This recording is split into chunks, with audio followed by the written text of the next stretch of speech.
Welcome to Library for Life. Here you'll find a wide variety of audiobooks across different categories, perfect for learning or relaxing before bedtime. Support us by hitting the like button and subscribing to stay updated with our latest releases. This recording is by Mark Smith of Simpsonville, South Carolina.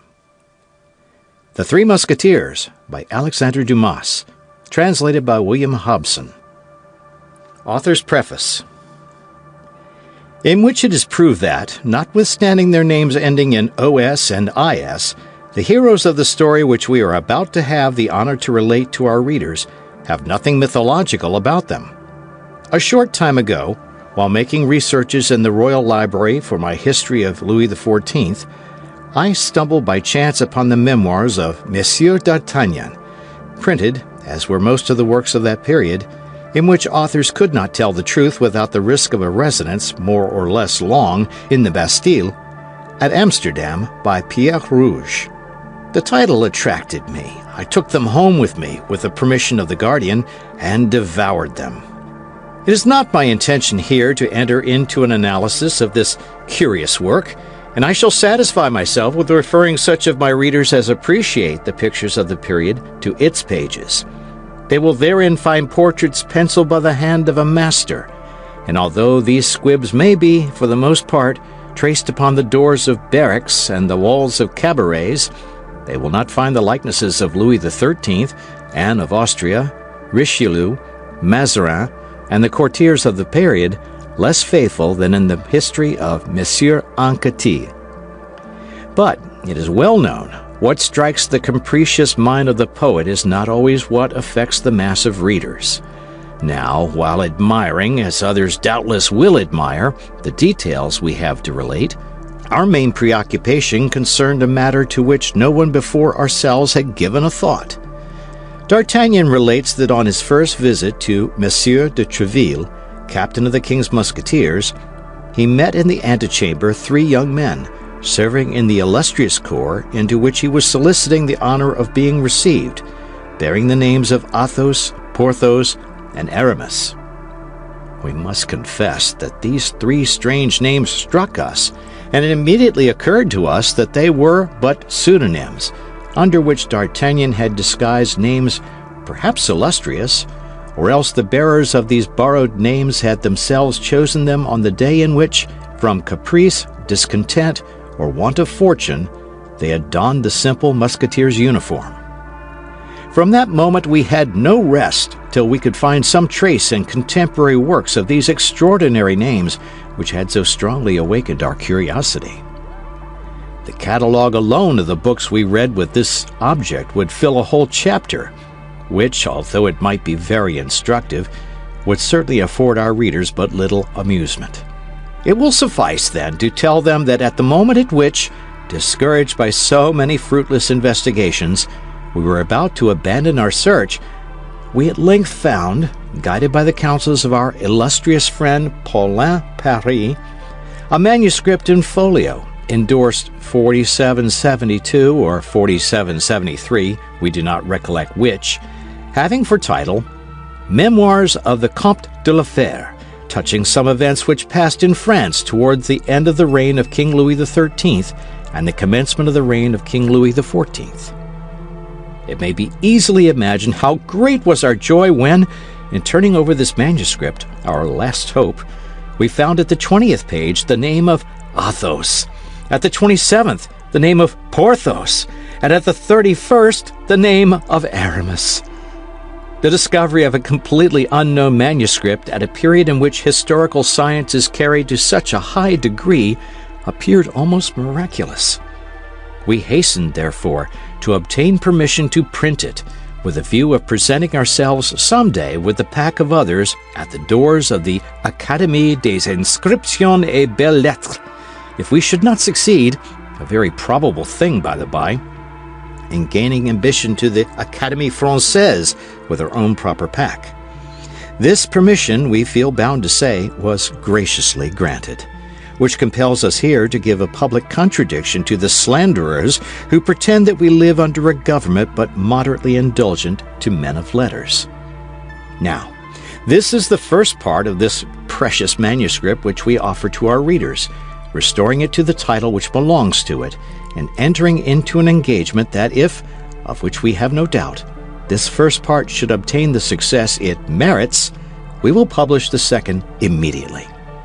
In the meanwhile, as the Godfather is a second father, we beg the reader to lay to our account, and not to that of the Comte de la Fère, the pleasure or the ennui he may experience. This being understood, let us proceed with our history. End of author's preface. Chapter 1 of The Three Musketeers. The Three Presents of D'Artagnan the Elder. On the first Monday of the month of April, 1625, the market town of Meung, in which the author of Romance of the Rose was born, appeared to be in as perfect a state of revolution as if the Huguenots had just made a second La Rochelle of it. Many citizens, seeing the women flying toward the high street, leaving their children crying at the open doors, hastened to don the cuirass, and supporting their somewhat uncertain courage with a musket or a partisan, directed their steps toward the hostelry of the Jolly Miller, before which was gathered, increasing every minute, a compact group, vociferous and full of curiosity. In those times panics were common, and few days passed without some city or other registering in its archives an event of this kind. There were nobles who made war against each other. There was the king, who made war against the cardinal. There was Spain, which made war against the king. Then, in addition to these concealed or public, secret or open wars, there were robbers, mendicants, Huguenots, wolves, and scoundrels, who made war upon everybody. The citizens always took up arms readily against thieves, wolves, or scoundrels, often against nobles or Huguenots, sometimes against the king, but never against the cardinal or Spain. It resulted then from this habit that on the said first Monday of April, 1625, the citizens, on hearing the clamor, and seeing neither the red and yellow standard nor the livery of the Duc de Richelieu, rushed toward the hostel of the Jolly Miller. When arrived there, the cause of the hubbub was apparent to all. A young man, we can sketch his portrait at a dash. Imagine to yourself a Don Quixote of 18, a Don Quixote without his corselet, without his coat of mail, without his cuisses, a Don Quixote clothed in a woolen doublet, the blue color of which had faded into a nameless shade between lees of wine and heavenly azure. Face long and brown, high cheekbones, a sign of sagacity. The maxillary muscles enormously developed, an infallible sign by which a Gascon may always be detected, even without his cap, and our young man wore a cap set off with a sort of feather. The eye open and intelligent, the nose hooked but finely chiseled.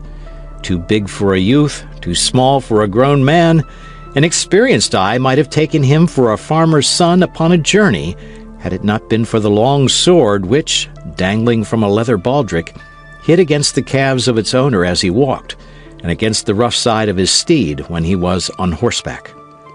For our young man had a steed which was the observed of all observers.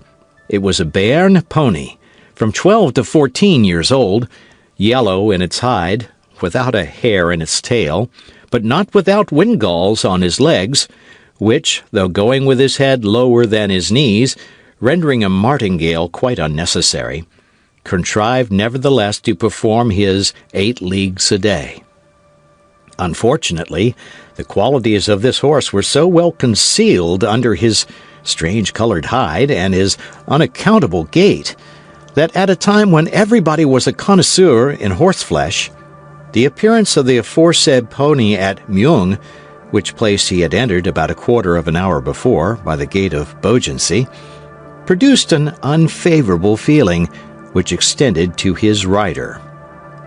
And this feeling had been more painfully perceived by young D'Artagnan, for so was the Don Quixote of this second Rocinante named, from his not being able to conceal from himself the ridiculous appearance that such a steed gave him, good horseman as he was. He had sighed deeply, therefore, when accepting the gift of the pony from Monsieur d'Artagnan the elder. He was not ignorant that such a beast was worth at least 20 livres, and the words which had accompanied the present were above all price.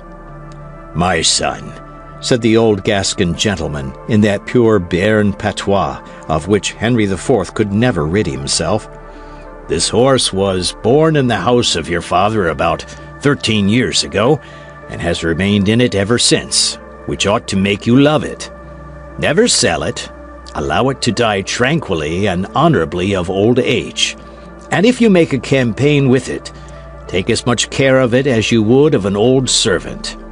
At court, provided you ever have the honor to go there," continued Monsieur d'Artagnan the elder, "an honor to which, remember, your ancient nobility gives you the right. Sustain worthily your name of gentleman, which has been worthily borne by your ancestors for 500 years, both for your own sake and the sake of those who belong to you. By the latter, I mean your relatives and friends. Endure nothing from anyone except Monsieur le Cardinal and the King. It is by his courage, please observe, by his courage alone, that a gentleman can make his way nowadays. Whoever hesitates for a second perhaps allows the bait to escape which during that exact second fortune held out to him. You are young. You ought to be brave for 2 reasons. The first is that you are a Gascon, and the second is that you are my son. Never fear quarrels, but seek adventures. I have taught you how to handle a sword. You have thews of iron, a wrist of steel. Fight on all occasions. Fight the more for duels being forbidden, since consequently there is twice as much courage in fighting. I have nothing to give you, my son, but 15 crowns, my horse, and the counsels you have just heard. Your mother will add to them a recipe for a certain balsam, which she had from a Bohemian, and which has the miraculous virtue of curing all wounds that do not reach the heart. Take advantage of all, and live happily and long. I have but one word to add, and that is to propose an example to you. Not mine, for I myself have never appeared at court, and have only taken part in religious wars as a volunteer. I speak of Monsieur de Treville, who was formerly my neighbor, and who had the honor to be, as a child, the playfellow of our King Louis XIII, whom God preserve. Sometimes their play degenerated into battles, and in these battles the king was not always the stronger. The blows which he received increased greatly his esteem and friendship for Monsieur de Treville. Afterward, Monsieur de Treville fought with others. In his first journey to Paris, 5 times. From the death of the late king till the young one came of age, without reckoning wars and sieges, 7 times. And from that date up to the present day, 100 times perhaps. So that in spite of edicts, ordinances, and decrees, there he is, captain of the Musketeers. That is to say, chief of a legion of Caesars, whom the king holds in great esteem, and whom the cardinal dreads. He who dreads nothing, as it is said. Still further, Monsieur de Treville gains 10,000 crowns a year. He is therefore a great noble. He began as you begin. Go to him with this letter, and make him your model in order that you may do as he has done." Upon which Monsieur d'Artagnan the elder girded his own sword round his son, kissed him tenderly on both cheeks, and gave him his benediction. On leaving the paternal chamber, the young man found his mother, who was waiting for him with the famous recipe of which the counsels we have just repeated would necessitate frequent employment. The adieux were on this side longer and more tender than they had been on the other. Not that Monsieur d'Artagnan did not love his son, who was his only offspring, but Monsieur d'Artagnan was a man, and he would have considered it unworthy of a man to give way to his feelings, whereas Madame d'Artagnan was a woman, and still more, a mother. She wept abundantly, and, let us speak it to the praise of Monsieur d'Artagnan the Younger. Notwithstanding the efforts he made to remain firm, as a future musketeer ought, nature prevailed, and he shed many tears, of which he succeeded with great difficulty in concealing the half. The same day the man set forward on his journey, furnished with the 3 paternal gifts, which consisted, as we have said, of 15 crowns, the horse, and the letter for Monsieur de Treville, the counsels being thrown into the bargain. With such a vade-mecum, D'Artagnan was morally and physically an exact copy of the hero of Cervantes, to whom we so happily compared him when our duty of an historian placed us under the necessity of sketching his portrait. Don Quixote took windmills for giants, and sheep for armies. D'Artagnan took every smile for an insult, and every look as a provocation. Whence it resulted that from Tarbes to Meung his fist was constantly doubled, or his hand on the hilt of his sword, and yet the fist did not descend upon any jaw, nor did the sword issue from its scabbard. It was not that the sight of the wretched pony did not excite numerous smiles on the countenances of passers-by, but as against the side of this pony rattled a sword of respectable length, and as over this sword gleamed an eye rather ferocious than haughty, these passers-by repressed their hilarity, or if hilarity prevailed over prudence, they endeavored to laugh only on one side, like the masks of the ancients. D'Artagnan then remained majestic and intact in his susceptibility, till he came to this unlucky city of Meung. But there, as he was alighting from his horse at the gate of the Jolly Miller, without anyone, host, waiter, or hostler, coming to hold his stirrup or take his horse, D'Artagnan spied, through an open window on the ground floor, a gentleman, well-made and of good carriage, although of rather a stern countenance, talking with 2 persons who appeared to listen to him with respect. D'Artagnan fancied quite naturally, according to his custom, that he must be the object of their conversation, and listened. This time D'Artagnan was only in part mistaken. He himself was not in question, but his horse was. The gentleman appeared to be enumerating all his qualities to his auditors, and as I have said, the auditors seemed to have great deference for the narrator. They every moment burst into fits of laughter. Now, as a half-smile was sufficient to awake the irascibility of the young man, the effect produced upon him by this vociferous mirth may be easily imagined. Nevertheless, D'Artagnan was desirous of examining the appearance of this impertinent personage who ridiculed him. He fixed his haughty eye upon the stranger, and perceived a man of from 40 to 45 years of age, with black and piercing eyes, pale complexion, a strongly marked nose, and a black and well-shaped mustache. He was dressed in a doublet and hose of a violet color, with aiguillettes of the same color, without any other ornaments than the customary slashes through which the shirt appeared. This doublet and hose, though new, were creased, like traveling clothes for a long time packed in a portmanteau. D'Artagnan made all these remarks with the rapidity of a most minute observer, and doubtless from an instinctive feeling that this stranger was destined to have a great influence over his future life. Now, as at the moment in which D'Artagnan fixed his eyes upon the gentleman in the violet doublet, the gentleman made one of his most knowing and profound remarks respecting the Béarnais pony. His 2 auditors laughed even louder than before, and he himself, though contrary to his custom, allowed a pale smile, if I may be allowed to use such an expression, to stray over his countenance. This time there could be no doubt. D'Artagnan was really insulted. Full then of this conviction, he pulled his cap down over his eyes, and endeavoring to copy some of the court airs he had picked up in Gascony among young traveling nobles, he advanced with one hand on the hilt of his sword, and the other resting on his hip.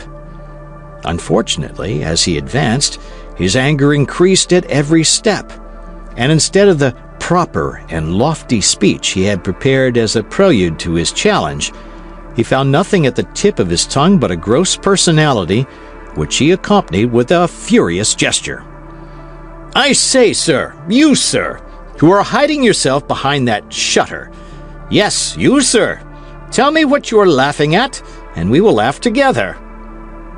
The gentleman raised his eyes slowly from the nag to his cavalier, as if he required some time to ascertain whether it could be to him that such strange reproaches were addressed.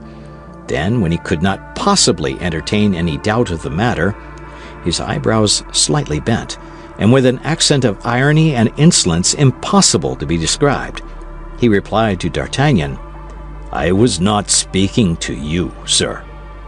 "But I am speaking to you," replied the young man, additionally exasperated with this mixture of insolence and good manners, of politeness and scorn.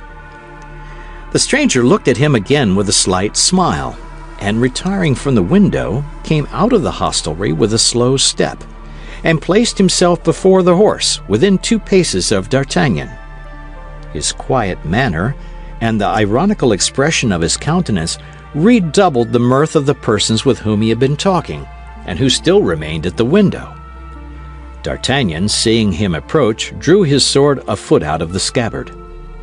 "This horse is decidedly, or rather has been in his youth, a buttercup," resumed the stranger, continuing the remarks he had begun, and addressing himself to his auditors at the window, without paying the least attention to the exasperation of D'Artagnan, who, however, placed himself between him and them. "It is a color very well known in botany, but till the present time very rare among horses."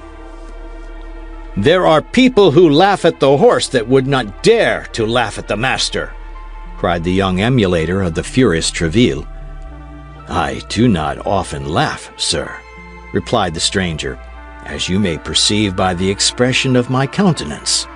But nevertheless I retain the privilege of laughing when I please." "And I," cried D'Artagnan, "will allow no man to laugh when it displeases me." "Indeed, sir," continued the stranger, more calm than ever. "Well, that is perfectly right." And turning on his heel, was about to re-enter the hostelry by the front gate, beneath which D'Artagnan, on arriving, had observed a saddled horse. But D'Artagnan was not of a character to allow a man to escape him thus, who had the insolence to ridicule him. He drew his sword entirely from the scabbard and followed him, crying, "Turn, turn, Master Joker, lest I strike you behind." "Strike me?" said the other, turning on his heels, and surveying the young man with as much astonishment as contempt. "Why, my good fellow, you must be mad." Then, in a suppressed tone, as if speaking to himself, "This is annoying," continued he. "What a godsend this would be for his Majesty, who is seeking everywhere for brave fellows to recruit for his musketeers." He had scarcely finished when D'Artagnan made such a furious lunge at him that if he had not sprung nimbly backward, it is probable he would have jested for the last time. The stranger, then perceiving that the matter went beyond raillery, drew his sword, saluted his adversary, and seriously placed himself on guard. But at the same moment his 2 auditors, accompanied by the host, fell upon D'Artagnan with sticks, shovels, and tongs. This caused so rapid and complete a diversion from the attack that D'Artagnan's adversary, while the latter turned round to face this shower of blows, sheathed his sword with the same precision, and instead of an actor, which he had nearly been, became a spectator of the fight, a part in which he acquitted himself with his usual impassiveness, muttering nevertheless, "A plague upon these Gascons! Replace him on his orange horse, and let him be gone." "Not before I have killed you, poltroon!" cried D'Artagnan, taking the best face possible, and never retreating one step before his 3 assailants, who continued to shower blows upon him. "Another Gasconade," murmured the gentleman. "By my honor, these Gascons are incorrigible. Keep up the dance, then, since he will have it so. When he is tired, he will perhaps tell us that he has had enough of it." But the stranger knew not the headstrong personage he had to do with. D'Artagnan was not the man ever to cry for quarter. The fight was therefore prolonged for some seconds, but at length D'Artagnan dropped his sword, which was broken in 2 pieces by the blow of a stick. Another blow full upon his forehead at the same moment brought him to the ground, covered with blood and almost fainting. It was at this moment that people came flocking to the scene of action from all sides. The host, fearful of consequences, with the help of his servants carried the wounded man into the kitchen, where some trifling attentions were bestowed upon him. As to the gentleman, he resumed his place at the window, and surveyed the crowd with a certain impatience, evidently annoyed by their remaining undispersed. "Well, how is it with this madman?" exclaimed he, turning round as the noise of the door announced the entrance of the host, who came in to inquire if he was unhurt. "Your Excellency is safe and sound?" asked the host. "Oh, yes, perfectly safe and sound, my good host, and I wish to know what has become of our young man."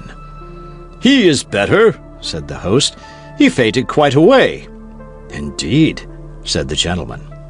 "But before he fainted, he collected all his strength to challenge you and to defy you while challenging you." "Why, this fellow must be the devil in person," cried the stranger. "Oh, no, your Excellency, he is not the devil," replied the host with a grin of contempt. "For during his fainting we rummaged his valise and found nothing but a clean shirt and 11 crowns, which, however, did not prevent his saying, as he was fainting, that if such a thing had happened in Paris, you should have cause to repent of it at a later period." "Then," said the stranger coolly, "he must be some prince in disguise." "I have told you this, good sir," resumed the host, "in order that you may be on your guard." "Did he name no one in his passion?" "Yes, he struck his pocket and said, 'We shall see what Monsieur de Treville will think of this insult offered to his protégé.'" "Monsieur de Treville," said the stranger, becoming attentive. "He put his hand upon his pocket while pronouncing the name of Monsieur de Treville? Now, my dear host, while your young man was insensible, you did not fail, I am quite sure, to ascertain what that pocket contained. What was there in it?" "A letter addressed to Monsieur de Treville, captain of the Musketeers." "Indeed?" "Exactly as I have the honor to tell your Excellency." The host, who was not endowed with great perspicacity, did not observe the expression which his words had given to the physiognomy of the stranger. The latter rose from the front of the window, upon the sill of which he had leaned with his elbow, and knitted his brow like a man disquieted. "The devil!" murmured he between his teeth. "Can Treville have set this Gascon upon me? He is very young, but a sword thrust is a sword thrust, whatever be the age of him who gives it, and a youth is less to be suspected than an older man." And the stranger fell into a reverie which lasted some minutes. A weak obstacle is sometimes sufficient to overthrow a great design. "Host," said he, "could you not contrive to get rid of this frantic boy for me? In conscience I cannot kill him, and yet," added he with a coldly menacing expression, "he annoys me. Where is he?" "In my wife's chamber, on the first flight, where they are dressing his wounds." "His things and his bag are with him? Has he taken off his doublet?" "On the contrary, everything is in the kitchen. But if he annoys you, this young fool—" "To be sure he does. He causes a disturbance in your hostelry, which respectable people cannot put up with. Go, make out my bill, and notify my servant." "What, monsieur, will you leave us so soon?" "You know that very well, as I gave my order to saddle my horse. Have they not obeyed me?" "It is done. As your Excellency may have observed, your horse is in the great gateway, ready saddled for your departure." "That is well. Do as I have directed you, then." "What the devil!" said the host to himself. "Can he be afraid of this boy?" But an imperious glance from the stranger stopped him short. He bowed humbly and retired. "It is not necessary for Milady to be seen by this fellow," continued the stranger. Footnote: we are well aware that this term, milady, is only properly used when followed by a family name, but we find it thus in the manuscript, and we do not choose to take upon ourselves to alter it. End of footnote. She will soon pass. She is already late. I had better get on horseback and go and meet her. I should like to know what this letter addressed to Treville contains. And the stranger, muttering to himself, directed his steps towards the kitchen. In the meantime, the host, who entertained no doubt that it was the presence of the young man that drove the stranger from his hostelry, reascended to his wife's chamber and found D'Artagnan just recovering his senses. Giving him to understand that the police would deal with him pretty severely for having sought a quarrel with a great lord, for in the opinion of the host, the stranger could be nothing less than a great lord, he insisted that, notwithstanding his weakness, D'Artagnan should get up and depart as quickly as possible. D'Artagnan, half stupefied, without his doublet and with his head bound up in a linen cloth, arose then and, urged by the host, began to descend the stairs. But on arriving at the kitchen, the first thing he saw was his antagonist talking calmly at the step of a heavy carriage drawn by two large Norman horses. His interlocutor, whose head appeared through the carriage window, was a woman of from 20 to 22 years. We have already observed with what rapidity D'Artagnan seized the expression of a countenance. He perceived then at a glance that this woman was young and beautiful, and her style of beauty struck him more forcibly from its being totally different from that of the southern countries in which D'Artagnan had hitherto resided. She was pale and fair, with long curls falling in profusion over her shoulders, had large, blue, languishing eyes, rosy lips, and hands of alabaster. She was talking with great animation with the stranger. "His Eminence, then, orders me," said the lady, "to return instantly to England, and to inform him as soon as the Duke leaves London." "And as to my other instructions?" asked the fair traveller. "They are contained in this box, which you will not open until you are on the other side of the channel." "Very well. And you? What will you do?" I return to Paris." "What, without chastising this insolent boy?" asked the lady. The stranger was about to reply, but at the moment he opened his mouth, D'Artagnan, who had heard all, precipitated himself over the threshold of the door. "This insolent boy chastises others," cried he, "and I hope that this time he whom he ought to chastise will not escape him as before." "Will not escape him?" replied the stranger, knitting his brow.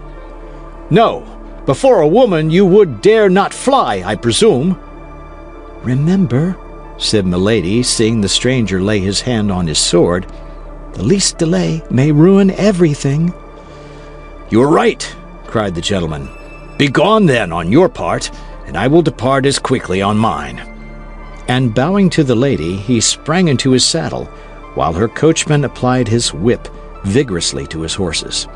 The two interlocutors thus separated, taking opposite directions at full gallop. "Pay him, booby!" cried the stranger to his servant, without checking the speed of his horse, and the man, after throwing 2 or 3 silver pieces at the foot of mine host, galloped after his master. "Base coward! False gentleman!" cried D'Artagnan, springing forward in his turn after the servant. But his wound had rendered him too weak to support such an exertion. Scarcely had he gone 10 steps when his ears began to tingle, a faintness seized him, a cloud of blood passed over his eyes, and he fell in the middle of the street, crying still, "Coward! Coward! Coward!" "He is a coward indeed," grumbled the host, drawing near to D'Artagnan, and endeavoring by this little flattery to make up matters with the young man, as the heron of the fable did with the snail he had despised the evening before. "Yes, a base coward," murmured D'Artagnan, "but she was very beautiful." "What she?" demanded the host. "Milady," faltered D'Artagnan, and fainted a second time. "Ah, it's all one," said the host. "I have lost 2 customers, but this one remains, of whom I am pretty certain for some days to come. There will be 11 crowns gained." It is to be remembered that 11 crowns was just the sum that remained in D'Artagnan's purse. The host had reckoned upon 11 days of confinement at a crown a day, but he had reckoned without his guest. On the following morning at 5 o'clock, D'Artagnan arose, and descending to the kitchen without help, asked, among other ingredients the list of which has not come down to us, for some oil, some wine, and some rosemary, and with his mother's recipe in his hand, composed a balsam with which he anointed his numerous wounds, replacing his bandages himself, and positively refusing the assistance of any doctor. D'Artagnan walked about that same evening, and was almost cured by the morrow. But when the time came to pay for his rosemary, this oil, and the wine, the only expense the master had incurred, as he had preserved a strict abstinence, while on the contrary the yellow horse, by the account of the hostler at least, had eaten 3 times as much as a horse of his size could reasonably be supposed to have done, D'Artagnan found nothing in his pocket but his little old velvet purse with the 11 crowns it contained, for as to the letter addressed to Monsieur de Treville, it had disappeared. The young man commenced his search for the letter with the greatest patience, turning out his pockets of all kinds over and over again, rummaging and re-rummaging in his valise, and opening and reopening his purse. But when he found that he had come to the conviction that the letter was not to be found, he flew for the 3rd time into such a rage as was near costing him a fresh consumption of wine, oil, and rosemary. For upon seeing this hot-headed youth become exasperated and threaten to destroy everything in the establishment if his letter were not found, the host seized a spit, his wife a broom handle, and the servants the same sticks they had used the day before. "My letter of recommendation!" cried D'Artagnan. "My letter of recommendation! Or, the holy blood, I will spit you all like ortolans!" Unfortunately, there was one circumstance which created a powerful obstacle to the accomplishment of this threat, which was, as we have related, that his sword had been in his first conflict broken in 2, and which he had entirely forgotten. Hence, it resulted when D'Artagnan proceeded to draw his sword in earnest, he found himself purely and simply armed with the stump of a sword about 8 or 10 inches in length, which the host had carefully placed in the scabbard. As to the rest of the blade, the master had slyly put that on one side to make himself a larding pin. But this deception would probably not have stopped our fiery young man if the host had not reflected that the reclamation which his guest made was perfectly just. "But, after all," said he, lowering the point of his spit, "where is this letter?" "Yes, where is this letter?" cried D'Artagnan. "In the first place, I warn you that that letter is for Monsieur de Treville, and it must be found, or if it is not found, he will know how to find it." His threat completed the intimidation of the host. After the king and the cardinal, Monsieur de Treville was the man whose name was perhaps most frequently repeated by the military, and even by citizens. There was, to be sure, Father Joseph, but his name was never pronounced but with a subdued voice. Such was the terror inspired by his grey eminence, as the cardinal's familiar was called. Throwing down his spit and ordering his wife to do the same with her broom handle, and the servants with their sticks, he set the first example of commencing an earnest search for the lost letter. "Does the letter contain anything valuable?" demanded the host, after a few minutes of useless investigation. "Zounds, I think it does indeed," cried the Gascon, who reckoned upon this letter for making his way at court. "It contained my fortune." "Bills upon Spain?" asked the disturbed host. "Bills upon His Majesty's private treasury," answered D'Artagnan, who, reckoning upon entering into the king's service in consequence of this recommendation, believed he could make this somewhat hazardous reply without telling of a falsehood. "The devil!" cried the host, at his wits' end. "But it's of no importance. continued D'Artagnan with natural assurance, "it's of no importance. The money is nothing. That letter was everything. I would rather have lost 1,000 pistoles than have lost it." He would not have risked more if he had said 20,000, but a certain juvenile modesty restrained him. A ray of light all at once broke upon the mind of the host as he was giving himself to the devil upon finding nothing. "That letter is not lost!" cried he. "What?" cried D'Artagnan. "No, it has been stolen from you." "Stolen? By whom?" "By the gentleman who was here yesterday. He came down into the kitchen where your doublet was. He remained there some time alone. I would lay a wager he has stolen it." "Do you think so?" answered D'Artagnan, but little convinced, as he knew better than anyone else how entirely personal the value of this letter was, and saw nothing in it likely to tempt cupidity. The fact was that none of his servants, none of the travelers present, could have gained anything by being possessed of this paper. "Do you say," resumed D'Artagnan, "that you suspect that impertinent gentleman?" "I tell you I am sure of it," continued the host. "When I informed him that your lordship was the protégé of Monsieur de Treville, and that you even had a letter for that illustrious gentleman, he appeared to be very much disturbed, and asked me where that letter was, and immediately came down into the kitchen, where he knew your doublet was." "Then that's my thief," replied D'Artagnan. "I will complain to Monsieur de Treville, and Monsieur de Treville will complain to the king." He then drew 2 crowns majestically from his purse and gave them to the host, who accompanied him, cap in hand, to the gate, and remounted his yellow horse, which bore him without any further accident to the gate of Saint-Antoine at Paris, where his owners sold him for 3 crowns, which was a very good price, considering that D'Artagnan had ridden him hard during the last stage. Thus the dealer to whom D'Artagnan sold him for the 9 livres did not conceal from the young man that he only gave that enormous sum for him on the account of the originality of his collar. Thus D'Artagnan entered Paris on foot, carrying his little packet under his arm, and walked about till he found an apartment to be let on terms suited to the scantiness of his means. This chamber was a sort of garret, situated in the Rue des Fossoyeurs, near the Luxembourg.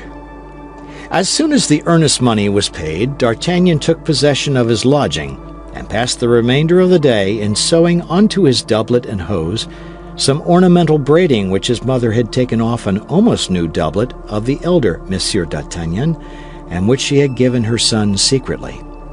Next he went to the Quai de Ferret to have a new blade put to his sword, and then returned toward the Louvre, inquiring of the first musketeer he met for the situation of the hotel of Monsieur de Treville, which proved to be in the Rue de Vieux Colombier, that is to say, in the immediate vicinity of the chamber hired by D'Artagnan, a circumstance which appeared to furnish a happy augury for the success of his journey.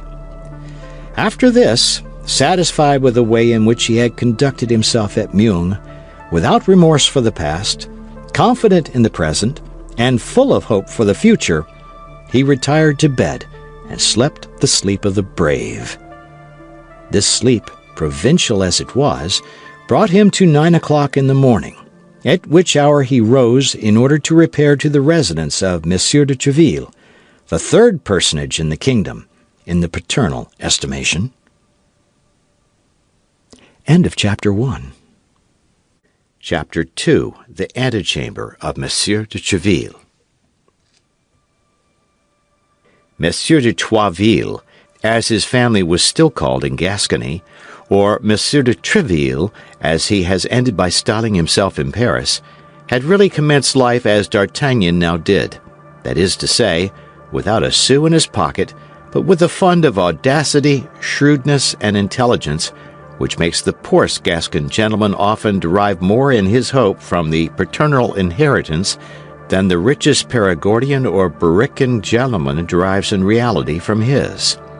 His insolent bravery, his still more insolent success at a time when blows poured down like hail, had borne him to the top of that difficult ladder called court favor, which he had climbed 4 steps at a time. He was the friend of the king, who honored highly, as everyone knows, the memory of his father, Henry IV. The father of Monsieur de Treville had served him so faithfully in his wars against the League that in default of money, a thing to which the baronet was accustomed all his life, and who constantly paid his debts with that of which he never stood in need of borrowing, that is to say, with ready wit, in default of money, we repeat, he authorized him, after the reduction of Paris, to assume for his arms a golden lion passant upon gules, with the motto, Fidelis et Fortis. This was a great matter in the way of honor, but very little in the way of wealth, so that when the illustrious companion of the great Henry died, the only inheritance he was able to leave his son was his sword and his motto. Thanks to this double gift and the spotless name that accompanied it, Monsieur de Treville was admitted into the household of the young prince, where he made such good use of his sword and was so faithful to his motto, that Louis XIII, one of the good blades of his kingdom, was accustomed to say that if he had a friend who was about to fight, he would advise him to choose as a second, himself first, and Treville next, or even perhaps before himself. Thus Louis XIII had a real liking for Treville, a royal liking, a self-interested liking, it is true, but still a liking. At that unhappy period it was an important consideration to be surrounded by such men as Treville. Many might take for their device the epithet strong, which formed the second part of his motto, but very few gentlemen could lay claim to the faithful, which constituted the first. Treville was one of these latter. His was one of those rare organizations endowed with an obedient intelligence like that of the dog, with a blind valor, a quick eye, and a prompt hand, to whom sight appeared only to be given to see if the king were dissatisfied with anyone, and the hand to strike this displeasing personage, whether a Besme, a Maurevers, a Potiot de Mer, or a Vitry. In short, up to this period nothing had been wanting to Treville but opportunity. But he was ever on the watch for it, and he faithfully promised himself that he would not fail to seize it by its 3 hairs whenever it came within reach of his hand. At last Louis XIII made Treville the captain of his Musketeers, who were to Louis XIII in devotedness, or rather in fanaticism, what his ordinaries had been to Henry III, and his Scotch Guard to Louis XI. On his part, the cardinal was not behind the king in this respect.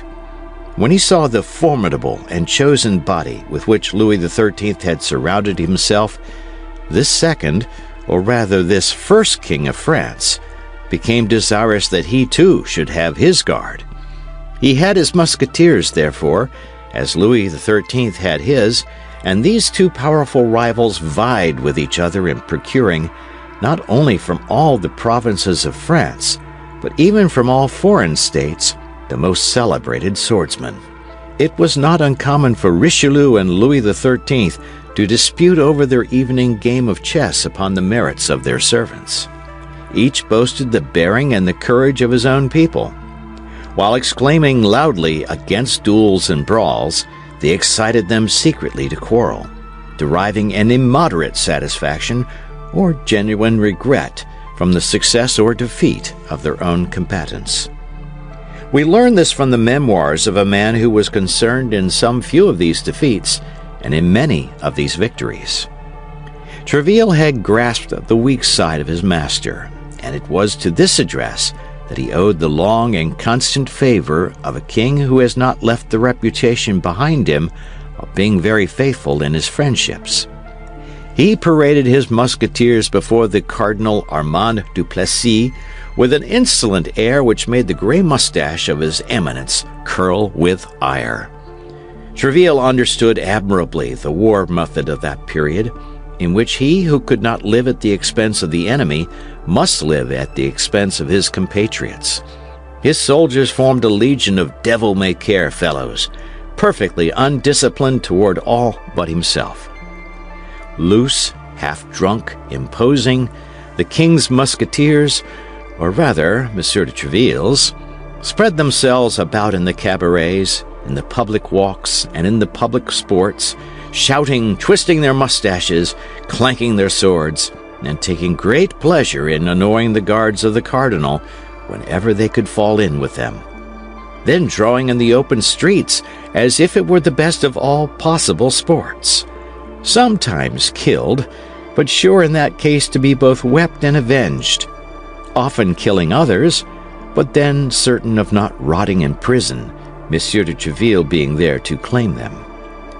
Thus Monsieur de Treville was praised to the highest note by these men, who adored him, and who, ruffians as they were, trembled before him like scholars before their master, obedient to his least word, and ready to sacrifice themselves to wash out the smallest insult.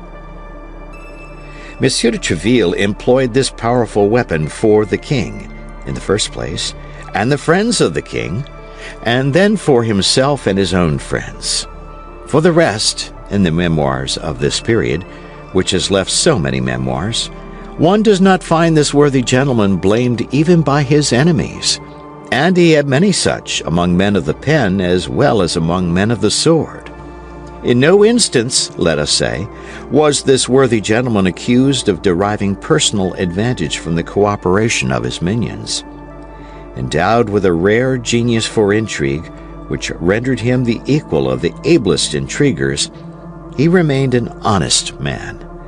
Still further, in spite of sword thrusts which weaken and painful exercises which fatigue, he had become one of the most gallant frequenters of revels, one of the most insinuating ladies' men, one of the softest whisperers of interesting nothings of his day. The bonnes fortunes of de Treville were talked of as those of Monsieur de Bassompierre had been talked of 20 years before, and that was not saying a little. The captain of the Musketeers was therefore admired, feared, and loved, and this constitutes the zenith of human fortune. Louis XIV absorbed all the smaller stars of his court in his own vast radiance, but his father, a son pluribus impar, left his personal splendor to each of his favorites, his individual value to each of his courtiers. In addition to the leaves of the king and the cardinal, there might be reckoned in Paris at that time more than 200 smaller but still noteworthy leaves. Among these 200 leaves, that of Treville was one of the most sought. The court of his hotel, situated in the Rue de Vieux Colombier, resembled a camp from by 6 o'clock in the morning in summer and 8 o'clock in winter. From 50 to 60 musketeers, who appeared to replace one another in order always to present an imposing number, paraded constantly, armed to the teeth and ready for anything. On one of those immense staircases, upon whose space modern civilization would build a whole house, ascended and descended the office-seekers of Paris, who ran after any sort of favor, gentlemen from the provinces anxious to be enrolled, and servants in all sorts of liveries, bringing and carrying messages between their masters and Monsieur de Treville.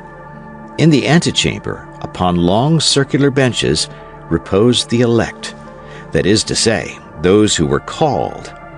In this apartment, a continued buzzing prevailed from morning till night, while Monsieur de Treville, in his office contiguous to this antechamber, received visits, listened to complaints, gave his orders, and like the king in his balcony at the Louvre, had only to place himself at the window to review both his men and arms. The day on which D'Artagnan presented himself, the assemblage was imposing, particularly for a provincial just arriving from his province. It is true that this provincial was a Gascon, and that, particularly at this period, the compatriots of D'Artagnan had the reputation of not being easily intimidated. When he had once passed the massive door covered with long square-headed nails, he fell into the midst of a troop of swordsmen who crossed one another in their passage, calling out, quarreling, and playing tricks one with another. In order to make one's way amid these turbulent and conflicting waves, it was necessary to be an officer, a great noble, or a pretty woman. It was then, into the midst of this tumult and disorder, that our young man advanced with a beating heart, ranging his long rapier up his lanky leg and keeping one hand on the edge of his cap, with that half-smile of the embarrassed provincial who wishes to put on a good face. When he had passed one group, he began to breathe more freely, but he could not help observing that they turned round to look at him, and for the first time in his life D'Artagnan, who had till that day entertained a very good opinion of himself, felt ridiculous. Arrived at the staircase, it was still worse. There were 4 musketeers on the bottom steps, amusing themselves with the following exercise, while 10 or 12 of their comrades waited upon the landing place to make their turn in the sport. One of them, stationed upon the top stair, naked sword in hand, prevented, or at least endeavored to prevent, the 3 others from ascending. These 3 others fenced against him with their agile swords. D'Artagnan at first took these weapons for foils and believed them to be buttoned, but he soon perceived by certain scratches that every weapon was pointed and sharpened, and that at each of these scratches not only the spectators, but even the actors themselves laughed like so many madmen. He who at the moment occupied the upper step kept his adversaries marvelously in check. A circle was formed around them. The conditions required that at every hit the man touched should quit the game, yielding his turn for the benefit of the adversary who had hit him. In 5 minutes 3 were slightly wounded, one on the hand, another on the ear, by the defender of the stair, who himself remained intact, a piece of skill which was worth to him, according to the rules agreed upon, 3 turns of favor. However difficult it might be, or rather, as he pretended it was, to astonish our young traveler, this pastime really astonished him. He had seen in his province, that land in which heads became so easily heated, a few of the preliminaries of duels, but the daring of these 4 fencers appeared to him the strongest he had ever heard of, even in Gascony. He believed himself transported into that famous country of giants into which Gulliver afterward went and was so frightened. And yet he had not gained the goal, for there were still the landing place and the antechamber. On the landing they were no longer fighting, but amused themselves with stories about women, and in the antechamber with stories about the court. On the landing D'Artagnan blushed. In the antechamber he trembled. His warm and fickle imagination, which in Gascony had rendered him formidable to young chambermaids, and even sometimes their mistresses, had never dreamed, even in moments of delirium, of half the amorous wonders or a quarter of the feats of gallantry which were here set forth in connection with names the best known and with details the least concealed. But if his morals were shocked on the landing, his respect for the cardinal was scandalized in the antechamber. There, to his great astonishment, D'Artagnan heard the policy which made all Europe tremble criticized aloud and openly, as well as the private life of the cardinal, which so many great nobles had been punished for trying to pry into. That great man who was so revered by D'Artagnan the elder served as an object of ridicule to the musketeers of Tréville, who cracked their jokes upon his bandy legs and his crooked back. Some sang ballads about Madame d'Aiguillon, his mistress, and Madame Cambalet, his niece, while others formed parties and plans to annoy the pages and guards of the Cardinal Duke, all things which appeared to D'Artagnan monstrous impossibilities. Nevertheless, when the name of the king was now and then uttered unthinkingly amid all these cardinal jests, a sort of gag seemed to close for a moment on all these jeering mouths. They looked hesitatingly around them, and appeared to doubt the thickness of the partition between them and the office of Monsieur de Treville. But a fresh allusion soon brought back the conversation to His Eminence, and then the laughter recovered its loudness, and the light was not withheld from any of his actions. "Certes, these fellows will all either be imprisoned or hanged," thought the terrified D'Artagnan, "and I, no doubt, with them. For from the moment I have either listened to or heard them, I shall be held as an accomplice. What would my good father say, who so strongly pointed out to me the respect due to the cardinal, if he knew I was in the society of such pagans?" We have no need, therefore, to say that D'Artagnan dared not join in the conversation, only he looked with all his eyes and listened with all his ears, stretched his 5 senses so as to lose nothing, and despite his confidence on the paternal admonitions, he felt himself carried by his tastes and led by his instincts to praise rather than to blame the unheard-of things which were taking place. Although he was a perfect stranger in the court of Monsieur de Treville's courtiers, and this his first appearance in that place, he was at length noticed, and somebody came and asked him what he wanted. At this demand D'Artagnan gave his name very modestly, emphasized the title of compatriot, and begged the servant who had put the question to him to request a moment's audience of Monsieur de Treville, a request which the other, with an air of protection, promised to transmit in due season. D'Artagnan, a little recovered from his first surprise, had now leisure to study costumes and physiognomy. The center of the most animated group was a musketeer of great height and haughty countenance, dressed in a costume so peculiar as to attract general attention. He did not wear the uniform cloak, which was not obligatory at that epoch of less liberty but more independence, but a cerulean blue doublet, a little faded and worn, and over this a magnificent baldric worked in gold, which shone like water ripples in the sun. A long cloak of crimson velvet fell in graceful folds from his shoulders, disclosing in front the splendid baldric, from which was suspended a gigantic rapier. This musketeer had just come off guard, complained of having a cold, and coughed from time to time affectedly. It was for this reason, as he said to those around him, that he had put on his cloak, and while he spoke with a lofty air and twisted his mustache disdainfully, all admired his embroidered baldric, and D'Artagnan more than anyone. "What would you have?" said the musketeer.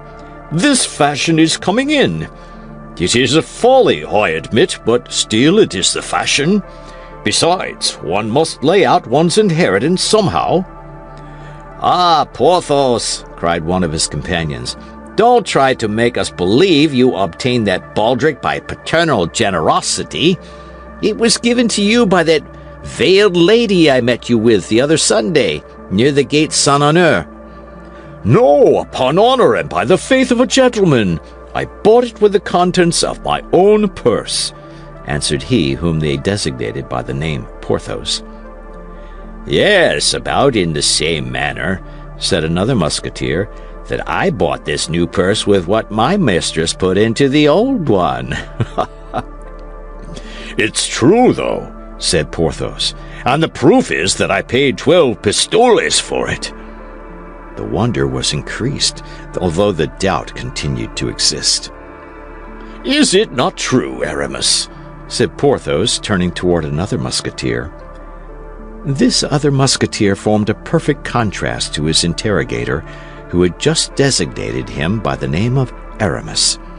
He was a stout man of about 2 or 3 and 20, with an open, ingenuous countenance, a black, mild eye, and cheeks rosy and downy as an autumn peach.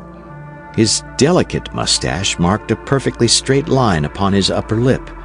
He appeared to dread to lower his hands lest their veins should swell, and he pinched the tips of his ears from time to time to preserve their delicate pink transparency. Habitually he spoke little and slowly, bowed frequently, laughed without noise, showing his teeth, which were fine and of which, as the rest of his person, he appeared to take great care. He answered the appeal of his friend by an affirmative nod of the head. This affirmation appeared to dispel all doubts with regard to the baldric. They continued to admire it, but said no more about it, and with a rapid change of thought, the conversation passed suddenly to another subject. "What do you think of the story Chalet's esquire relates?" asked another musketeer, without addressing anyone in particular, but on the contrary speaking to everybody. "And what does he say?" asked Porthos in a self-sufficient tone. "He relates that he met at Brussels Roquefort, the âme damnée of the cardinal disguised as a Capuchin, and that this cursed Rochefort, thanks to his disguise, had tricked Monsieur de Laigle, like a ninny as he is." "A ninny indeed," said Porthos. "But is the matter certain?" "I had it from Aramis," replied the musketeer. "Indeed." "Why, you knew it, Porthos," said Aramis. "I told you of it yesterday. Let us say no more about it." "Say no more about it? That's your opinion," replied Porthos. "Say no more about it? Peste! You come to your conclusions quickly. What? The cardinal sets a spy upon a gentleman? Has his letters stolen from him by means of a traitor, a brigand, a rascal? Has, with the help of this spy, and thanks to this correspondence, Chalet's throat cut, under the stupid pretext that he wanted to kill the king and marry Monsieur to the queen? Nobody knew a word of this enigma. You unraveled it yesterday to the great satisfaction of all. And while we are still gaping with wonder at the news, you come and tell us today, let us say no more about it." "Well, then, let us talk about it, since you desire it," replied Aramis patiently. "This Roquefort," cried Porthos, "if I were the esquire of poor Chalet, should pass a minute or two very uncomfortably with me." "And you would rather pass a sad quarter-hour with the Red Duke," replied Aramis. "Oh, the Red Duke! Bravo, bravo! The Red Duke!" cried Porthos, clapping his hands and nodding his head. "The Red Duke is capital! I'll circulate that saying, be assured, my dear fellow. Who says this Aramis is not a wit? What a misfortune it is you did not follow your first vocation! What a delicious abbé you would have made!" "Oh, it's only a temporary postponement," replied Aramis. "I shall be one some day. You very well know, Porthos, that I continue to study theology for that purpose." "He will be one, as he says," cried Porthos. "He will be one sooner or later." "Sooner," said Aramis. "He only waits for one thing to determine him to resume his cassock, which hangs behind his uniform," said another musketeer. "What is he waiting for?" asked another. "Only till the queen has given an heir to the crown of France." "No jesting upon that subject, gentlemen," said Porthos. "Thank God the queen is still of an age to give one." "They say that Monsieur de Buckingham is in France," replied Aramis, with a significant smile which gave to this sentence, apparently so simple, a tolerably scandalous meaning. "Aramis, my good friend, this time you are wrong," interrupted Porthos. "Your wit is always leading you beyond bounds. If Monsieur de Tréville heard you, you would repent of speaking thus." "Are you going to give me a lesson, Porthos?" cried Aramis, from whose usually mild eye a flash passed like lightning. "My dear fellow, be a musketeer or be an abbé. Be one or the other, but not both," replied Porthos. "You know what Athos told you the other day. You eat at everybody's mess. Ah, don't be angry, I beg of you. That would be useless. You know what is agreed upon between you, Athos, and me.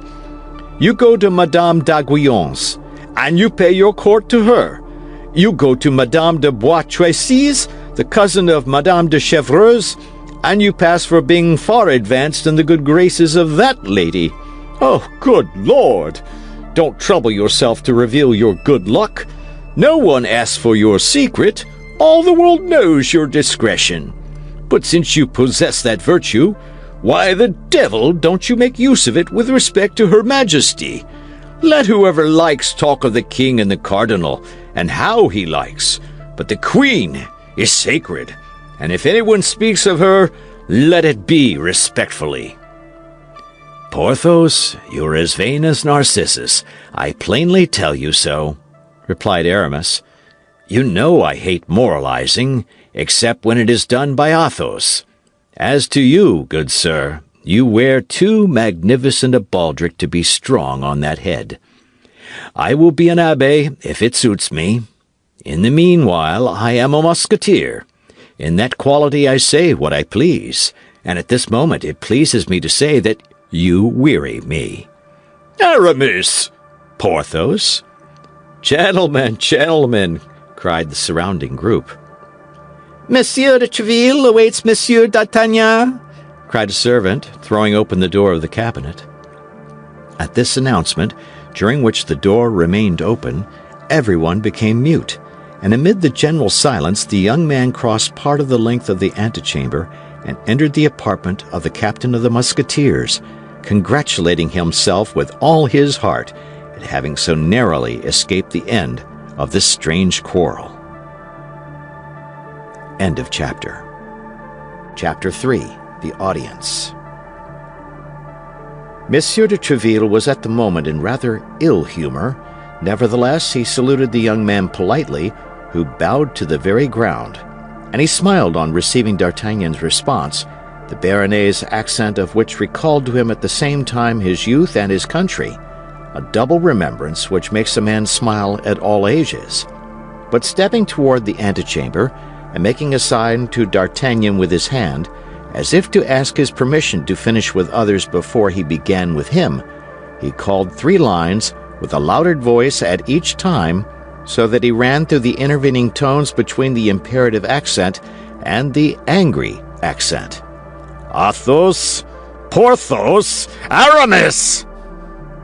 The 2 musketeers with whom we have already made acquaintance, and who answered to the last of these 3 names, immediately quitted the group of which they had formed a part and advanced toward the cabinet, the door of which closed after them as soon as they had entered. Their appearance, though it was not quite at ease, excited by its carelessness, at once full of dignity and submission, the admiration of D'Artagnan, who beheld in these 2 men demigods, and in their leader an Olympian Jupiter, armed with all his thunders. When the 2 musketeers had entered, when the door was closed behind them, when the buzzing murmur of the antechamber, to which the summons which had been made had doubtless furnished fresh food, had recommenced, when Monsieur de Treville had 3 or 4 times paced in silence and with a frowning brow the whole length of his cabinet, passing each time before Porthos and Aramis, who were as upright and silent as if on parade, he stopped all at once, full in front of them, and covering them from head to foot with an angry look. "Do you know what the king said to me?" cried he.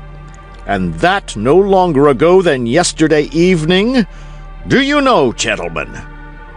"No," replied the 2 musketeers, after a moment's silence. "No, sir, we do not." "But I hope that you will do us the honor to tell us," added Aramis in his politest tone, and with his most graceful bow. "He told me that he should henceforth recruit his musketeers from among the guards of Monsieur the Cardinal." "The guards of the Cardinal? And why so?" asked Porthos warmly. "Because he plainly perceives that his piquette stands in need of being enlivened by a mixture of good wine." Footnote: a piquette, by the way, is a watered liquor made from the second pressing of the grape.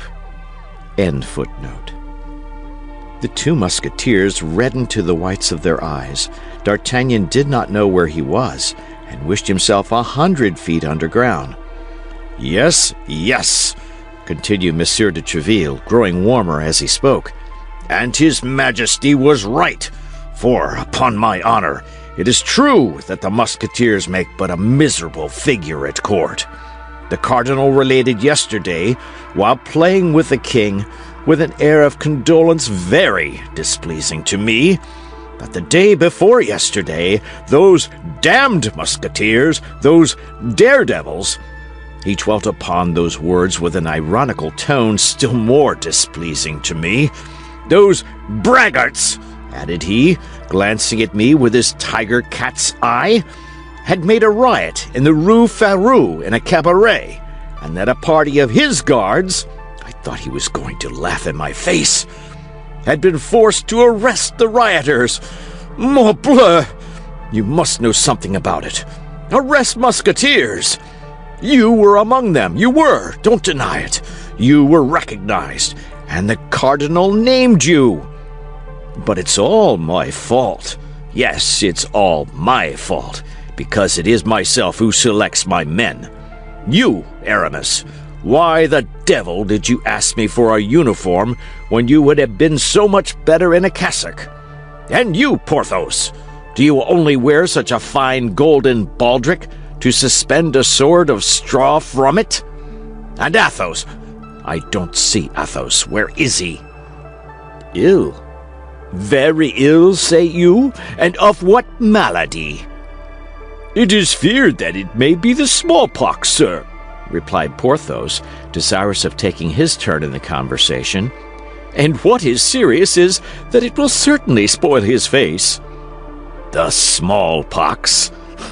That's a great story to tell me, Porthos. Sick of the smallpox at his age? No, but wounded without doubt, killed perhaps. Ah, if I knew. S'blood, Messieurs Musketeers, I will not have this haunting of bad places, this quarreling in the streets, this swordplay at the crossways, and above all, I will not have occasion given for the cardinal's guards, who are brave, quiet, skillful men who never put themselves in a position to be arrested, and who, besides, never allow themselves to be arrested, to laugh at you. I am sure of it. They would prefer dying on the spot to being arrested or taking back a step. To save yourselves, to scamper away, to flee, that is good for the king's musketeers. Porthos and Aramis trembled with rage. They could willingly have strangled Monsieur de Treville if at the bottom of all this they had not felt it was the great love he bore them which made him speak thus. They stamped upon the carpet with their feet. They bit their lips till the blood came, and grasped the hilts of their swords with all their might. All without had heard, as we have said, Athos, Porthos, and Aramis called, and had guessed from Monsieur de Treville's tone of voice that he was very angry about something. 10 curious heads were glued to the tapestry and became pale with fury, for their ears, closely applied to the door, did not lose a syllable of what he said, while their mouths repeated as he went on the insulting expressions of the captain to all the people in the antechamber. In an instant, from the door of the cabinet to the street gate, the whole hotel was boiling.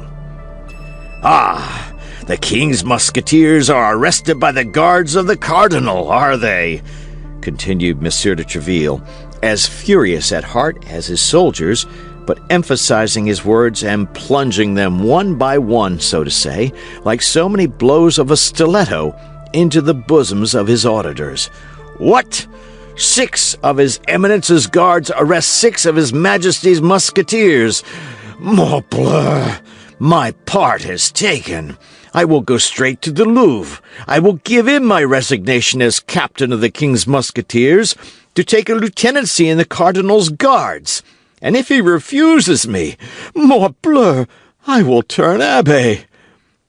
At these words, the murmur without became an explosion. Nothing was to be heard but oaths and blasphemies.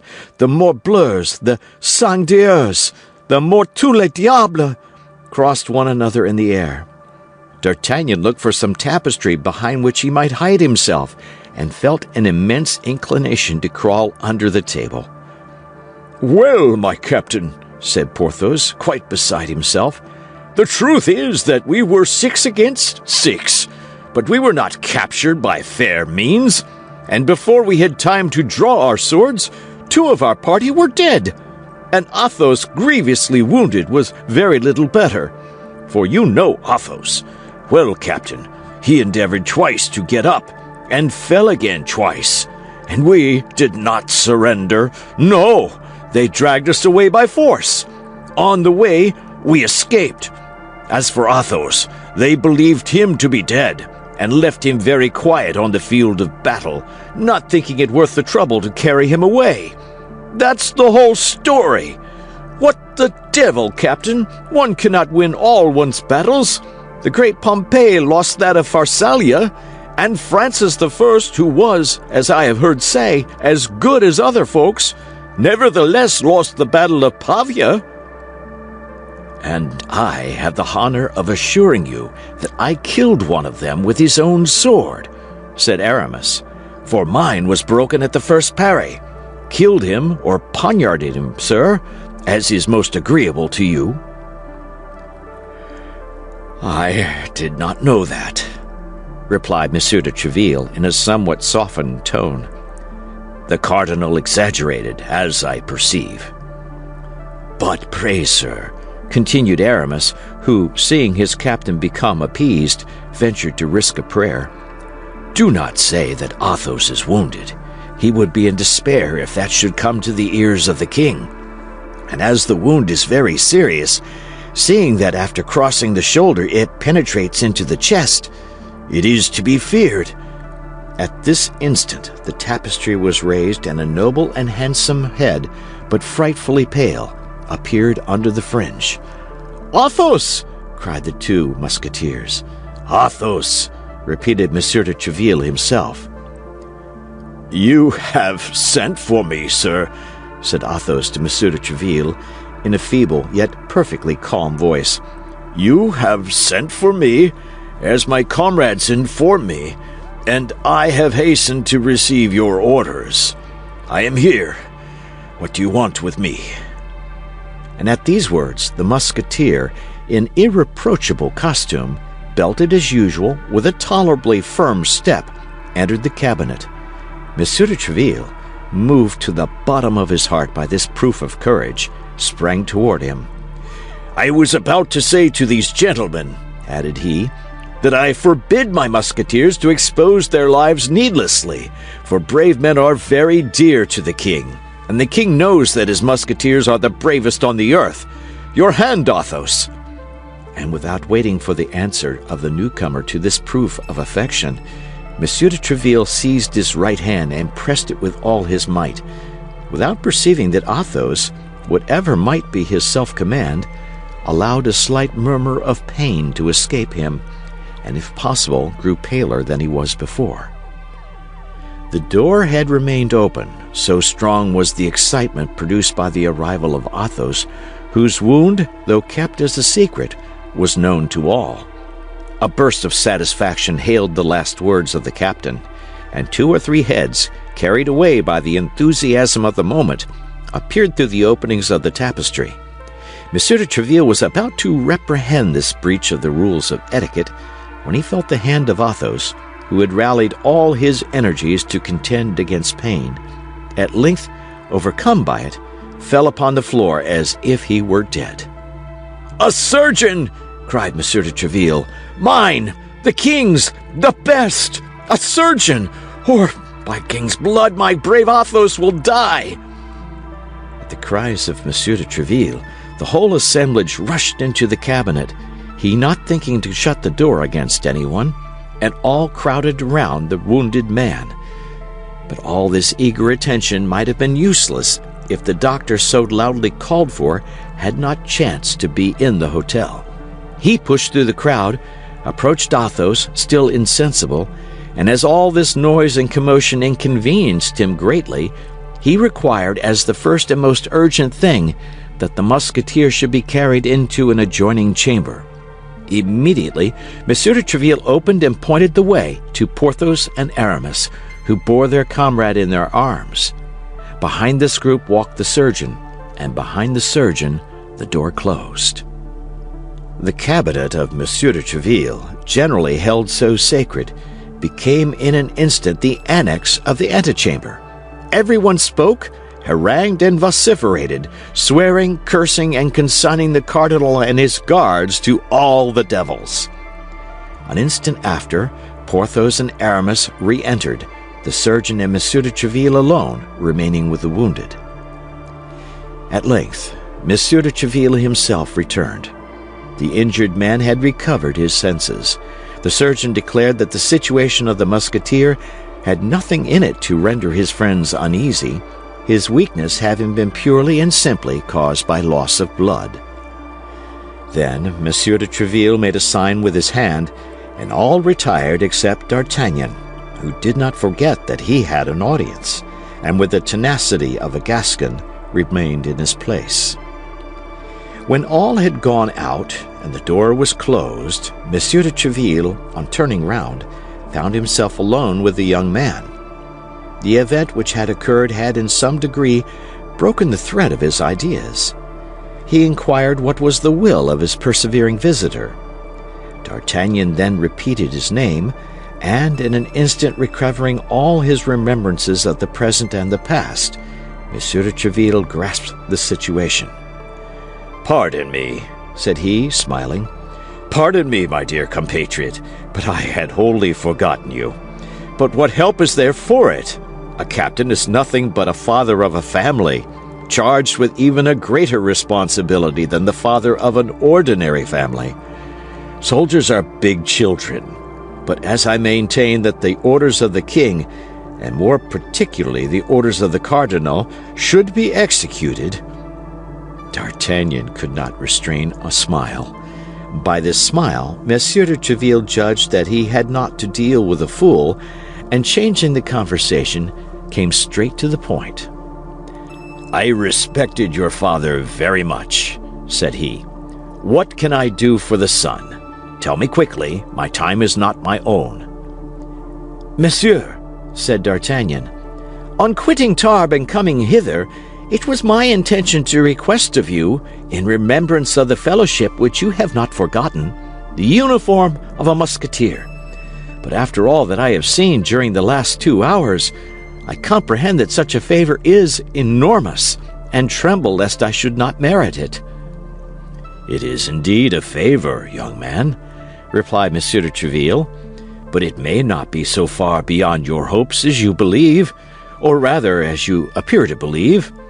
But His Majesty's decision is always necessary, and I inform you with regret that no one becomes a musketeer without the preliminary ordeal of several campaigns, certain brilliant actions, or a service of 2 years in some other regiment less favored than ours."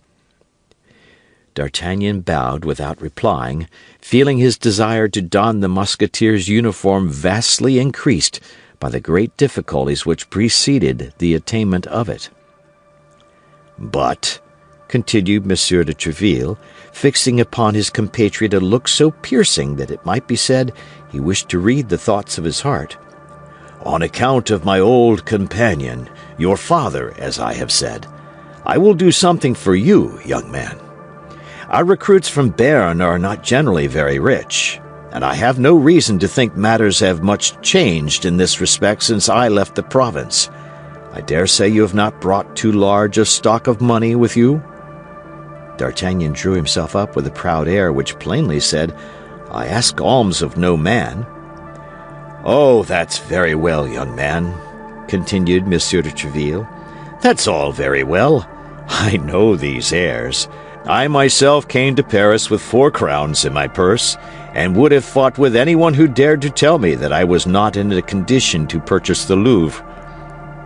D'Artagnan's bearing became still more imposing. Thanks to the sale of his horse, he commenced his career with 4 more crowns than Monsieur de Treville possessed at the commencement of his. "You ought, I say, then, to husband the means you have, however large the sum may be, but you ought also to endeavor to perfect yourself in the exercises becoming a gentleman. I will write a letter today to the director of the Royal Academy, and tomorrow he will admit you without any expense to yourself.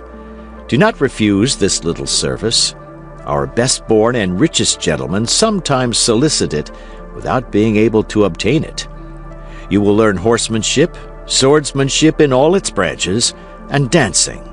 You will make some desirable acquaintances, and from time to time you can call upon me just to tell me how you are getting on, and to say whether I can be of further service to you." D'Artagnan, stranger as he was to all the manners of a court, could not but perceive a little coldness in this reception. "Alas, sir," said he, "I cannot but perceive how sadly I missed the letter of introduction which my father gave me to present to you." "I certainly am surprised," replied M. de Treville, "that you should undertake so long a journey without that necessary passport, the sole resource of us poor baronets." "I had one, sir, and, thank God, such as I could wish," cried D'Artagnan, "but it was perfidiously stolen from me." He then related the adventure of Meung, describing the unknown gentleman with all the greatest minuteness, and all with a warmth and truthfulness that delighted Monsieur de Treville. "This is all very strange," said Monsieur de Treville, after meditating a minute. "You mentioned my name, then, aloud?" "Yes, sir. I certainly committed that imprudence, but why should I have done otherwise? A name like yours must be as a buckler to me on my way. Judge if I should not put myself under its protection."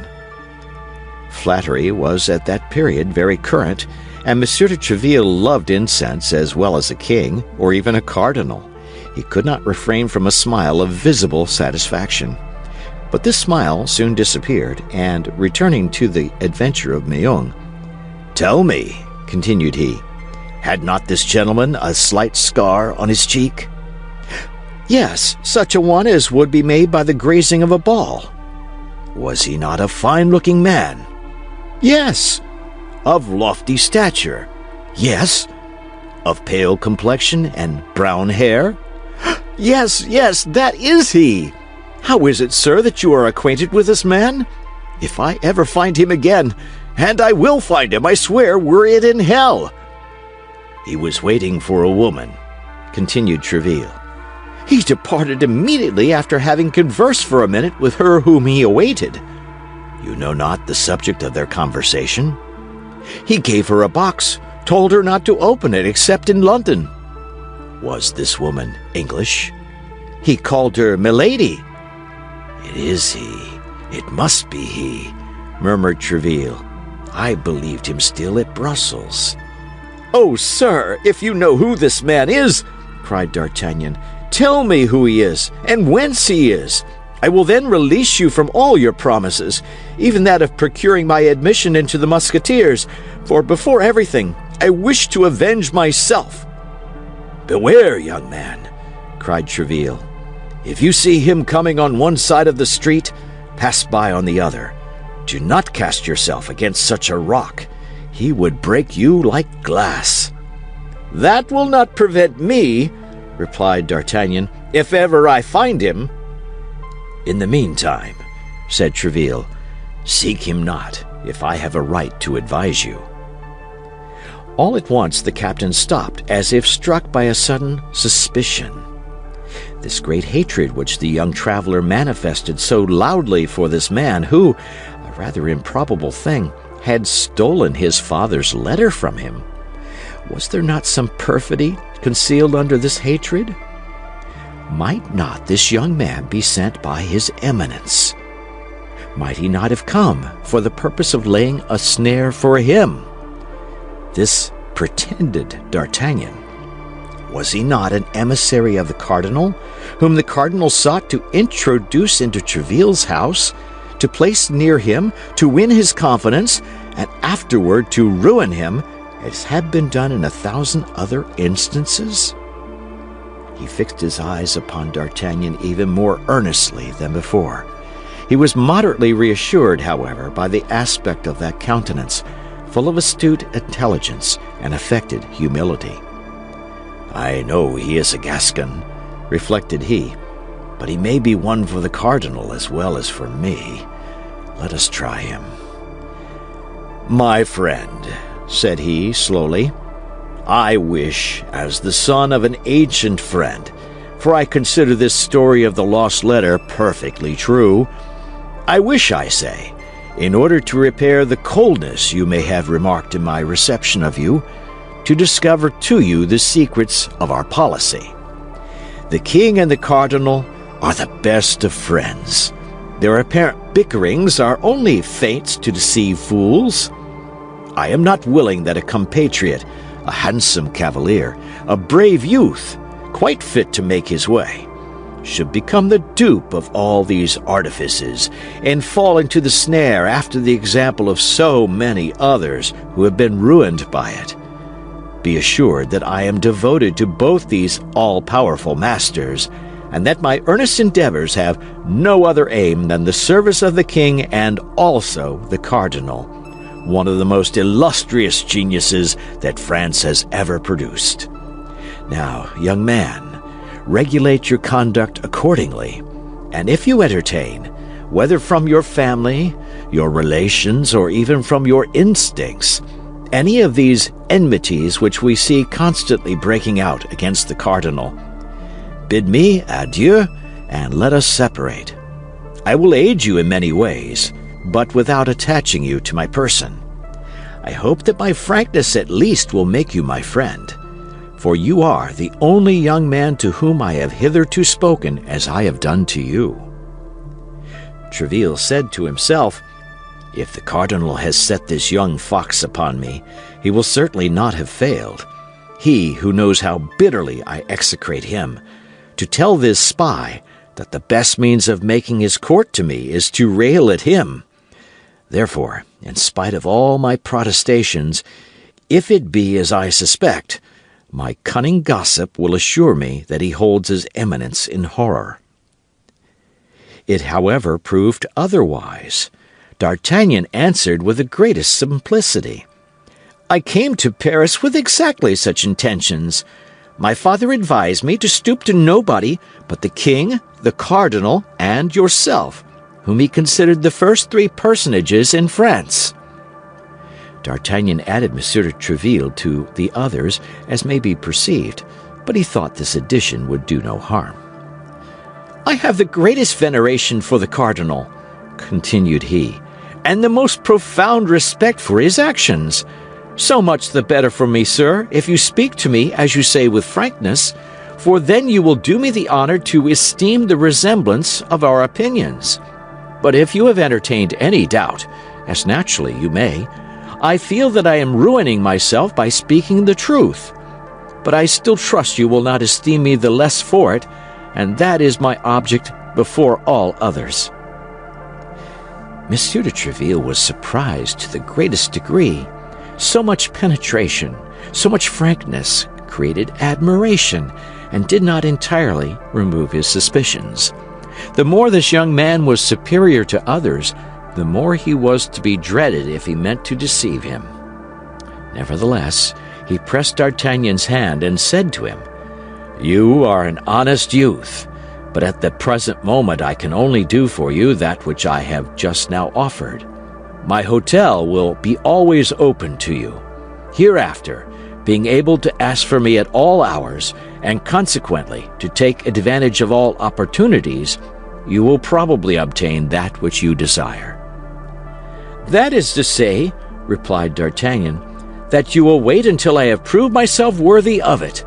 Well, be assured," added he with the familiarity of a Gascon, "you shall not wait long." And he bowed in order to retire, and as if he considered the future in his own hands. "But wait a minute," said Monsieur de Tréville, stopping him.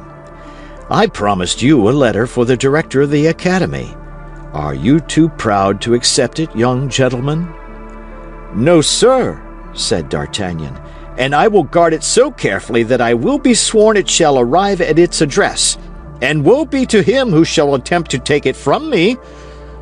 Monsieur de Tréville smiled at this flourish, and leaving his young man compatriot in the embrasure of the window, where they had talked together, he seated himself at a table in order to write the promised letter of recommendation. While he was doing this, D'Artagnan, having no better employment, amused himself with beating a march upon the window, and with looking at the Musketeers, who went away one after another, following them with his eyes until they disappeared. Monsieur de Tréville, after having written the letter, sealed it, and rising, approached the young man in order to give it to him.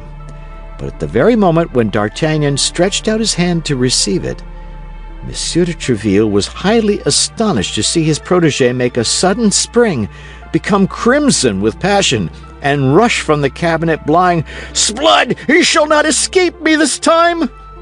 "And who?" asked Monsieur de Tréville. "He, my thief!" replied D'Artagnan. "Oh, the traitor!" And he disappeared. "The devil take the madman!" murmured Monsieur de Tréville.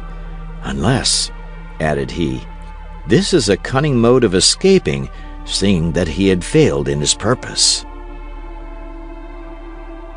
End of chapter. Chapter 4. The shoulder of Athos, the baldric of Porthos, and the handkerchief of Aramis. D'Artagnan, in a state of fury, crossed the antechamber at 3 bounds, and was darting toward the stairs, which he reckoned upon descending 4 at a time, when, in his heedless course, he ran head foremost against a musketeer who was coming out of one of Monsieur de Tréville's private rooms, and striking his shoulder violently, made him utter a cry, or rather a howl. "Excuse me," said D'Artagnan, endeavoring to resume his course. "Excuse me, but I am in a hurry." Scarcely had he descended the first stair when a hand of iron seized him by the belt and stopped him. "You are in a hurry?" said the musketeer, as pale as a sheet. "Under that pretext you run against me? You say, 'Excuse me,' and you believe that is sufficient? Not at all, my young man. Do you fancy, because you have heard Monsieur de Tréville speak to us a little cavalierly today, that other people are to treat us as he speaks to us? Undeceive yourself, comrade, you are not Monsieur de Tréville." "My faith," replied D'Artagnan, recognizing Athos, who, after the dressing performed by the doctor, was returning to his own apartment. "I did not do it intentionally, and not doing it intentionally, I said, 'Excuse me.' It appears to me this is quite enough. I repeat to you, however, and this time on my word of honor, I think perhaps too often, that I am in haste, great haste. Leave your hold, then, I beg of you, and let me go where my business calls me." "Monsieur," said Athos, letting him go, "you are not polite. It is easy to perceive that you come from a distance." D'Artagnan had already strode down 3 or 4 stairs, but at Athos's last remark he stopped short. "Morbleu, monsieur," said he, "however far I may come, it is not you who can give me a lesson in good manners, I warn you." "Perhaps," said Athos. "Ah, if I were not in such haste, and if I were not running after someone," said D'Artagnan. "Monsieur, man in a hurry, you can find me without running. Me, you understand." "And where, I pray you?" "Near the Carmes Deschaux." "At what hour?" "About noon." "About noon? That will do. I will be there." "Endeavor not to make me wait, for at 12:15 I will cut off your ears as you run." "Good," said D'Artagnan. "I will be there 10 minutes before 12. And he set off running as if the devil possessed him, hoping that he might yet find the stranger, whose slow pace could not have carried him far. But at the street gate Porthos was talking with the soldier on guard. Between the 2 talkers there was just enough room for a man to pass.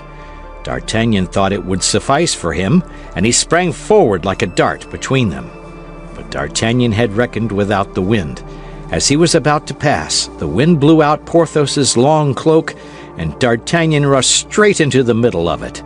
Without doubt, Porthos had reasons for not abandoning this part of his vestments, for instead of quitting his hold on the flap in his hand, he pulled it toward him, so that D'Artagnan rolled himself up in the velvet by a movement of rotation explained by the persistency of Porthos. D'Artagnan, hearing the Musketeer swear, wished to escape from the cloak, which blinded him, and sought to find his way from under the folds of it. He was particularly anxious to avoid marring the freshness of the magnificent baldric we are acquainted with, but on timidly opening his eyes, he found himself with his nose fixed between the two shoulders of Porthos, that is to say, exactly upon the baldric. Alas! Like most things in this world which have nothing in their favor but appearances, the baldric was glittering with gold in the front, but nothing but simple buff behind. Vainglorious as he was, Porthos could not afford to have a baldric wholly of gold, but had at least half. One could comprehend the necessity of the cold and the urgency of the cloak. "Bless me!" cried Porthos, making strong efforts to disembarrass himself of D'Artagnan, who was wriggling about his back. "You must be mad to run against people in this manner." "Excuse me," said D'Artagnan, reappearing under the shoulder of the giant, "but I am in such haste. I was running after someone And do you always forget your eyes when you run?" asked Porthos. "No," replied D'Artagnan, piqued, "and thanks to my eyes I see what other people cannot see." Whether Porthos understood him or did not understand him, giving way to his anger, "Monsieur," said he, "you stand a chance of getting chastised if you rub Musketeers in this fashion." "Chastised, monsieur," said D'Artagnan. "The expression is strong." "It is one that becomes a man accustomed to look his enemies in the face." "Ah, pardieu, I know full well that you don't turn your back to yours." And the young man, delighted with his joke, went away laughing loudly. Porthos foamed with rage and made a movement to rush after D'Artagnan. Presently, cried the latter, "when you haven't your cloak on." "At 1 o'clock, then, behind the Luxembourg." "Very well, at 1 o'clock, then," replied D'Artagnan, turning the angle of the street. But neither in the street he had passed through, nor in the one which his eager glance pervaded, could he see anyone. However slowly the stranger had walked, he was gone on his way, or perhaps had entered some house. D'Artagnan inquired of everyone he met with, went down to the ferry, came up again by the Rue de Seine and the Red Cross, but nothing, absolutely nothing. This chase was, however, advantageous to him in one sense, for in proportion as the perspiration broke from his forehead, his heart began to cool. He began to reflect upon the events that had passed. They were numerous and inauspicious. It was scarcely 11 o'clock in the morning, and yet this morning had already brought him into disgrace with Monsieur de Treville, who could not fail to think the manner in which D'Artagnan had left him a little cavalier. Besides this, he had drawn upon himself 2 good duels with 2 men, each capable of killing 3 D'Artagnans, with 2 Musketeers, in short, with 2 of those beings who he esteemed so greatly that he placed them in his mind and heart above all other men. The outlook was sad. Sure of being killed by Athos, it may easily be understood that the young man was not very uneasy about Porthos. As hope, however, is the last thing extinguished in the heart of man, he finished by hoping that he might survive, even though with terrible wounds, in both these duels, and in case of surviving, he made the following reprehensions upon his own conduct. "What a madcap I was, and what a stupid fellow I am! That brave and unfortunate Athos was wounded on that very shoulder against which I must run head foremost like a ram. The only thing that astonishes me is that he did not strike me dead at once. He had good cause to do so. The pain I gave him must have been atrocious. As to Porthos, faith, that's a droll affair." And in spite of himself, the young man began to laugh aloud, looking round carefully, however, to see that his solitary laugh, without a cause in the eyes of passers-by, offended no one. "As to Porthos, that is certainly droll, but I am not the less a giddy fool. Are people to be run against without warning? No. And have I any right to go and peep under their cloaks to see what is not there? He would have pardoned me. He would certainly have pardoned me if I had not said anything to him about that cursed baldric. In ambiguous words, it is true, but rather drolly ambiguous. Ah, cursed Gascon that I am, I get from one hobble into another. Friend D'Artagnan, continued he, speaking to himself with all the amenity that he thought due himself, if you escape, of which there is not much chance, I would advise you to practice perfect politeness for the future. You must henceforth be admired and quoted as a model of it.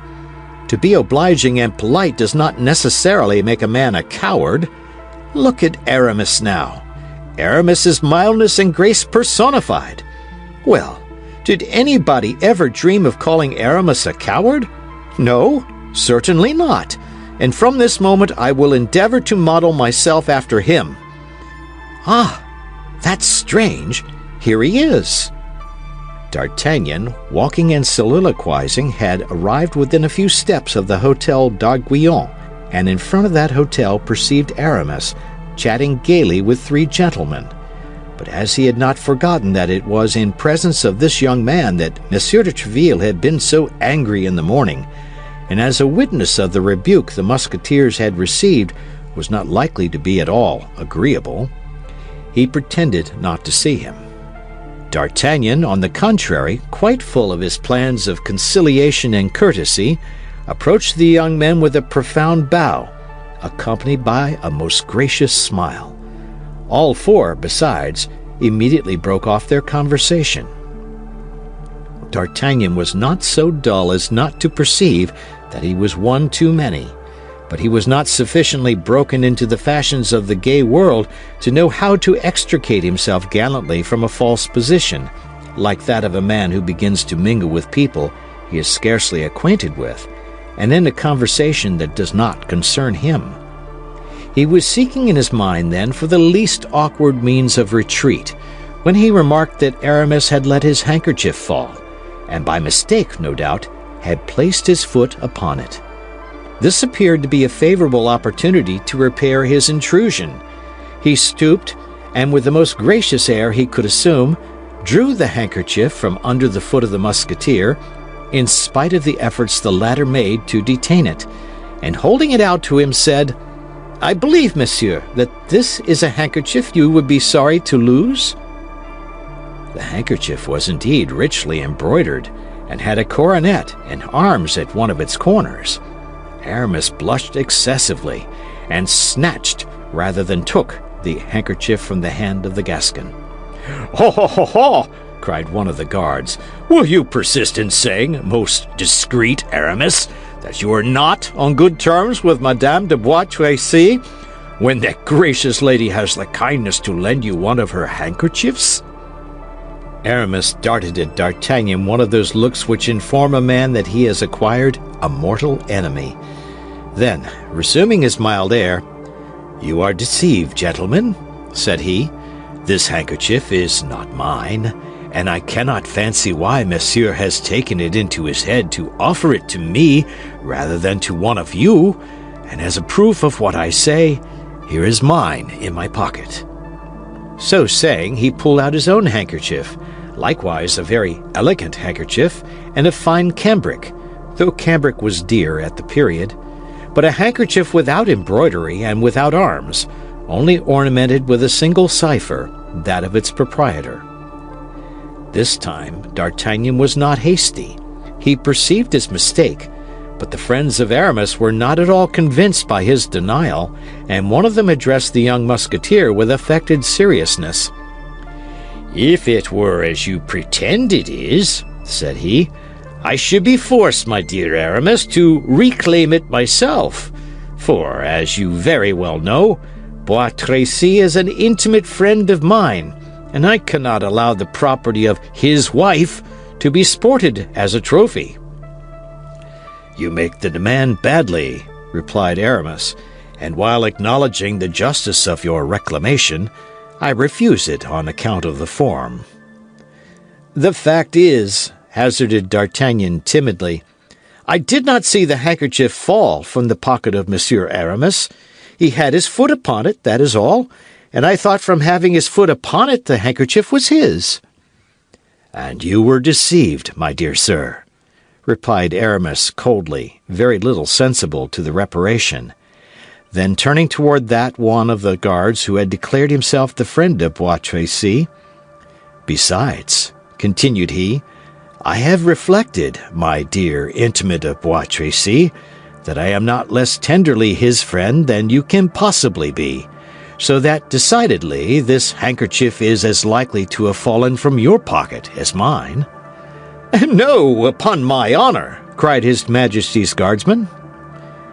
"You were about to swear upon your honor, and I upon my word, and then it will be pretty evident that one of us will have lied. Now here, Montaran, we will do better than that. Let each take a half." "Of the handkerchief?" "Yes." "Perfectly just," cried the other two guardsmen. "The judgment of King Solomon. Aramis, you certainly are full of wisdom." The young men burst into a laugh, and as may be supposed, the affair had no other sequel. In a moment or two the conversation ceased, and the three guardsmen and the musketeer, after having cordially shaken hands, separated, the guardsman going one way and Aramis another. "Now is my time to make peace with this gallant man," said D'Artagnan to himself, having stood on one side during the whole of the latter part of the conversation, and with this good feeling drawing near to Aramis, who was departing without paying any attention to him. "Monsieur," said he, "you will excuse me, I hope?" "Ah, monsieur," interrupted Aramis, "permit me to observe to you that you have not acted in this affair as a gallant man ought." "What, monsieur?" cried D'Artagnan. "And do you suppose—" "I suppose, monsieur, that you are not a fool, and that you knew very well, although coming from Gascony, that people do not tread upon handkerchiefs without a reason. What the devil! Paris is not paved with cambric." "Monsieur, you act wrongly in endeavoring to mortify me," said D'Artagnan, in whom the natural quarrelsome spirit began to speak more loudly than his pacific resolutions. "I am from Gascony, it is true, and since you know it, there is no occasion to tell you that Gascons are not very patient, so that when they have begged to be excused once, were it even for a folly, they are convinced that they have done already at least as much again as they ought to have done." "Monsieur, what I say to you about the matter," said Aramis, "is not for the sake of seeking a quarrel. Thank God I am not a bravo, and being a musketeer but for a time, I only fight when I am forced to do so, and always with great repugnance. But this time the affair is serious, for here is a lady compromised by you." "By us, you mean?" cried D'Artagnan. "Why did you so maladroitly restore me the handkerchief?" "Why did you so awkwardly let it fall?" "I have said, monsieur, and I repeat, that the handkerchief did not fall from my pocket." "And thereby you have lied twice, monsieur, for I saw it fall." "Ah, you take it with that tone, do you, Master Gascon? Well, I will teach you how to behave yourself." "And I will send you back to your mass book, Master Abbé. Draw, if you please, and instantly." "Not so, if you please, my good friend. Not here, at least. Do you not perceive that we are opposite the Hôtel d'Arguillon, which is full of the cardinal's creatures? How do I know that this is not his eminence who has honored you with the commission to procure my head? Now, I entertain a ridiculous partiality for my head. It seems to suit my shoulders so correctly. I wish to kill you, be at rest as to that, but to kill you quietly in a snug, remote place, where you will not be able to boast of your death to anybody." "I agree, monsieur, but do not be too confident. Take your handkerchief, whether it belongs to you or another. You may perhaps stand in need of it." "Monsieur is a Gascon?" asked Aramis. "Yes, monsieur does not postpone an interview through prudence." "Prudence, monsieur, is a virtue sufficiently useless to musketeers, I know, but indispensable to churchmen, and as I am only a musketeer provisionally, I hold it good to be prudent. At 2 o'clock, I shall have the honor of expecting you at the hotel of Monsieur de Treville. There I will indicate to you the best place and time." The two young men bowed and separated, Aramis ascending the street which led to the Luxembourg, while D'Artagnan, perceiving the appointed hour was approaching, took the road to the Carme des Chaux, saying to himself, "Decidedly I can't draw back, but at least, if I am killed, I shall be killed by a musketeer." End of chapter. Chapter 5. The King's Musketeers and the Cardinal's Guards. D'Artagnan was acquainted with nobody in Paris. He went therefore to his appointment with Athos without a second, determined to be satisfied with those his adversary should choose. Besides, his intention was formed to make the brave musketeer all suitable apologies, but without meanness or weakness, fearing that might result from this duel which generally results from an affair of this kind, when a young and vigorous man fights with an adversary who is wounded and weakened.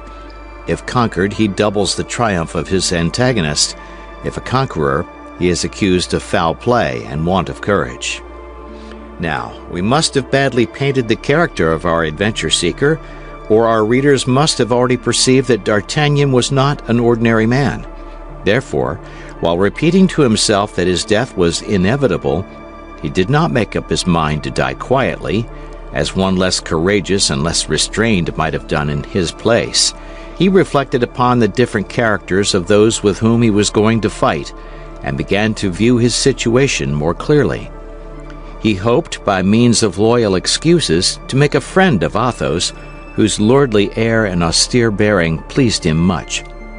He flattered himself he should be able to frighten Porthos with the adventure of the baldric, which he might, if not killed upon the spot, relate to everybody, a recital which, well managed, would cover Porthos with ridicule. As to the astute Aramis, he did not entertain much dread of him, and supposing he should be able to get that far, he determined to dispatch him in good style, or at least by hitting him in the face, as Caesar recommended his soldiers do to those of Pompey, to damage forever the beauty of which he was so proud. In addition to this, D'Artagnan possessed that invincible stock of resolution which the counsels of his father had implanted in his heart. Endure nothing from anyone but the king, the cardinal, and Monsieur de Treville.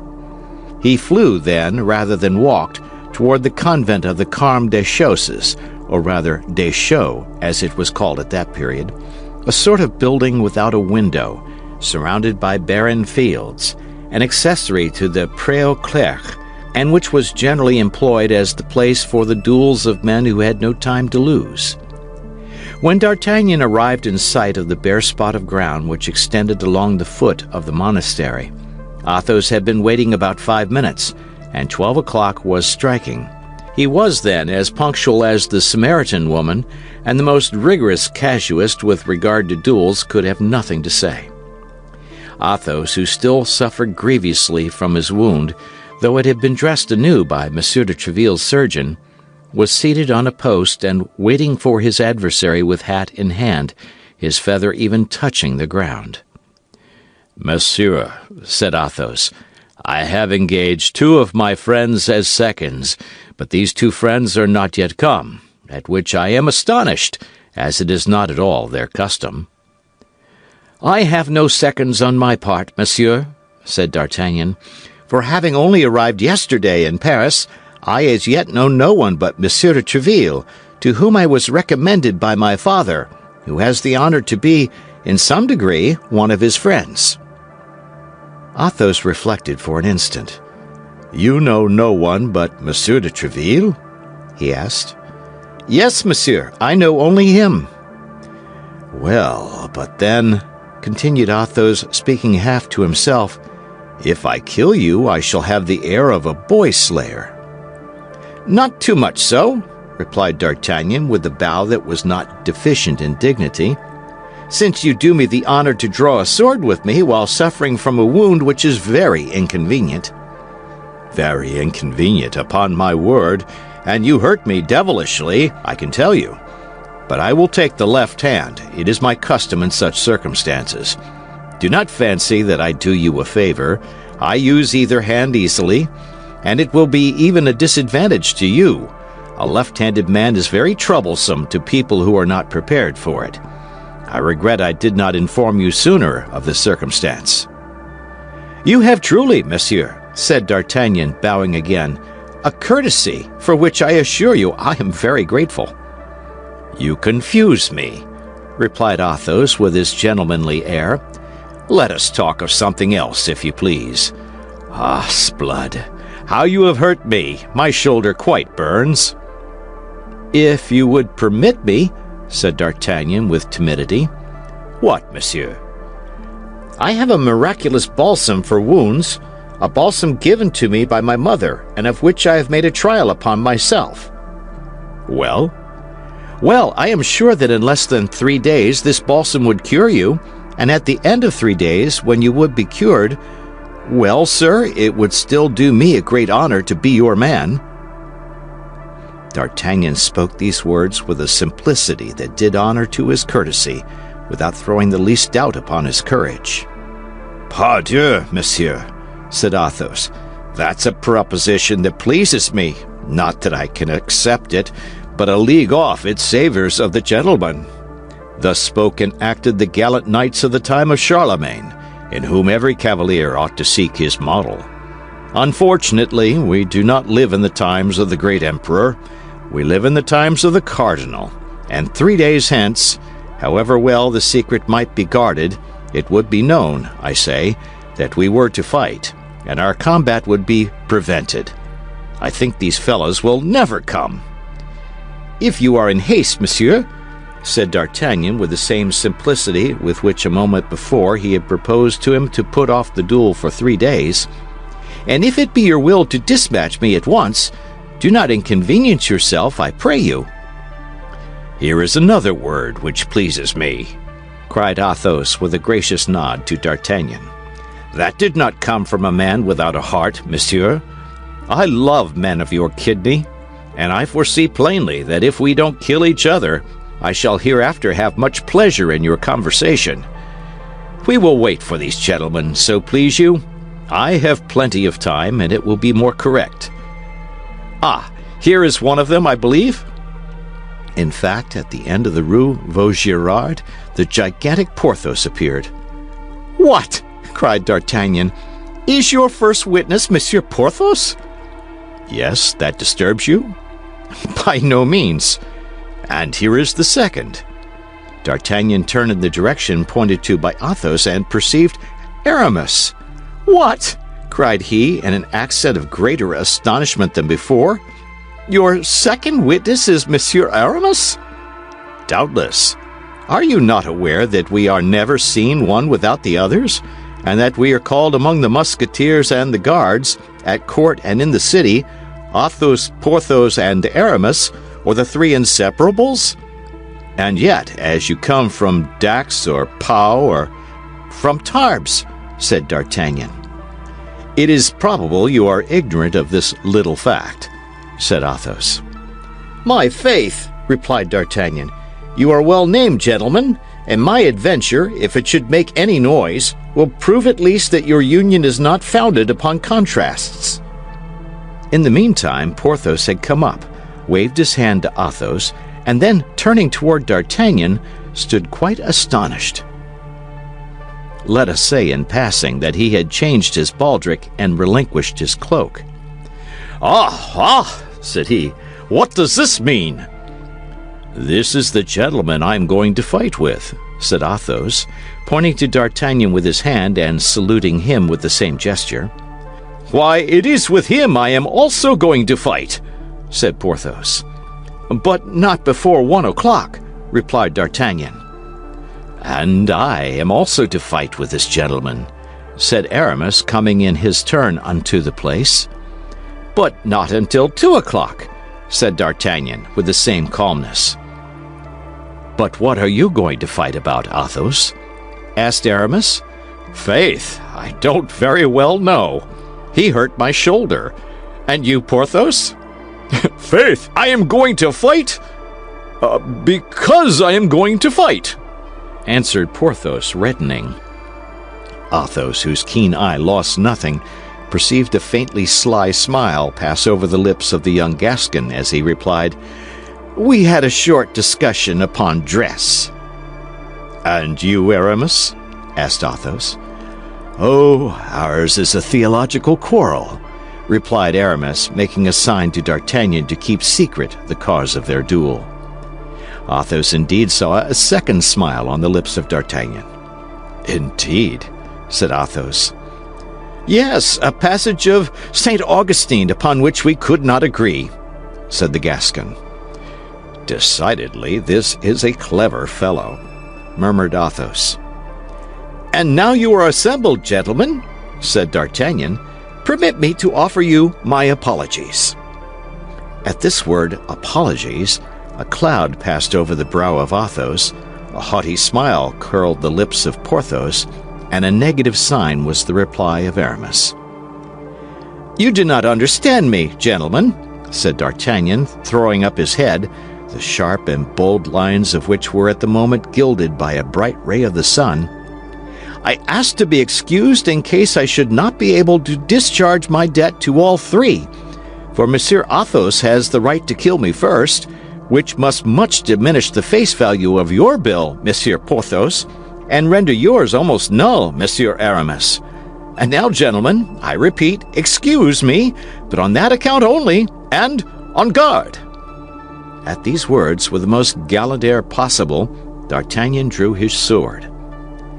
The blood had mounted to the head of D'Artagnan, and at that moment he would have drawn his sword against all the Musketeers in the kingdom as willingly as he now did against Athos, Porthos, and Aramis. It was 1/4 midday. The sun was in its zenith, and the spot chosen for the scene of the duel was exposed to its full ardor. "It is very hot," said Athos, drawing his sword in its turn, "and yet I cannot take off my doublet, for I just now felt my wound beginning to bleed again, and I should not like to annoy Monsieur with a sight of blood which he has not drawn from me himself." "That is true, Monsieur," said D'Artagnan, "and whether drawn by myself or another, I assure you I shall always view with regret the blood of so brave a gentleman. I will therefore fight in my doublet like yourself." "Come, come, enough of such compliments," cried Porthos. "Remember, we are waiting for our turns." "Speak for yourself when you are inclined to utter such incongruities," interrupted Aramis. "For my part, I think what they say is very well said, and quite worthy of two gentlemen." "When you please, monsieur," said Athos, putting himself on guard. "I waited your orders," said D'Artagnan, crossing swords. But scarcely had the two rapiers clashed, when a company of the guards of his Eminence, commanded by Monsieur de Jussac, turned the corner of the convent.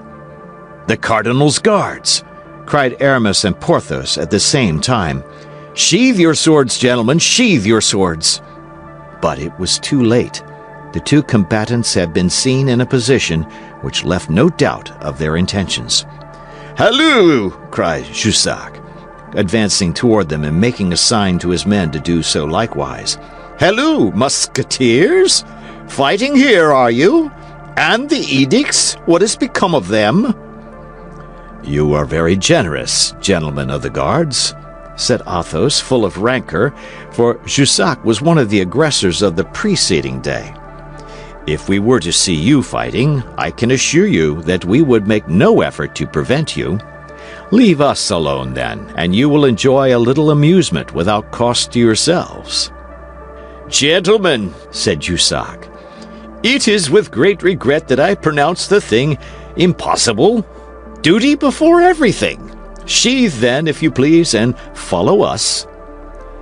"Monsieur," said Aramis, parodying Jussac, "it would afford us great pleasure to obey your polite invitation if it depended upon ourselves, but unfortunately the thing is impossible. Monsieur de Treville has forbidden it. Pass on your way, then. It is the best thing to do."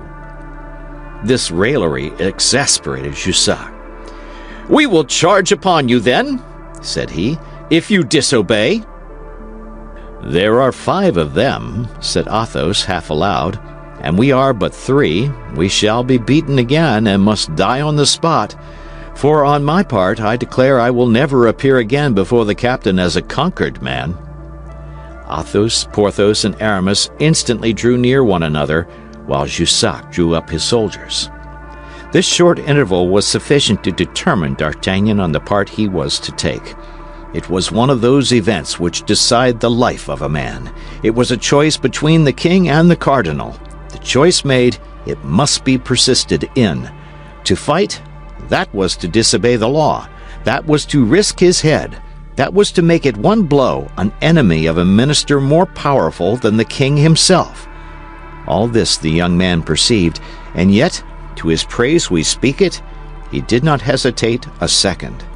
Turning towards Athos and his friends, "Gentlemen," said he, "allow me to correct your words, if you please. You said you were but 3, but it appears to me we are 4. "But you are not one of us," said Porthos. "That's true," replied D'Artagnan. "I have not the uniform, but I have the spirit. My heart is that of a musketeer. I feel it, monsieur, and that impels me on." "Withdraw, young man," cried Jussac, who doubtless by his gestures and the expression of his countenance had guessed D'Artagnan's design. "You may retire. We consent to that. Save your skin. Be gone quickly." D'Artagnan did not budge. "Decidedly, you are a brave fellow," said Athos, pressing the young man's hand. Come, choose your part," replied Jussac. "Well," said Porthos to Aramis, "we must do something." "Monsieur is full of generosity," said Athos. But all 3 reflected upon the youth of D'Artagnan and dreaded his inexperience. "We should only be 3, one of whom is wounded, with the addition of a boy," resumed Athos, "and yet it will not be the less said that we were 4 men." "Yes, but to yield," said Porthos. "That is difficult," replied Athos. D'Artagnan comprehended their irresolution. "Try me, gentlemen," said he, "and I swear to you by my honor that I will not go hence if we are conquered." "What is your name, my brave fellow?" said Athos. "D'Artagnan, monsieur." "Well then, Athos, Porthos, Aramis, and D'Artagnan, forward!" cried Athos. "Come, gentlemen, have you decided?" cried Jussac for the 3rd time. "It is done, gentlemen," said Athos. "And what is your choice?" asked Jussac. "We are about to have the honor of charging you," replied Aramis, lifting his hat with one hand and drawing his sword with the other.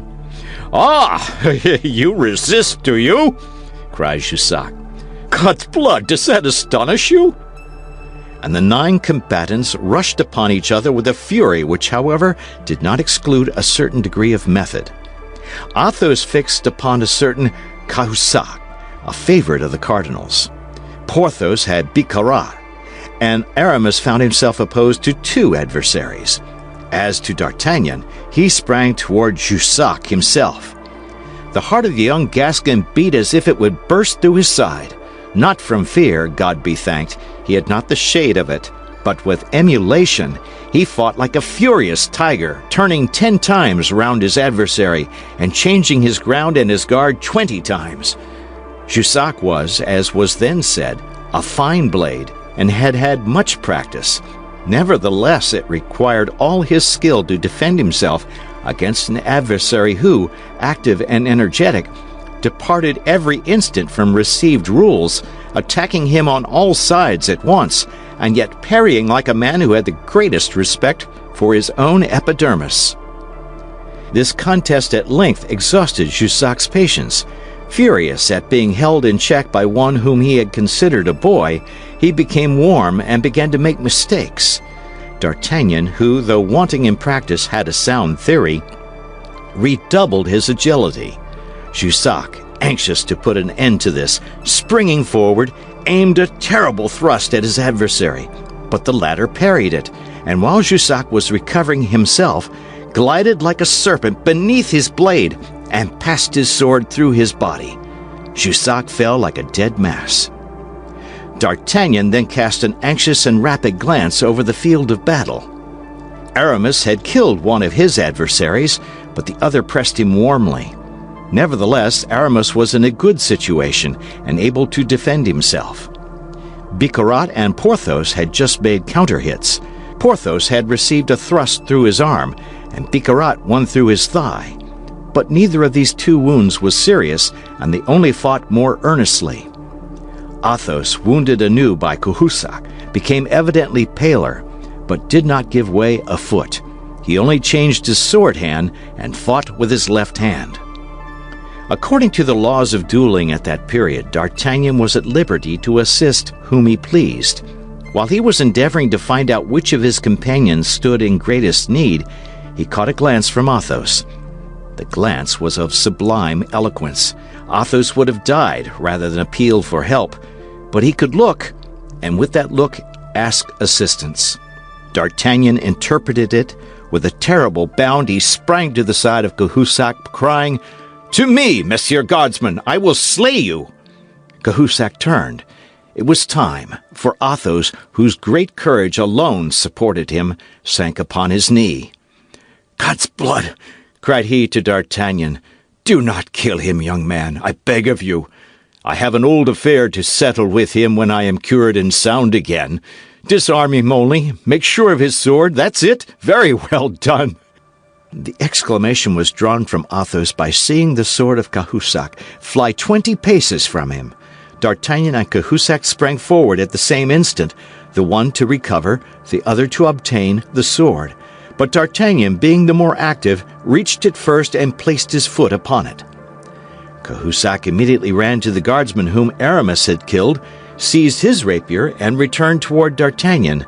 But on his way he met Athos, who during his relief which D'Artagnan had procured him had recovered his breath, and who, for fear that D'Artagnan would kill his enemy, wished to resume the fight. D'Artagnan perceived that it would be disobliging Athos not to leave him alone, and in a few minutes Cahusac fell, with a sword thrust through his throat. At the same instant Aramis placed his sword point on the breast of his fallen enemy, and forced him to ask for mercy. There only then remained Porthos and Bicarat. Porthos made 1,000 flourishes, asking Bicarat what o'clock it could be, and offering him his compliments upon his brother's having just obtained a company in the regiment of Navarre. But, just as he might, he gained nothing. Bicarat was one of those iron men who never fell dead. Nevertheless, it was necessary to finish. The watch might come up and take all the combatants, wounded or not, royalists or cardinalists.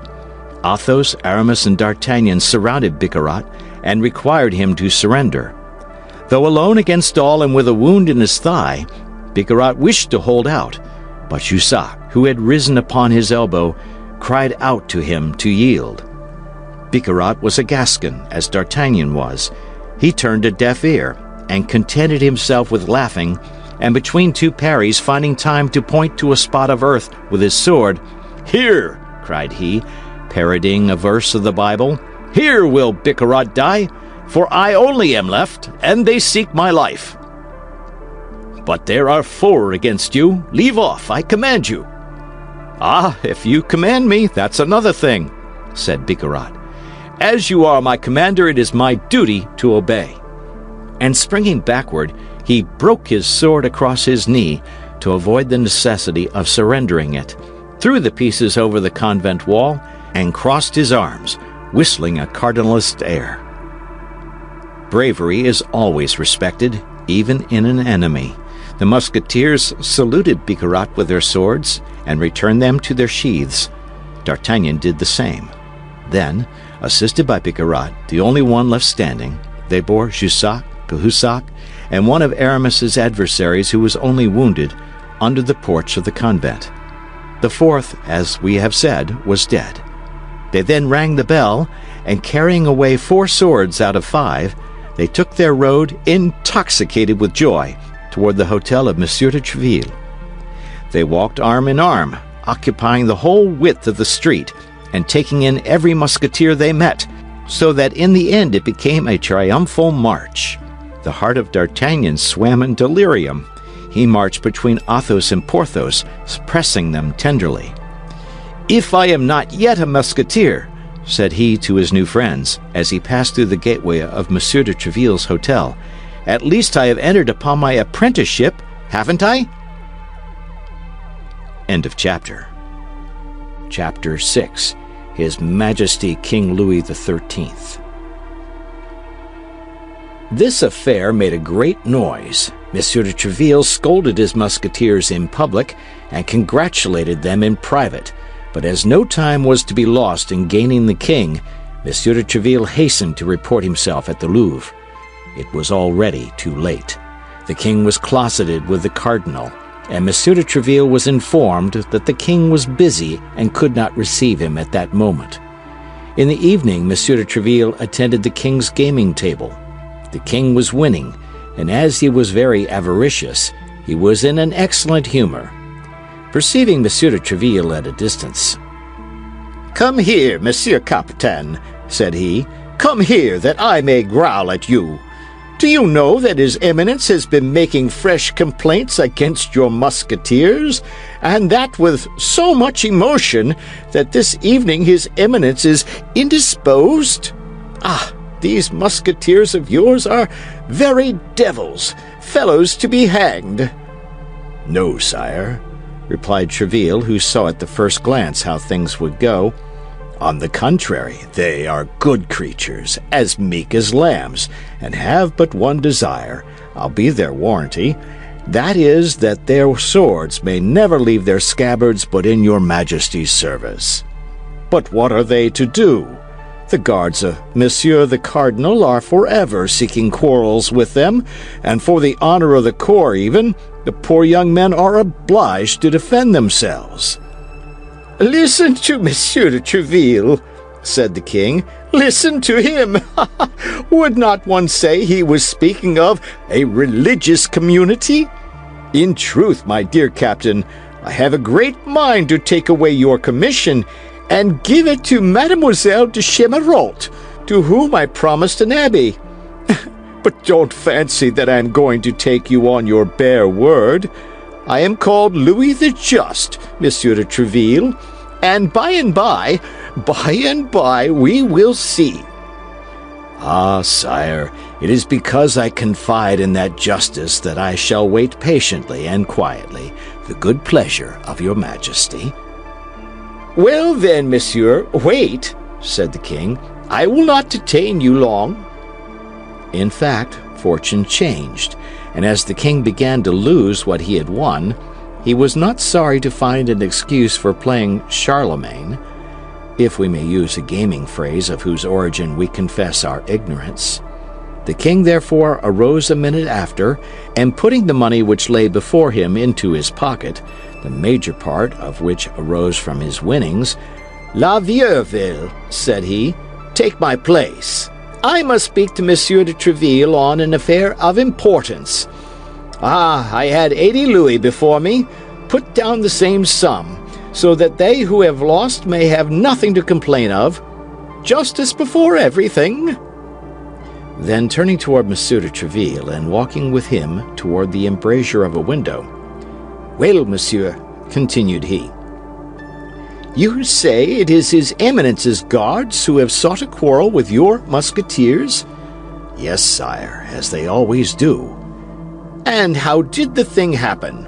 Let us see, for you know, my dear captain, a judge must hear both sides." "Good Lord, in the most simple and natural manner possible. 3 of my best soldiers, whom your Majesty knows by name, and whose devotedness you have more than once appreciated, and who have, I dare affirm to the king, his service much at heart. 3 of my best soldiers, I say, Athos, Porthos, and Aramis, had made a party of pleasure with a young fellow from Gascony, whom I had introduced to them the same morning.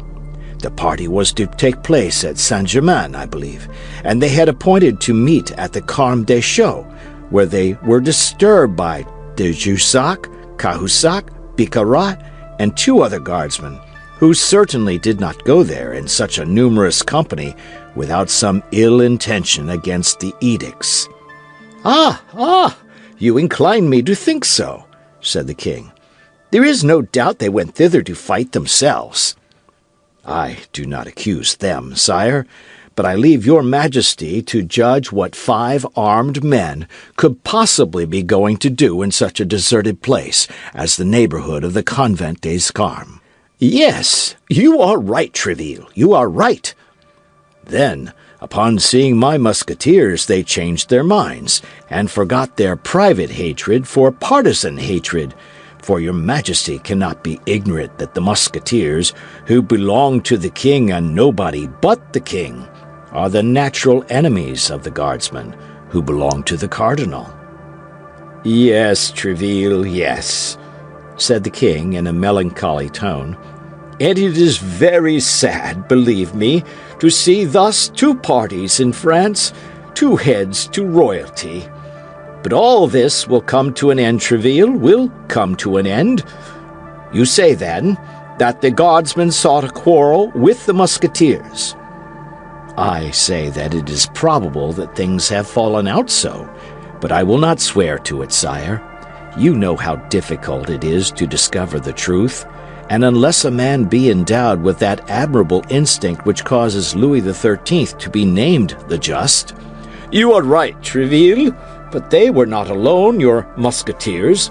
They had a youth with them." "Yes, sire, and 1 wounded man, so that 3 of the king's musketeers, one of whom was wounded, and a youth not only maintained their ground against 5 of the most terrible of the cardinal's guardsmen, but absolutely brought 4 of them to earth." Why, this is a victory!" cried the king, all radiant. "A complete victory!" "Yes, sire, as complete as that of the Bridge of Say." 4 men, 1 of them wounded, and a youth, say you?" "One hardly a young man, but who, however, behaved himself so admirably on this occasion that I will take the liberty of recommending him to your majesty." "How does he call himself?" "D'Artagnan, sire. He is the son of one of my oldest friends, the son of a man who served under the king your father, of glorious memory, in the Civil War." "And you say this young man behaved himself well? Tell me how, Tréville. You know how I delight in accounts of war and fighting." And Louis XIII twisted his mustache proudly, placing his hand upon his hip. "Sire," resumed Tréville, "as I told you, Monsieur d'Artagnan is little more than a boy, and as he has not the honor of being a musketeer, he was dressed as a citizen. The guards of the cardinal, perceiving his youth and that he did not belong to the corps, invited him to retire before they attacked." "So you may plainly see, Tréville," interrupted the king, "it was they who attacked?" "That is true, sire. There can be no more doubt on that head. They called upon him then to retire, but he answered that he was a musketeer at heart, entirely devoted to your majesty, and that therefore he would remain with Messieurs the Musketeers." "Brave young man," murmured the king. "Well, he did remain with them, and your majesty has in him so firm a champion that it was he who gave Jussac the terrible sword thrust which has made the cardinal so angry." "He who wounded Jussac!" cried the king. "He, a boy! Tréville, that's impossible!" "It is as I have the honor to relate it to your majesty." "Jussac, one of the first swordsmen in the kingdom!" "Well, sire, for once he found his master." "I will see this young man, Tréville. I will see him. And if anything can be done, well, we will make it our business." "When will your majesty deign to receive him?" "Tomorrow at midday, Tréville." "Shall I bring him alone?" No, bring me all 4 together. I wish to thank them all at once. Devoted men are so rare, Tréville. By the back staircase. It is useless to let the cardinal know." "Yes, sire." "You understand, Tréville?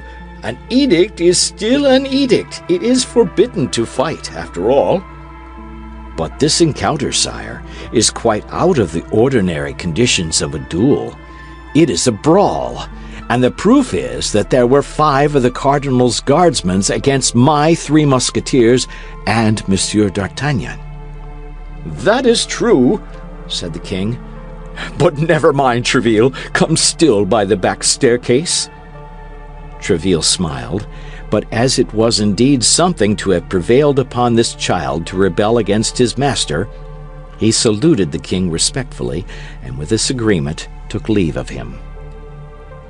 That evening the 3 musketeers were informed of the honor accorded them. As they had long been acquainted with the king, they were not much excited, but D'Artagnan, with his Gascon imagination, saw in it his future fortune, and passed the night in golden dreams. By 8 o'clock in the morning he was at the apartment of Athos. D'Artagnan found the musketeer dressed and ready to go out. As the hour to wait upon the king was not till 12, he had made a party with Porthos and Aramis to play a game at tennis in a tennis court situated near the stables of the Luxembourg. Athos invited D'Artagnan to follow them, and although ignorant of the game, which he had never played, he accepted, not knowing what to do with his time from 9 o'clock in the morning, as it then scarcely was, till 12. The 2 musketeers were already there, and were playing together. Athos, who was very expert in all bodily exercises, passed with D'Artagnan to the opposite side and challenged them. But at the first effort he made, although he played with his left hand, he found that his wound was yet too recent to allow of such exertion. D'Artagnan remained therefore alone, and as he declared he was too ignorant of the game to play it regularly, they only continued giving balls to one another without counting. But one of these balls, launched by Porthos's Herculean hand, passed so close to D'Artagnan's face that he thought that if, instead of passing near, it had hit him, his audience would have been probably lost, as it would have been impossible for him to present himself before the king. Now, as upon this audience, in his Gascon imagination, depended his future life, he saluted Aramis and Porthos politely, declaring that he would not resume the game until he should be prepared to play with them on more equal terms, and went and took his place near the cord and in the gallery.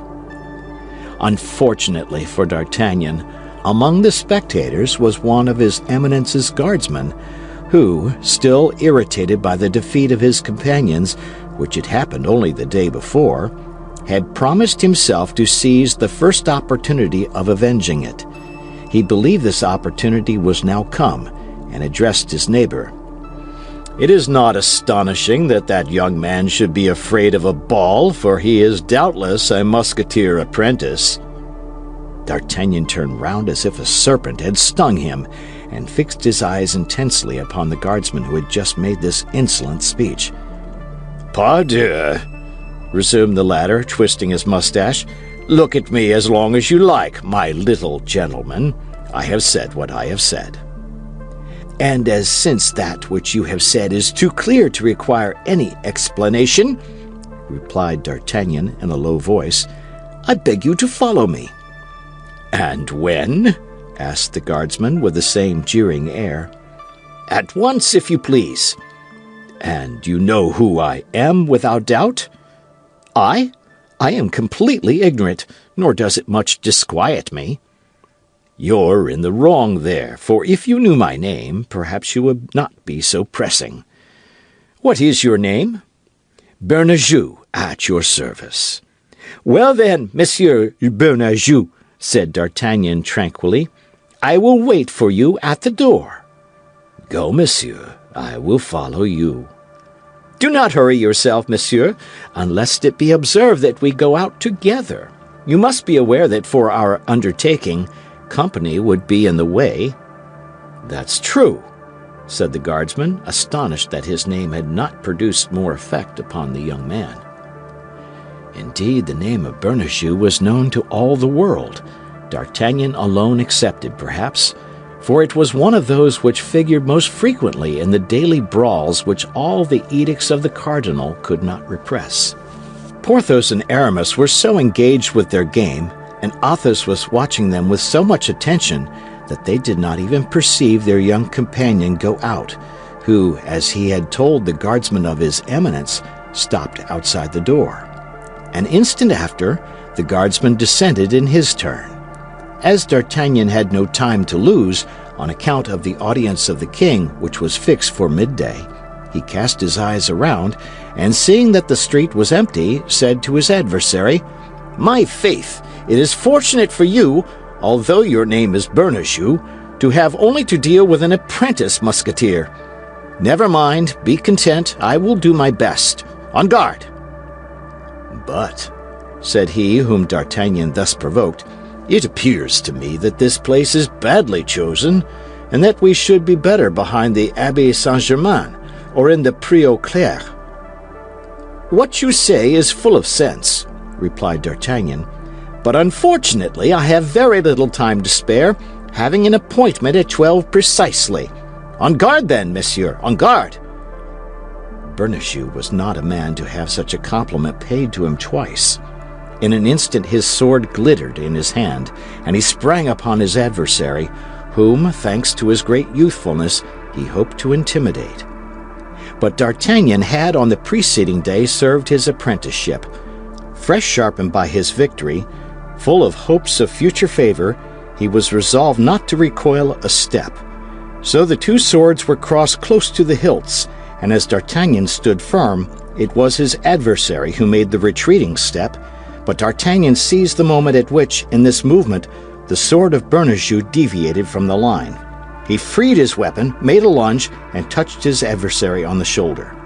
D'Artagnan immediately made a step backward and raised his sword, but Bernajoux cried out that it was nothing, and rushing blindly upon him, absolutely spitted himself upon D'Artagnan's sword.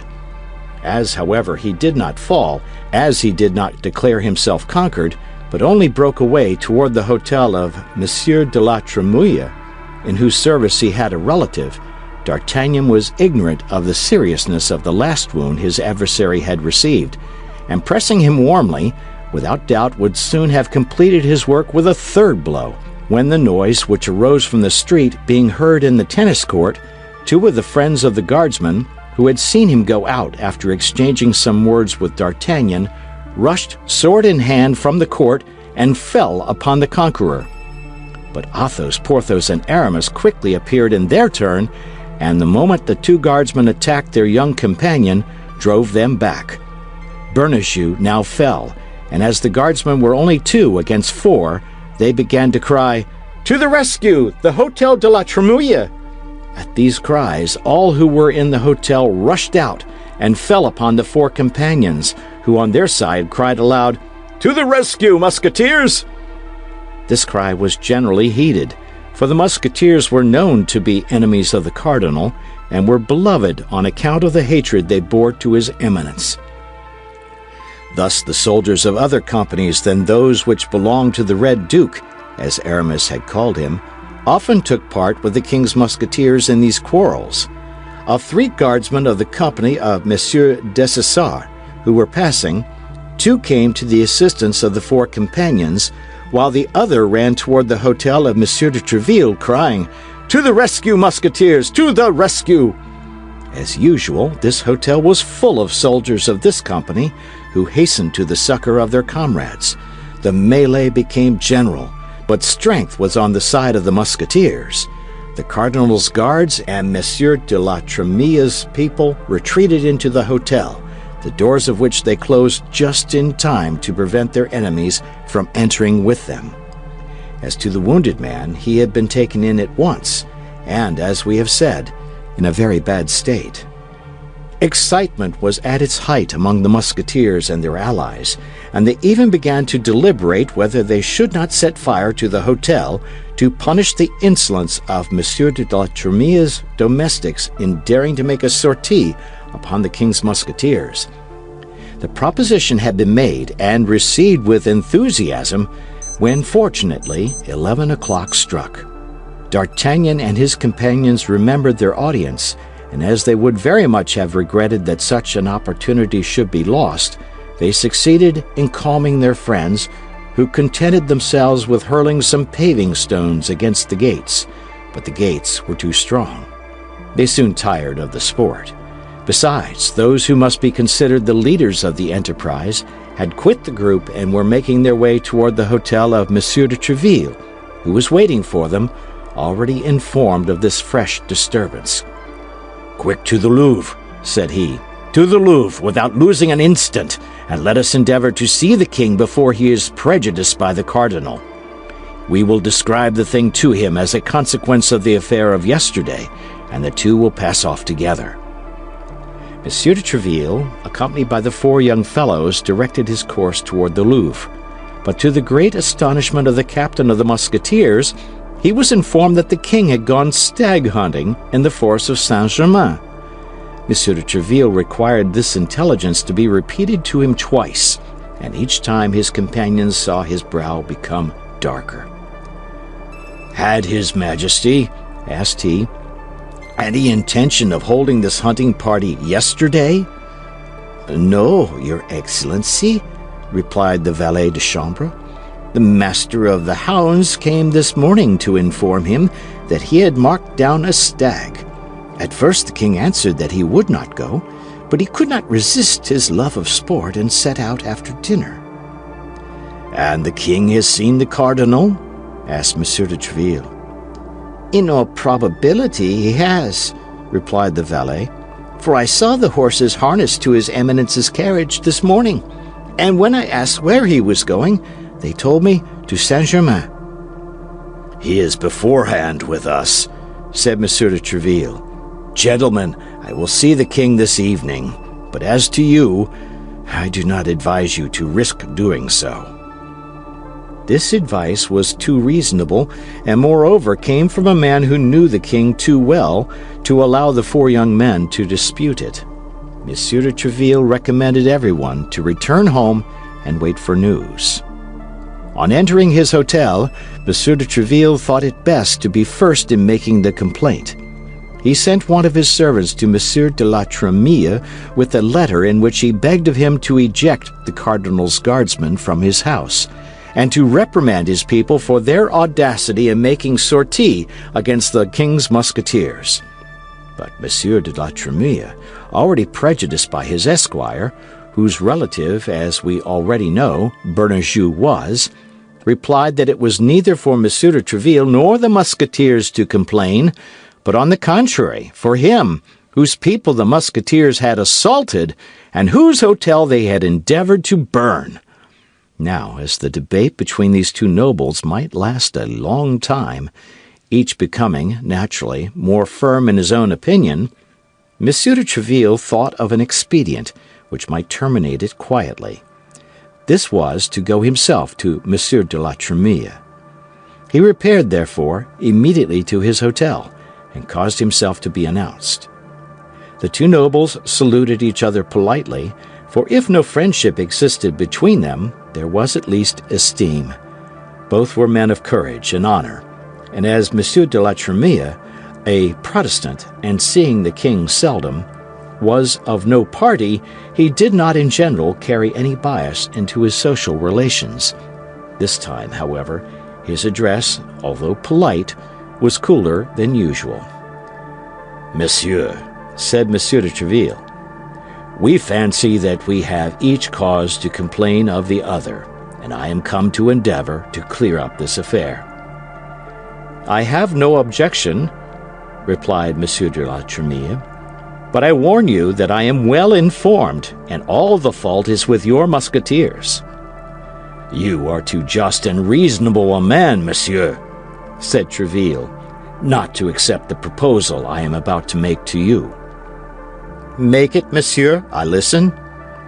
"How is Monsieur Bernajoux, your esquire's relative?" "Why, monsieur, very ill indeed. In addition to the sword thrust in his arm, which is not dangerous, he has received another right through his lungs, of which the doctor says bad things." "But has the wounded man retained his senses?" "Perfectly." "Does he talk?" "With difficulty, but he can speak." "Well, monsieur, let us go to him. Let us adjure him, in the name of the God before whom he must perhaps appear, to speak the truth. I will take him for judge in his own cause, monsieur, and will believe what he will say." Monsieur de la Tremille reflected for an instant. Then, as it was difficult to suggest a more reasonable proposal, he agreed to it. Both descended to the chamber in which the wounded man lay. The latter, on seeing these two noble lords who came to visit him, endeavored to raise himself up in his bed, but he was too weak, and exhausted by the effort, he fell back again almost senseless. Monsieur de la Tremille approached him, and made him inhale some salts, which recalled him to life. Then Monsieur de Treville, unwilling that it should be thought that he had influenced the wounded man, requested Monsieur de la Tremille to interrogate him himself. That happened which Monsieur de Treville had foreseen. Placed between life and death as Bernajoux was, he had no idea for a moment of concealing the truth, and he described to the two nobles the affair exactly as it had passed. This was all that Monsieur de Treville wanted. He wished Bernajoux a speedy convalescence, took leave of Monsieur de la Tremille, returned to his hotel, and immediately sent word to the four friends that he awaited their company at dinner. Monsieur de Treville entertained good company, wholly anti-cardinalist, though. It may easily be understood, therefore, that the conversation during the whole of dinner turned upon the two checks that his Eminence's guardsmen had received. Now, as D'Artagnan had been the hero of these two fights, it was upon him that all the felicitations fell, which Athos, Porthos, and Aramis abandoned to him, not only as good comrades, but as men who had so often had their turn that they could very well afford him his. Towards 6 o'clock, Monsieur de Treville announced that it was time to go to the Louvre. But as the hour of audience granted by His Majesty was past, instead of claiming the entrée by the back stairs, he placed himself with the four young men in the antechamber.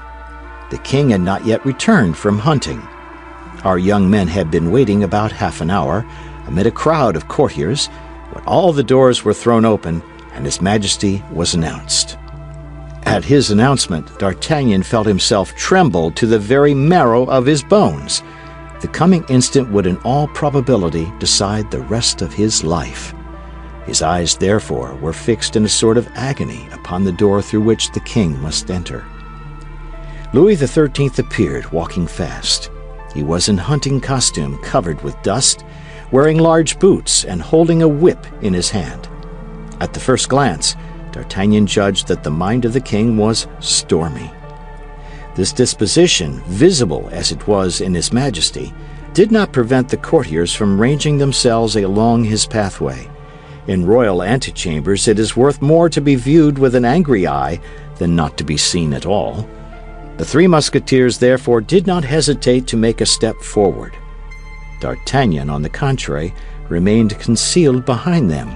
But although the king knew Athos, Porthos, and Aramis personally, he passed before them without speaking or looking, indeed, as if he had never seen them before.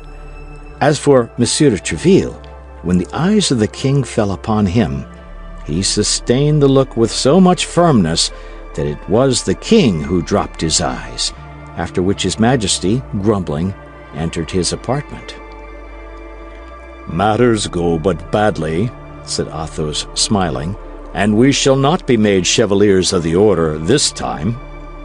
"Wait here 10 minutes," said Monsieur de Treville, "and if at the expiration of 10 minutes you do not see me come out, return to my hotel, for it will be useless for you to wait for me longer."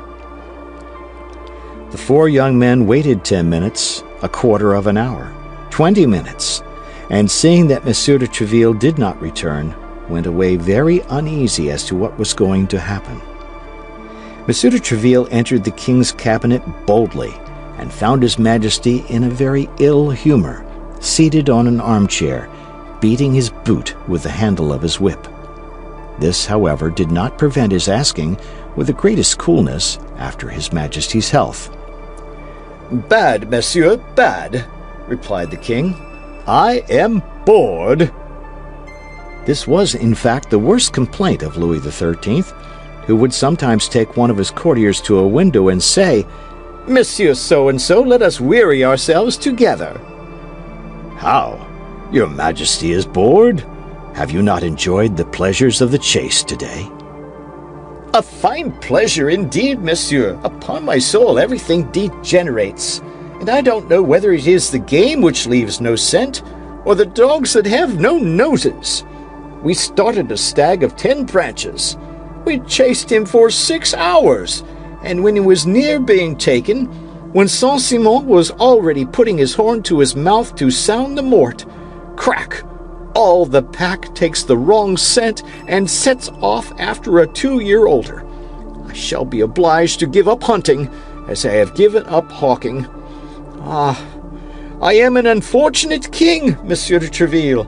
I had but one gerfalcon, and he died day before yesterday." "Indeed, sire, I wholly comprehend your disappointment. The misfortune is great, but I think you still have a good number of falcons, sparrowhawks, and tiercels." "And not a man to instruct them. Falconers are declining. I know no one but myself who is acquainted with the noble art of venery.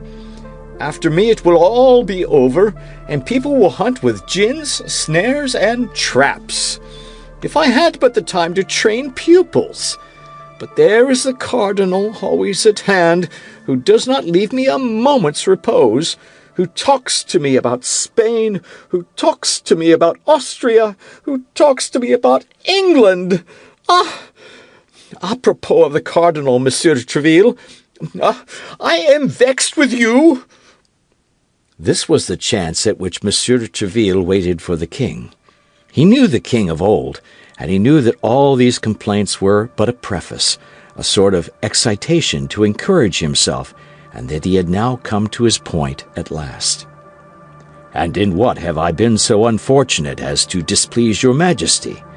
asked Monsieur de Treville, feigning the most profound astonishment. "Is it thus you perform your charge, monsieur?" continued the king without directly replying to de Treville's question. "Is it for this I name you captain of my musketeers?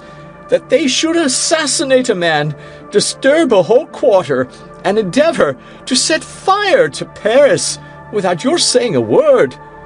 But yet," continued the king, "undoubtedly my haste accuses you wrongfully. Without doubt the rioters are in prison, and you come to tell me justice is done." "Sire," replied Monsieur de Treville calmly, "on the contrary, I come to demand it of you." "And against whom?" cried the king. "Against calumniators," said Monsieur de Treville. "Ah, this is something new," replied the king. "Will you tell me that your 3 damned musketeers, Athos, Porthos, and Aramis, and your youngster from Béarn, have not fallen like so many furies upon poor Bernajoux, and have not maltreated him in such a fashion that probably by this time he is dead? Will you tell me that they did not lay siege to the Hotel of Duc de la Tremouille, and that they did not endeavor to burn it? Which would not perhaps have been a great misfortune in time of war, seeing that it is nothing but a nest of Huguenots, but which is, in time of peace, a frightful example. Tell me now, can you deny all this?" "And who has told you this fine story, sire?" asked Treville quietly. "Who has told me this fine story, monsieur? Who should it be but he who watches while I sleep, who labors while I amuse myself, who conducts everything at home and abroad, in France as in Europe?" "Your Majesty probably refers to God," said Monsieur de Treville, "for I know no one except God who can be so far above your Majesty." "No, monsieur. I speak of the prop of the state, of my only servant, of my only friend, of the cardinal." "His Eminence is not His Holiness, sire." "What do you mean by that, monsieur?" "That it is only the Pope who is infallible, and that this infallibility does not extend to cardinals." "You mean to say that he deceives me? You mean to say that he betrays me?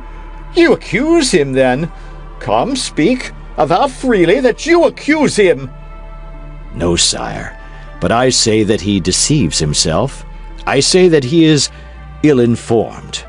I say that he has hastily accused your Majesty's musketeers, toward whom he is unjust, and that he has not obtained his information from good sources. The accusation comes from Monsieur de la Tremere, from the Duke himself. What do you say to that? I might answer, sire, that he is too deeply interested in the question to be a very impartial witness.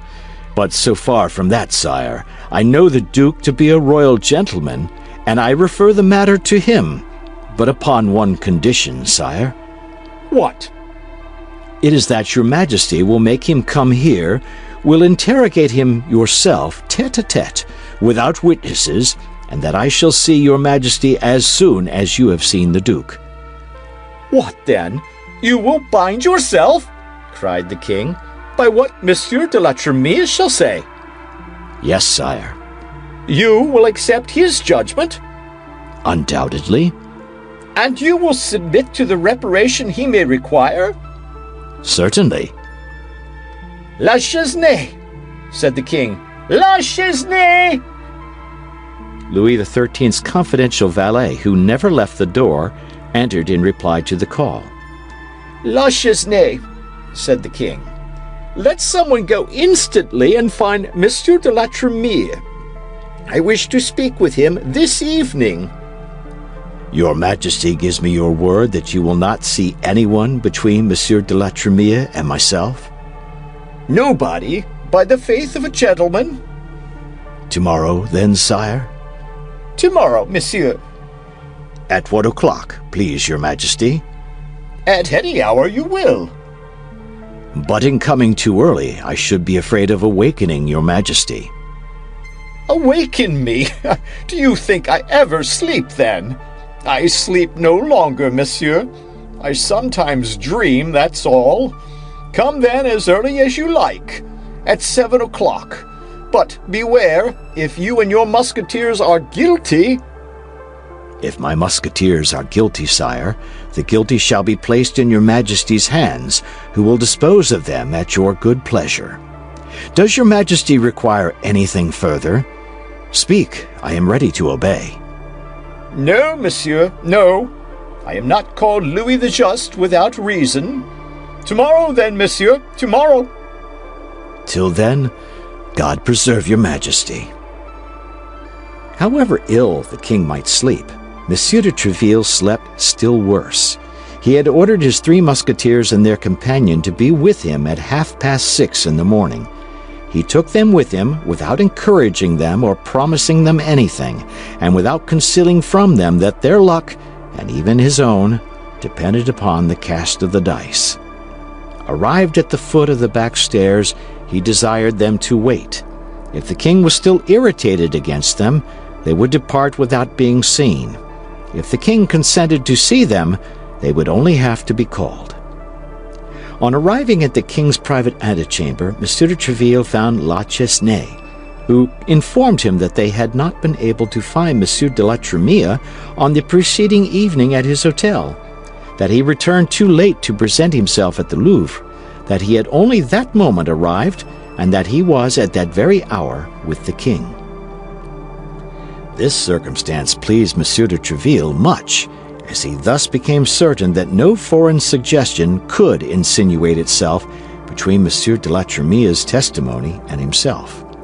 In fact, 10 minutes had scarcely passed away when the door of the king's closet opened, and Monsieur de Treville saw Monsieur de la Tremere come out.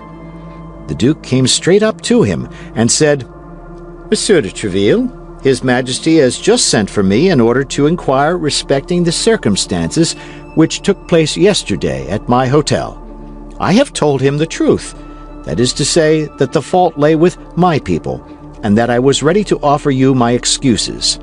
Since I have the good fortune to meet you, I beg you to receive them, and to hold me always as one of your friends."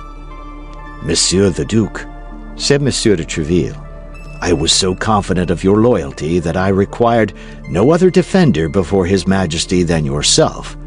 I find that I have not been mistaken, and I thank you that there is still one man in France of whom may be said, without disappointment, what I have said of you."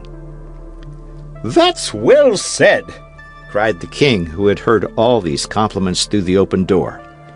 "Only tell him, Tréville, since he wishes to be considered your friend, that I also wish to be one of his. But he neglects me, that it is nearly 3 years since I have seen him, and that I never do see him unless I send for him. Tell him all this for me, for these are things which a king cannot say for himself." "Thanks, sire, thanks," said the duke. "But your majesty may be assured that it is not those, I do not speak of Monsieur de Tréville, whom your majesty sees at all hours of the day, that are most devoted to you." "Ah, you have heard what I said. So much the better, Duke, so much the better," said the king, advancing toward the door. "Ah, it is you, Tréville. Where are your musketeers? I told you the day before yesterday to bring them with you. Why have you not done so?" "They are below, sire, and with your permission, La Chesnay will bid them come up." Yes, yes, let them come up immediately. It is nearly 8 o'clock, and at 9 I expect a visit. Go, Monsieur Duke, and return often. Come in, Tréville." The duke saluted and retired. At the moment he opened the door, the three musketeers and D'Artagnan, conducted by La Chesnay, appeared at the top of the staircase. "Come in, my braves," said the king. "Come in! I am going to scold you." The musketeers advanced, bowing, D'Artagnan following closely behind them. "What the devil!" continued the king. 7 of His Eminence's guards place hors de combat by you 4 in 2 days. That's too many, gentlemen, too many. If you go on so, His Eminence will be forced to renew his company in 3 weeks, and I to put the edicts in force in all their rigor. One now and then I don't say much about, but 7 in 2 days, I repeat, it is too many. It is far too many." "Therefore, sire, your majesty sees that they are come, quite contrite and repentant, to offer you their excuses." "Quite contrite and repentant. Hem!" said the king. "I place no confidence in their hypocritical faces. In particular, there is one yonder of a Gascon look. Come hither, monsieur." D'Artagnan, who understood that it was to him this compliment was addressed, approached, assuming a most deprecating air. "Why, you told me he was a young man. This is a boy, Tréville, a mere boy. Do you mean to say that it was he who bestowed that severe thrust at Jussac?" "And those 2 equally fine thrusts at Bernajoux." "Truly?" "Without reckoning," said Athos, "that if he had not rescued me from the hands of Cahusac, I should not now have the honor of making my very humble reverence to your majesty." "Why, he is a very devil, this Béarnais. Ventre Saint Gris, Monsieur de Tréville, as the father my king would have said. But at this sort of work, many doublets must be slashed and many swords broken. Now, Gascons are always poor, are they not?" "Sire, I can assert that they have hitherto discovered no gold mines in their mountains, though the Lord owes them this miracle in recompense for the manner in which they supported the pretensions of the king your father." "Which is to say that the Gascons made a king of me, myself, seeing that I am my father's son, is it not, Tréville? Well, happily, I don't say nay to it. La Chesnay, go and see if by rummaging all my pockets you can find 40 pistoles, and if you can find them, bring them to me. And now let us see, young man, with your hand upon your conscience, how did all this come to pass?"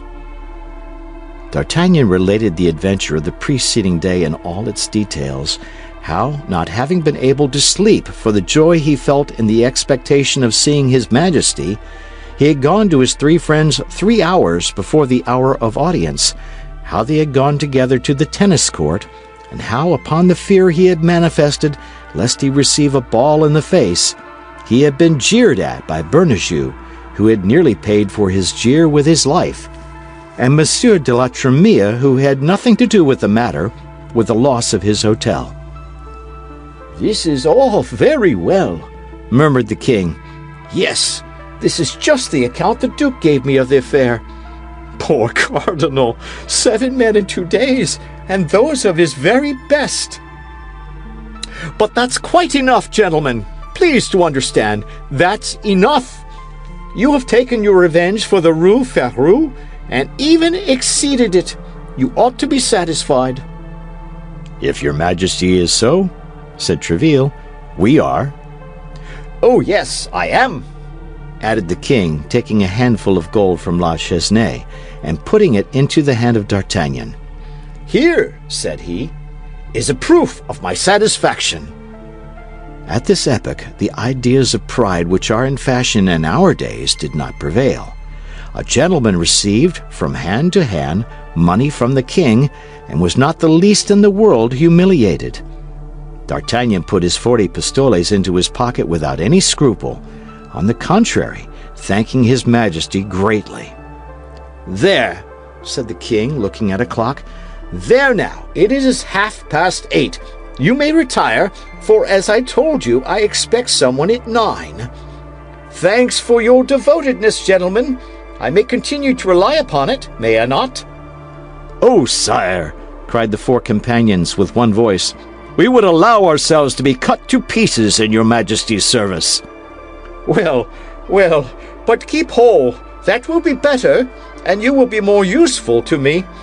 "Tréville," added the king in a low voice as the others were retiring, "as you have no room in the Musketeers, and as we have besides decided that a novitiate is necessary before entering that corps, place this young man in the company of the guards of Monsieur Dessessart, your brother-in-law. Oh, pardieu, Tréville, I enjoy beforehand the face the cardinal will make. He will be furious, but I don't care. I am doing what is right." The king waved his hand to Tréville, who left him and rejoined the Musketeers, whom he found sharing the 40 pistoles with D'Artagnan. The cardinal, as his Majesty had said, was really furious, so furious that during 8 days he absented himself from the king's gaming table. This did not prevent the king from being as complacent to him as possible whenever he met him, or from asking in the kindest tone, "Well, Monsieur Cardinal, how fares it with that poor Jussac and that poor Bernajoux of yours?" End of chapter. Chapter 7. The Interior of the Musketeers. When D'Artagnan was out of the Louvre, and consulted with his friends upon the use he had best make of his share of the 40 pistoles, Athos advised him to order a good repast at the Pomme de Pin, Porthos to engage a lackey, and Aramis to provide himself with a suitable mistress. The repast was carried into effect that very day, and the lackey waited at table. The repast had been ordered by Athos, and the lackey furnished by Porthos. He was a Picard, whom the glorious Musketeer had picked up on the bridge Tournelle, making rings and plashing in the water. Porthos pretended that this occupation was proof of a reflective and contemplative organization, and he had brought him away without any other recommendation. The noble carriage of this gentleman, for whom he believed himself to be engaged, had one Planchet. That was the name of the Picard. He felt a slight disappointment, however, when he saw that this place was already taken by a compere named Mousqueton, and when Porthos signified to him that the state of his household, though great, would not support 2 servants, and that he must enter into the service of D'Artagnan. Nevertheless, when he waited at the dinner given by his master, and saw him take out a handful of gold to pay for it, he believed his fortune made, and returned thanks to heaven for having thrown him into the service of such a Croesus. He preserved this opinion even after the feast, with the remnants of which he repaired his own long abstinence, but when in the evening he made his master's bed, the chimeras of Planchet faded away. The bed was the only one in the apartment, which consisted of an antechamber and a bedroom. Planchet slept in the antechamber upon a coverlet taken from the bed of D'Artagnan, and which D'Artagnan from that time made shift to do without. Athos, on his part, had a valet whom he had trained in his service in a thoroughly peculiar fashion, and who was named Grimaud. He was very taciturn, this worthy seigneur. Be it understood we are speaking of Athos. During the 5 or 6 years that he had lived in the strictest intimacy with his companions, Porthos and Aramis, they could remember having often seen him smile, but had never heard him laugh. His words were brief and expressive, conveying all that was meant and no more. No embellishments, no embroidery, no arabesques. His conversation was a matter of fact, without a single romance. Although Athos was scarcely 30 years old, and was of great personal beauty and intelligence of mind, no one knew whether he had ever had a mistress. He never spoke of women. He certainly did not prevent others from speaking of them before him, although it was easy to perceive that this kind of conversation, in which he only mingled by bitter words and misanthropic remarks, was very disagreeable to him. His reserve, his roughness, and his silence made almost an old man of him. He had then, in order not to disturb his habits, accustomed Grimaud to obey him upon a simple gesture or upon a simple movement of his lips. He never spoke to him except under the most extraordinary occasions. Sometimes Grimaud, who feared his master as he did fire, while entertaining a strong attachment to his person and a great veneration for his talents, believed he perfectly understood what he wanted, flew to execute the order received, and did precisely the contrary. Athos then shrugged his shoulders and, without putting himself in a passion, thrashed Grimaud. On these days he spoke a little.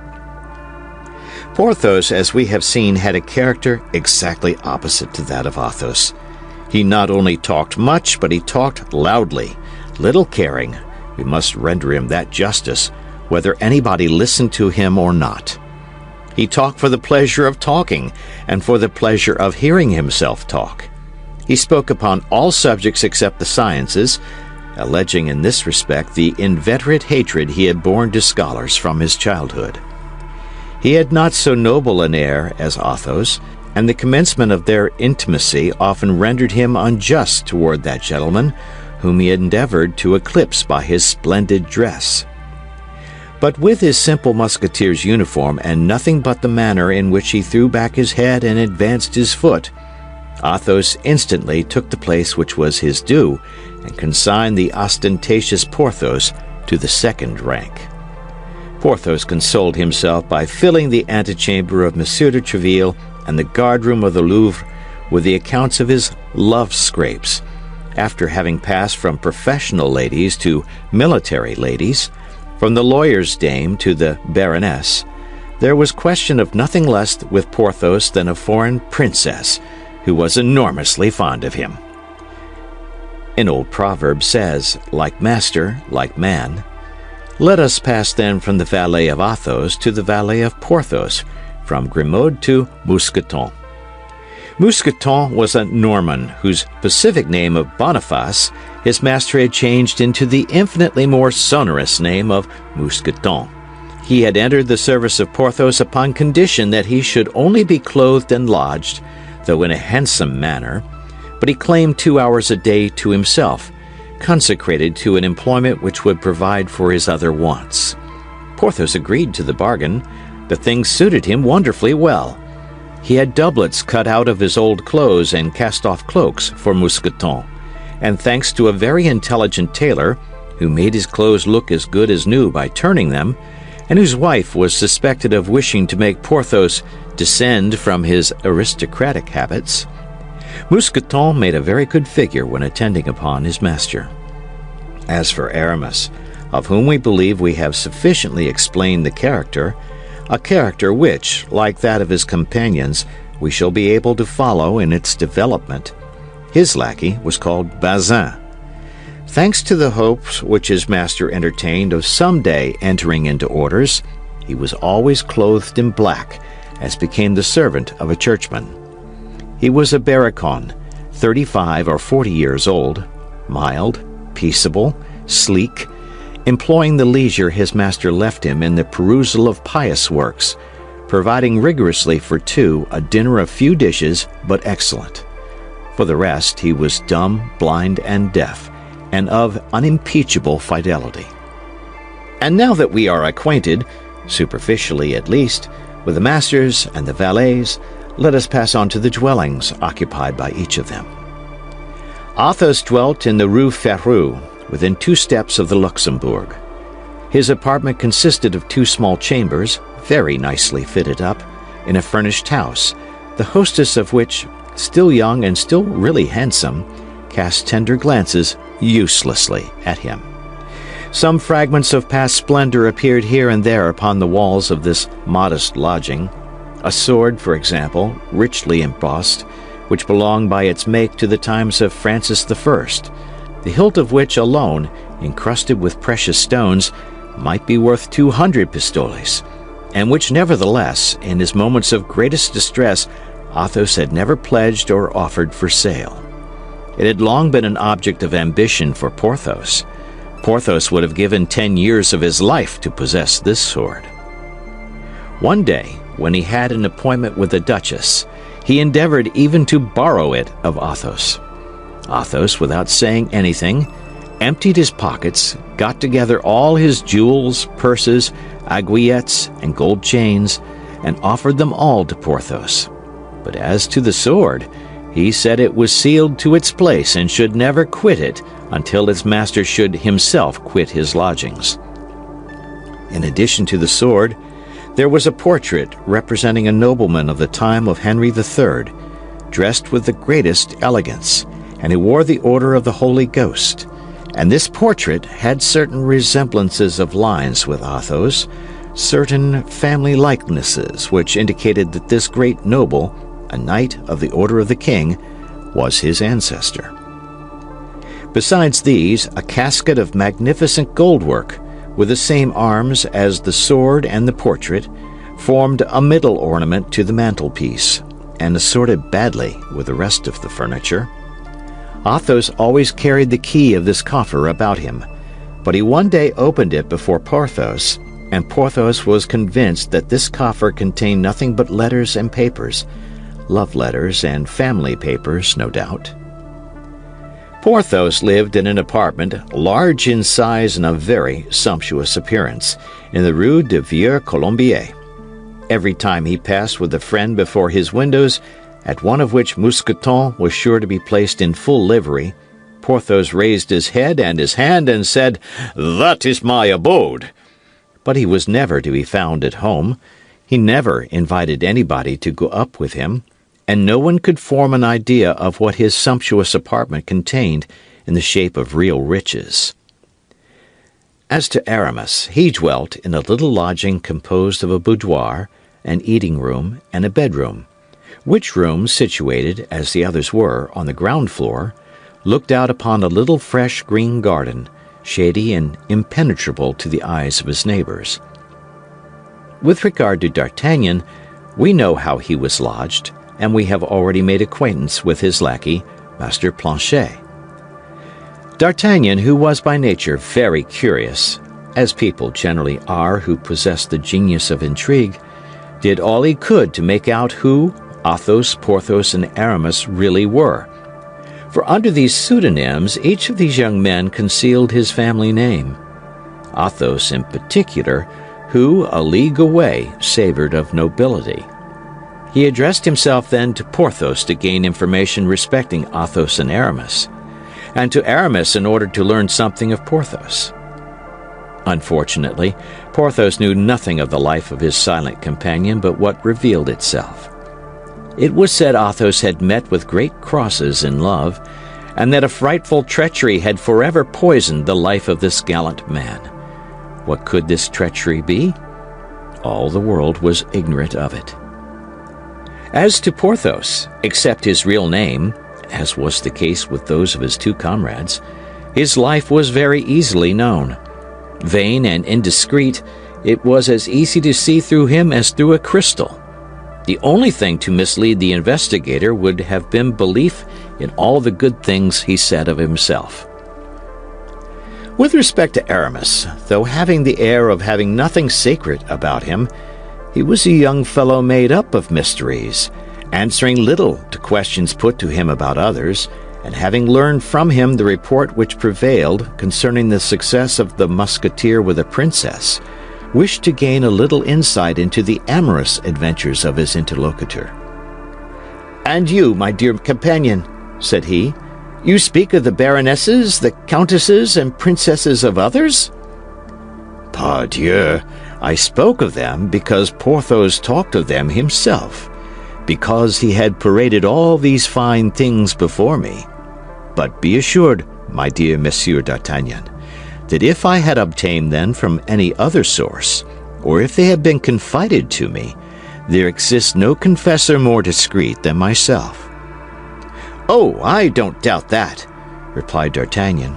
"But it seems to me that you are tolerably familiar with coats of arms, a certain embroidered handkerchief, for instance, to which I owe the honor of your acquaintance."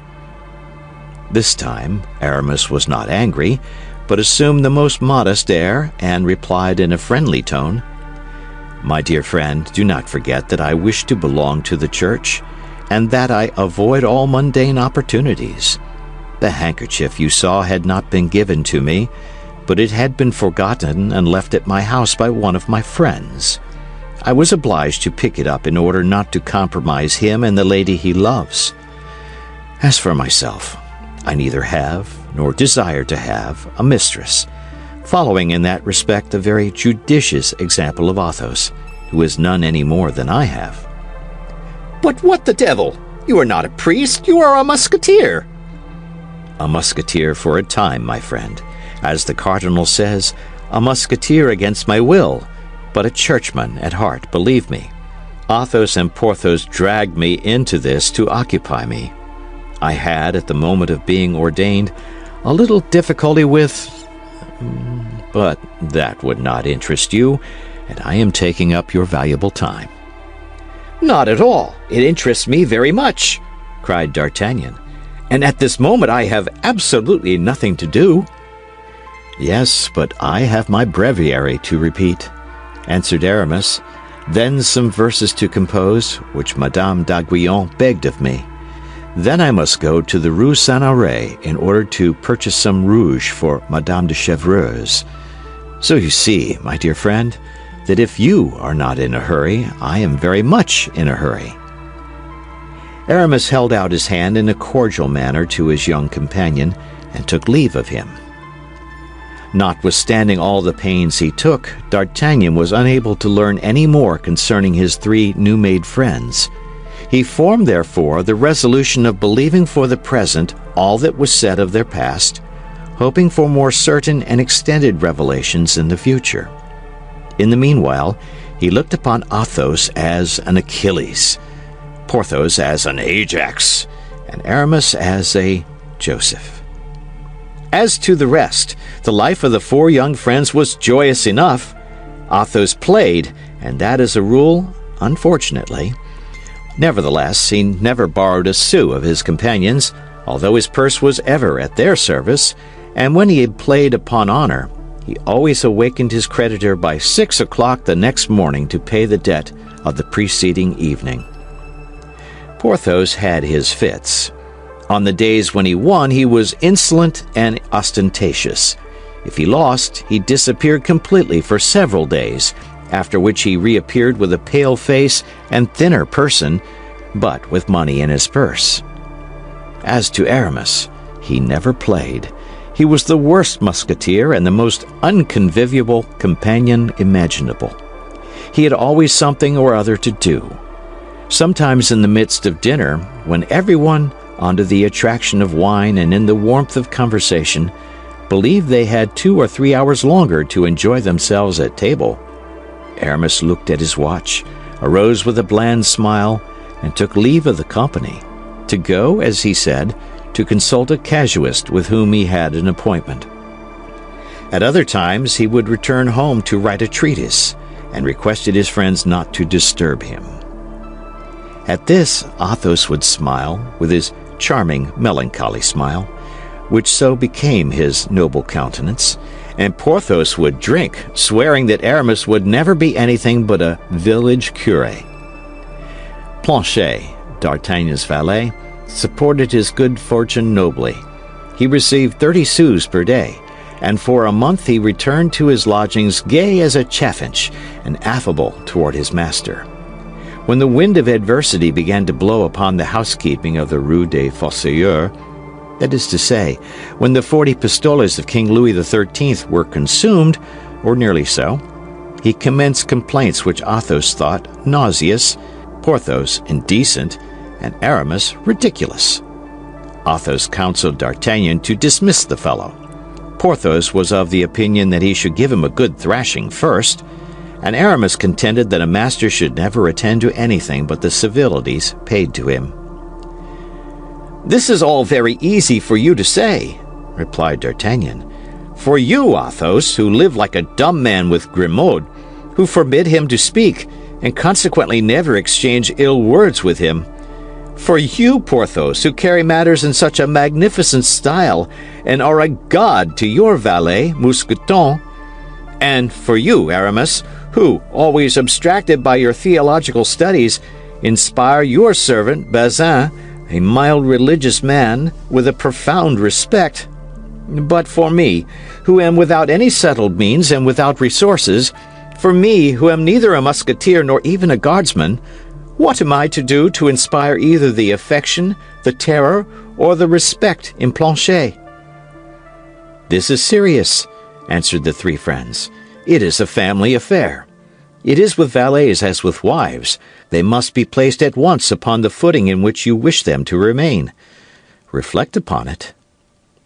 D'Artagnan did reflect, and resolved to thrash Planchet provisionally, which he did with the conscientiousness that D'Artagnan carried into everything. After having well beaten him, he forbade him to leave his service without his permission. "For," added he, "the future cannot fail to mend. I inevitably look for better times. Your fortune is therefore made if you remain with me, and I am too good a master to allow you to miss such a chance by granting you the dismissal you require." This manner of acting roused much respect for D'Artagnan's policy among the Musketeers. Planchet was equally seized with admiration, and said no more about going away. The life of the four young men had become fraternal. D'Artagnan, who had no settled habits of his own, as he came from his province into the midst of a world quite new to him, fell easily into the habits of his friends. They rose about 8 o'clock in the winter, about 6 in summer, and went to take the countersign and see how things went on at Monsieur de Treville's. D'Artagnan, although he was not a musketeer, performed the duty of one with remarkable punctuality. He went on guard because he always kept company with whoever of his friends was on duty. He was well known at the Hotel of the Musketeers, where everyone considered him a good comrade. Monsieur de Treville, who had appreciated him at the first glance, and who bore him a real affection, never ceased recommending him to the king. On their side, the three Musketeers were much attached to their young comrade. The friendship which united these four men, and the need they felt of seeing another 3 or 4 times a day, whether for dueling, business, or pleasure, caused them to be continually running after one another like shadows, and the inseparables were constantly to be met with seeking one another, from the Luxembourg to the Place Saint-Sulpice, or from the Rue de Vieux-Colombier to the Luxembourg. In the meantime, the promises of Monsieur de Treville went on prosperously. One fine morning the king commanded Monsieur de Chevalier Dessessart to admit D'Artagnan as a cadet in his company of guards. D'Artagnan, with a sigh, donned his uniform, which he would have exchanged for that of a musketeer at the expense of 10 years of his existence. But Monsieur de Treville promised this favor after a novitiate of 2 years, a novitiate which might besides be abridged if an opportunity should present itself for D'Artagnan to render the king any signal service, or to distinguish himself by some brilliant action. Upon this promise D'Artagnan withdrew, and the next day he began service. Then it became the turn of Athos, Porthos, and Aramis to mount guard with D'Artagnan when he was on duty. The company of Monsieur de Chevalier Dessessart thus received 4 instead of 1 when it admitted D'Artagnan. End of chapter. Chapter 8. Concerning a court intrigue. In the meantime, the 40 pistoles of King Louis XIII, like all other things of this world, after having had a beginning, had an end. And after this end, our 4 companions began to be somewhat embarrassed. At first, Athos supported the association for a time with his own means. Porthos succeeded him, and thanks to one of those disappearances to which he was accustomed, he was able to provide for the wants of all for a fortnight. At last it became Aramis's turn, who performed it with a good grace, and who succeeded, as he said, by selling some theological books, in procuring a few pistoles. Then, as they had been accustomed to do, they had recourse to Monsieur de Tréville, who made some advances on their pay. But these advances could not go far with 3 musketeers who were already much in arrears, and a guardsman who had, as yet, had no pay at all.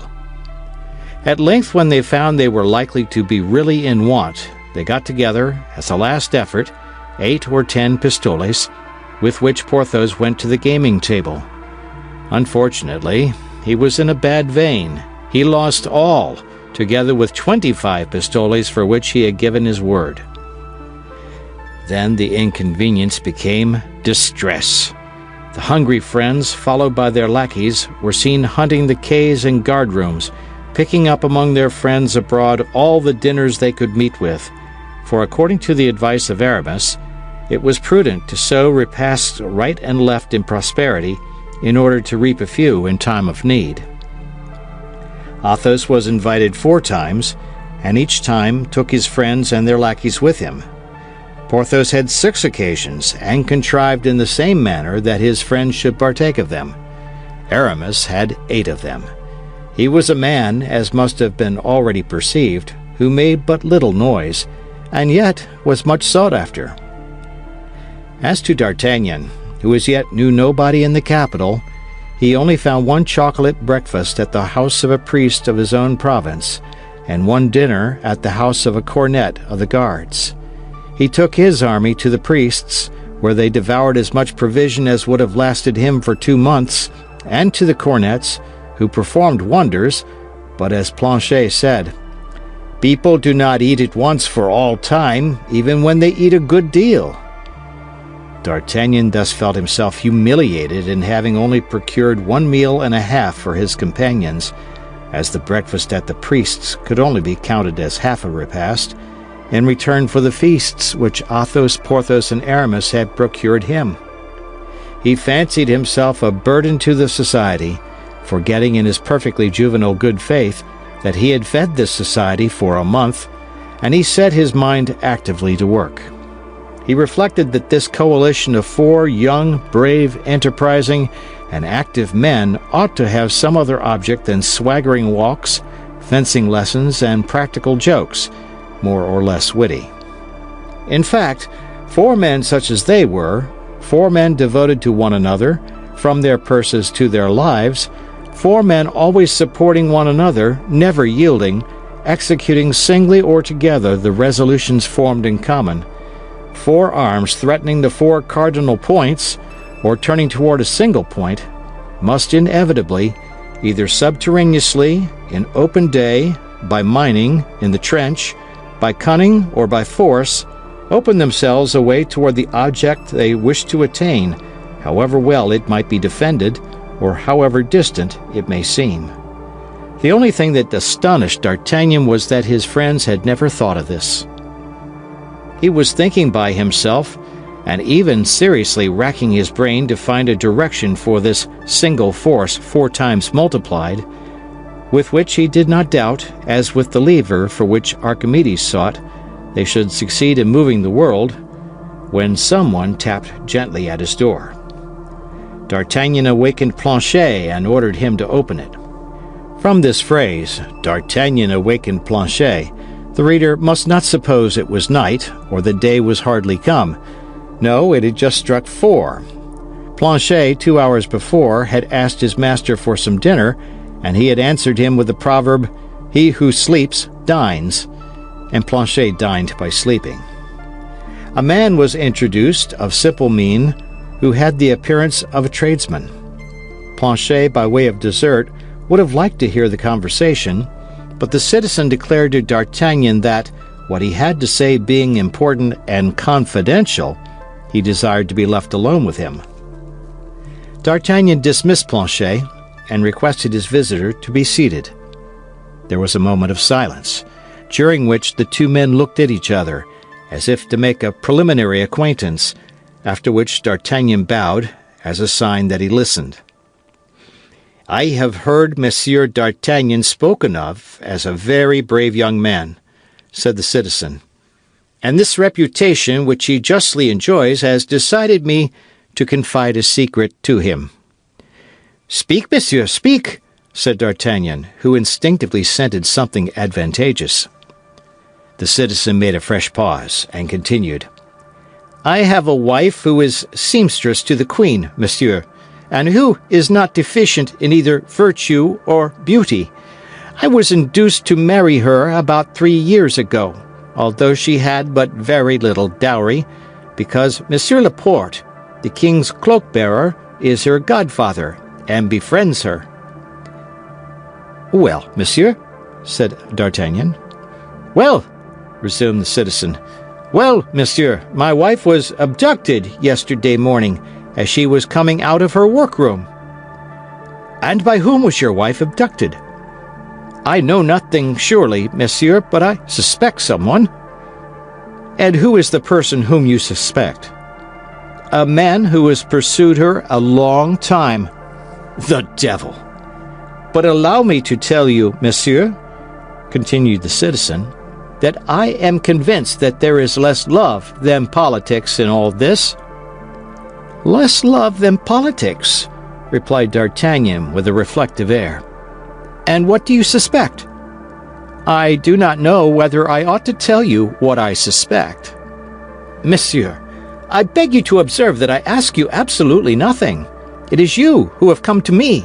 It is you who have told me that you had a secret to confide in me. Act then as you think proper. There is still time to withdraw." "No, monsieur, no. You appear to be an honest young man, and I will have confidence in you.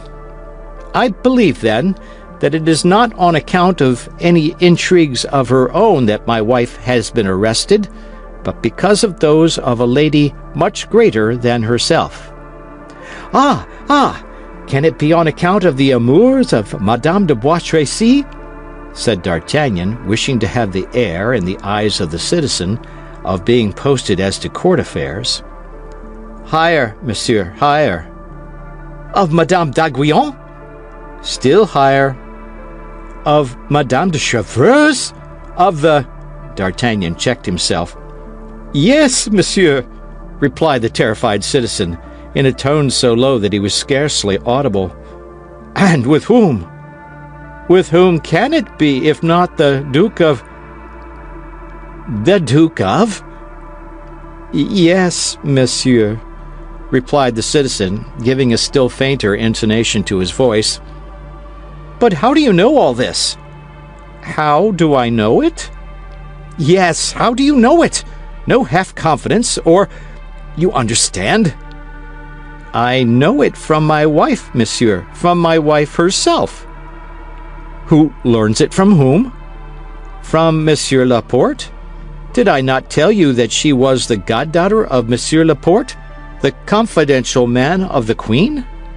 Well, Monsieur Laporte placed her near Her Majesty in order that our poor Queen might at least have someone in whom she could place confidence, abandoned as she is by the king, watched as she is by the cardinal, betrayed as she is by everybody." Ah, it begins to develop itself," said D'Artagnan. "Now, my wife came home 4 days ago, monsieur. One of her conditions was that she should come and see me twice a week, for, as I had the honor to tell you, my wife loves me dearly. My wife, then, came and confided to me that the queen at that very moment entertained great fears. Truly? Yes. The cardinal, as it appears, pursues her and persecutes her more than ever. He cannot pardon her the history of the saraband. You know the history of the saraband? Pardieu, know it, replied D'Artagnan, who knew nothing about it, but who wished to appear to know everything that was going on. So that now it is no longer hatred, but vengeance. Indeed. And the queen believes... Well, what does the queen believe? She believes that someone has written to the Duke of Buckingham in her name. In the queen's name? Yes, to make him come to Paris, and when once come to Paris, to draw him into some snare. The devil! But your wife, monsieur, what has she to do with all this? Her devotion to the queen is known, and they wish either to remove her from her mistress or to intimidate her in order to obtain her majesty's secrets, or to seduce her and make use of her as a spy. That is likely, said D'Artagnan. But the man who has abducted her, do you know him? I have told you that I believe I know him. His name? I do not know that. What I do know is that he is a creature of the cardinal, his evil genius. But you have seen him? Yes, my wife pointed him out to me one day. Has he anything remarkable about him by which one may recognize him? Oh, certainly. He is a noble of very lofty carriage, black hair, swarthy complexion, piercing eye, white teeth, and has a scar on his temple. A scar on his temple? Cried D'Artagnan. And with that, white teeth, a piercing eye, dark complexion, black hair, and haughty carriage. Why, that's my man of Meung. He is your man, do you say? Yes, but that has nothing to do with it. No, I am wrong. On the contrary, that simplifies the matter greatly. If your man is mine, with one blow I shall obtain 2 revenges, that's all. But where to find this man? I know not. Have you no information as to his abiding place? None. One day, as I was conveying my wife back to the Louvre, he was coming out as she was going in, and she showed him to me. The devil, murmured D'Artagnan. All this is vague enough. From whom have you learned of the abduction of your wife? From Monsieur Laporte. Did he give you any details? He knew none himself. And you have learned nothing from any other quarter? Yes, I have received. What? I fear I am committing a great imprudence. You always come back to that, but I must make you see this time that it is too late to retreat. I do not retreat, mordieu, cried the citizen, swearing in order to rouse his courage. Besides, by the faith of Bonacieux— You call yourself Bonacieux? interrupted D'Artagnan. Yes, that is my name. You said then, by the word of Bonacieux. Pardon me for interrupting you, but it appears to me that that name is familiar to me. Possibly, monsieur. I am your landlord. Ah, said D'Artagnan, half rising and bowing. You are my landlord? Yes, monsieur, yes. And as it is 3 months since you have been here, and though distracted as you must be in your important occupations, you have forgotten to pay me my rent. As, I say, I have not tormented you a single instant, I thought you would appreciate my delicacy. But can it be otherwise, my dear Bonacieux? Replied D'Artagnan. Trust me, I am fully grateful for such unparalleled conduct, and if, as I told you, I can be of any service to you— I believe you, monsieur, I believe you. And, as I was about to say, by the word of Bonacieux, I have confidence in you.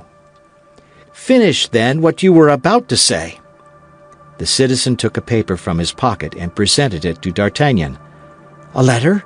said the young man. "Which I received this morning." D'Artagnan opened it, and as the day was beginning to decline, he approached the window to read it. The citizen followed him.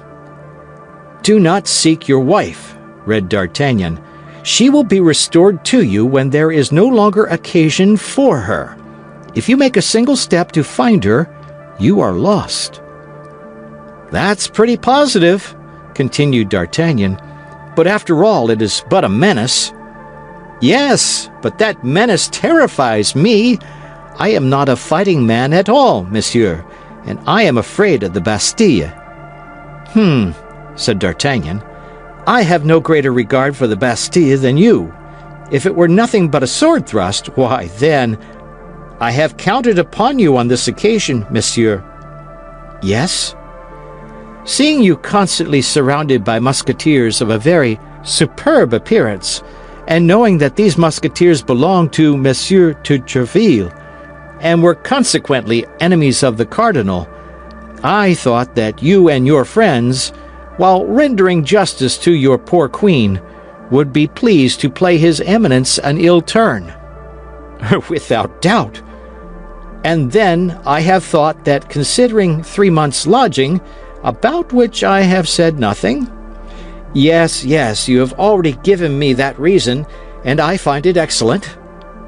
"Reckoning still further, that as long as you do me the honor to remain in my house, I shall never speak to you about rent." "Very kind." "And adding to this, if there be need of it, meaning to offer you 50 pistoles, if, against all probability, you should be short at the present moment." "Admirable! You are rich then, my dear Monsieur Bonacieux?" "I am comfortably off, monsieur, that's all. I have scraped together some such things as an income of 2,000 or 3,000 crowns in the haberdashery business, but more particularly in venturing some funds in the last voyage of the celebrated navigator, Jean Moquet. So that you understand, monsieur, but—" cried the citizen. "What?" demanded D'Artagnan. "Whom do I see yonder?" "Where?" "In the street, facing your window, in the embrasure of that door, a man wrapped in a cloak." "It is he!" cried D'Artagnan and the citizen at the same time, each having recognized his man. "Ah, this time!" cried D'Artagnan, springing to his sword. "This time he will not escape me!" Drawing his sword from its scabbard, he rushed out of the apartment. On the staircase he met Athos and Porthos, who were coming to see him. They separated, and D'Artagnan rushed between them like a dart. "Pah! Where are you going?" cried the 2 musketeers in a breath. "The man of Meung!" replied D'Artagnan, and disappeared. D'Artagnan had more than once related to his friends his adventure with the stranger, as well as the apparition of the beautiful foreigner to whom this man had confided some important missive. The opinion of Athos was that D'Artagnan had lost his letter in the skirmish. A gentleman, in his opinion, and according to D'Artagnan's portrait of him, the stranger must be a gentleman, would be incapable of the baseness of stealing a letter. Porthos saw nothing in all this but a love meeting given by a lady to a cavalier, or by a cavalier to a lady, which had been disturbed by the presence of D'Artagnan and his yellow horse. Aramis said that as these sorts of affairs were mysterious, it was better not to fathom them. They understood then, from the few words which escaped from D'Artagnan, what affair was in hand, and as they thought that overtaking his man, or losing sight of him, D'Artagnan would return to his rooms, they kept on their way. When they entered D'Artagnan's chamber, it was empty. The landlord, dreading the consequences of the encounter which was doubtless about to take place between the young man and the stranger, had, consistent with the character he had given himself, judged it prudent to decamp. End of chapter. Chapter 9. D'Artagnan shows himself. As Athos and Porthos had foreseen, at the expiration of a half-hour, D'Artagnan returned. He had again missed his man, who had disappeared as if by enchantment. D'Artagnan had run sword in hand through all the neighboring streets, but had found nobody resembling the man he sought for. Then he came back to the point where, perhaps, he ought to have begun, and that was to knock at the door against which the stranger had leaned. But this proved useless, for though he knocked 10 or 12 times in succession, no one answered, and some of the neighbors who put their noses out of their windows or were brought to their doors by the noise had assured him that that house, all the openings of which were tightly closed, had not been inhabited for 6 months.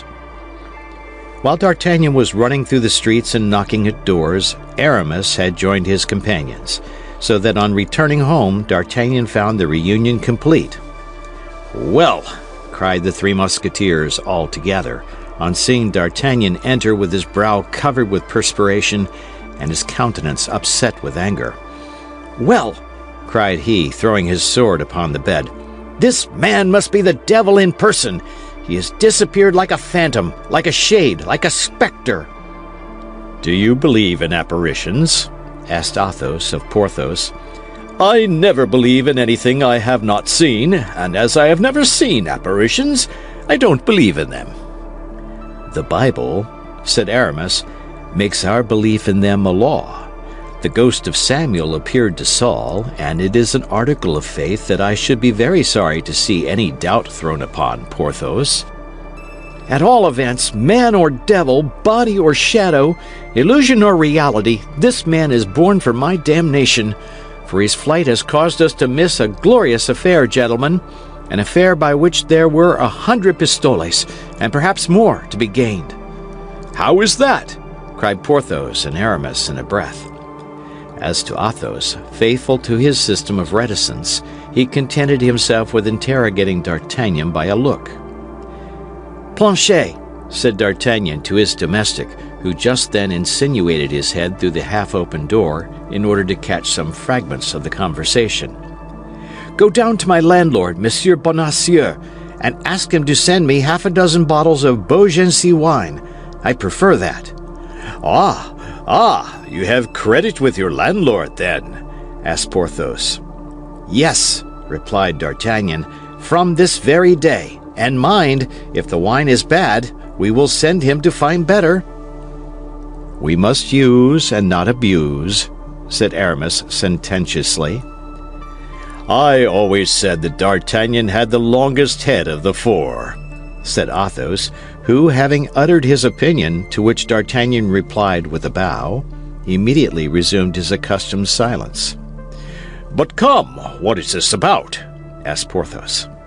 "Yes," said Aramis, "impart it to us, my dear friend, unless the honor of any lady be hazarded by this confidence. In that case you would do better to keep it to yourself." "Be satisfied," replied D'Artagnan. "The honor of no one will have cause to complain of what I have to tell." He then related to his friends, word for word, all that had passed between him and his host, and how the man who had abducted the wife of his worthy landlord was the same with whom he had had the difference at the hostelry of the Jolly Miller. "Your affair is not bad," said Athos, after having tasted like a connoisseur and indicated by a nod of his head that he thought the wine good. "and one may draw 50 or 60 pistoles from this good man. Then there only remains to ascertain whether these 50 or 60 pistoles are worth the risk of 4 heads." "But observe," cried D'Artagnan, "that there is a woman in the affair, a woman carried off, a woman who is doubtless threatened, tortured perhaps, and all because she is faithful to her mistress." "Beware, D'Artagnan, beware," said Aramis. "You grow a little too warm, in my opinion, about the fate of Madame Bonacieux. Woman was created for our destruction, and it is from her we inherit all our miseries." At this speech of Aramis, the brow of Athos became clouded, and he bit his lips. "It is not Madame Bonacieux about whom I am anxious," cried D'Artagnan, "but the queen, whom the king abandons, whom the cardinal persecutes, and who sees the heads of all her friends fall, one after the other." "Why does she love what we hate most in the world?" the Spaniards and the English." "Spain is her country," replied D'Artagnan, "and it is very natural that she should love the Spanish, who are the children of the same soil as herself. As to the second reproach, I have heard it said that she does not love the English, but an Englishman." "Well, and by my faith," said Athos, "it must be acknowledged that this Englishman is worthy of being loved. I never saw a man with a nobler air than his." "Without reckoning that he dresses as nobody else can," said Porthos. "I was at the Louvre on the day when he scattered his pearls, and, pardieu, I picked up two that I sold for 10 pistoles each. Do you know him, Aramis?"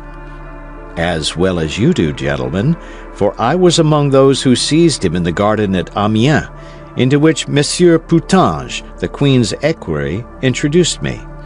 I was at school at the time, and the adventure appeared to me to be cruel for the king." "Which would not prevent me," said D'Artagnan, "if I knew where the Duke of Buckingham was, from taking him by the hand and conducting him to the Queen, were it only to enrage the cardinal. And if we could find means to play him a sharp turn, I vow that I would voluntarily risk my head in doing it." "And did the mercer," rejoined Athos, "tell you, D'Artagnan, that the Queen thought that Buckingham had been brought over by a forged letter?" "She is afraid so." "Wait a minute, then," said Aramis. "What for?" demanded Porthos. "Go on, while I endeavor to recall circumstances." "And now I am convinced," said D'Artagnan, "that this abduction of the Queen's woman is connected with the events of which we are speaking, and perhaps with the presence of Buckingham in Paris." "The Gascon is full of ideas," said Porthos with admiration. "I like to hear him talk," said Athos. "His dialect amuses me." "Gentlemen," cried Aramis, "listen to this." "Listen to Aramis," said his three friends. "Yesterday I was at the house of a doctor of theology, whom I sometimes consult about my studies." Athos smiled. "He resides in a quiet quarter," continued Aramis. "His tastes and his profession require it. Now, at the moment when I left his house—" Here Aramis paused. "Well," cried his auditors, "at the moment you left his house?" Aramis appeared to make a strong inward effort, like a man who, in the full relation of a falsehood, finds himself stopped by some unforeseen obstacle. But the eyes of his three companions were fixed upon him, their ears were wide open, and there were no means of retreat. "This doctor has a niece," continued Aramis. "Ah, he has a niece," interrupted Porthos. "A very respectable lady," said Aramis. The three friends burst into laughter. "Ah, if you laugh, if you doubt me," replied Aramis, "you shall know nothing." "We believe like Mohammedans and are as mute as tombstones," said Athos. "I will continue, then," resumed Aramis.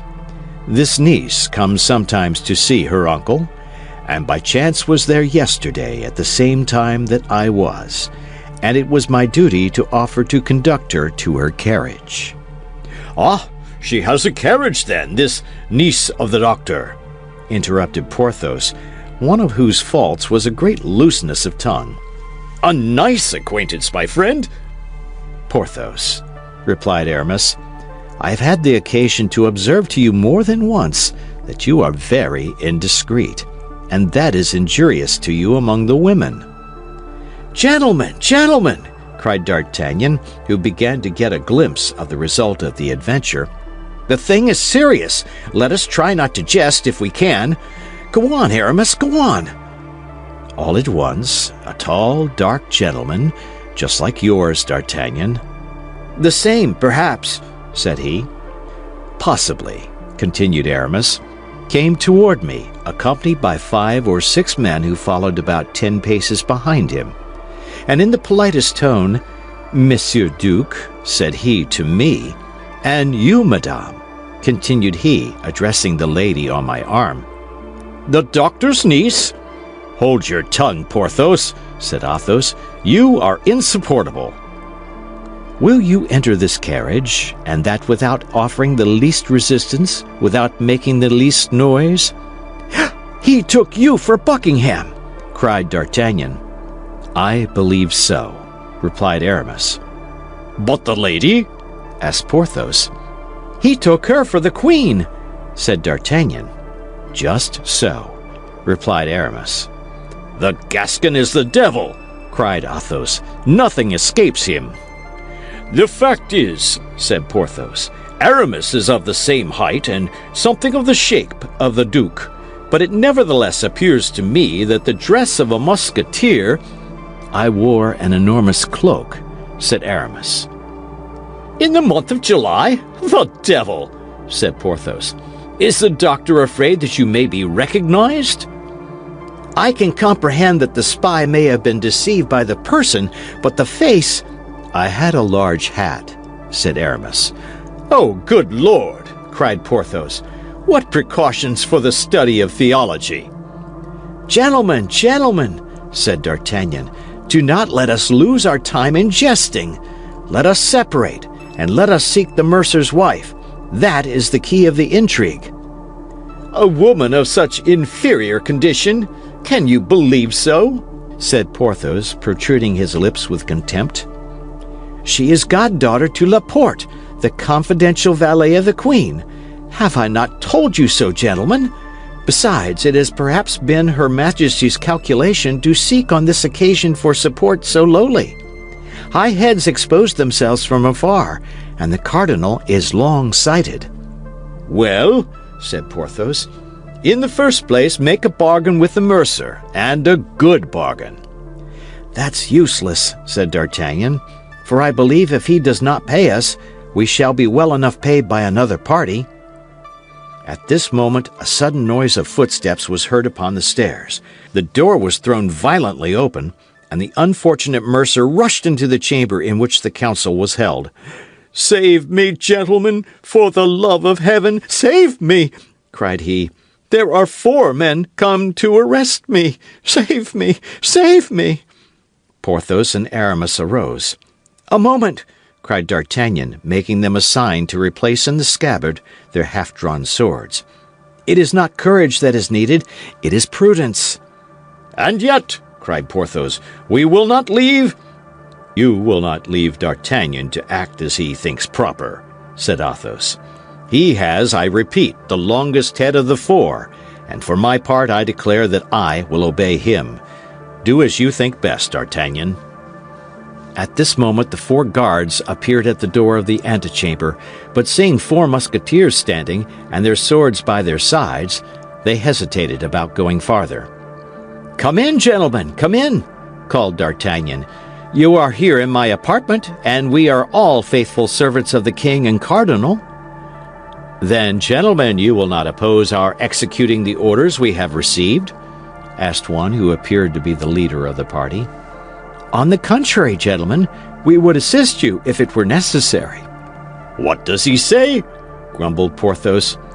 "You are a simpleton," said Athos. "Silence!" "But you promised me," whispered the poor mercer. "We can only save you by being free ourselves," replied D'Artagnan in a rapid, low tone. "And if we appear inclined to defend you, they will arrest us with you." "It seems, nevertheless—" "Come, gentlemen, come," said D'Artagnan aloud. "I have no motive for defending Monsieur. I saw him today for the first time, and he can tell you on what occasion he came to demand the rent of my lodging. Is that not true, Monsieur Bonacieux? Answer!"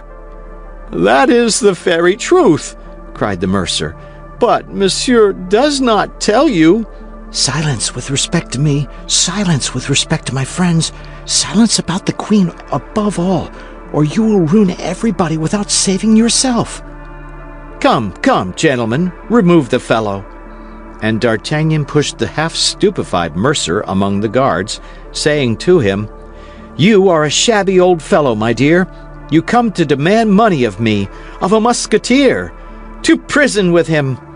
Gentlemen, once more, take him to prison, and keep him under key as long as possible. That will give me time to pay him."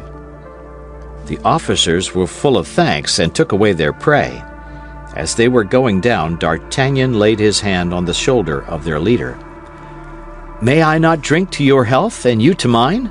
said D'Artagnan, filling 2 glasses with a Beaugency wine which he had obtained from the liberality of Monsieur Bonacieux. "That will do me great honor," said the leader of the posse, "and I accept thankfully." "Then to yours, monsieur. But what is your name?" "Boisrenard." "Monsieur Boisrenard." "To yours, my gentleman. What is your name in your turn, if you please?" "D'Artagnan." "To yours, monsieur." "And above all others," cried D'Artagnan, as if carried away by his enthusiasm, "to that of the king and the cardinal." The leader of the posse would perhaps have doubted the sincerity of D'Artagnan if the wine had been bad, but the wine was good, and he was convinced. "What diabolical villainy you have performed here," said Porthos, when the officer had rejoined his companions, and the 4 friends found themselves alone. "Shame, shame, for 4 musketeers to allow an unfortunate fellow who cried for help to be arrested in our midst, and a gentleman to hobnob with a bailiff." "Porthos," said Aramis, "Athos has already told you that you are a simpleton, and I am quite of his opinion. D'Artagnan, you are a great man, and when you occupy Monsieur de Treville's place, I will come and ask your influence to secure me an abbey." "Well, I am in a maze," said Porthos. "Do you approve of what D'Artagnan has done?" "Parbleu, indeed I do," said Athos. "I not only approve of what he has done, but I congratulate him upon it." "And now, gentlemen," said D'Artagnan, without stopping to explain his conduct to Porthos, "all for one, one for all. That is our motto, is it not?" "And yet," said Porthos. "Hold out your hand and swear," cried Athos and Aramis at once. Overcome by example, grumbling to himself, nevertheless, Porthos stretched out his hand, and the 4 friends repeated with one voice the formula dictated by D'Artagnan. "All for one, one for all." "That's well. Now, let everyone retire to his own home," said D'Artagnan, as if he had done nothing but command all his life. "And attention, for from this moment we are at feud with the cardinal." End of chapter. Chapter 10. A Mousetrap in the 17th Century. The invention of the mousetrap does not date from our days. As soon as societies, in forming, had invented any kind of police, that police invented mousetraps. As perhaps our readers are not familiar with the slang of the Rue de Jerusalem, and as it is 15 years since we applied this word for the first time to this thing, allow us to explain to them what is a mousetrap. When in a house, of whatever kind it may be, an individual suspected of any crime is arrested, the arrest is held secret. 4 or 5 men are placed in ambuscade in the first room. The door is opened to all who knock. It is closed after them, and they are arrested. So at the end of 2 or 3 days, they have in their power almost all the habitués of the establishment, and that is a mousetrap. The apartment of Monsieur Bonacieux, then, became a mousetrap, and whoever appeared there was taken and interrogated by the cardinal's people. It must be observed that as a separate passage led to the first floor, in which D'Artagnan lodged, those who called on him were exempted from this detention. Besides, nobody came thither but the 3 Musketeers. They had all been engaged in earnest search and inquiries, but had discovered nothing. Athos had even gone so far as to question Monsieur de Treville, a thing which, considering the habitual reticence of the worthy Musketeer, had very much astonished his captain. But Monsieur de Treville knew nothing, except that the last time he had seen the cardinal, the king, and the queen, the cardinal looked very thoughtful, the king uneasy, and the redness of the queen's eyes denoted that she had been sleepless or tearful. But this last circumstance was not striking, as the queen since her marriage had slept badly and wept much. Monsieur de Tréville requested Athos, whatever might happen, to be observant of his duty to the king, but particularly to the queen, begging him to convey his desires to his comrades. As to D'Artagnan, he did not budge from his apartment. He converted his chamber into an observatory. From his windows he saw all the visitors who were caught. Then, having removed a plank from his floor, and nothing remaining but a simple ceiling between him and the room beneath, in which the interrogatories were made, he heard all that passed between the inquisitors and the accused. The interrogatories, preceded by a minute search operated upon the persons arrested, was almost always framed thus: "Has Madame Bonacieux sent anything to you for her husband or any other person? Has Monsieur Bonacieux sent anything to you for his wife or for any other person? Has either of them confided anything to you by word of mouth?" "If they knew nothing, they would not question people in this manner," said D'Artagnan to himself. "Now what is it they want to know? Why, they want to know if the Duke of Buckingham is in Paris, and if he has had, or is likely to have, an interview with the Queen." D'Artagnan held on to this idea, which, from what he had heard, was not wanting in probability. In the meantime, the mouse-trap continued in operation, and likewise D'Artagnan's vigilance. On the evening of the day after the arrest of poor Bonacieux, as Athos had just left D'Artagnan to report at Monsieur de Tréville's, as 9 o'clock had just struck, and as Planchet, who had not yet made the bed, was beginning his task, a knocking was heard at the street door. The door was instantly opened and shut. Someone was taken in the mousetrap. D'Artagnan flew to his hole, laid himself down on the floor at full length, and listened. Cries were soon heard, and then moans, which someone appeared to be endeavoring to stifle. There were no questions. "The devil!" said D'Artagnan to himself. "It seems like a woman. They search her. She resists. They use force, the scoundrels!" In spite of his prudence, D'Artagnan restrained himself with great difficulty from taking a part in the scene that was going on below. "But I tell you that I am the mistress of the house, gentlemen. I tell you I am Madame Bonacieux. I tell you I belong to the Queen," cried the unfortunate woman. "Madame Bonacieux," murmured D'Artagnan. "Can I be so lucky as to find what everybody is seeking for?" The voice became more and more indistinct. A tumultuous movement shook the partition. The victim resisted as much as a woman could resist 4 men. "Pardon, gentlemen, murmured the voice, which could now only be heard in inarticulate sounds. "They are binding her! They are going to drag her away!" cried D'Artagnan to himself, springing up from the floor. "My sword! Good, it is by my side. Planchet!" "Monsieur?" "Run and seek Athos, Porthos, and Aramis. One of the 3 will certainly be at home, perhaps all 3. Tell them to take arms, to come here, and to run. Ah, I remember, Athos is at Monsieur de Tréville's." "But where are you going, monsieur? Where are you going?" "I am going down by the window, in order to be there the sooner," cried D'Artagnan. "You put back the boards, sweep the floor, go out at the door, and run as I told you." "Oh, monsieur, monsieur, you will kill yourself!" cried Planchet. "Hold your tongue, you stupid fellow," said D'Artagnan, and laying hold of the casement, he let himself gently down from the first story, which fortunately was not very elevated, without doing himself the slightest injury. He then went straight to the door and knocked, murmuring, "I will go myself and be caught in the mousetrap, but woe be to the cats that shall pounce upon such a mouse." The knocker had scarcely sounded under the hand of the young man before the tumult ceased.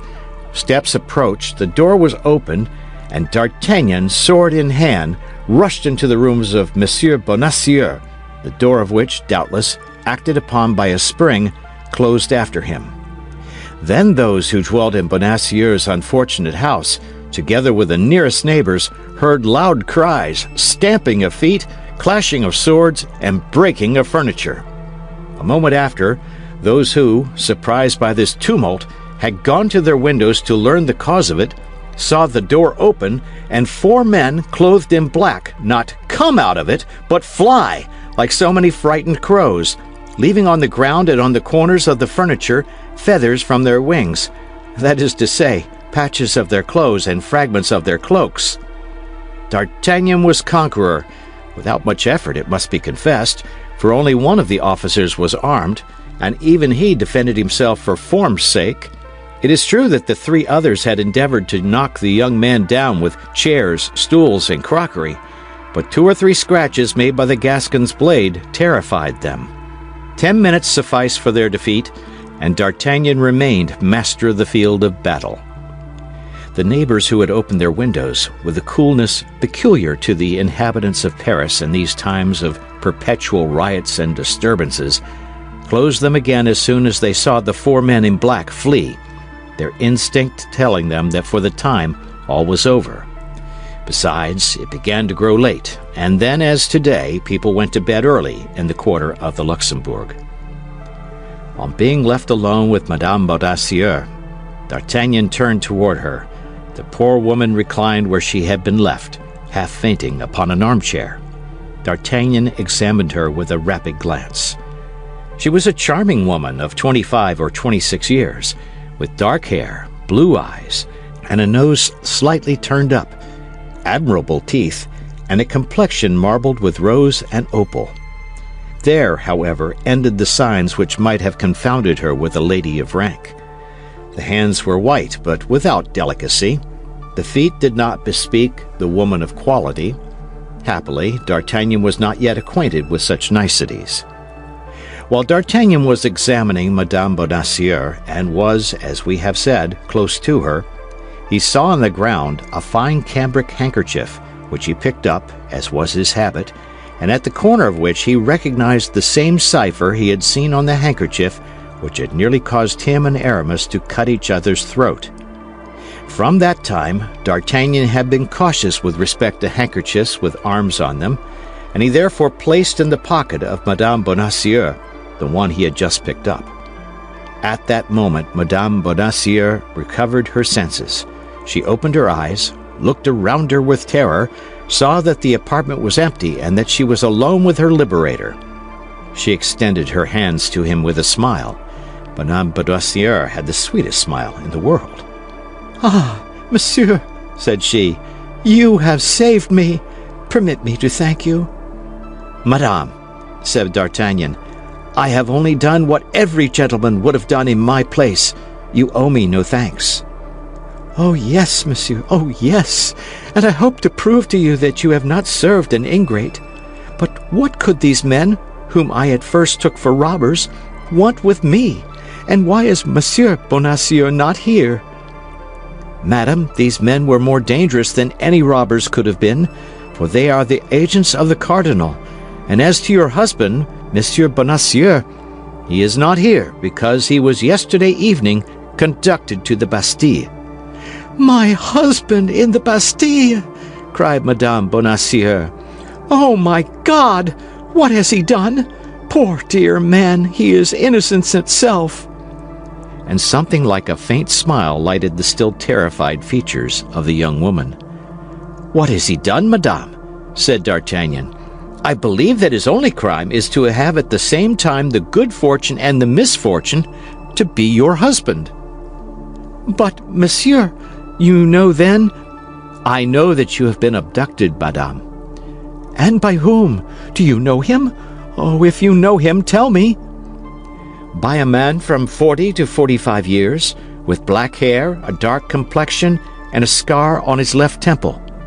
That is he! That is he! But his name—" "Ah, his name? I do not know that." "And did my husband know I had been carried off?" "He was informed of it by a letter, written to him by the abductor himself." "And does he suspect," said Madame Bonacieux, with some embarrassment, "the cause of this event?" "He attributed it, I believe, to a political cause." "I doubted from the first, and now I think entirely as he does. Then my dear Monsieur Bonacieux has not suspected me a single instant? So far from it, madame. He was too proud of your prudence, and above all, of your love. A second smile, almost imperceptible, stole over the rosy lips of the pretty young woman. But, continued D'Artagnan, how did you escape? I took advantage of a moment when they left me alone, and as I had known since morning the reason of my abduction, with the help of the sheets, I let myself down from the window. Then, as I believed my husband would be at home, I hastened hither. To place yourself under his protection? Oh, no, poor dear man. I knew very well that he was incapable of defending me, but as he could serve us in other ways, I wished to inform him. Of what? Oh, that is not my secret. I must not, therefore, tell you. Besides, said D'Artagnan, pardon me, madame, if, guardsman as I am, I remind you of prudence. Besides, I believe we are not here in a very proper place for imparting confidences. The men I have put to flight will return reinforced. If they find us here, we are lost. I have sent for 3 of my friends, but who knows whether they were at home? Oh, yes, you are right, cried the affrighted Madame Bonacieux. Let us fly. Let us save ourselves. At these words she passed her arm under that of D'Artagnan and urged him forward eagerly. But whither shall we fly? Whither escape? Let us first withdraw from this house. Afterward we shall see. The young woman and the young man, without taking the trouble to shut the door after them, descended the Rue de Fossoyeurs rapidly, turned into the Rue des Fosses Monsieur le Prince, and did not stop till they came to the Place Saint-Sulpice. "And now, what are we to do? And where do you wish me to conduct you?" asked D'Artagnan. "I am quite at a loss how to answer you, I admit," said Madame Bonacieux. "My intention was to inform Monsieur Laporte, through my husband, in order that Monsieur Laporte might tell us precisely what had taken place at the Louvre in the last 3 days, and whether there is any danger in presenting myself there." "But I," said D'Artagnan, "can go and inform Monsieur Laporte." "No doubt you could, only there is one misfortune, and that is that Monsieur Bonacieux is known at the Louvre and would be allowed to pass, whereas you are not known there, and the gate would be closed against you." "Ah, bah!" said D'Artagnan. "You have at some wicket of the Louvre a concierge who is devoted to you, and who, thanks to a password, would—" Madame Bonacieux looked earnestly at the young man. "And if I give you this password," said she, "would you forget it as soon as you used it?" "By my honor, by the faith of a gentleman," said D'Artagnan, with an accent so truthful that no one could mistake it. "Then I believe you. You appear to be a brave young man. Besides, your fortune may perhaps be the result of your devotedness." "I will do, without a promise and voluntarily, all that I can do to serve the king and be agreeable to the queen. Dispose of me, then, as a friend." "But where shall I go, meanwhile?" "Is there nobody from whose house Monsieur Laporte can come and fetch you?" "No, I can trust nobody." "Stop," said D'Artagnan. "We are near Athos's door. Yes, here it is." "Who is this Athos?" "One of my friends." "But if he should be at home and see me?" "He is not at home, and I will carry away the key after having placed you in his apartment." "But if he should return?" "Oh, he won't return, and if he should, he will be told that I have brought a woman with me, and that woman is in his apartment." "But that will compromise me sadly, you know." "Of what consequence? Nobody knows you. Besides, we are in a situation to overlook ceremony." "Come then, let us go to your friend's house. Where does he live?" "Rue Ferou, 2 steps from here." "Let us go." Both resumed their way. As D'Artagnan had foreseen, Athos was not within. He took the key, which was customarily given him as one of the family, ascended the stairs, and introduced Madame Bonacieux into the little apartment of which we have given a description. "You are at home," said he. "Remain here, fasten the door inside, and open it to nobody unless you hear 3 taps like this." And he tapped thrice, 2 taps close together and pretty hard, the other after an interval and lighter. "That is well," said Madame Bonacieux. "Now, in my turn, let me give you my instructions." "I am all attention." "Present yourself at the wicket of the Louvre on the side of the Rue de l'Echelle and ask for Germain." "Well, and then?" "He will ask you what you want, and you will answer by these 2 words, Tours and Bruxelles. He will at once put himself at your orders." "And what shall I command him?" "To go and fetch Monsieur Laporte, the Queen's valet de chambre." "And when he shall have informed and Monsieur Laporte is come?" "You will send him to me." "That is well, but where and how shall I see you again?"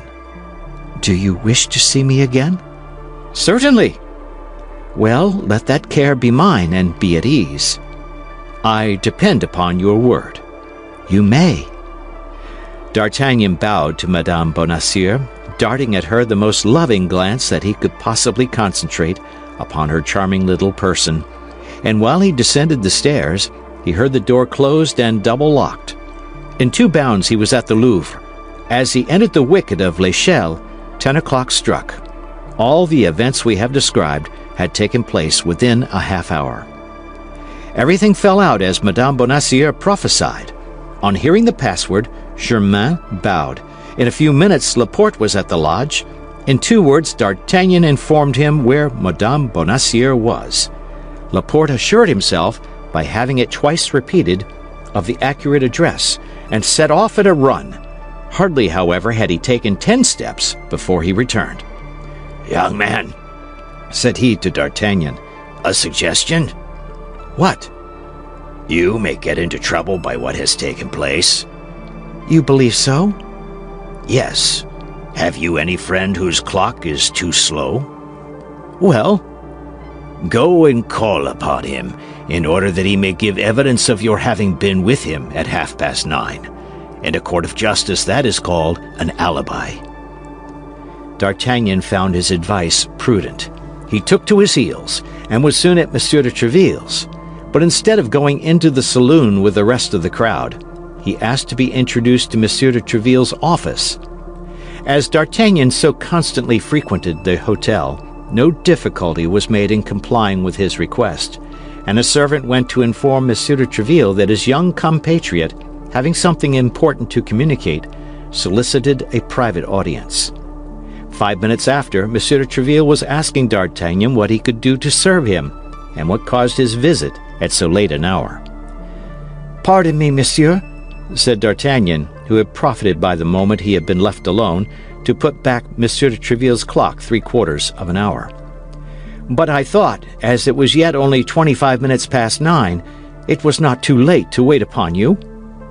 25 minutes past 9, cried Monsieur de Tréville, looking at the clock. "Why, that's impossible." "Look, rather, monsieur," said D'Artagnan. "The clock shows it." "That's true," said Monsieur de Tréville. "I believed it later, but what can I do for you?" Then D'Artagnan told Monsieur de Tréville a long history about the Queen.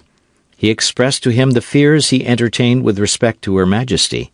He related to him what he had heard of the projects of the cardinal with regard to Buckingham, and all with a tranquillity and candour of which Monsieur de Tréville was the more the dupe, for having himself, as we have said, observed something fresh between the cardinal, the king, and the queen. As 10 o'clock was striking, D'Artagnan left Monsieur de Tréville, who thanked him for his information, recommended him to have the service of the king and queen always at heart, and returned to the saloon. But at the foot of the stairs, D'Artagnan remembered he had forgotten his cane. He consequently sprang up again, re-entered the office, with a turn of his finger set the clock right again, that it might not be perceived the next day that it had been put wrong, and certain from that time that he had a witness to prove his alibi, he ran downstairs and soon found himself in the street. End of chapter. Chapter 11. in which the plot thickens. His visit to Monsieur de Treville being paid, the pensive D'Artagnan took the longest way homeward. On what was D'Artagnan thinking that he strayed thus from his path, gazing at the stars of heaven and sometimes sighing, sometimes smiling? He was thinking of Madame Bonacieux. For an apprentice musketeer, the young woman was almost an ideal of love. Pretty, mysterious, initiated in almost all the secrets of the court, which reflected such a charming gravity over her pleasing features, it might be surmised that she was not wholly unmoved, and this is an irresistible charm to novices in love. Moreover, D'Artagnan had delivered her from the hands of the demons who wished to search and ill-treat her, and this important service had established between them one of those sentiments of gratitude which so easily assume a more tender character. D'Artagnan already fancied himself, so rapid is the flight of our dreams upon the wings of imagination, accosted by a messenger from the young woman, who brought him some billet appointing a meeting, a gold chain or a diamond. We have observed that young cavaliers receive presents from their king without shame. Let us add that in these times of lax morality they had no more delicacy with respect to the mistresses, and that the latter almost always left them valuable and durable remembrances, as if they essayed to conquer the fragility of their sentiments by the solidity of their gifts. Without a blush, men made their way in the world by the means of women blushing. Such as were only beautiful gave their beauty, whence, without doubt, comes the proverb, "The most beautiful girl in the world can only give what she has." Such as were rich gave in addition a part of their money, and a vast number of heroes of that gallant period may be cited who would neither have won their spurs in the first place, nor their battles afterward, without the purse, more or less furnished, which their mistress fastened to the saddle-bow. D'Artagnan owned nothing. Provincial diffidence, that slight varnish, the ephemeral flower, that down of the peach, had evaporated to the winds through the little orthodox counsels which the Three Musketeers gave their friend. D'Artagnan, following the strange custom of the times, considered himself at Paris as on a campaign, neither more nor less than if he had been in Flanders, Spain yonder, woman here. In each there was an enemy to contend with, and contributions to be levied. But, we must say, at the present moment D'Artagnan was ruled by a feeling much more noble and disinterested. The mercer had said that he was rich. The young man might easily guess that with so weak a man as Monsieur Bonacieux, an interest was almost foreign to this commencement of love, which had been the consequence of it. We say almost, for the idea that a young, handsome, kind, and witty woman is at the same time rich takes nothing from the beginning of love, but on the contrary, strengthens it.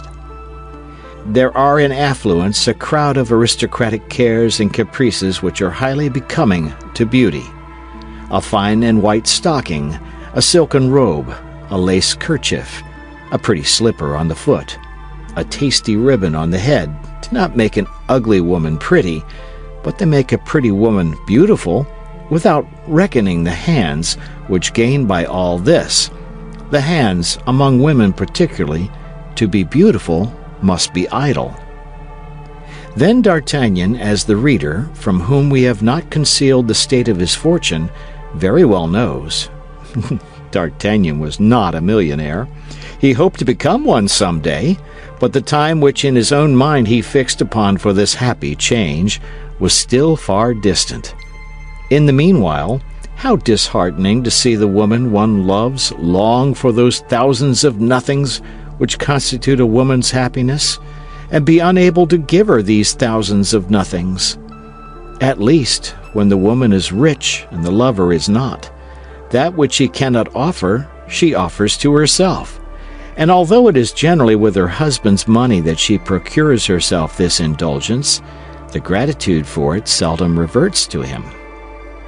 Then D'Artagnan, disposed to become the most tender of lovers, was at the same time a very devoted friend. In the midst of his amorous projects for the mercer's wife, he did not forget his friends. The pretty Madame Bonacieux was just the woman to walk with in the Plain Saint-Denis, or in the Fair of Saint-Germain, in company with Athos, Porthos, and Aramis, to whom D'Artagnan had often remarked this. Then one could enjoy charming little dinners, where one touches on one side the hand of a friend, and on the other the foot of a mistress. Besides, on pressing occasions, in extreme difficulties, D'Artagnan would become the preserver of his friends. And Monsieur Bonacieux, whom D'Artagnan had pushed into the hands of the officers, denying him aloud, although he had promised in a whisper to save him? We are compelled to admit to our readers that D'Artagnan thought nothing about him in any way, or that, if he did think of him, it was only to say to himself that he was very well where he was, wherever it might be. Love is the most selfish of all the passions. Let our readers reassure themselves. If D'Artagnan forgets his host, or appears to forget him, under the pretense of not knowing where he has been carried, we will not forget him, and we know where he is. But for the moment, let us do as did the amorous Gascon. We will see after the worthy mercer later. D'Artagnan, reflecting on his future amours, addressing himself to the beautiful night, and smiling at the stars, ascended the Rue Charis-Midi, or Chase-Midi, as it was then called. As he found himself in the quarter in which Aramis lived, he took it into his head to pay his friend a visit in order to explain the motives which had led him to send Planchet with the request that he would come instantly to the mousetrap. Now, if Aramis had been at home when Planchet came to his abode, he had doubtless hastened to the Rue des Fossoyeurs, and finding nobody there but his other two companions perhaps, they would not be able to conceive what all this meant.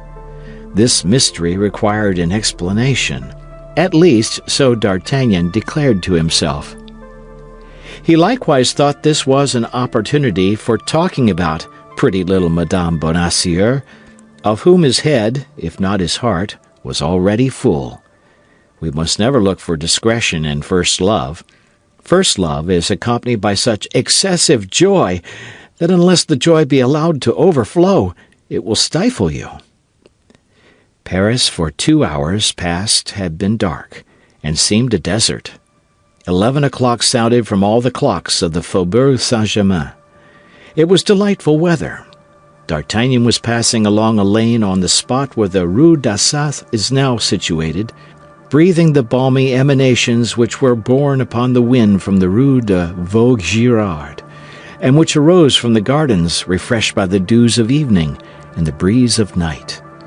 From a distance resounded, deadened, however, by good shutters, the songs of the tipplers, enjoying themselves in the cabarets scattered along the plain. Arrived at the end of the lane, D'Artagnan turned to the left.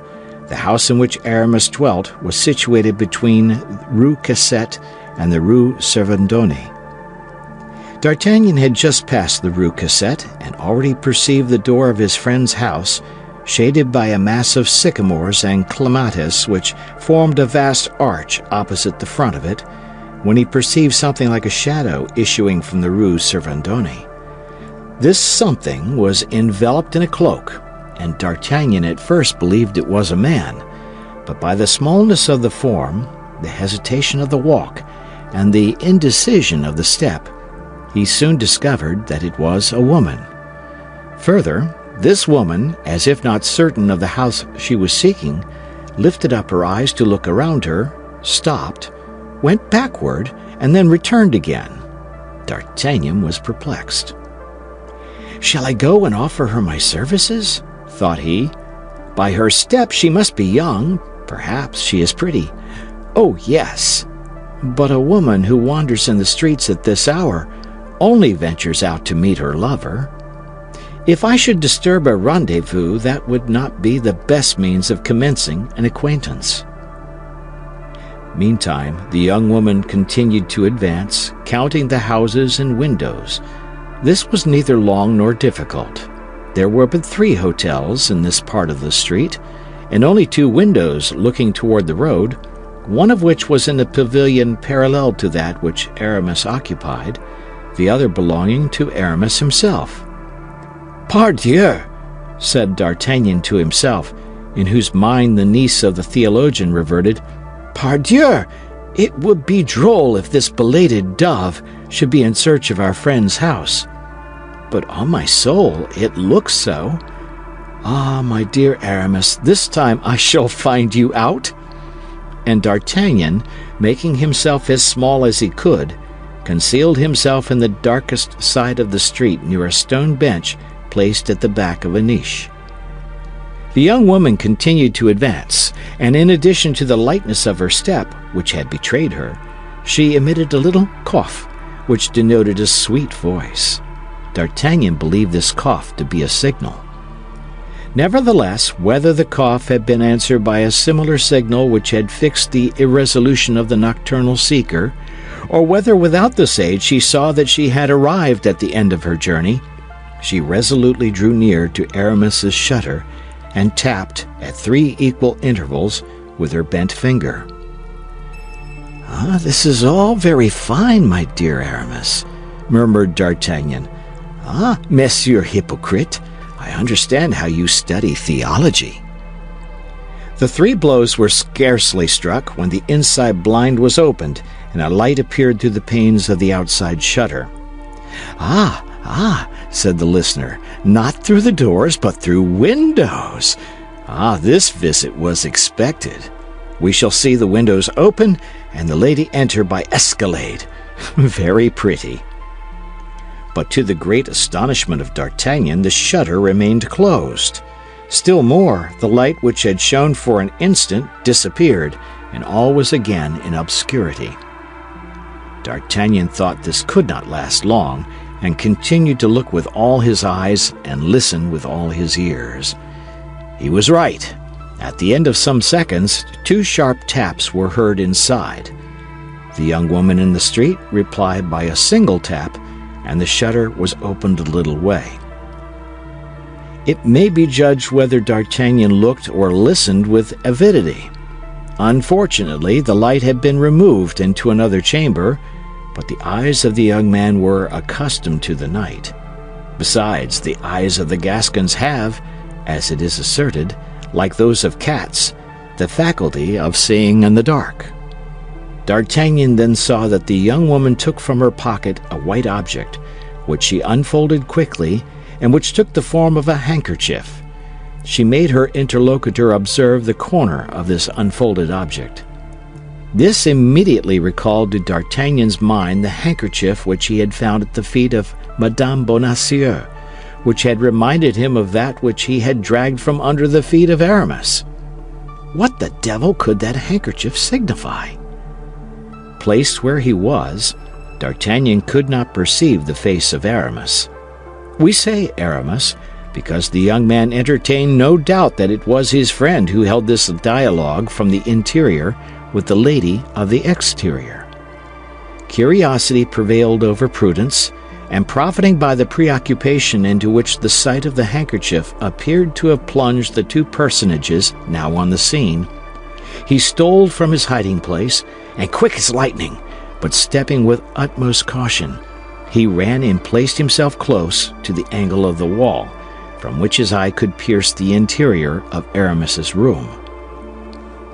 Upon gaining this advantage, D'Artagnan was near uttering a cry of surprise. It was not Aramis who was conversing with the nocturnal visitor. It was a woman. D'Artagnan, however, could only see enough to recognize the form of her vestments, not enough to distinguish her features.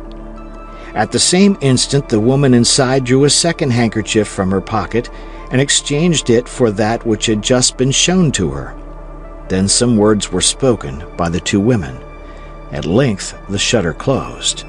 The woman who was outside the window turned round, and passing within 4 steps of D'Artagnan, pulling down the hood of her mantle, but the precaution was too late.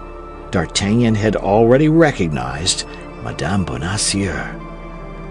"Madame Bonacieux!"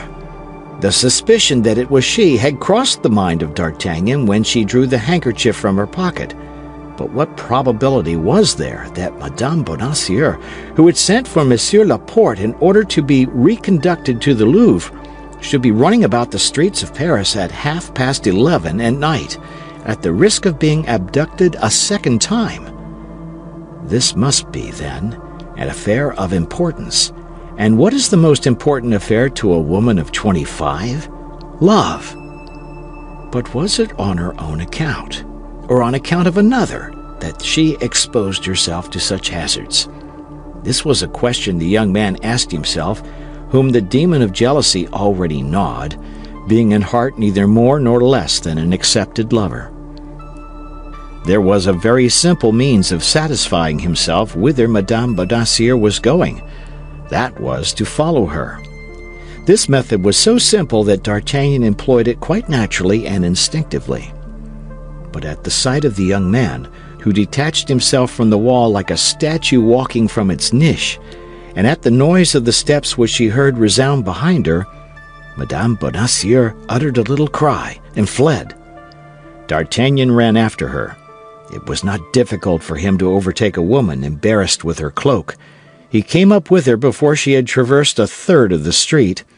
The unfortunate woman was exhausted, not by fatigue, but by terror, and when D'Artagnan placed his hand upon her shoulder, she sank upon one knee, crying in a choking voice, "Kill me, if you please, you shall know nothing." D'Artagnan raised her by passing his arm round her waist, but as he felt by her weight she was on the point of fainting, he made haste to reassure her by protestations of devotedness. These protestations were nothing for Madame Bonacieux, for such protestations may be made with the worst intentions in the world, but the voice was all. Madame Bonacieux thought she recognized the sound of that voice. She reopened her eyes, cast a quick glance upon the man who had terrified her so, and at once perceiving it was D'Artagnan, she uttered a cry of joy. "Oh, it is you! It is you! Thank God! Thank God!" "Yes, it is I," said D'Artagnan. "It is I, whom God has sent to watch over you." "Was it with that intention you followed me?" asked the young woman with a coquettish smile, whose somewhat bantering character resumed its influence, and with whom all fear had disappeared from the moment in which she recognized a friend in one she had taken for an enemy. "No," said D'Artagnan. "No, I confess it. It was chance that threw me in your way. I saw a woman knocking at the window of one of my friends." "One of your friends?" interrupted Madame Bonacieux. "Without doubt. Aramis is one of my best friends." "Aramis? Who is he?" Come, you won't tell me you don't know Aramis." "This is the first time I ever heard his name pronounced." "It is the first time, then, that you ever went to that house?" "Undoubtedly." "And you did not know that it was inhabited by a young man?" "No." "By a musketeer?" "No, indeed." "It was not he, then, you came to seek?" "Not the least in the world. Besides, you must have seen that the person to whom I spoke was a woman." "That is true. But this woman is a friend of Aramis." "I know nothing of that." "Since she lodges with him?" "That does not concern me." "But who is she?" "Oh, that is not my secret." "My dear Madame Bonacieux, you are charming, but at the same time you are one of the most mysterious women." "Do I lose by that?" "No, you are, on the contrary, adorable." "Give me your arm, then." "Most willingly. And now?" "Now escort me." "Where?" "Where I am going." "But where are you going?" "You will see, because you will leave me at the door." "Shall I wait for you?" "That will be useless." "You will return alone, then?" "Perhaps yes, perhaps no." "But will the person who shall accompany you afterward be a man or a woman?" "I don't know yet." "But I will know it." "How so?" "I will wait until you come out." In that case, adieu. Why so?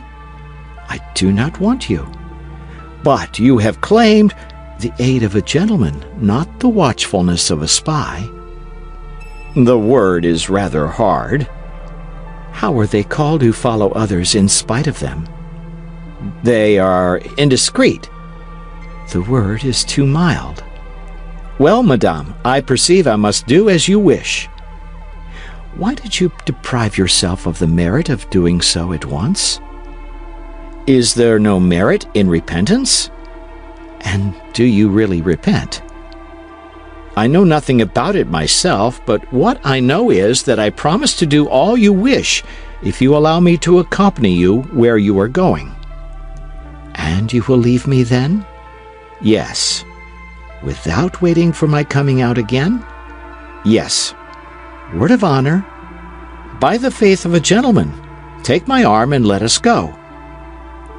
D'Artagnan offered his arm to Madame Bonacieux, who willingly took it, half laughing, half trembling, and both gained the top of Rue de la Harpe.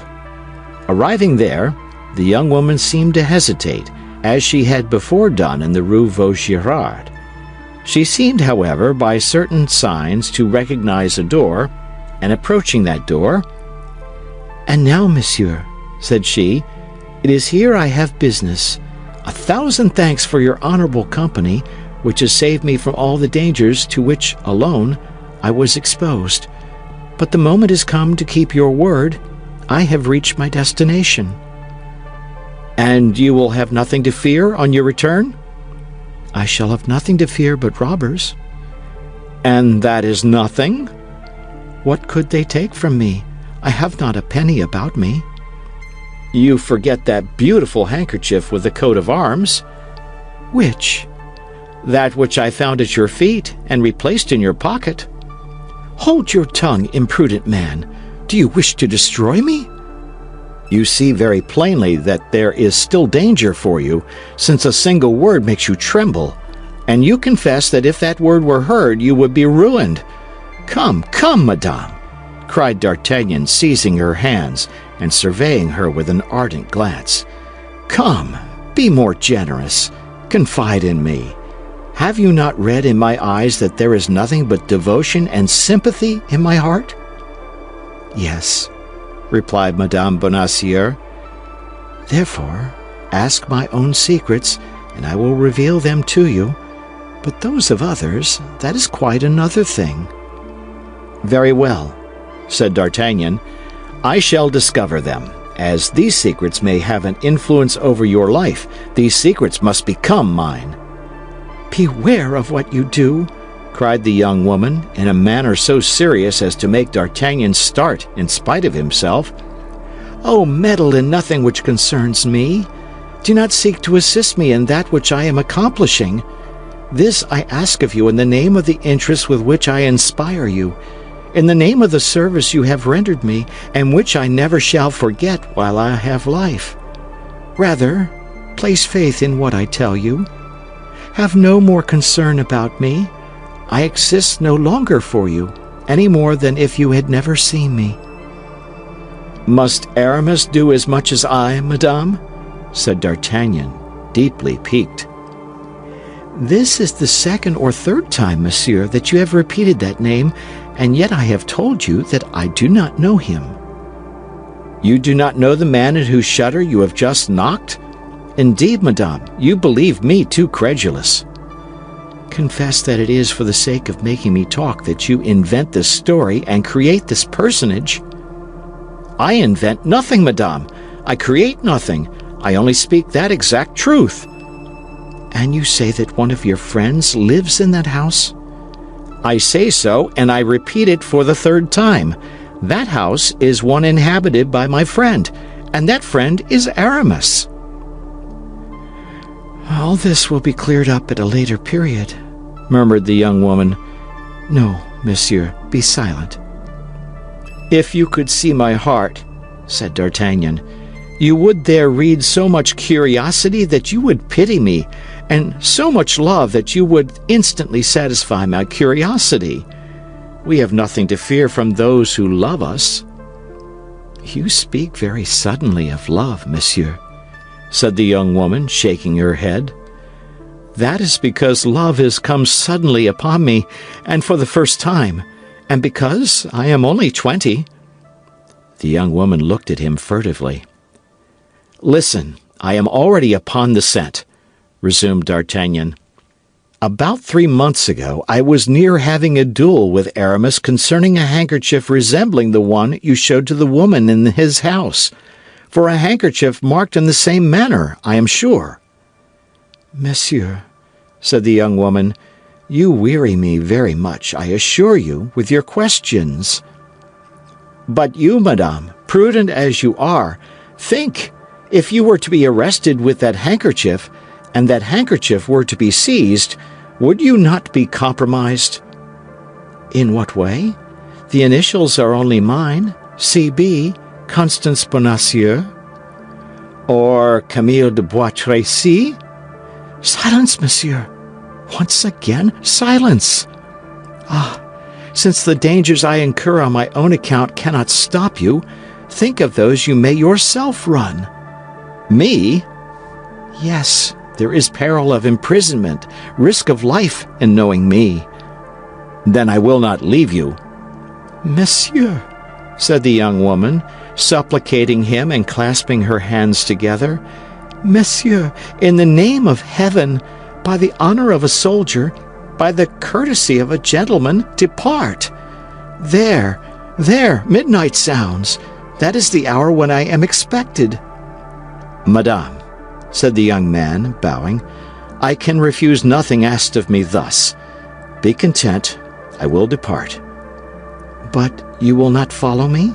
You will not watch me?" "I will return home instantly."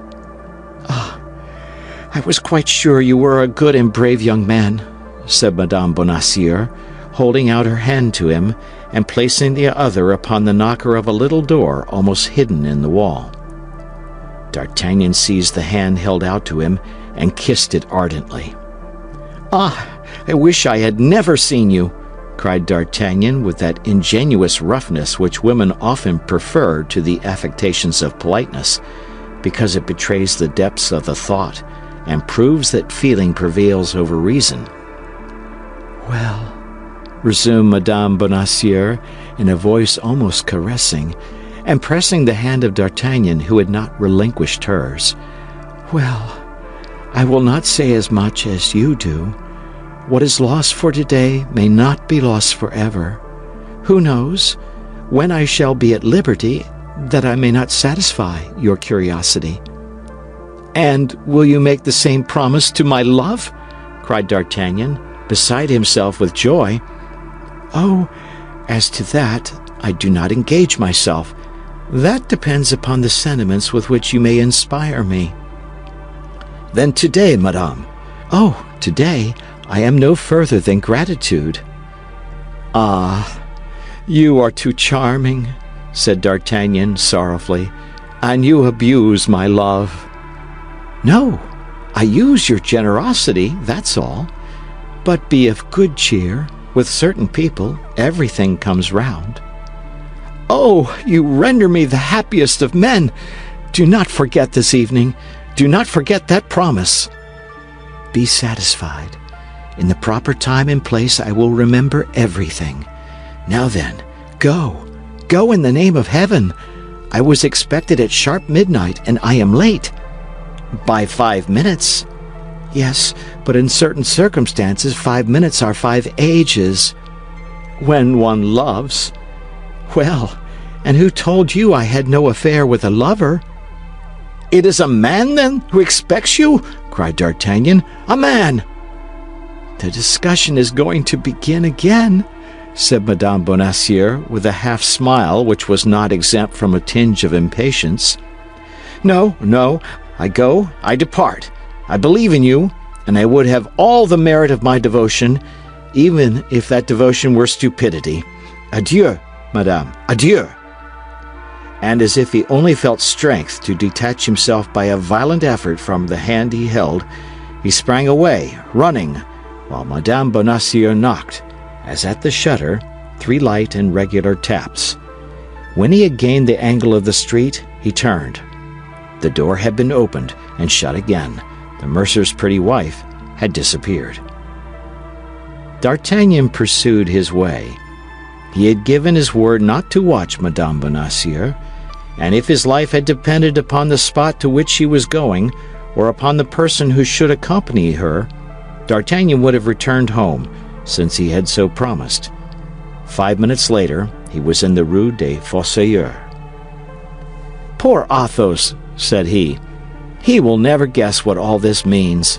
He will have fallen asleep waiting for me, or else he will have returned home, where he will have learned that a woman had been there. A woman with Athos. After all," continued D'Artagnan, "there was certainly one with Aramis. All this is very strange, and I am curious to know how it will end."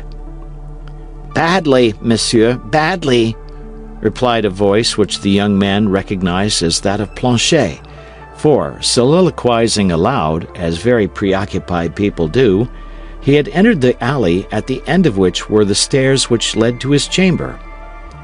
"How badly? What do you mean by that, you idiot?" asked D'Artagnan. "What has happened?" "All sorts of misfortunes." "What?" "In the first place, Monsieur Athos is arrested."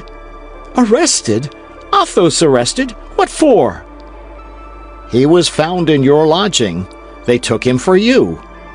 "And by whom was he arrested?" "By guards brought by the men in black whom you put to flight." "Why did he not tell them his name? Why did he not tell them he knew nothing about this affair?" "He took care not to do so, monsieur. On the contrary, he came up to me and said, 'It is your master that needs his liberty at this moment, and not I, since he knows everything and I know nothing. They will believe he is arrested, and that will give him time. In 3 days I will tell them who I am, and they cannot fail to let me go.'" "Brave Athos, noble heart," murmured D'Artagnan. "I know him well there.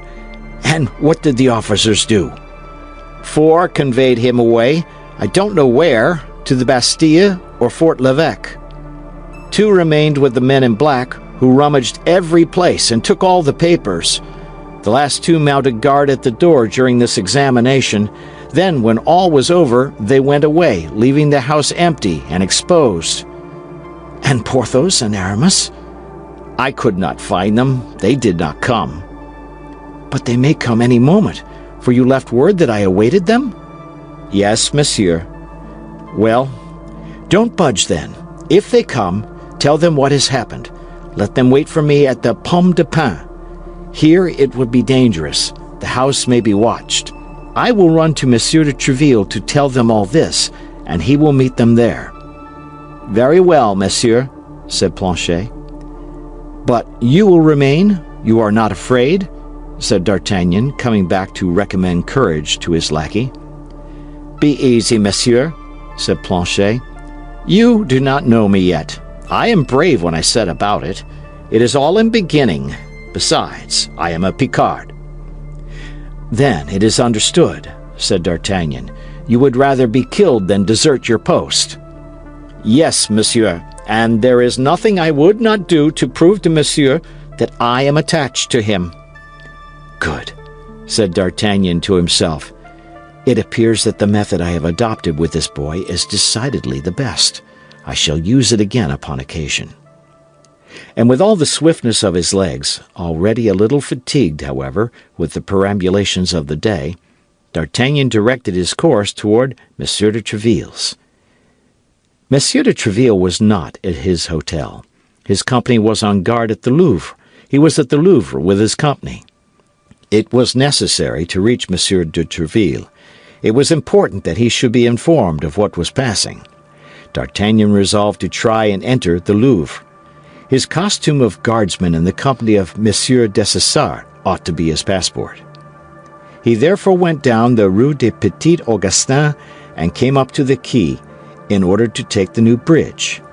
He had at first an idea of crossing by the ferry, but on gaining the riverside he had mechanically put his hand into his pocket and perceived that he had not wherewithal to pay his passage.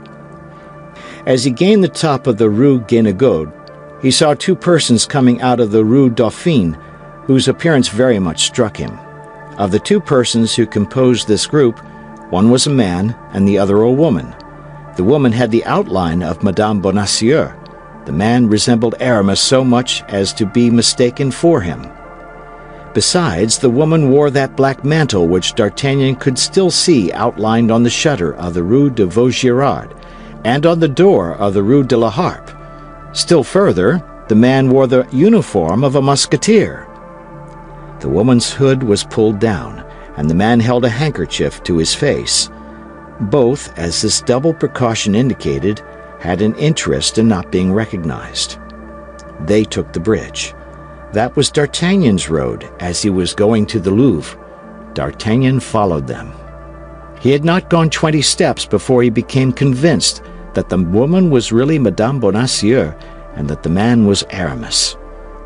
He felt at that instant all the suspicions of jealousy agitating his heart.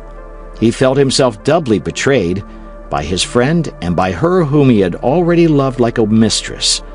Madame Bonacieux had declared to him, by all the gods, that she did not know Aramis, and a quarter of an hour after having made this assertion, he found her hanging on the arm of Aramis. D'Artagnan did not reflect that he had only known the mercer's pretty wife for 3 hours, that she owed him nothing but a little gratitude for having delivered her from the men in black who wished to carry her off, and that she had promised him nothing. He considered himself an outraged, betrayed, and ridiculed lover. Blood and anger mounted to his face. He was resolved to unravel the mystery. The young man and young woman perceived they were watched, and redoubled their speed. D'Artagnan determined upon his course. He passed them, then returned so as to meet them exactly before the Samaritaine, which was illuminated by a lamp which threw its light over all that part of the bridge. D'Artagnan stopped before them, and they stopped before him. "What do you want, monsieur?" demanded the Musketeer, recoiling a step and with a foreign accent which proved to D'Artagnan that he was deceived in one of his conjectures. "It is not Aramis!" cried he. "No, monsieur, it is not Aramis, and by your exclamation I perceive you have mistaken me for another, and pardon you." "You pardon me?" cried D'Artagnan. "Yes," replied the stranger. "Allow me then to pass on, since it is not with me you have anything to do." "You are right, monsieur. It is not with you that I have anything to do. It is with Madame." "With Madame? You do not know her," replied the stranger. "You are deceived, monsieur. I know her very well." "Ah," said Madame Bonacieux in a tone of reproach. "Ah, monsieur, I had your promise as a soldier and your word as a gentleman. I hope to be able to rely upon that." "And I, madame," said D'Artagnan, embarrassed. "You promise me—" "Take my arm, madame," said the stranger, "and let us continue our way." D'Artagnan, however, stupefied, cast down, annihilated by all that happened, stood with crossed arms before the Musketeer and Madame Bonacieux. The Musketeer advanced 2 steps and pushed D'Artagnan aside with his hand. D'Artagnan made a spring backward and drew his sword. At the same time, and with the rapidity of lightning, the stranger drew his. "In the name of heaven, my lord!" cried Madame Bonacieux, throwing herself between the combatants and seizing the swords with her hands. "My lord!" cried D'Artagnan, enlightened by a sudden idea. "My lord! Pardon me, monsieur, but you are not—" "My lord the Duke of Buckingham," said Madame Bonacieux in an undertone, "and now you may ruin us all." "My lord, madame, I ask 100 pardons. But I love her, my lord, and was jealous. You know what it is to love, my lord. Pardon me, and then tell me how I can risk my life to serve your grace." "You are a brave young man," said Buckingham, holding out his hand to D'Artagnan, who pressed it respectfully. "You offer me your services. With the same frankness, I accept them. Follow us at a distance of 20 paces, as far as the Louvre, and if anyone watches us, Slay him." D'Artagnan placed his naked sword under his arm, allowed the Duke and Madame Bonacieux to take 20 steps ahead, and then followed them, ready to execute the instructions of the noble and elegant minister of Charles I. Fortunately, he had no opportunity to give the Duke this proof of his devotion, and the young woman and the handsome musketeer entered the Louvre by the wicket of the Echelle without any interference. As for D'Artagnan, he immediately repaired to the cabaret of the Pomme de Pin, where he found Porthos and Aramis awaiting him. Without giving them any explanation of the alarm and inconvenience he had caused them, he told them that he had terminated the affair alone, in which he had for a moment believed he should need their assistance. Meanwhile, carried away as we are by our narrative, we must leave our three friends to themselves and follow the Duke of Buckingham and his guide through the labyrinths of the Louvre. End of chapter. Chapter 12. George Villiers, Duke of Buckingham. Madame Bonacieux and the Duke entered the Louvre without difficulty. Madame Bonacieux was known to belong to the Queen. The Duke wore the uniform of the Musketeers of Monsieur de Tréville, who, as we have said, were that evening on guard. Besides, Germain was in the interest of the Queen, and if anything should happen, Madame Bonacieux would be accused of having introduced her lover into the Louvre. That was all. She took the risk upon herself. Her reputation would be lost, it is true, but of what value in the world was the reputation of the little wife of a mercer? Once within the interior of the court, the Duke and the young woman followed the wall for the space of about 25 steps. This space passed, Madame Bonacieux pushed a little servant's door, open by day but generally closed at night. The door yielded. Both entered and found themselves in darkness, but Madame Bonacieux was acquainted with all the turnings and windings of this part of the Louvre, appropriated for the people of the household. She closed the door after her, took the Duke by the hand, and after a few experimental steps, grasped a balustrade, put her foot upon the bottom step, and began to ascend the staircase. The Duke counted 2 stories. She then turned to the right, followed the course of a long corridor, descended a flight, went a few steps farther, introduced a key into a lock, opened a door, and pushed the Duke into an apartment lighted only by a lamp, saying, "Remain here, my Lord Duke. Someone will come." She then went out by the same door, which she locked, so that the Duke found himself literally a prisoner. Nevertheless, isolated as he was, we must say that the Duke of Buckingham did not experience an instant of fear. One of the salient points of his character was the search for adventures and a love of romance. Brave, rash, and enterprising, this was not the first time he had risked his life in such attempts. He had learned that the pretended message from Anne of Austria, upon the faith of which he had come to Paris, was a snare. But instead of regaining England, he had, abusing the position in which he had been placed, declared to the Queen that he would not depart without seeing her. The Queen had at first positively refused, but at length became afraid that the Duke, if exasperated, would commit some folly.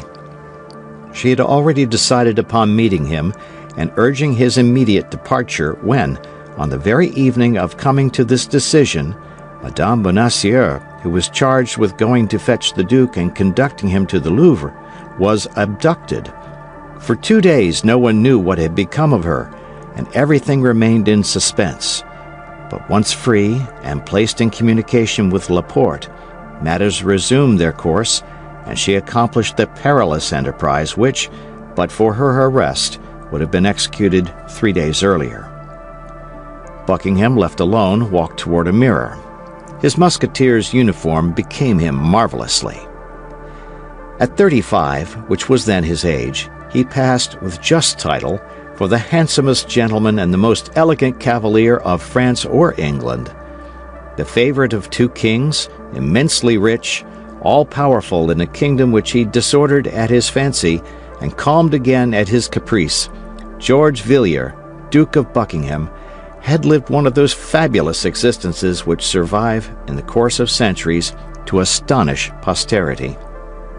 Sure of himself, convinced of his own power, certain that the laws which rule other men could not reach him, he went straight to the object he aimed at, even were this object were so elevated and so dazzling that it would have been madness for any other even to have contemplated it. It was thus he had succeeded in approaching several times the beautiful and proud Anne of Austria, and in making himself loved by dazzling her. George Villiers placed himself before the glass, as we have said, restored the undulations to his beautiful hair, which the weight of his hat had disordered, twisted his mustache, and, his heart swelling with joy, happy and proud at being near the moment he had so long sighed for, he smiled upon himself with pride and hope. At this moment, a door concealed in the tapestry opened, and a woman appeared. Buckingham saw this apparition in the glass.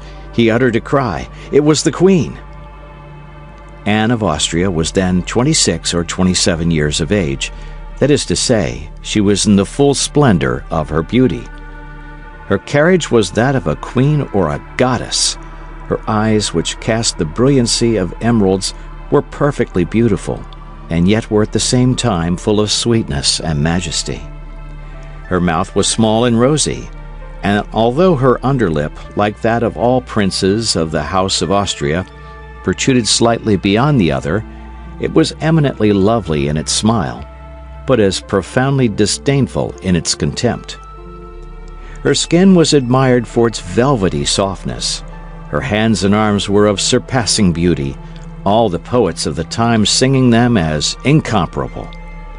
Lastly, her hair, which from being light in her youth had become chestnut, and which she wore curled very plainly, and with much powder, admirably set off her face, in which the most rigid critic could only have desired a little less rouge, and the most fastidious sculptor a little more fineness in the nose. Buckingham remained for a moment dazzled. Never had Anne of Austria appeared to him so beautiful, amid balls, fetes, or carousels, as she appeared to him at this moment, dressed in a simple robe of white satin, and accompanied by Donna Estefania, the only one of her Spanish women who had not been driven from her by the jealousy of the king or by the persecutions of Richelieu. Anne of Austria took 2 steps forward. Buckingham threw himself at her feet, and before the Queen could prevent him, kissed the hem of her robe. "Duke, you already know that it is not I who caused you to be written to." Yes, yes, madame, yes, your majesty," cried the Duke. "I know that I must have been mad, senseless, to believe that snow would become animated or marble warm, but what then? They who love believe easily in love. Besides, I have lost nothing by this journey because I see you." "Yes, yes," replied Anne, "but you know why and how I see you. Because, insensible to all my sufferings, you persist in remaining in a city where, by remaining, you run the risk of your life, and make me run the risk of my honor. I see you to tell you that everything separates us, the depths of the sea, the enmity of kingdoms, the sanctity of vows. It is sacrilege to struggle against so many things, my lord.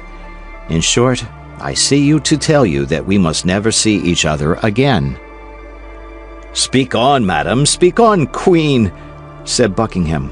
"The sweetness of your voice covers the harshness of your words. You talk of sacrilege. Why, the sacrilege is the separation of 2 hearts formed by God for each other." "My lord," cried the Queen, "you forget that I have never said that I love you." "But you have never told me that you did not love me, and truly, to speak such words to me would be, on the part of your majesty, too great an ingratitude. For tell me, where can you find a love like mine, a love which neither time, nor absence, nor despair can extinguish, a love which contents itself with a lost ribbon, a stray look, or a chance word? It is now 3 years, madame, since I saw you for the first time, and during those 3 years I have loved you thus. Shall I tell you each ornament of your toilet? Mark, I see you now. You were seated upon cushions in the Spanish fashion. You wore a robe of green satin embroidered with gold and silver. Hanging sleeves knotted upon your beautiful arms, those lovely arms, with large diamonds. You wore a close ruff, a small cap upon your head of the same color as your robe, and in that cap a heron's feather. Hold, I shut my eyes, and I can see you as you were then. I open them again, and I see what you are now, 100 times more beautiful. What folly, murmured Anne of Austria, who had not the courage to find fault with the Duke for having so well preserved her portrait in his heart.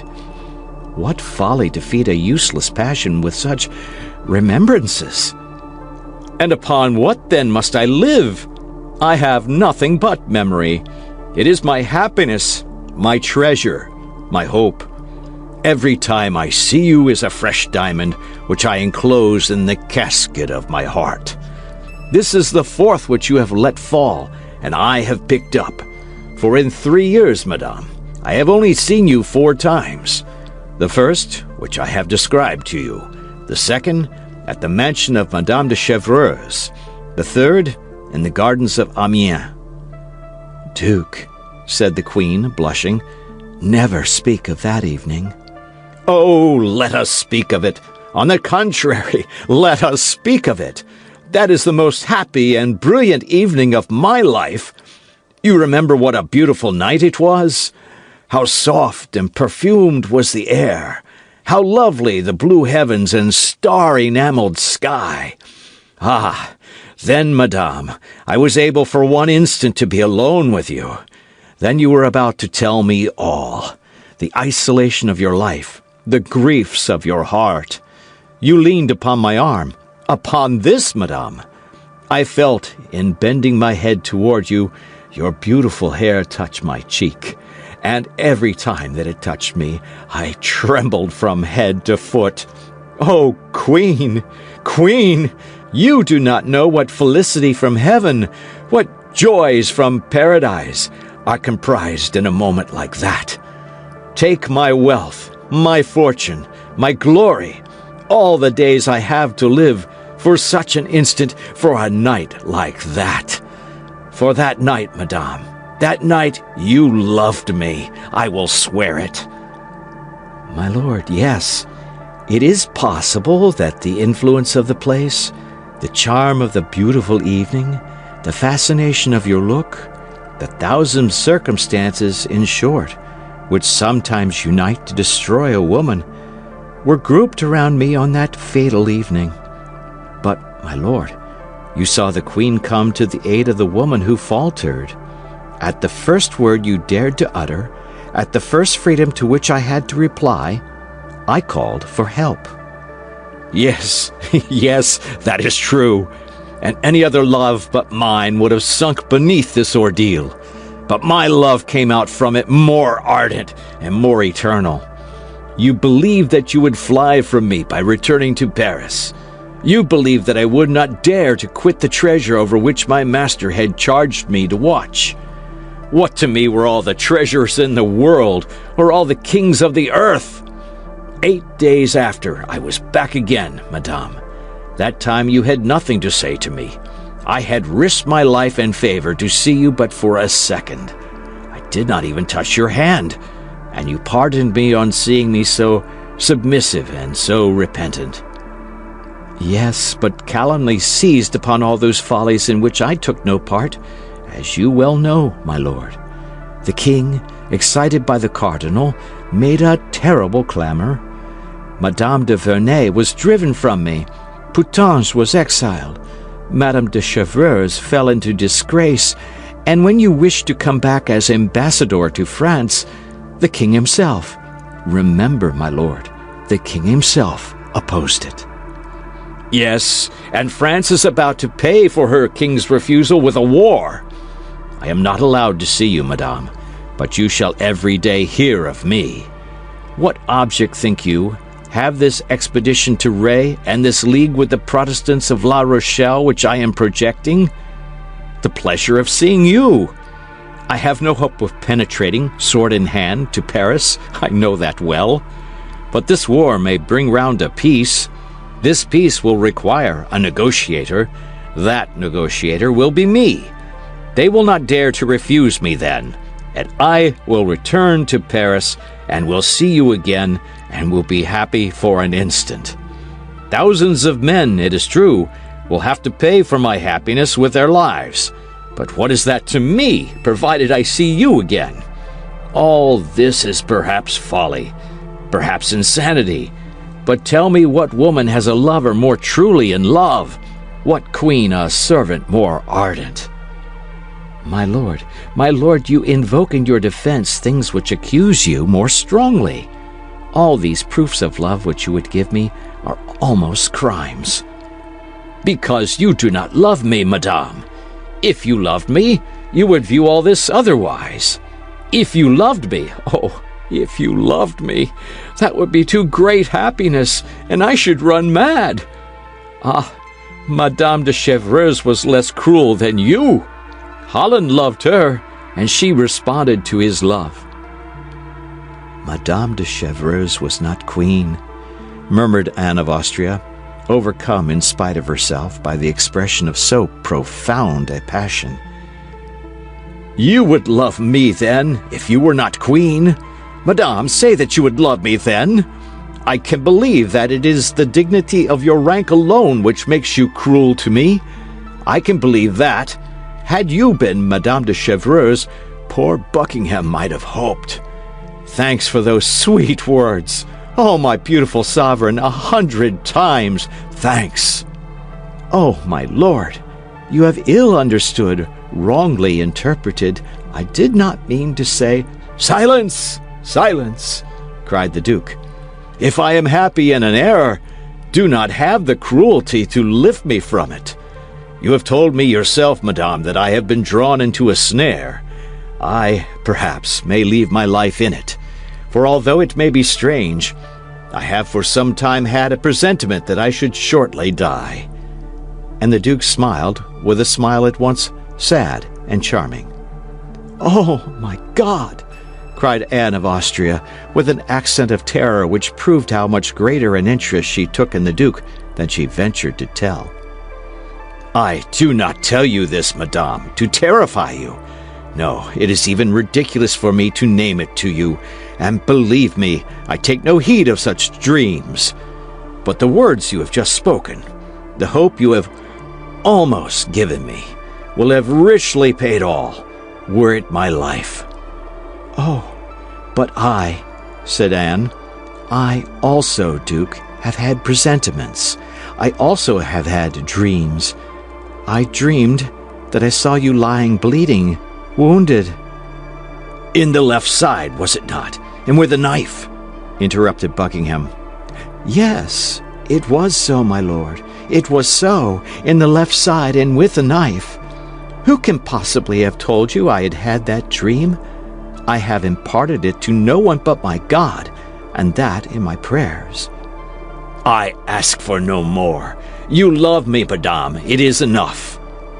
I love you? I? Yes, yes. Would God send the same dreams to you as to me if you did not love me? Should we not have the same presentiments if our existences did not touch at the heart?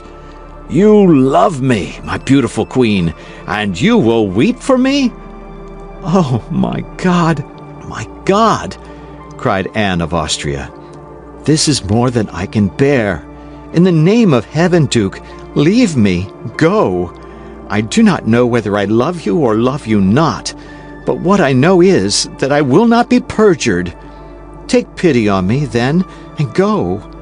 Oh, if you are struck in France, if you die in France, if I could imagine that your love for me was the cause of your death, I could not console myself. I should run mad. Depart, then, depart, I implore you. Oh, how beautiful you are thus! Oh, how I love you! Said Buckingham. Go, I implore you, and return hereafter. Come back as ambassador, come back as minister, come back surrounded with guards who will defend you. with servants who will watch over you, and then I shall no longer fear for your days, and I shall be happy in seeing you." "Oh, is this true what you say?" "Yes." "Oh, then some pledge of your indulgence, some object which came from you, and may remind me that I have not been dreaming, something you have worn, and that I may wear in my turn, a ring, a necklace, a chain?" "Will you depart? Will you depart if I give you that you demand?" "Yes." "This very instant?" "Yes." "You will leave France? You will return to England?" "I will. I swear to you." "Wait then. Wait." Anne of Austria re-entered her apartment and came out again almost immediately, holding a rosewood casket in her hand, with her cipher encrusted with gold. "Here, my lord, here," said she. "Keep this in memory of me." Buckingham took the casket and fell a second time on his knees. "You have promised me to go," said the Queen. "And I keep my word. Your hand, madame, your hand, and I depart."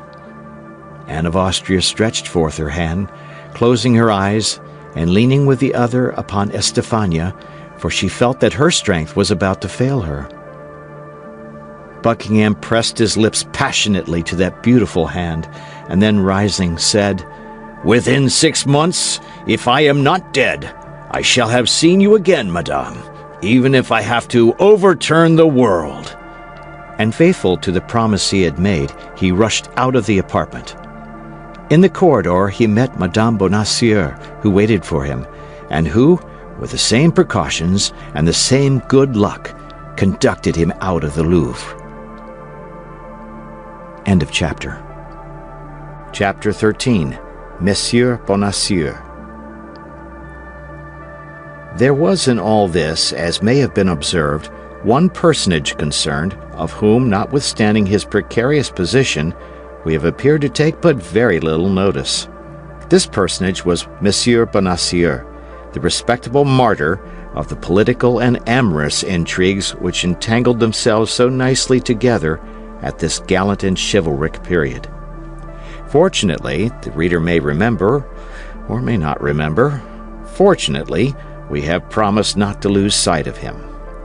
The officers who arrested him conducted him straight to the Bastille, where he passed trembling before a party of soldiers who were loading their muskets.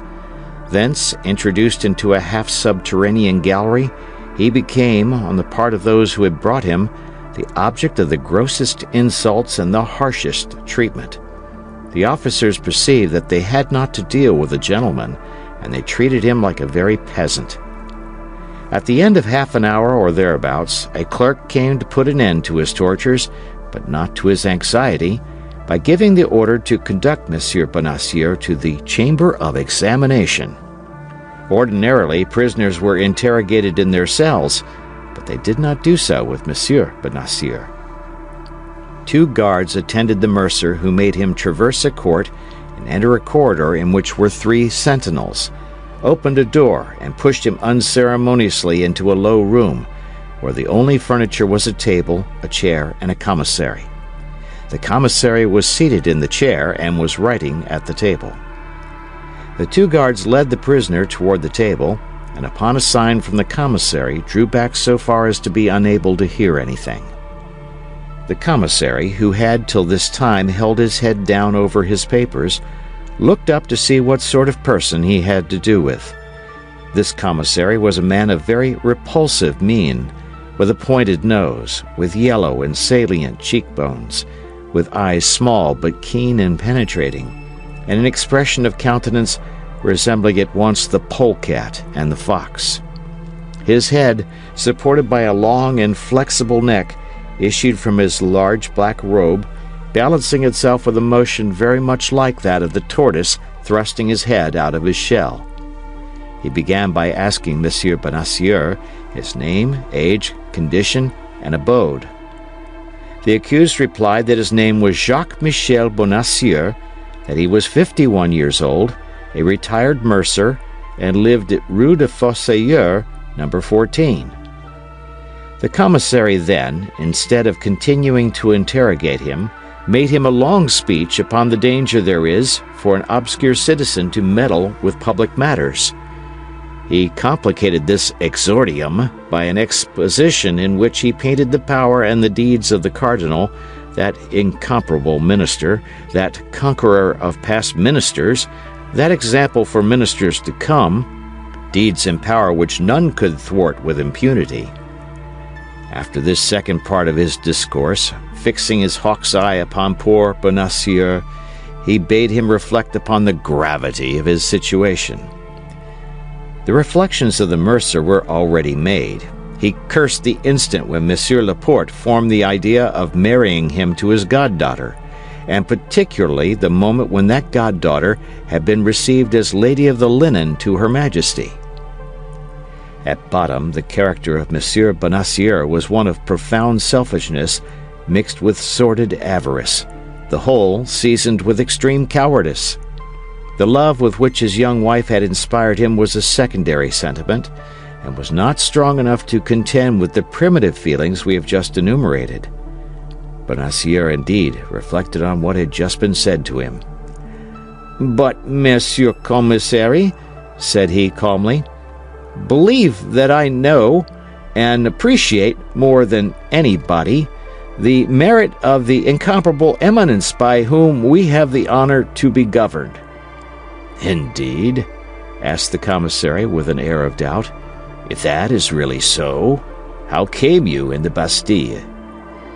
"How I came there, or rather why I am there," replied Bonacieux, "that is entirely impossible for me to tell you, because I don't know myself, but to a certainty it is not for having, knowingly at least, disobliged Monsieur the Cardinal. You must nevertheless have committed a crime, since you are here and are accused of high treason." "Of high treason!" cried Bonacieux, terrified. "Of high treason!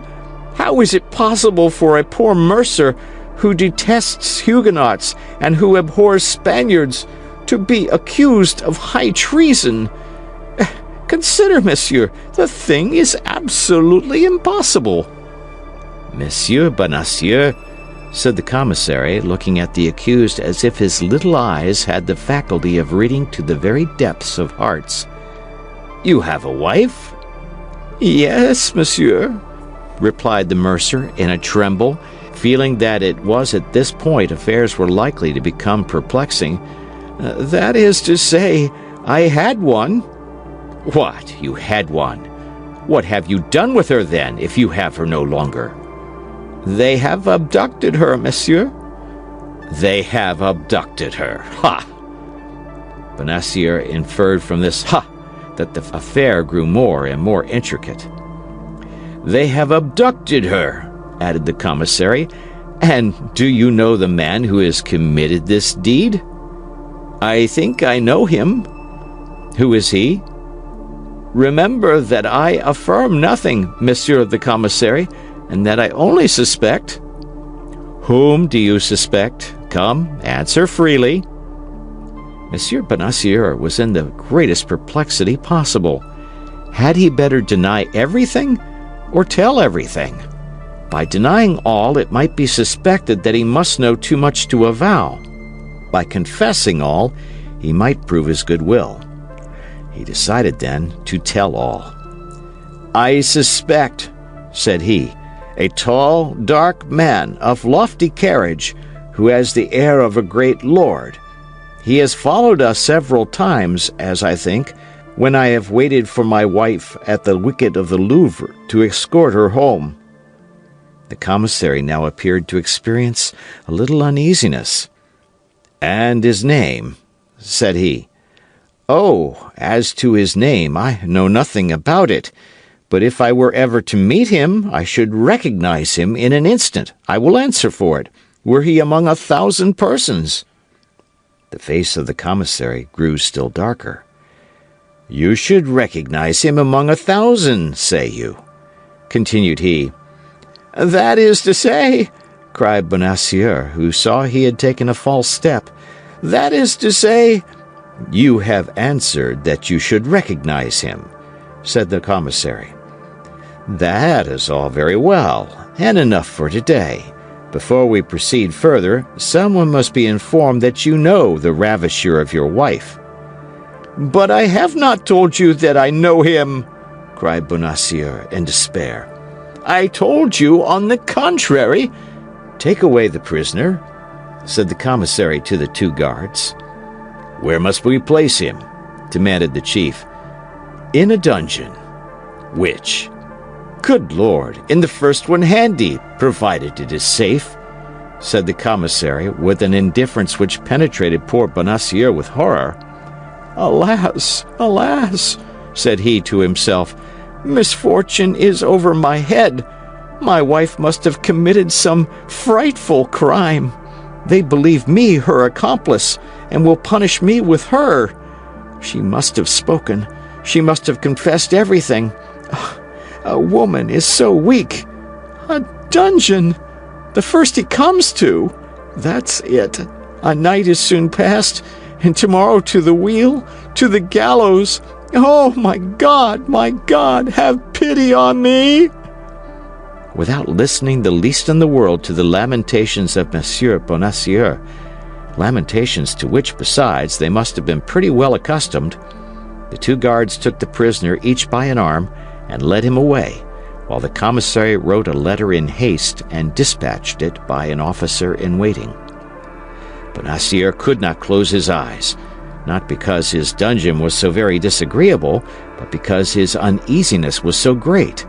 He sat all night on his stool, starting at the least noise, and when the first rays of the sun penetrated into his chamber, the dawn itself appeared to him to have taken funereal tints. All at once he heard his bolts drawn, and made a terrified bound. He believed they were come to conduct him to the scaffold, so that when he saw merely and simply, instead of the executioner he expected, only his commissary of the preceding evening, attended by his clerk, he was ready to embrace them both. "Your affair has become more complicated since yesterday evening, my good man, and I advise you to tell the whole truth, for your repentance alone can remove the anger of the cardinal." "Why, I am ready to tell everything," cried Bonacieux. "At least, all that I know.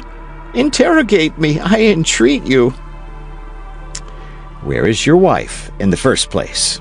"Why, did I not tell you she had been stolen from me?" "Yes, but yesterday at 5 o'clock in the afternoon, thanks to you, she escaped." "My wife escaped!" cried Bonacieux. "Oh, unfortunate creature! Monsieur, if she has escaped, it is not my fault, I swear." "What business had you, then, to go into the chamber of Monsieur d'Artagnan, your neighbor, with whom you had a long conference during the day?" "Ah, yes, Monsieur Commissary, yes, that is true, and I confess that I was in the wrong. I did go to Monsieur d'Artagnan's." "What was the aim of that visit?" "To beg him to assist me in finding my wife. I believed I had a right to endeavor to find her. I was deceived, as it appears, and I ask your pardon." "And what did Monsieur d'Artagnan reply?" "Monsieur d'Artagnan promised me his assistance, but I soon found out that he was betraying me." "You impose upon justice. Monsieur d'Artagnan made a compact with you, and in virtue of that compact, put to flight the police who had arrested your wife, and has placed her beyond reach." "Monsieur d'Artagnan has abducted my wife. Come now, what are you telling me?" "Fortunately, Monsieur d'Artagnan is in our hands, and you shall be confronted with him." "By my faith, I ask no better," cried Bonacieux. "I shall not be sorry to see the face of an acquaintance." "Bring in the Monsieur d'Artagnan," said the commissary to the guards. The 2 guards led in Athos. "Monsieur d'Artagnan," said the commissary, addressing Athos, "declare all that passed yesterday between you and Monsieur." "But," cried Bonacieux, "this is not Monsieur d'Artagnan whom you show me." "What? Not Monsieur d'Artagnan?" exclaimed the commissary. "Not the least in the world," replied Bonacieux. "What is this gentleman's name?" asked the commissary. "I cannot tell you. I don't know him." "How? You don't know him?" "No." "Did you never see him?" Yes, I have seen him, but I don't know what he calls himself." "Your name?" replied the commissary.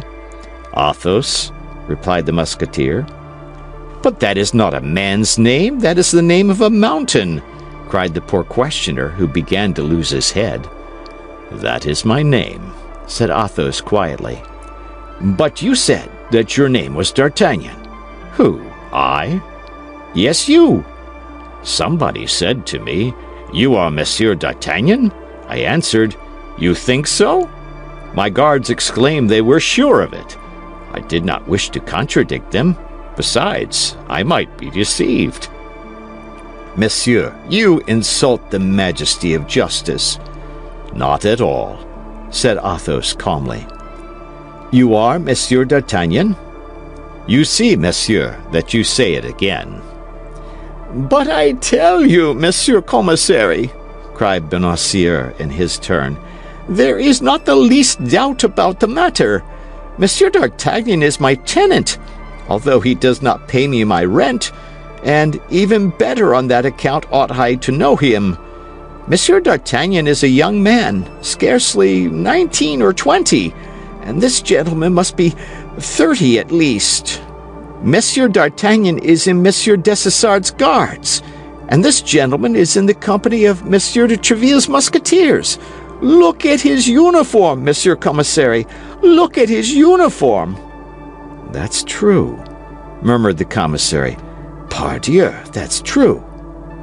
At this moment the door was opened quickly, and a messenger, introduced by one of the gatekeepers of the Bastille, gave a letter to the commissary. "Oh, unhappy woman!" cried the commissary. "How? What do you say? Of whom do you speak? It is not of my wife, I hope?" "On the contrary, it is of her. Yours is a pretty business."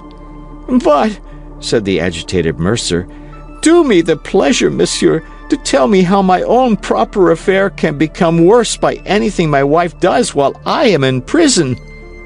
"Because that which she does is part of a plan concerted between you, of an infernal plan." "I swear to you, Monsieur Commissary, that you are in the profoundest error, that I know nothing in the world about what my wife had to do, that I am entirely a stranger to what she has done, and that if she has committed any follies, I renounce her, I abjure her, I curse her." "Bah!" said Athos to the commissary. "If you have no more need of me, send me somewhere. Your Monsieur Bonacieux is very tiresome." The commissary designated by the same gesture Athos and Bonacieux. "Let them be guarded more closely than ever." "And yet," said Athos with his habitual calmness, "if it be Monsieur d'Artagnan who is concerned in this matter, I do not perceive how I can take his place." "Do as I bade you," cried the commissary, "and preserve absolute secrecy. You understand." Athos shrugged his shoulders and followed his guards silently, while Monsieur Bonacieux uttered lamentations enough to break the heart of a tiger. They locked the mercer in the same dungeon where he had passed the night, and left him to himself during the day. Bonacieux wept all day, like a true mercer, not being at all a military man, as he himself informed us. In the evening, about 9 o'clock, at the moment he had made up his mind to go to bed, he heard steps in his corridor.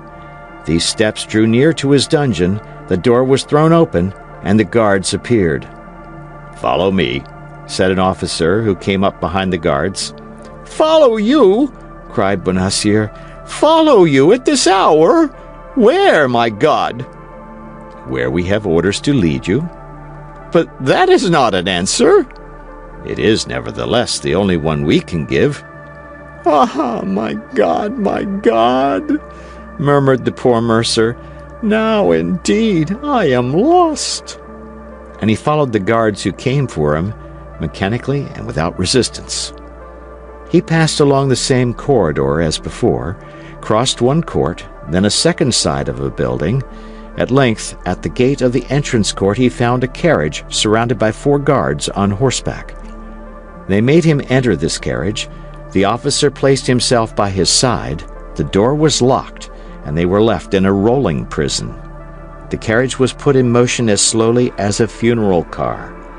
Through the closely fastened windows, the prisoner could perceive the houses and the pavement. That was all.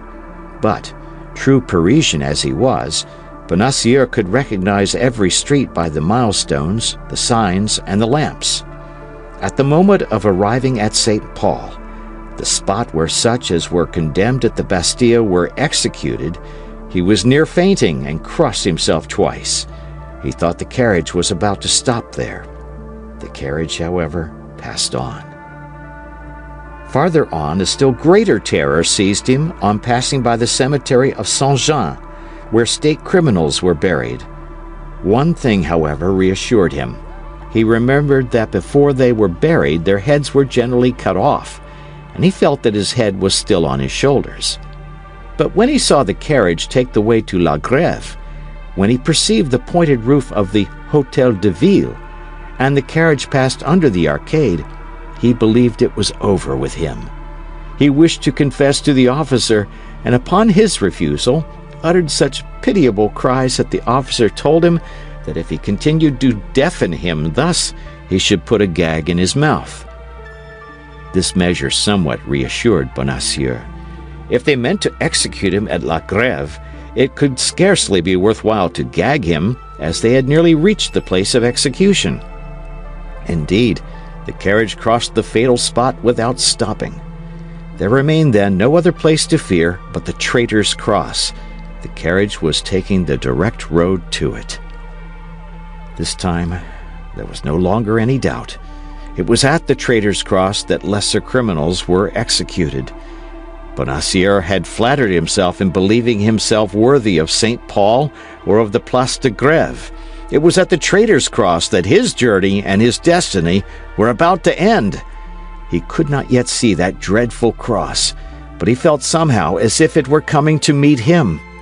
When he was within 20 paces of it, he heard a noise of people, and the carriage stopped. This was more than poor Bonacieux could endure, depressed as he was by the successive emotions which he had experienced. He uttered a feeble groan, which might have been taken for the last sigh of a dying man, and fainted. End of chapter. Chapter 14. The Man of Meung. The crowd was caused not by the expectation of a man to be hanged, but by the contemplation of a man who was hanged. The carriage, which had stopped for a minute, resumed its way, passed through the crowd, threaded the Rue Saint-Honoré, turned into the Rue des Bons Enfants, and stopped before a low door. The door opened. 2 guards received Bonacieux in their arms from the officer who supported him. They carried him through an alley, up a flight of stairs, and deposited him in an antechamber. All these movements had been effected mechanically. As far as he was concerned, he had walked as one walks in a dream. He had a glimpse of objects as through a fog. His ears had perceived sounds without comprehending them. He might have been executed at that moment without his making a single gesture in his own defense or uttering a cry to implore mercy. He remained on the bench with his back leaning against the wall and his hands hanging down, exactly on the spot where the guards placed him. On looking around him, however, as he could perceive no threatening object, as nothing indicated that he ran any real danger, as the bench was comfortably covered with a well-stuffed cushion, as the wall was ornamented with a beautiful Cordova leather, and as large red damask curtains fastened back by gold clasps floated before the window, he perceived by degrees that his fear was exaggerated, and he began to turn his head to the right and the left, upward and downward. At this movement, which nobody opposed, he resumed a little courage, and ventured to draw up one leg and then the other. At length, With the help of his 2 hands, he lifted himself from the bench and found himself on his feet.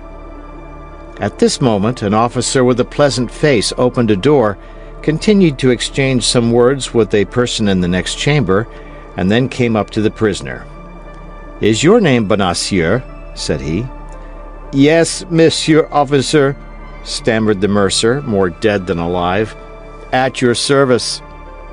"Come in," said the officer. And he moved out of the way to let the mercer pass. The latter obeyed without reply and entered the chamber where he appeared to be expected. It was a large cabinet, close and stifling, with the walls furnished with arms offensive and defensive, and in which there was already a fire, though it was scarcely the end of the month of September. A square table, covered with books and papers, upon which was unrolled an immense plan of the city of La Rochelle, occupied the center of the room. Standing before the chimney was a man of middle height, of a haughty, proud mien, with piercing eyes, a large brow, and a thin face, which was made still longer by a royal, or imperial as it is now called, surmounted by a pair of mustaches. Although this man was scarcely 36 or 37 years of age, hair, mustaches, and royal all began to be gray. This man, except the sword, had all the appearance of a soldier, and his buff boots, still slightly covered with dust, indicated that he had been on horseback in the course of the day. This man was Armand Jean Duplessis, Cardinal de Richelieu. Not such as he is now represented, broken down like an old man, suffering like a martyr, his body bent, his voice failing, buried in a large armchair as in an anticipated tomb, no longer living but by the strength of his genius, and no longer maintaining the struggle with Europe but by the eternal application of his thoughts. But such as he really was at this period, that is to say, an active and gallant cavalier, already weak of body, but sustained by that moral power which made of him one of the most extraordinary men that ever lived, preparing, after having supported the Duc de Nevers in his Duchy of Mantua, after having taken Nîmes, Castres, and Uzes, to drive the English from the Isle of Ré and lay siege to La Rochelle. At first sight, nothing denoted the cardinal, and it was impossible for those who did not know his face to guess in whose presence they were. The poor mercer remained standing at the door, while the eyes of the personage we have just described were fixed upon him, and appeared to wish to penetrate even into the depths of the pass. "Is this that Bonacieux?" asked he, after a moment of silence. "Yes, monseigneur," replied the officer. "That's well. Give me those papers, and leave us." The officer took from the table the papers pointed out, gave them to him who asked for them, bowed to the ground, and retired. Bonacieux recognized in these papers his interrogatories of the Bastille. From time to time the man by the chimney raised his eyes from the writings and plunged them like poniards into the heart of the poor mercer. At the end of 10 minutes of reading and 10 seconds of examination, the cardinal was satisfied. "That head has never conspired," murmured he, "but it matters not. We will see." "You are accused of high treason," said the cardinal slowly.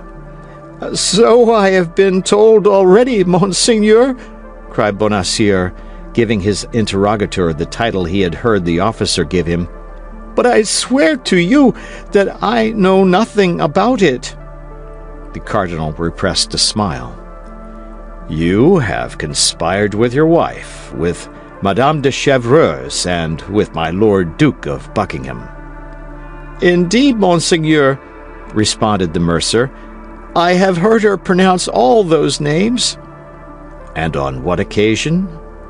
"She said that the Cardinal de Richelieu had drawn the Duke of Buckingham to Paris to ruin him and to ruin the Queen." "She said that?" cried the cardinal with violence. "Yes, monseigneur, but I told her she was wrong to talk about such things, and that His Eminence was incapable—" "Hold your tongue!" "You are stupid," replied the cardinal. That's exactly what my wife said, Monseigneur. Do you know who carried off your wife?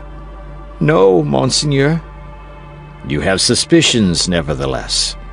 Yes, Monseigneur, but these suspicions appeared to be disagreeable to Monsieur the Commissary, and I no longer have them.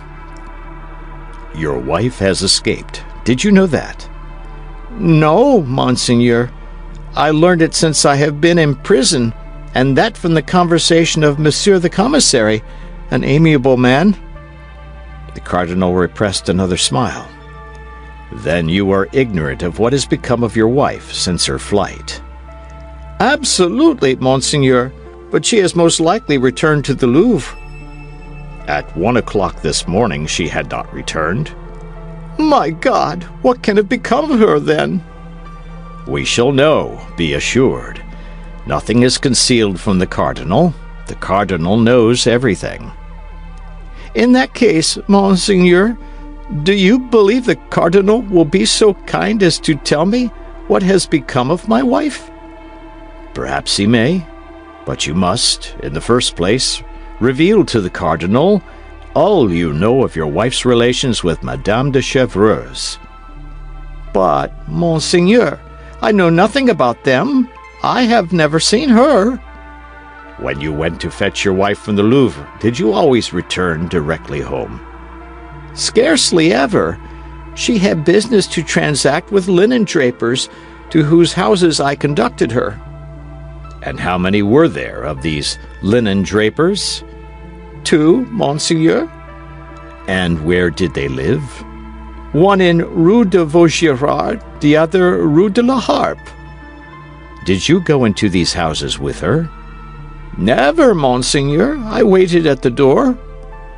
And what excuse did she give you for entering all alone? She gave me none. She told me to wait, and I waited. You are a very complacent husband, my dear Monsieur Bonacieux, said the cardinal. He calls me his dear monsieur, said the mercer to himself. Peste! Matters are going all right. Should you know those doors again? Yes. Do you know the numbers? Yes. What are they? Number 25 in the Rue de Vaugirard, 75 in the Rue de la Harpe. That's well, said the cardinal. At these words he took up a silver bell and rang it. The officer entered. Go, said he in a subdued voice, and find Rochefort. Tell him to come to me immediately if he has returned. The Count is here, said the officer, and requests to speak with your Eminence instantly. Let him come in, then, said the cardinal quickly. The officer sprang out of the apartment with that alacrity which all the servants of the cardinal displayed in obeying him. To your Eminence, murmured Bonacieux, rolling his eyes round in astonishment. 5 seconds has scarcely elapsed after the disappearance of the officer when the door opened and a new personage entered. "It is he!" cried Bonacieux. He? What he? asked the cardinal. "The man who abducted my wife." The cardinal rang a second time. The officer reappeared.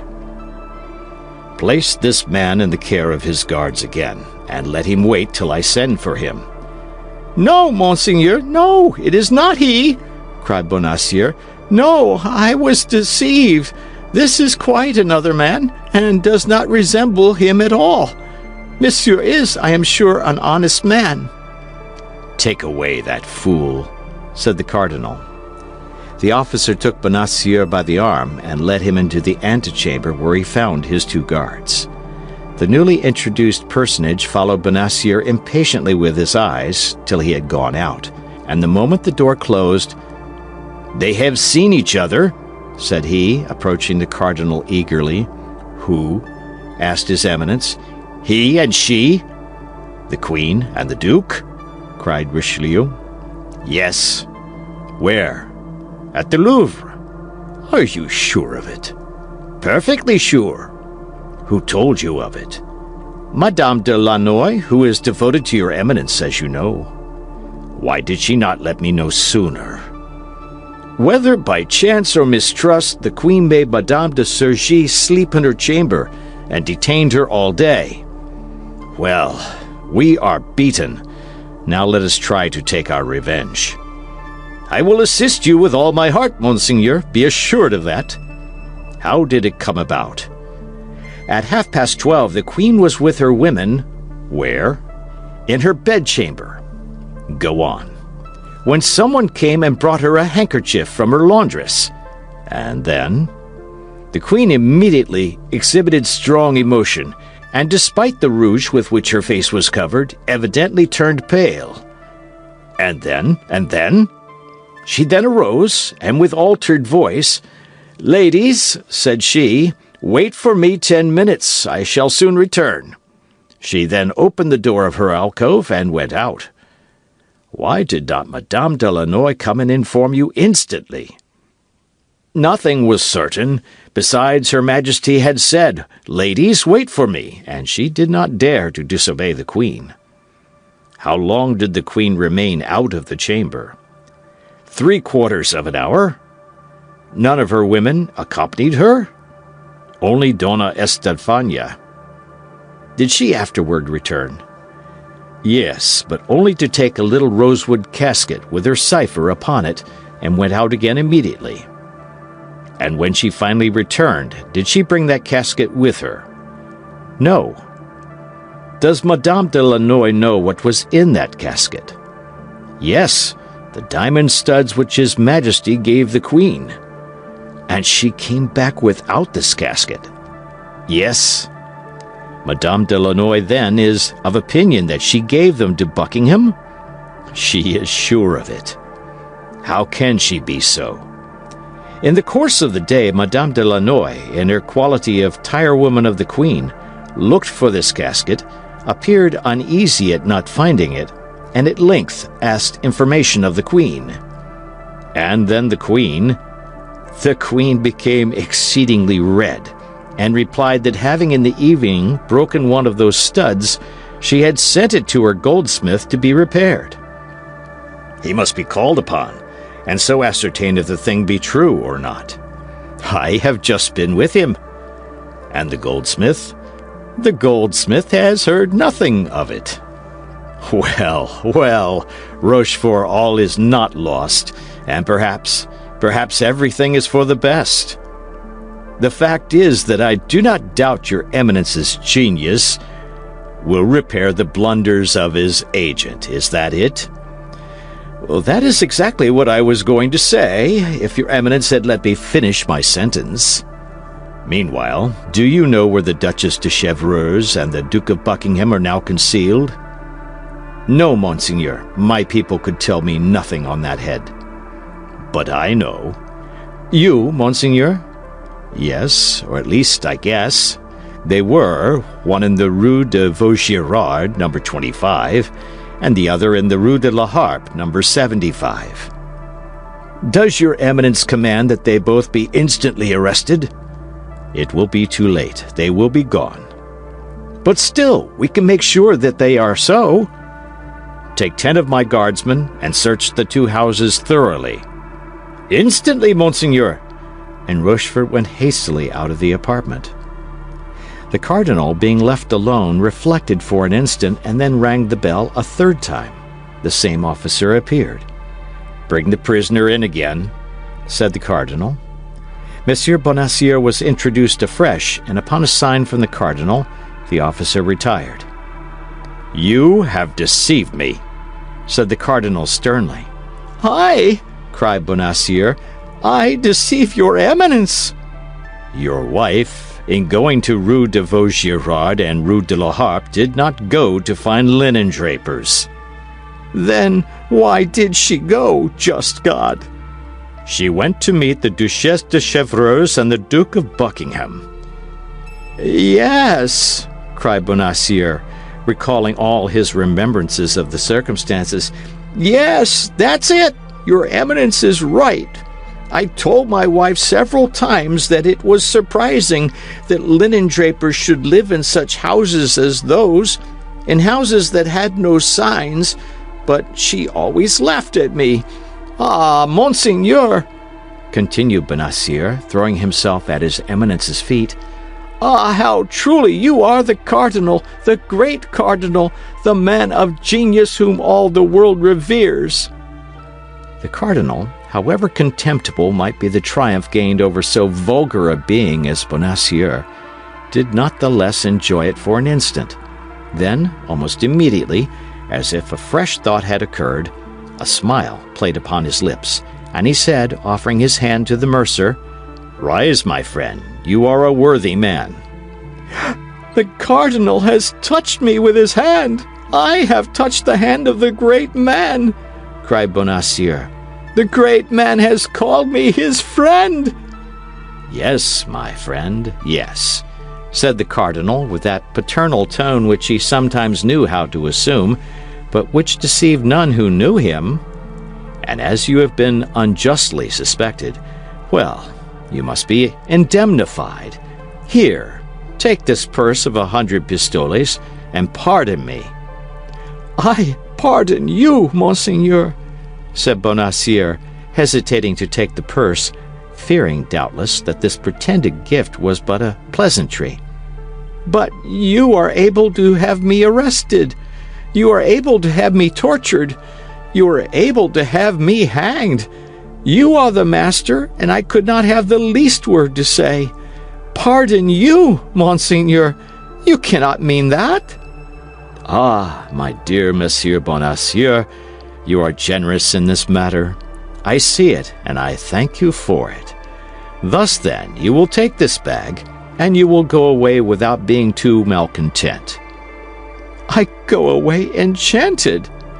Farewell, then, or rather, au revoir. Whenever Monseigneur wishes, I shall be firmly at the orders of His Eminence. That will be often, be assured, for I have found your conversation quite charming. Oh, Monseigneur! Au revoir, Monsieur Bonacieux. Au revoir.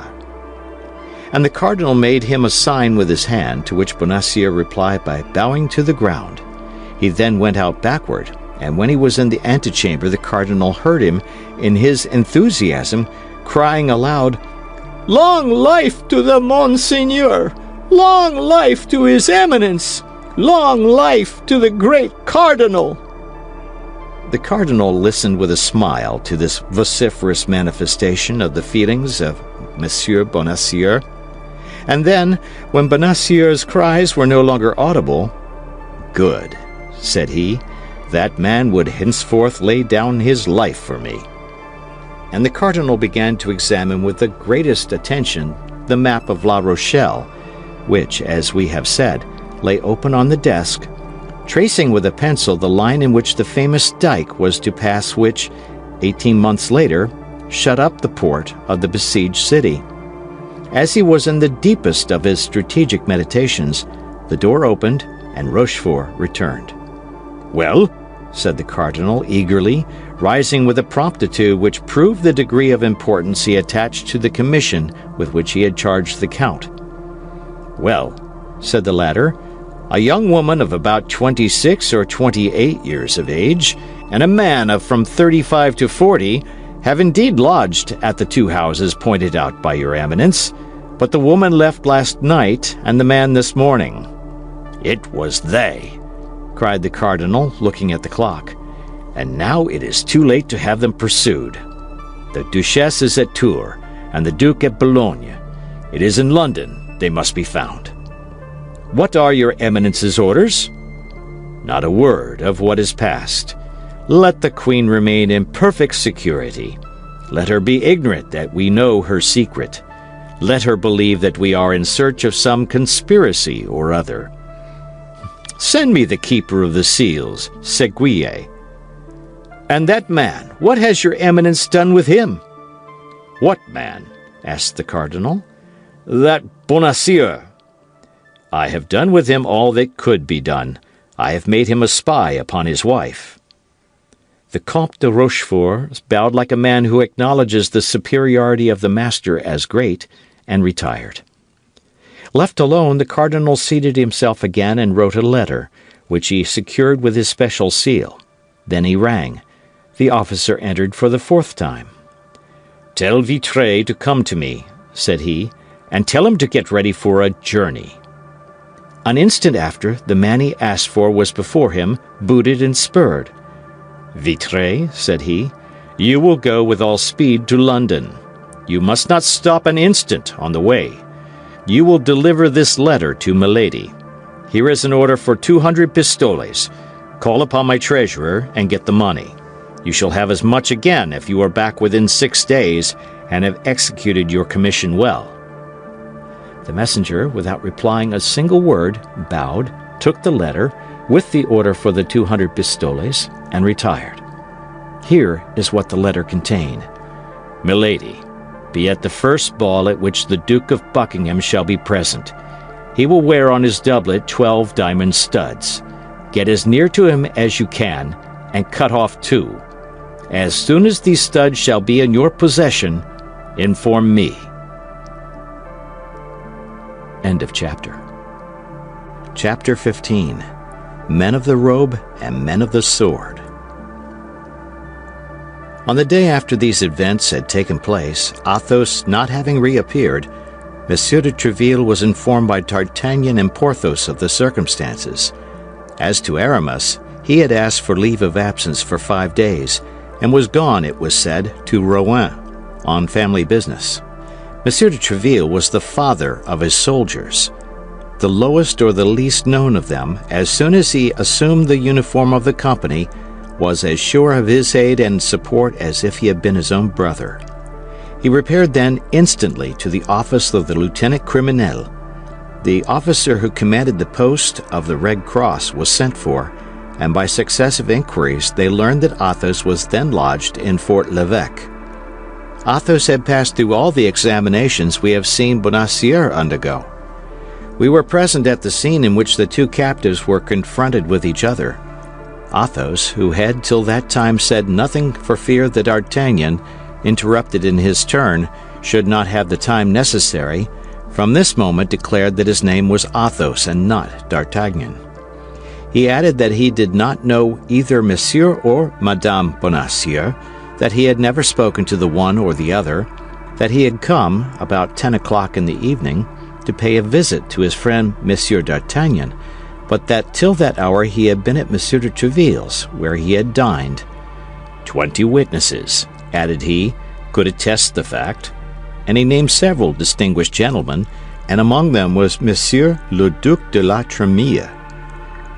The second commissary was as much bewildered as the first had been by the simple and firm declaration of the Musketeer, upon whom he was anxious to take the revenge which men of the robe like at all times to gain over men of the sword. But the name of Monsieur de Tréville and that of Monsieur de la Trémille commanded a little reflection. Athos was then sent to the cardinal, but unfortunately the cardinal was at the Louvre with the king. It was precisely at this moment that Monsieur de Tréville, on leaving the residence of the Lieutenant Criminel and the governor of Fort l'Evêque without being able to find Athos, arrived at the palace. As captain of the Musketeers, Monsieur de Tréville had the right of entry at all times. It is well known how violent the king's prejudices were against the queen, and how carefully these prejudices were kept up by the cardinal, who in affairs of intrigue mistrusted women infinitely more than men. One of the grand causes of this prejudice was the friendship of Anne of Austria for Madame de Chevreuse. These 2 women gave him more uneasiness than the war with Spain, the quarrel with England, or the embarrassment of the finances. In his eyes and to his conviction, Madame de Chevreuse not only served the queen in her political intrigues, but, what tormented him still more, in her amorous intrigues. At the first word the cardinal spoke of Madame de Chevreuse, who, though exiled to Tours and believed to be in that city, had come to Paris, remained there 5 days, and outwitted the police, the king flew into a furious passion. Capricious and unfaithful, the king wished to be called Louis the Just and Louis the Chaste. Posterity will find a difficulty in understanding this character, which history explains only by facts and never by reason. But when the cardinal added that not only Madame de Chevreuse had been in Paris, but still further, that the queen had renewed with her one of those mysterious correspondences which at that time was named a cabal, when he affirmed that he, the cardinal, was about to unravel the most closely twisted thread of this intrigue, that at the moment of arresting in the very act, with all the proofs about her, the queen's emissary to the exiled duchess, a musketeer had dared to interrupt the course of justice violently by falling sword in hand upon the honest men of the law, charged with investigating impartially the whole affair in order to place it before the eyes of the king, Louis XIII could not contain himself, and he made a step toward the queen's apartment with that pale and mute indignation which, when it broke out, led this prince to the commission of the most pitiless cruelty. And yet, in all this, the cardinal had not yet said a word about the Duke of Buckingham. At this instant, Monsieur de Treville entered, cool, polite, and in irreproachable costume. Informed of what had passed by the presence of the cardinal and the alteration in the king's countenance, Monsieur de Treville felt himself something like Samson before the Philistines. Louis XIII had already placed his hand on the knob of the door. At the noise of Monsieur de Treville's entrance, he turned round. "You arrive in good time, monsieur," said the king, who, when his passions were raised to a certain point, could not dissemble. "I have learned some fine things concerning your musketeers." "And I," said Treville coldly, "I have some pretty things to tell your majesty concerning these gownsmen." "What?" said the king with hauteur. "I have the honor to inform your majesty," continued Monsieur de Treville in the same tone, "that a party of procureurs, commissaries, and men of the police, very estimable people, but very inveterate, as it appears, against the uniform, have taken upon themselves to arrest in a house, to lead away through the open street, and throw into Fort l'Evêque, all upon an order which they have refused to show me, one of my, or rather your musketeers, sire, of irreproachable conduct, of an almost illustrious reputation, and whom your majesty knows favorably, Monsieur Athos." "Athos," said the king mechanically. "Yes, certainly I know that name." "Let your majesty remember," said Treville, "that Monsieur Athos is the musketeer who, in the annoying duel which you are acquainted with, had the misfortune to wound Monsieur de Cahusac so seriously. A propos, monseigneur," continued Treville, addressing the cardinal, "Monsieur de Cahusac is quite recovered, is he not?" "Thank you," said the cardinal, biting his lips with anger.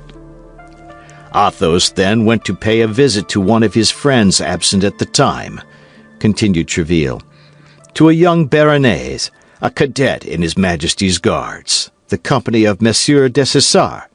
But scarcely had he arrived at his friend's and taken up a book while waiting his return, when a mixed crowd of bailiffs and soldiers came and laid siege to the house, broke open several doors." The cardinal made the king a sign, which signified, "That was on account of the affair about which I spoke to you." "We all know that," interrupted the king, "for all that was done for our service."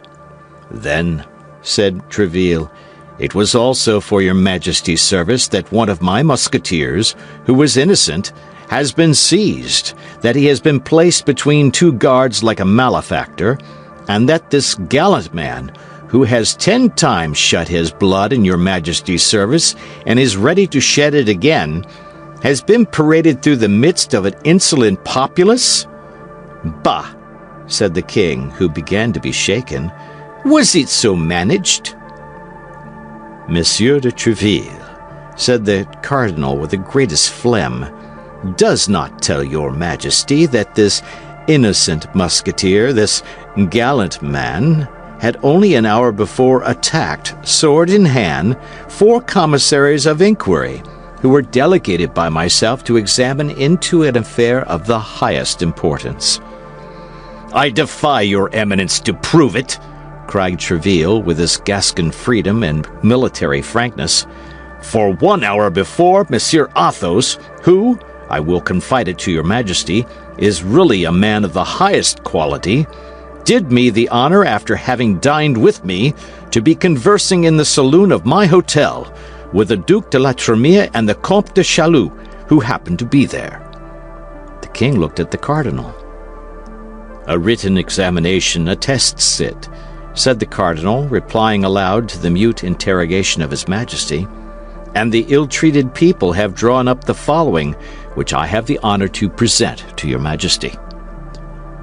"And is the written report of the gownsman to be placed in comparison with the word of honor of a swordsman?"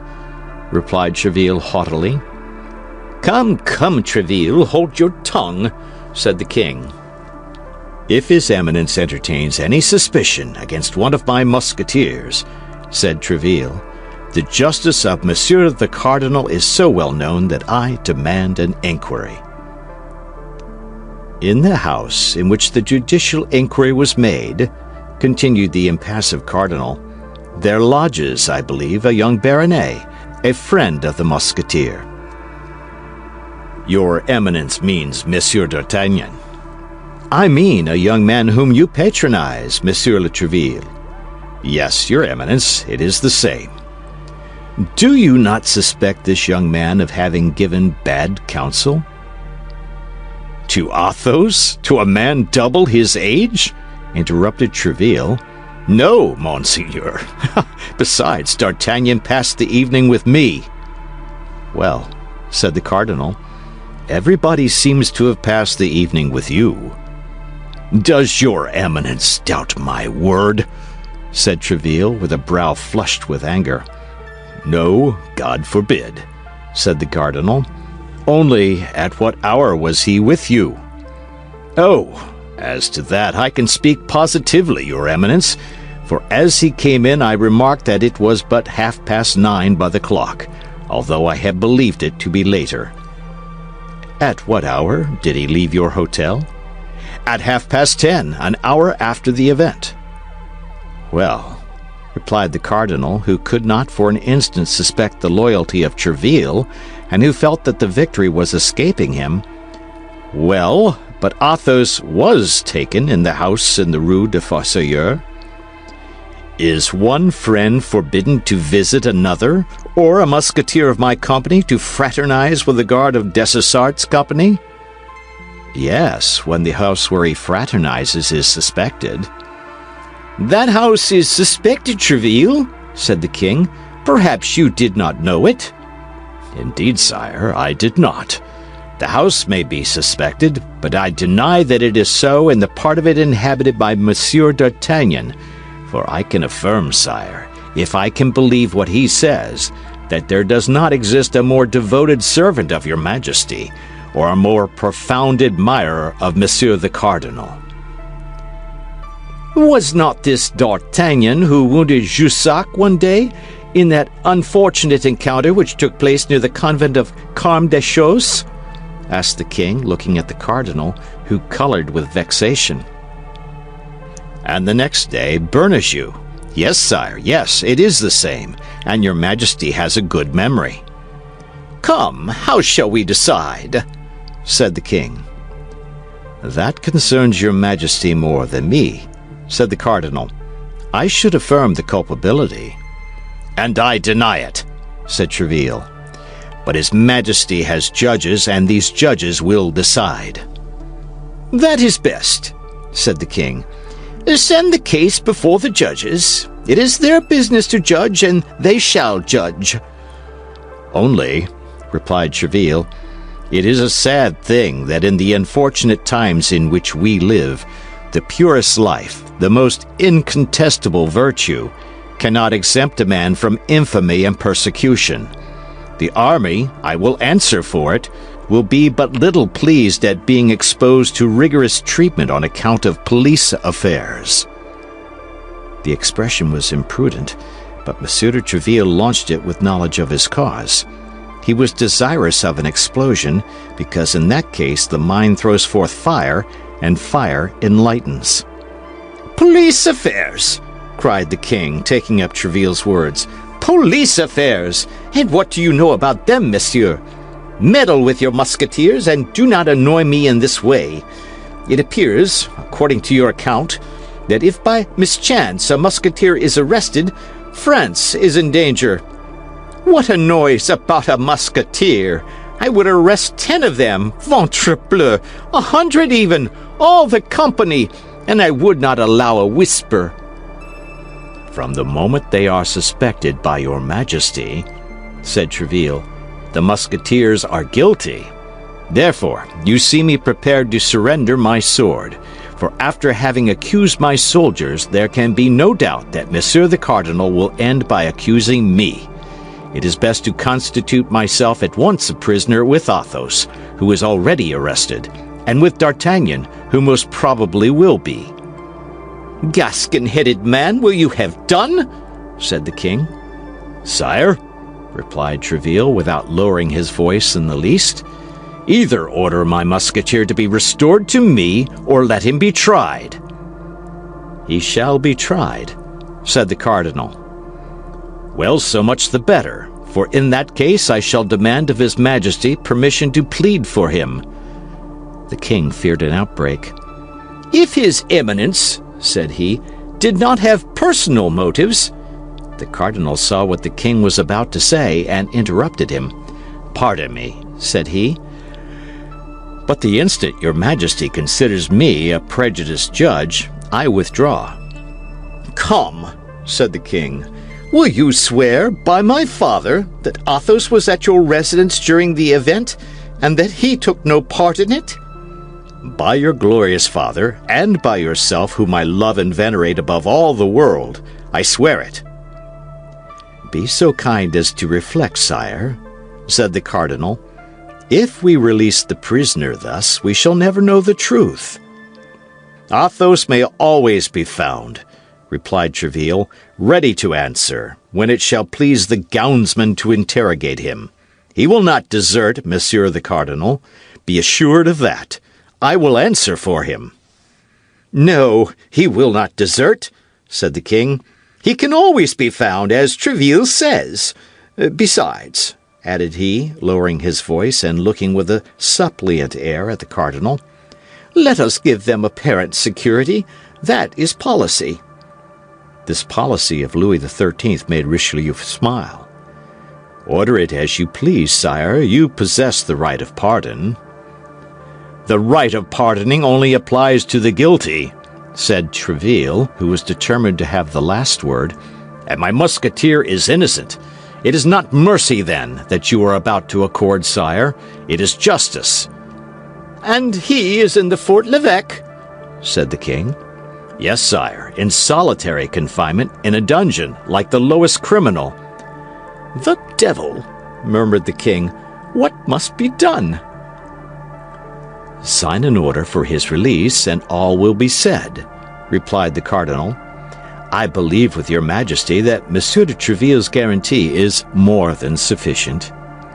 Tréville bowed very respectfully, with a joy that was not unmixed with fear. He would have preferred an obstinate resistance on the part of the cardinal to this sudden yielding. The king signed the order for release, and Tréville carried it away without delay. As he was about to leave the presence, the cardinal gave him a friendly smile and said, "A perfect harmony reigns, sire, between the leaders and the soldiers of your musketeers, which must be profitable for the service and honorable to all." "He will play me some dog's trick or other, and that immediately," said Tréville. "One has never the last word with such a man. But let us be quick. The king may change his mind in an hour, and at all events it is more difficult to replace a man in the Fort l'Evêque or the Bastille who has got out, than to keep a prisoner there who is in." Monsieur de Tréville made his entrance triumphantly into the Fort l'Evêque, whence he delivered the musketeer, whose peaceful indifference had not for a moment abandoned him. The first time he saw D'Artagnan, "You have come off well," said he to him. "There is your Jussac thrust paid for. There still remains that of Bernajoux, but you must not be too confident. As to the rest, Monsieur de Treville had good reason to mistrust the cardinal, and to think that all was not over, for scarcely had the captain of the Musketeers closed the door after him than his Eminence said to the king, "Now that we are at length by ourselves, we will, if your majesty pleases, converse seriously. Sire, Buckingham has been in Paris 5 days, and only left this morning." End of chapter. Chapter 16, in which Monsieur Seguier, Keeper of the Seals, looks more than once for the bell. It is impossible to form an idea of the impression these few words made upon Louis XIII. He grew pale and red alternately, and the cardinal saw at once that he had recovered by a single blow all the ground he had lost. "Buckingham in Paris?" cried he. "And why does he come?" "To conspire, no doubt, with your enemies, the Huguenots and the Spaniards." "No, pardieu, no. To conspire against my honor with Madame de Chevreuse, Madame de Longueville, and the Comte."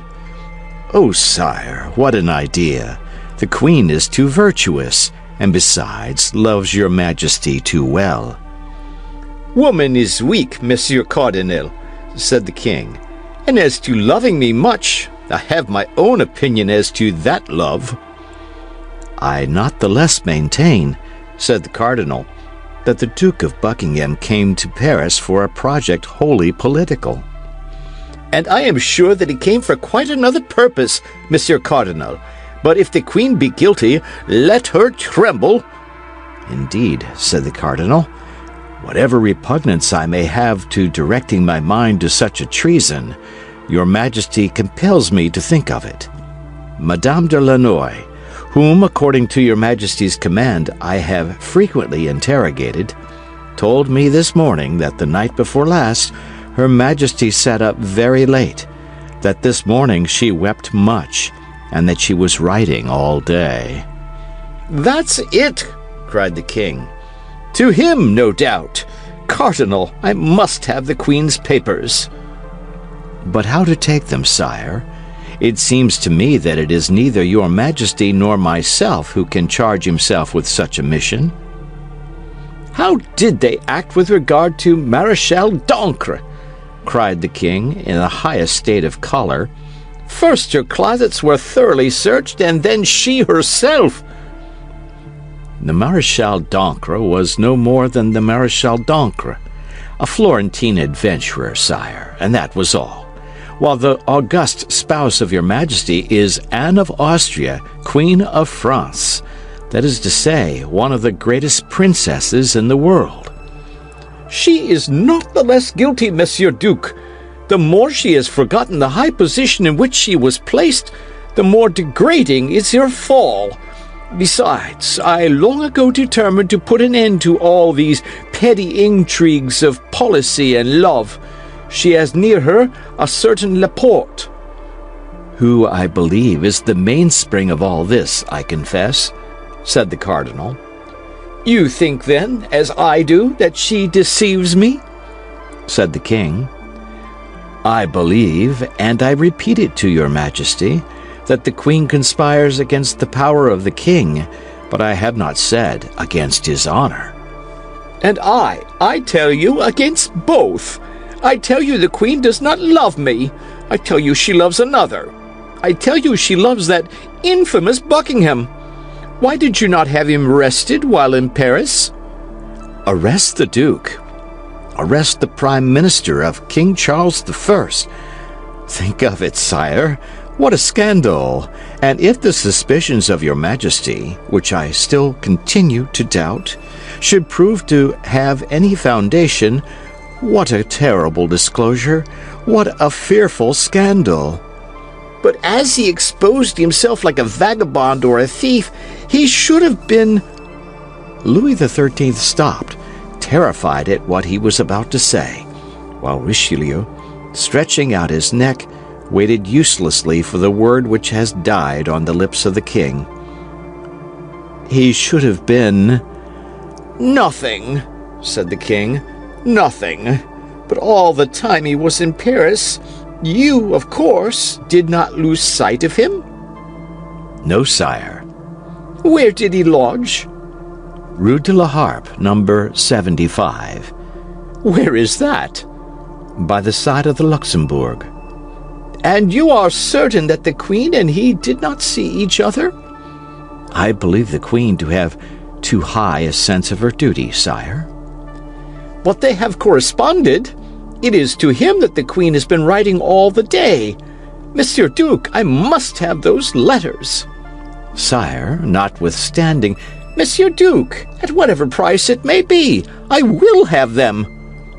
I would, however, beg your Majesty to observe... Do you then also join in betraying me, Monsieur Cardinal, by thus always opposing my will? Are you also in accord with Spain and England, with Madame de Chevreuse and the Queen? Sire, replied the Cardinal, sighing, I believed myself secure from such a suspicion. Monsieur Cardinal, you have heard me. I will have those letters. There is but one way. And what is that? That would be to charge Monsieur de Séguier, the keeper of the seals, with this mission. The matter enters completely into the duties of the post. Let him be sent for instantly. He is most likely at my hotel.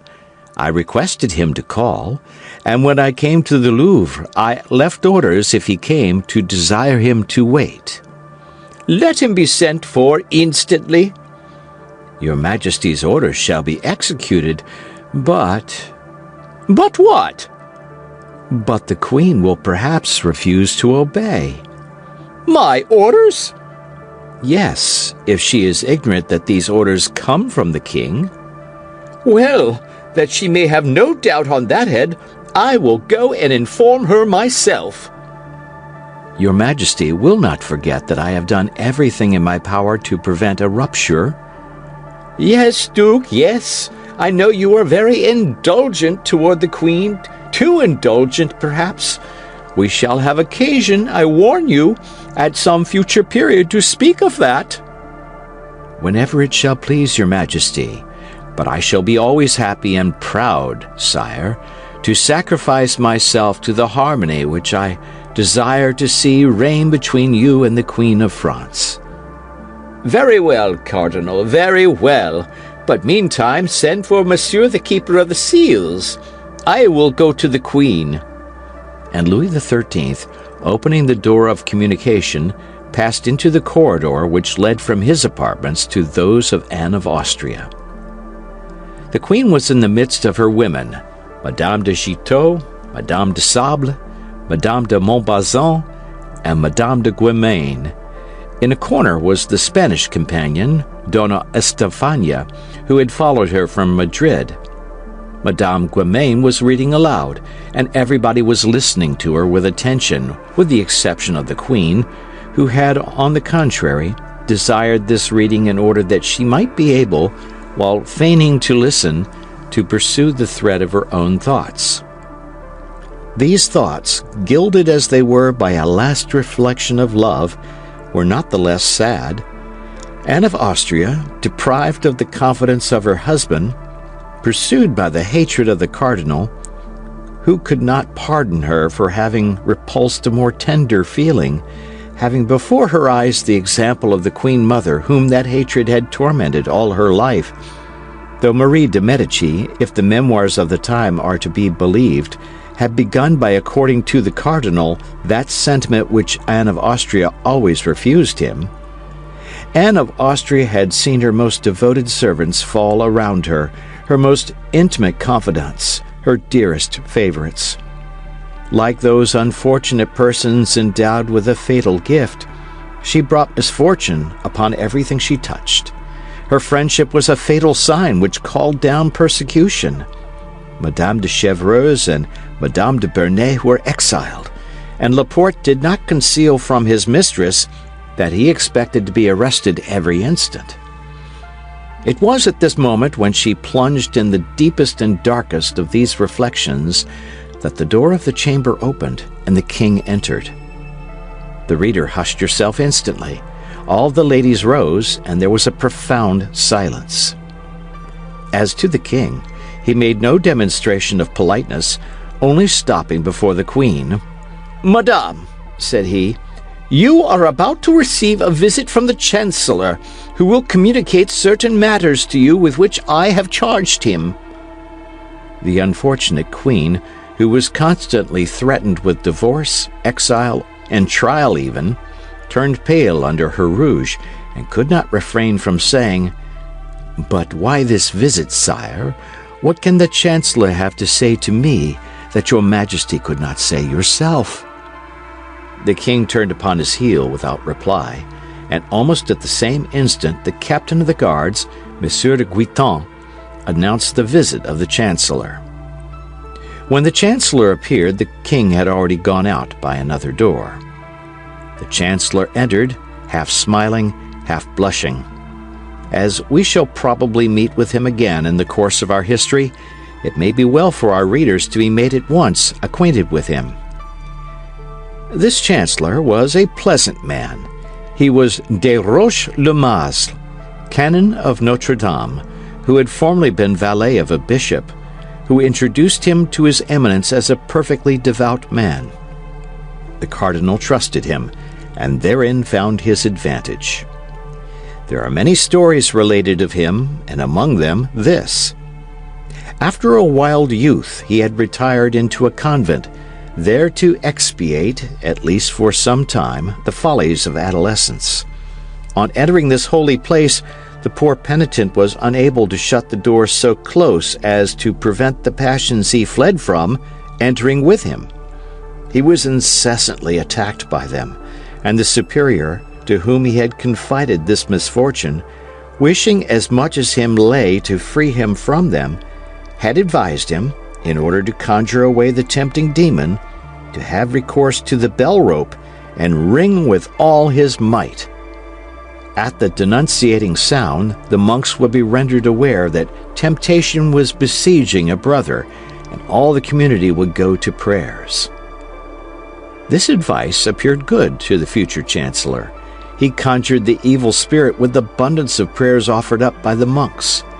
But the devil does not suffer himself to be easily dispossessed from a place in which he has fixed his garrison. In proportion as they redoubled the exorcisms, he redoubled the temptations, so that day and night the bell was ringing full swing, announcing the extreme desire for mortification which the penitent experienced. The monks had no longer an instant of repose. By day they did nothing but ascend and descend the steps which led to the chapel. At night, in addition to complines and matins, they were further obliged to leap 20 times out of their beds and prostrate themselves on the floor of their cells. It is not known whether it was the devil who gave way or the monks who grew tired, but within 3 months the penitent reappeared in the world with the reputation of being the most terrible possessed that ever existed. On leaving the convent, he entered into the magistracy, became president on the place of his uncle, embraced the cardinal's party, which did not prove want of sagacity, became chancellor, served his eminence with zeal in his hatred against the Queen Mother and his vengeance against Anne of Austria, stimulated the judges in the affair of Calais, encouraged the attempts of Monsieur de Laffemas, chief gamekeeper of France, then, at length, invested with the entire confidence of the cardinal, a confidence which he had so well earned, he received the singular commission for the execution of which he presented himself in the Queen's apartments. The Queen was still standing when he entered, but scarcely had she perceived him than she reseated herself in her armchair and made a sign to her women to resume their cushions and stools, and with an air of supreme hauteur said, "What do you desire, monsieur, and with what object do you present yourself here?" "To make, madame, in the name of the king, and without prejudice to the respect which I have the honor to owe to your majesty, a close examination into all your papers." "How, monsieur? An investigation of my papers? Mine? Truly, this is an indignity." "Be kind enough to pardon me, madame, but in this circumstance I am but the instrument which the king employs. Has not his majesty just left you, and has he not himself asked you to prepare for this visit?" "Search them, monsieur. I am a criminal, as it appears. Estefania, give up the keys of my drawers and my desks." For form's sake, the Chancellor paid a visit to the pieces of furniture named, but he well knew that it was not in a piece of furniture that the Queen would place the important letter she had written that day. When the Chancellor had opened and shut 20 times the drawers of the secretaries, it became necessary, whatever hesitation he might experience, it became necessary, I say, to come to the conclusion of the affair, that is to say, to search the Queen herself. The Chancellor advanced, therefore, toward Anne of Austria, and said with a very perplexed and embarrassed air, "And now it remains for me to make the principal examination." "What is that?" asked the Queen, who did not understand, or rather was not willing to understand. "His Majesty is certain that a letter has been written by you during the day. He knows that it has not yet been sent to its address. This letter is not in your table, nor in your secretary, and yet this letter must be somewhere." "Would you dare to lift your hand to your Queen?" said Anne of Austria, drawing herself up to her full height, and fixing her eyes upon the Chancellor with an expression almost threatening. "I am a faithful subject of the King, madame, and all that His Majesty commands I shall do." "Well, it is true," said Anne of Austria, "and the spies of the Cardinal have served him faithfully. I have written a letter today. That letter is not yet gone. The letter is here." And the Queen laid her beautiful hand on her bosom. "Then give me that letter, madame," said the Chancellor. "I will give it to none but the King, monsieur," said Anne. "If the King had desired that the letter should be given to him, madame, he would have demanded it of you himself. But I repeat to you, I am charged with reclaiming it, and if you do not give it up—" "Well?" "He has, then, charged me to take it from you." "How? What do you say?" "That my orders go far, madame, and that I am authorized to seek for the suspected paper, even on the person of your Majesty." "What horror!" cried the Queen. "Be kind enough, then, madame, to act more compliantly." "The conduct is infamously violent. Do you know that, monsieur?" "The King commands it, madame. Excuse me." "I will not suffer it. No, no, I would rather die," cried the Queen, in whom the imperious blood of Spain and Austria began to rise. The Chancellor made a profound reverence. Then, with the intention quite patent of not drawing back a foot from the accomplishment of the commission with which he was charged, and as the attendant of an executioner might have done in the chamber of torture, he approached Anne of Austria, from whose eyes at the same instant sprang tears of rage. The Queen was, as we have said, of great beauty. The commission might well be called delicate, and the King had reached, in his jealousy of Buckingham, the point of not being jealous of anyone else. Without doubt, the Chancellor Seguier looked about at that moment for the rope of the famous bell, but not finding it, he summoned his resolution and stretched forth his hands toward the place where the Queen had acknowledged the paper was to be found. Anne of Austria took one step backward, became so pale that it might be said she was dying, and leaning with her left hand upon a table behind her to keep herself from falling, she with her right hand drew the paper from her bosom and held it out to the keeper of the seals. "There, monsieur, there is that letter," cried the Queen with a broken and trembling voice. "Take it and deliver me from your odious presence."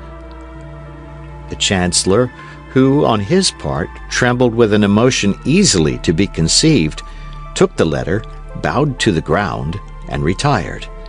The door was scarcely closed upon him when the queen sank, half fainting, into the arms of her women. The chancellor carried the letter to the king without having read a single word of it. The king took it with a trembling hand, looked for the address, which was wanting, became very pale, opened it slowly, then, seeing by the first words that it was addressed to the King of Spain, he read it rapidly. It was nothing but a plan of attack against the cardinal. The queen pressed her brother and the Emperor of Austria to appear to be wounded, as they really were, by the policy of Richelieu, the eternal object of which was the abasement of the House of Austria, to declare war against France, and as a condition of peace to insist upon the dismissal of the cardinal. But as to love, there was not a single word about it in all the letter. The king, quite delighted, inquired if the cardinal was still at the Louvre. He was told that His Eminence awaited the order of His Majesty in the business cabinet. The king went straight to him. "There, Duke," said he, "you were right, and I was wrong. The whole intrigue is political, and there is not the least question of love in this letter. But, on the other hand, there is abundant question of you." The cardinal took the letter and read it with the greatest attention. Then, when he had arrived at the end of it, he read it a second time. "Well, Your Majesty," said he, "you see how far my enemies go. They menace you with 2 wars if you do not dismiss me. In your place, in truth, sire, I should yield to such powerful instance, and on my part it would be a real happiness to withdraw from public affairs." "What say you, Duke?" "I say, sire, that my health is sinking under these excessive struggles and these never-ending labors. I say that according to all probability I shall not be able to undergo the fatigues of the siege of La Rochelle, and that it would be far better that you should appoint there either Monsieur de Conde, Monsieur de Bassompierre, or some valiant gentleman whose business is war, and not me, who am a churchman, and who am constantly turned aside for my real vocation to look after matters for which I have no aptitude. You would be the happier for it at home, sire, and I do not doubt you would be the greater for it abroad." "Monsieur Duke," said the king, "I understand you. Be satisfied. All who are named in that letter shall be punished as they deserve, even the queen herself." "What do you say, sire? God forbid that the queen should suffer the least inconvenience or uneasiness on my account. She has always believed me, sire, to be her enemy, although your Majesty can bear witness that I have always taken her part warmly, even against you. Oh, if she betrayed your Majesty on the side of your honor, it would be quite another thing, and I should be the first to say, 'No grace, sire, no grace for the guilty.' Happily, there is nothing of the kind, and your Majesty has just acquired a new proof of it." "That is true, Monsieur Cardinal," said the king. "And you were right, as you always are. But the queen, not the less, deserves all my anger." "It is you, sire, who have now incurred hers. And even if she were to be seriously offended, I could well understand it.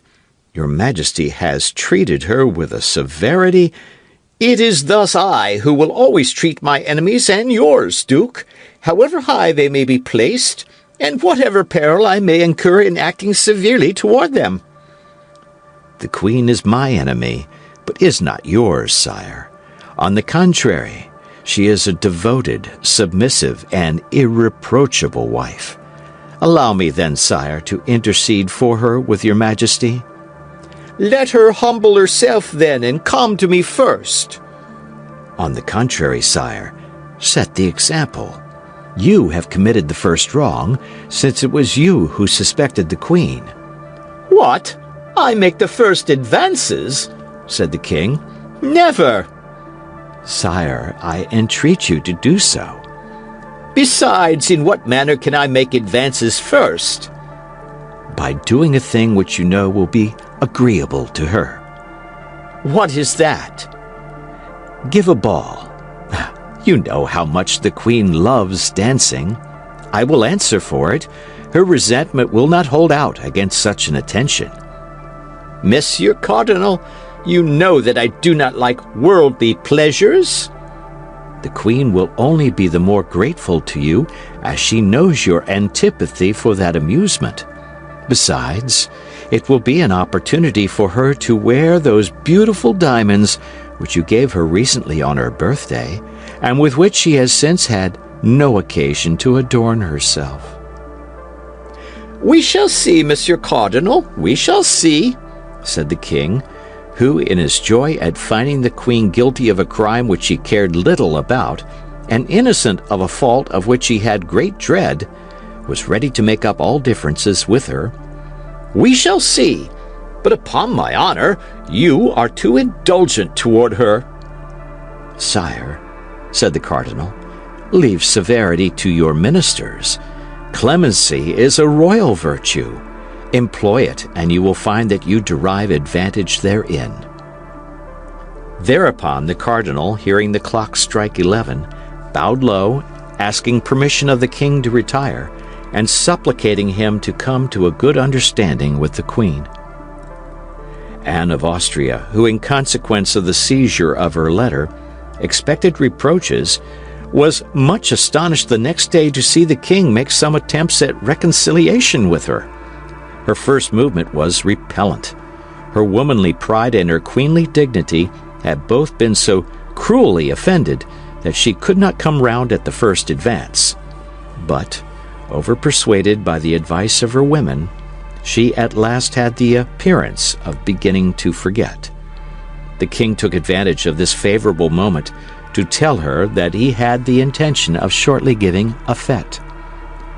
A fête was so rare a thing for poor Anne of Austria that at this announcement, as the cardinal had predicted, the last trace of her resentment disappeared, if not from her heart, at least from her countenance. She asked upon what day this fête would take place, but the king replied that he must consult the cardinal upon that head. Indeed, every day the king asked the cardinal when this fête should take place, and every day the cardinal, under some pretext, deferred fixing it. 10 days passed away thus. On the 8th day after the scene we have described, the cardinal received a letter from the London stamp which only contained these lines: "I have them, but I am unable to leave London for want of money. Send me 500 pistoles, and 4 or 5 days after I have received them, I shall be in Paris." On the same day the cardinal received this letter, the king put his customary question to him. Richelieu counted on his fingers and said to himself, "She will arrive," she says, 4 or 5 days after having received the money. It will require 4 or 5 days for the transmission of the money, 4 or 5 days for her to return. That makes 10 days. Now, allowing for contrary winds, accidents, and a woman's weakness, there are 12 days. "Well, Monsieur Duke," said the king, "have you made your calculations?" "Yes, sire. Today is the 20th of September. The aldermen of the city give a fête on the 3rd of October. That will fall in wonderfully well. You will not appear to have gone out of your way to please the Queen." Then the cardinal added, "Apropos, sire, do not forget to tell Her Majesty the evening before the fête that you should like to see how her diamond studs become her." End of chapter. Chapter 17. Bonacieux at Home. It was the second time the cardinal had mentioned these diamond studs to the king. Louis XIII was struck with this insistence and began to fancy that this recommendation concealed some mystery. More than once the king had been humiliated by the cardinal, whose police, without having yet attained the perfection of the modern police, were excellent, being better informed than himself, even upon what was going on in his own household. He hoped then, in a conversation with Anne of Austria, to obtain some information from that conversation, and afterward to come upon His Eminence with some secret which the cardinal either knew or did not know, but which, in either case, would raise him infinitely in the eyes of his minister. He went then to the queen, and according to custom accosted her with fresh menaces against those who surrounded her. Anne of Austria lowered her head, allowed the torrent to flow on without replying, hoping that it would cease of itself. But this was not what Louis XIII meant.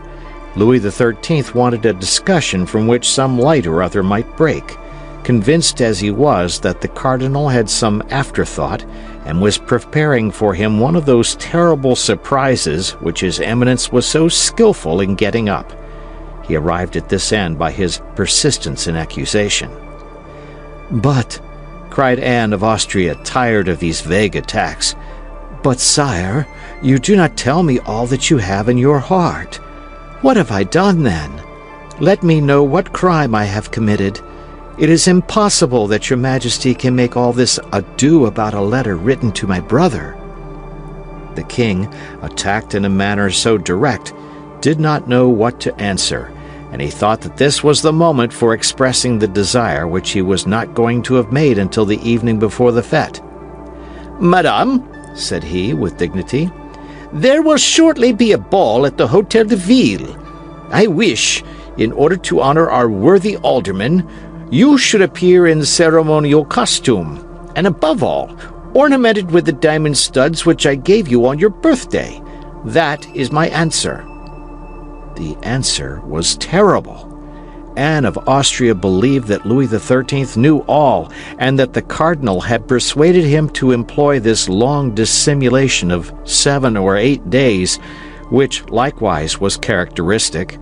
She became excessively pale, leaned her beautiful hand upon a console, which hand appeared then like one of wax, and looking at the king with terror in her eyes, she was unable to reply by a single syllable. "You hear, madame?" said the king, who enjoyed the embarrassment to its full extent, but without guessing the cause. "You hear, madame?" Yes, sire, I hear," stammered the queen. "You will appear at this ball?" "Yes." "With those studs?" "Yes."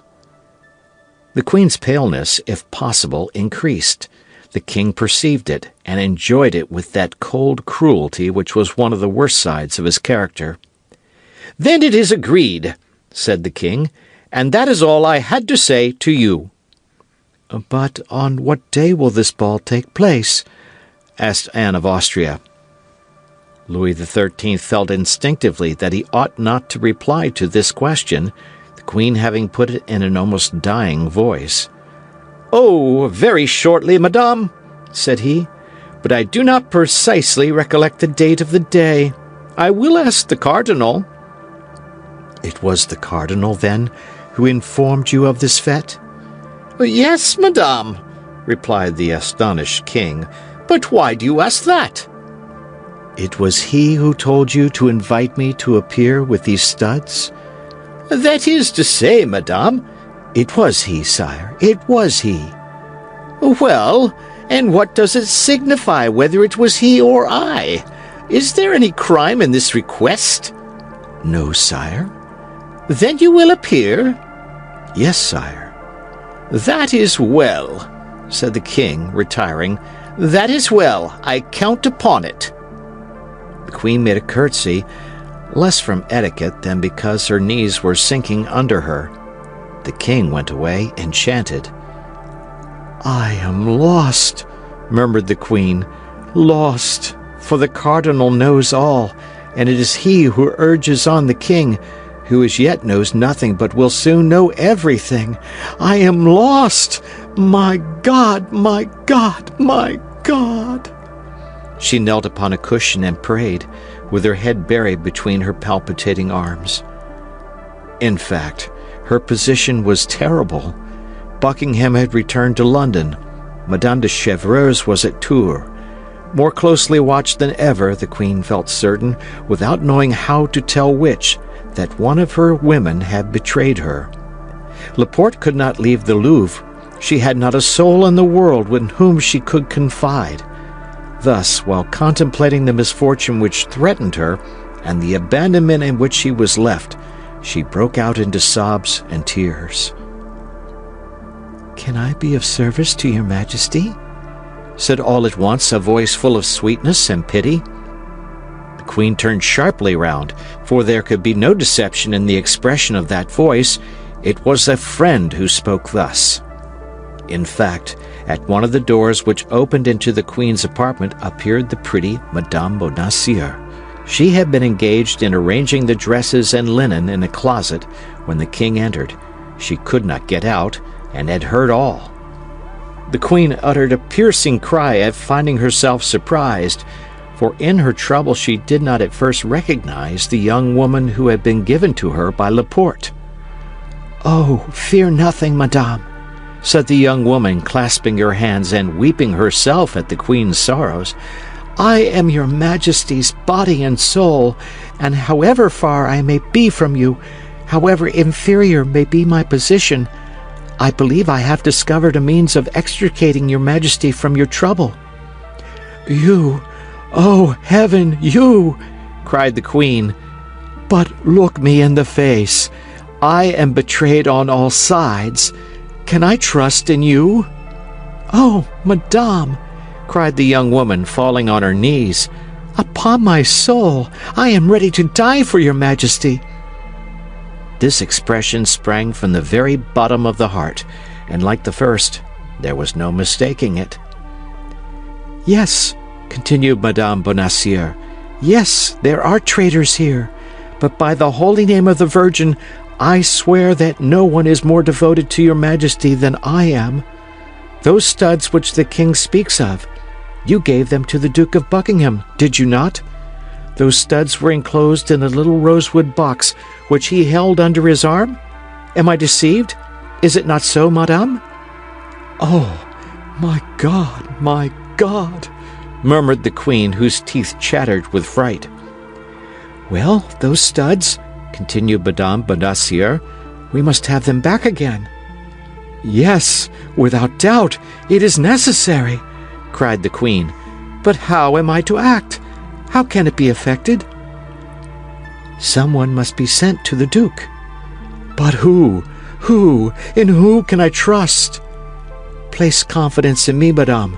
Do me that honor, my Queen, and I will find a messenger." "But I must write." "Oh, yes, that is indispensable. 2 words from the hand of your Majesty and your private seal." "But these 2 words would bring about my condemnation, divorce, exile." "Yes, if they fell into infamous hands, but I will answer for these 2 words being delivered to their address." "Oh, my God! I must then place my life, my honor, my reputation in your hands?" Yes, Madame, you must, and I will save them all." "But how? Tell me at least the means." "My husband has been at liberty these 2 or 3 days. I have not yet had time to see him again. He is a worthy, honest man, who entertains neither love nor hatred for anybody. He will do anything I wish. He will set out upon receiving an order from me, without knowing what he carries, and he will carry your Majesty's letter, without even knowing it is from your Majesty, to the address which is on it." The Queen took the 2 hands of the young woman with a burst of emotion, gazed at her as if to read her very heart, and, seeing nothing but sincerity in her beautiful eyes, embraced her tenderly.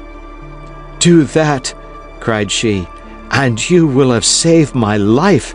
You will have saved my honor." "Do not exaggerate the service I have the happiness to render your Majesty. I have nothing to save for your Majesty. You are only the victim of perfidious plots." That is true, my child," said the Queen. "You are right." "Give me, then, that letter, Madame. Time presses." The Queen ran to a little table on which were ink, paper, and pens. She wrote 2 lines, sealed the letter with her private seal, and gave it to Madame Bonacieux. "And now," said the Queen, "we are forgetting one very necessary thing." "What is that, Madame?" "Money." Madame Bonacieux blushed. "Yes, that is true," said she, "and I will confess to your majesty that my husband—" "Your husband has none. Is that what you would say?"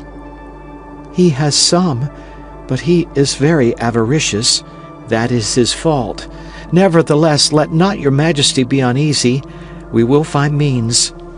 "And I have none either," said the queen. Those who have read the memoirs of Madame de Motteville will not be astonished at this reply. But wait a minute. Anne of Austria ran to her jewel case. "Here," said she, "here is a ring of great value, as I have been assured.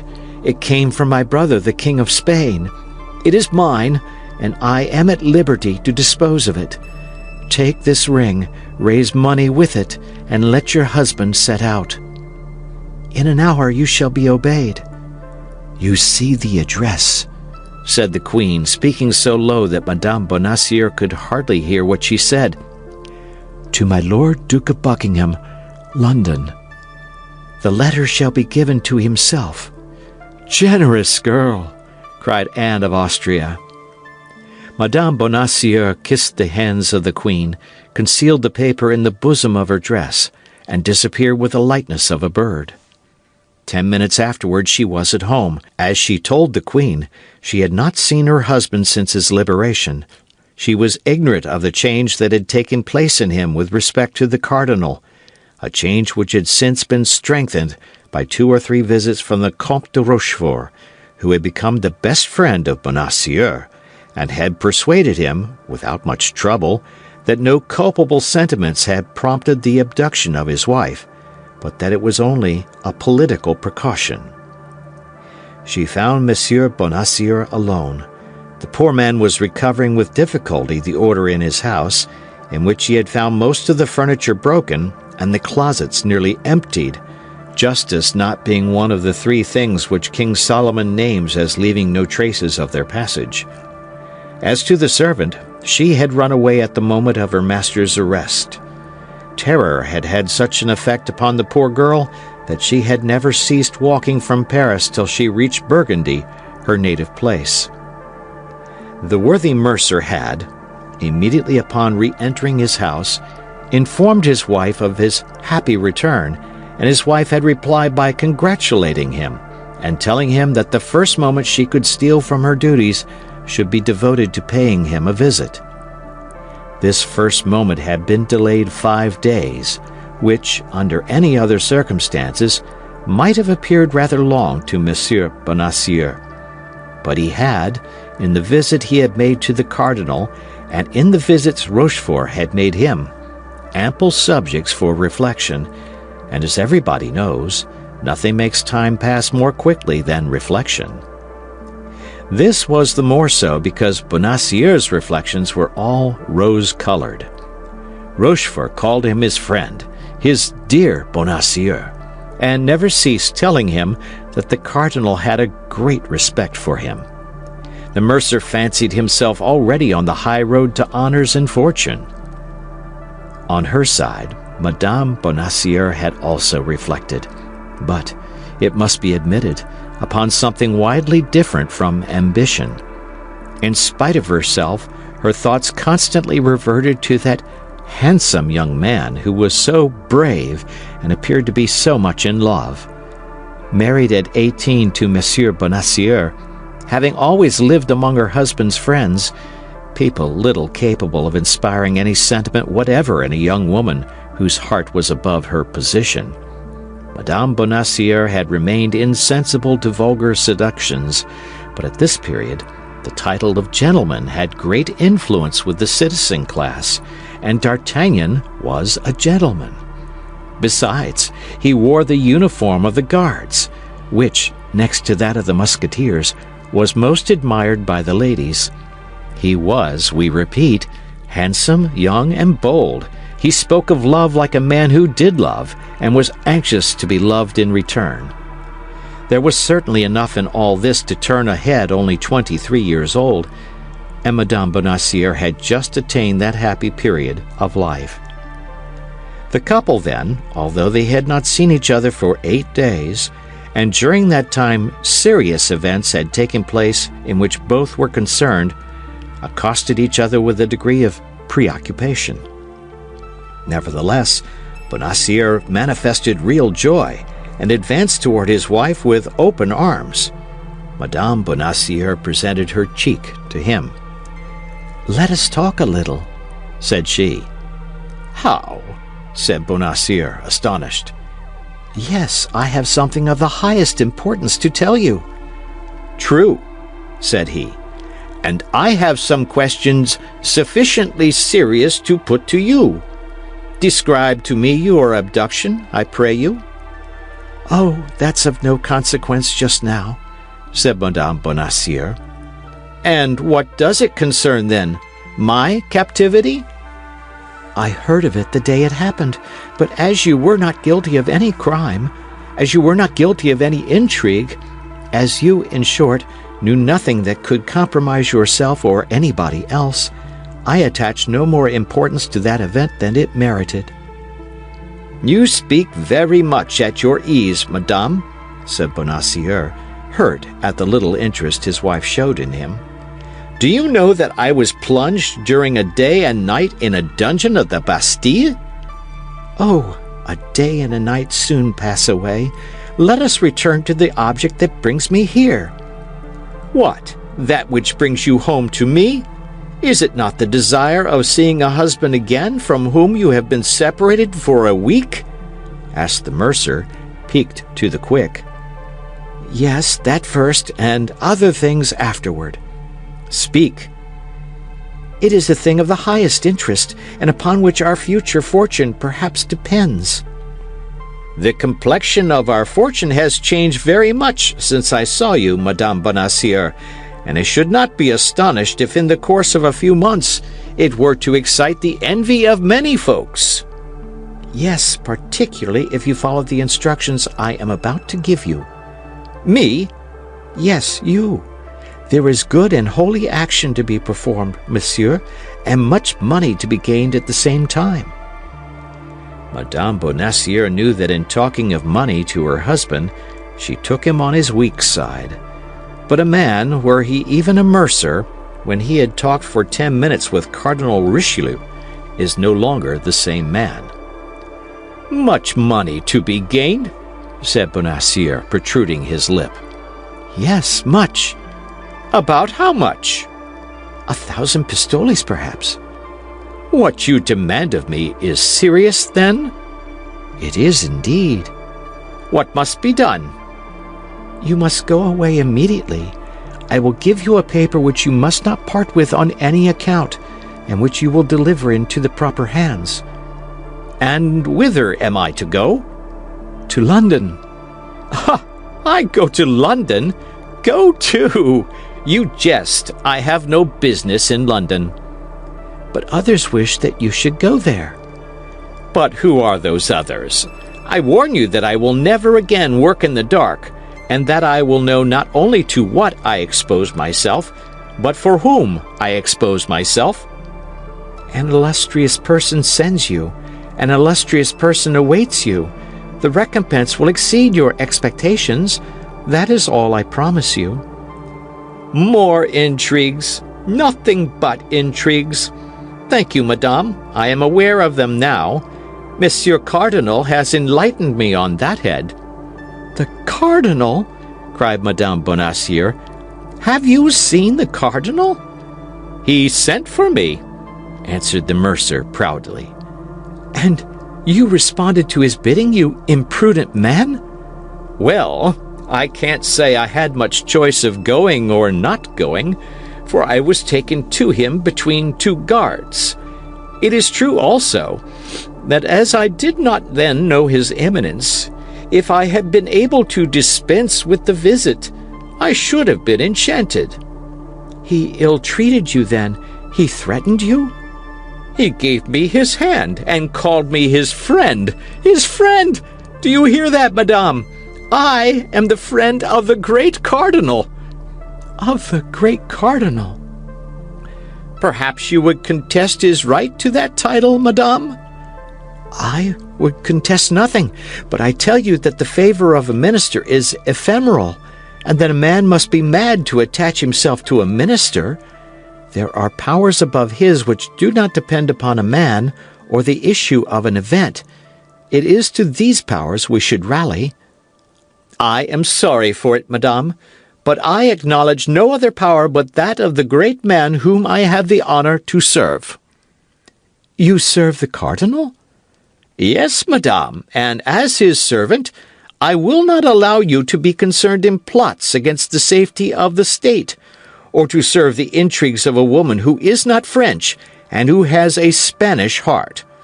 Fortunately, we have the great cardinal. His vigilant eye watches over and penetrates to the bottom of the heart." Bonacieux was repeating, word for word, a sentence which he had heard from the Comte de Rochefort. But the poor wife, who had reckoned on her husband, and who in that hope had answered for him to the Queen, did not tremble the less, both at the danger into which she had nearly cast herself, and at the helpless state to which she was reduced. Nevertheless, knowing the weakness of her husband, and more particularly his cupidity, she did not despair of bringing him round to her purpose. "Ah, you are a cardinalist then, monsieur, are you?" cried she. "And you serve the party of those who maltreat your wife and insult your queen?" "Private interests are as nothing before the interests of all. I am for those who save the state," said Bonacieux emphatically. "And what do you know about the state you talk of?" said Madame Bonacieux, shrugging her shoulders. "Be satisfied with being a plain, straightforward citizen, and turn to that side which offers the most advantages." "Eh, eh?" said Bonacieux, slapping a plump, round bag, which returned a sound of money. "What do you think of this, Madame Preacher?" "Whence comes that money?" "You do not guess?" "From the cardinal?" "From him, and from my friend the Comte de Rochefort." "The Comte de Rochefort? Why, it was he who carried me off." "That may be, madame." "And you received silver from that man?" "Have you not said that that abduction was entirely political?" "Yes, but that abduction had for its object the betrayal of my mistress, to draw from me by torture confessions that might compromise the honor and perhaps the life of my august mistress." "Madame," replied Bonacieux, "your august mistress is a perfidious Spaniard, and what the cardinal does is well done." "Monsieur," said the young woman, "I know you to be cowardly, avaricious, and foolish, but I never till now believed you infamous." "Madame," said Bonacieux, who had never seen his wife in a passion, and who recoiled before this conjugal anger. "Madame, what do you say?" "I say you are a miserable creature," continued Madame Bonacieux, who saw she was regaining some little influence over her husband. "You meddle with politics, do you? And still more with cardinalist politics?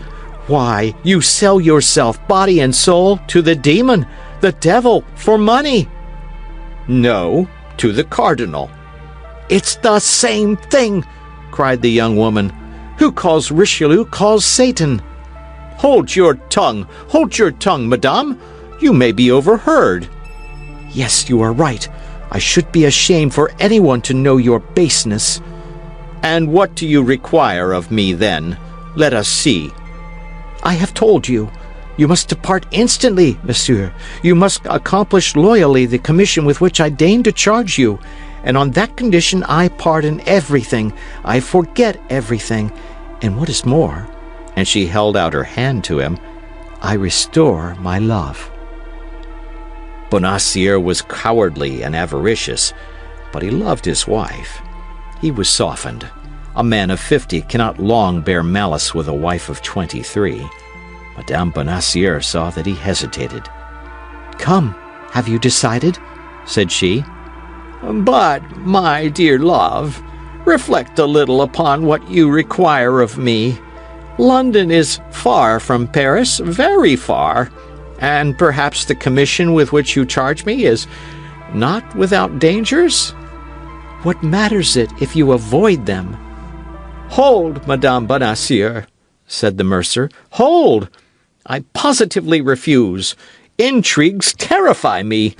I have seen the Bastille. My...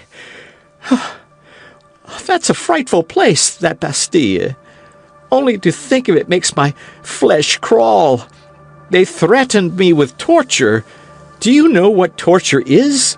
Wooden points that they stick in between your legs till your bones stick out. No, positively I will not go. And, morbleu, why do you not go yourself? For in truth, I think I have hitherto been deceived in you. I really believe you are a man, and a violent one, too. And you are a woman, a miserable woman, stupid and brutal. You are afraid, are you? Well, if you do not go this very instant, I will have you arrested by the Queen's orders, and I will have you placed in the Bastille, which you dread so much. Bonacieux fell into a profound reflection. He weighed the two angers in his brain, that of the cardinal and that of the Queen. That of the cardinal predominated enormously. "Have me arrested on the part of the Queen," said he, "and I will appeal to His Eminence." At once Madame Bonacieux saw that she had gone too far, and she was terrified at having communicated so much.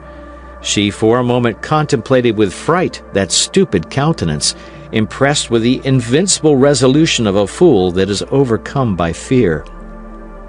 "Well, be it so," said she. "Perhaps, when all is considered, you are right. In the long run, a man knows more about politics than a woman, particularly such as, like you, Monsieur Bonacieux, have conversed with the cardinal. And yet it is very hard," added she, "that a man upon whose affection I thought I might depend treats me thus unkindly and will not comply with any of my fancies." "That is because your fancies go too far," replied the triumphant Bonacieux, "and I mistrust them." "Well, I will give it up then," said the young woman, sighing. "It is well as it is. Say no more about it." "At least you should tell me what I should have to do in London," replied Bonacieux, who remembered a little too late that Rochefort had desired him to endeavor to obtain his wife's secrets. "It is of no use for you to know anything about it," said the young woman, whom an instinctive mistrust now impelled to draw back. "It was about one of those purchases that interest women, a purchase by which much might have been gained." But the more the young woman excused herself, the more important Bonacieux thought the secret which she declined to confide to him. He resolved then to hasten immediately to the residence of the Comte de Rochefort, and tell him that the Queen was seeking for a messenger to send to London.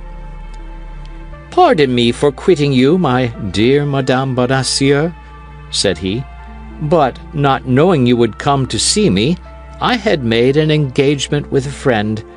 I shall soon return, and if you will wait only a few minutes for me, as soon as I have concluded my business with that friend, as it is growing late, I will come back and reconduct you to the Louvre."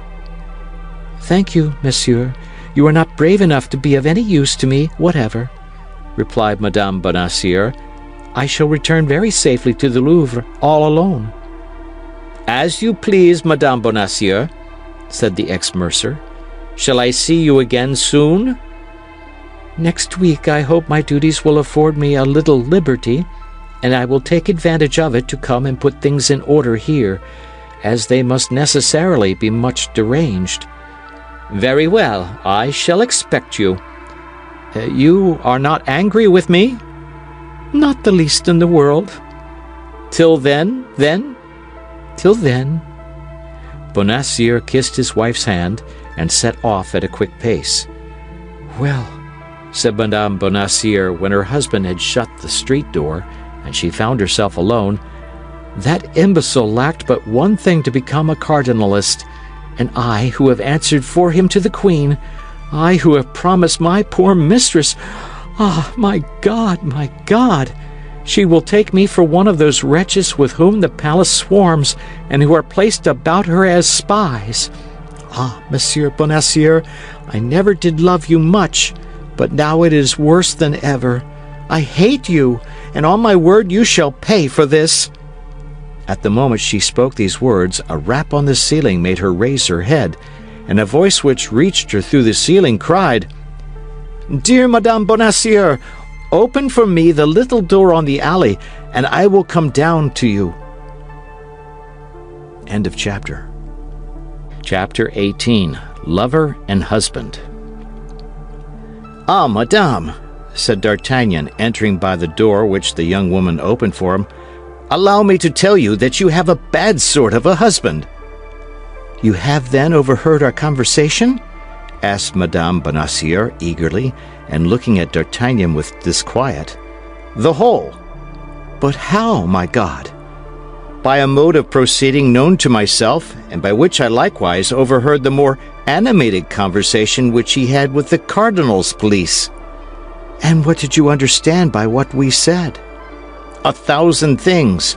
In the first place, that, unfortunately, your husband is a simpleton and a fool. In the next place, you are in trouble, of which I am very glad, as it gives me an opportunity of placing myself at your service. And God knows I am ready to throw myself into the fire for you. Finally, that the Queen wants a brave, intelligent, devoted man to make a journey to London for her. I have at least 2 of the 3 qualities you stand in need of, and here I am." Madame Bonacieux made no reply, but her heart beat with joy, and secret hope shone in her eyes. "And what guarantee will you give me," asked she, "if I consent to confide this message to you?" "My love for you. Speak, command. What is to be done?" My God, murmured the young woman. "Ought I to confide such a secret to you, monsieur? You are almost a boy." "I see that you require someone to answer for me." "I admit that would reassure me greatly." "Do you know Athos?" "No." "Porthos?" "No." "Aramis?" "No. Who are these gentlemen?" 3 of the king's musketeers. Do you know Monsieur de Tréville, their captain?" "Oh, yes, him. I know him. Not personally, but from having heard the Queen speak of him more than once as a brave and loyal gentleman." "You do not fear lest he should betray you to the cardinal?" "Oh, no, certainly not." "Well, reveal your secret to him, and ask him whether, however important, however valuable, however terrible it may be, you may not confide it to me." "But this secret is not mine, and I cannot reveal it in this manner."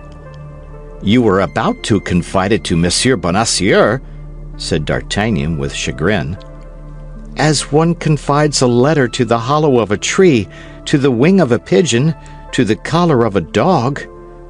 "And yet me, you see plainly that I love you." "You say so." "I am an honorable man." "You say so." "I am a gallant fellow." "I believe it." "I am brave." "Oh, I am sure of that." "Then put me to the proof." Madame Bonacieux looked at the young man, restrained for a minute by a last hesitation, but there was such an ardor in his eyes, such persuasion in his voice, that she felt herself constrained to confide in him. Besides, she found herself in circumstances where everything must be risked for the sake of everything. The Queen might be as much injured by too much reticence as by too much confidence, and, let us admit it, the involuntary sentiment which she felt for her young protector decided her to speak. "Listen," said she, "I yield to your protestations, I yield to your assurances, but I swear to you, before God who hears us, that if you betray me and my enemies pardon me, I will kill myself while accusing you of my death." "And I swear to you before God, madame," said D'Artagnan, "that if I am taken while accomplishing the orders you give me, I will die sooner than do anything that may compromise anyone." Then the young woman confided in him the terrible secret of which chance had already communicated to him apart in front of the Samaritain. This was their mutual declaration of love. D'Artagnan was radiant with joy and pride. This secret which he possessed, this woman whom he loved, confidence and love made him a giant. "I go," said he. "I go at once." "How you will go?" said Madame Bonacieux. "And your regiment, your captain?" "By my soul, you have made me forget all that, dear Constance. Yes, you are right. A furlough is needful." "Still another obstacle," murmured Madame Bonacieux sorrowfully. "As to that," cried D'Artagnan after a moment of reflection, "I shall surmount it, be assured." "How so?" "I will go this very evening to Tréville, whom I will request to ask this favor for me of his brother-in-law, Monsieur de Cessart." "But another thing." "What?" asked D'Artagnan, seeing that Madame Bonacieux hesitated to continue. "You have perhaps no money?" "Perhaps is too much," said D'Artagnan, smiling. "Then," replied Madame Bonacieux, opening a cupboard and taking from it the very bag which a half-hour before her husband had caressed so affectionately, "take this bag." "The cardinal's?" cried D'Artagnan, breaking into a loud laugh, he having heard, as may be remembered, thanks to the broken boards, every syllable of the conversation between the mercer and his wife. "The cardinal's," replied Madame Bonacieux. "You see, it makes a very respectable appearance." "Pardieu!" cried D'Artagnan. "It will be a double amusing affair to save the queen with the cardinal's money." "You are an amiable and charming young man," said Madame Bonacieux. "Be assured you will not find Her Majesty ungrateful." "Oh, I am already grandly recompensed," cried D'Artagnan. "I love you. You permit me to tell you that I do. That is already more happiness than I dared to hope." "Silence," said Madame Bonacieux, starting. "What?" "Someone is talking in the street." "It is the voice of—" "Of my husband. Yes, I recognize it." D'Artagnan ran to the door and pushed the bolt. "He shall not come in before I am gone," said he, "and when I am gone, you can open to him." "But I ought to be gone too, and the disappearance of his money, how am I to justify it if I am here?" "You're right, we must go out." "Go out? How? He will see us if we go out." "Then you must come up into my room." "Ah," said Madame Bonacieux, "you speak that in a tone that frightens me." Madame Bonacieux pronounced these words with tears in her eyes. D'Artagnan saw those tears, and much disturbed, softened, he threw himself at her feet. "With me you will be as safe as in a temple. I give you my word of a gentleman." "Let us go," said she. "I place full confidence in you, my friend." D'Artagnan drew back the bolt with precaution, and both, light as shadows, glided through the interior door into the passage, ascended the stairs as quietly as possible, and entered D'Artagnan's chambers. Once there, for greater security, the young man barricaded the door. They both approached the window, and through a slit in the shutter they saw Bonacieux talking with a man in a cloak. At the sight of this man, D'Artagnan started, and half drawing his sword, sprang toward the door. It was the man of Meung. "What are you going to do?" cried Madame Bonacieux. "You will ruin us all." "But I have sworn to kill that man," said D'Artagnan. "Your life is devoted from this moment, and does not belong to you. In the name of the Queen, I forbid you to throw yourself into any peril which is foreign to that of your journey." "And do you command nothing in your own name?" "In my name," said Madame Bonacieux with great emotion, "in my name, I beg you. But listen, they appear to be speaking of me." D'Artagnan drew near the window and lent his ear. Monsieur Bonacieux had opened his door, and seeing the apartment, had returned to the man in the cloak, whom he had left alone for an instant. "She is gone," said he. "She must have returned to the Louvre." "You are sure?" replied the stranger. That she did not suspect the intentions with which you went out? No, replied Bonacieux with a self-sufficient air. She is too superficial a woman. Is the young guardsman at home? I do not think he is. As you see, his shutter is closed, and you can see no light shine through the chinks of the shutters. All the same, it is well to be certain. How so? By knocking at his door. Go. I will ask his servant. Bonacieux re-entered the house, passed through the same door that had afforded a passage for the two fugitives, went up to D'Artagnan's door, and knocked. No one answered. Porthos, in order to make a greater display, had that evening borrowed Planchet. As to D'Artagnan, he took care not to give the least sign of existence. The moment the hand of Bonacieux sounded on the door, the two young people felt their hearts bound within them. "There is nobody within," said Bonacieux. "Never mind. Let us return to your apartment. We shall be safer there than in the doorway." "Ah, my God," whispered Madame Bonacieux, "and we shall hear no more." "On the contrary," said D'Artagnan, "we shall hear better." D'Artagnan raised the 3 or 4 boards which made his chamber another ear of Dionysius, spread a carpet on the floor, went upon his knees, and made a sign to Madame Bonacieux to stoop as he did toward the opening. "You are sure there is nobody there?" said the stranger. "I will answer for it," said Bonacieux. "And you think that your wife has returned to the Louvre without speaking to anyone but yourself?" "I am sure of it." "That is an important point. Do you understand?" "Then the news I brought you is of value?" "The greatest, my dear Bonacieux. I don't conceal this from you." "Then the cardinal will be pleased with me?" "I have no doubt of it." "The great cardinal!"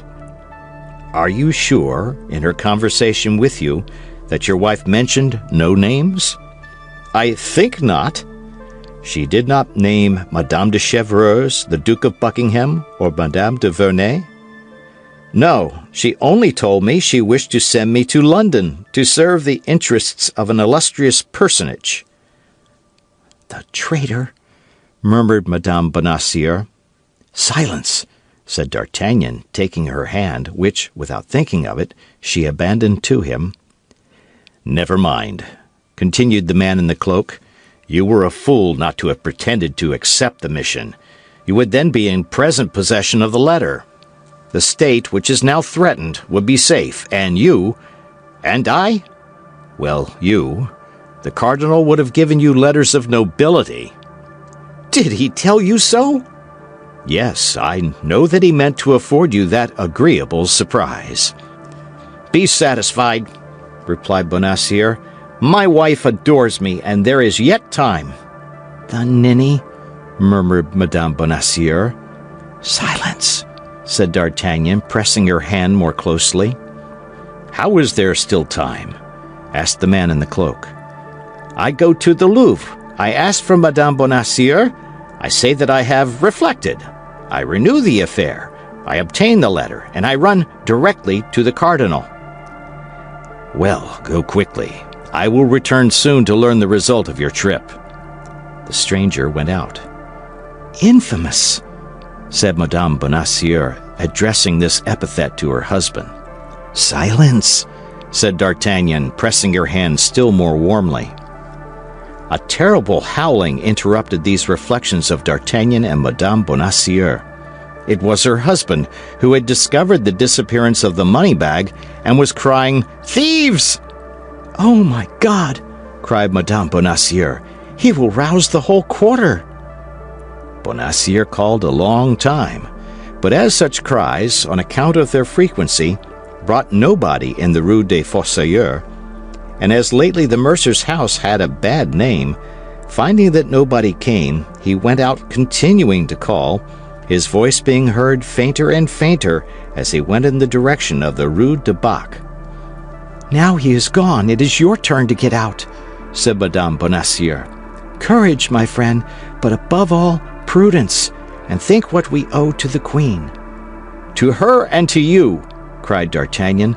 "Be satisfied, beautiful Constance. I shall become worthy of her gratitude. But shall I likewise return worthy of your love?" The young woman only replied by the beautiful glow which mounted to her cheeks. A few seconds afterward, D'Artagnan also went out, enveloped in a large cloak, which ill concealed the sheath of a long sword. Madame Bonacieux followed him with her eyes, with that long, fond look with which he had turned the angle of the street.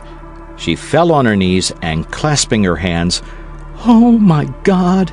cried she, "protect the queen, protect me!" End of chapter. Chapter 19. Plan of Campaign.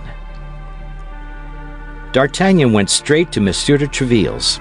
He had reflected that in a few minutes the cardinal would be warned by this cursed stranger, who appeared to be his agent, and he judged, with reason, he had not a moment to lose.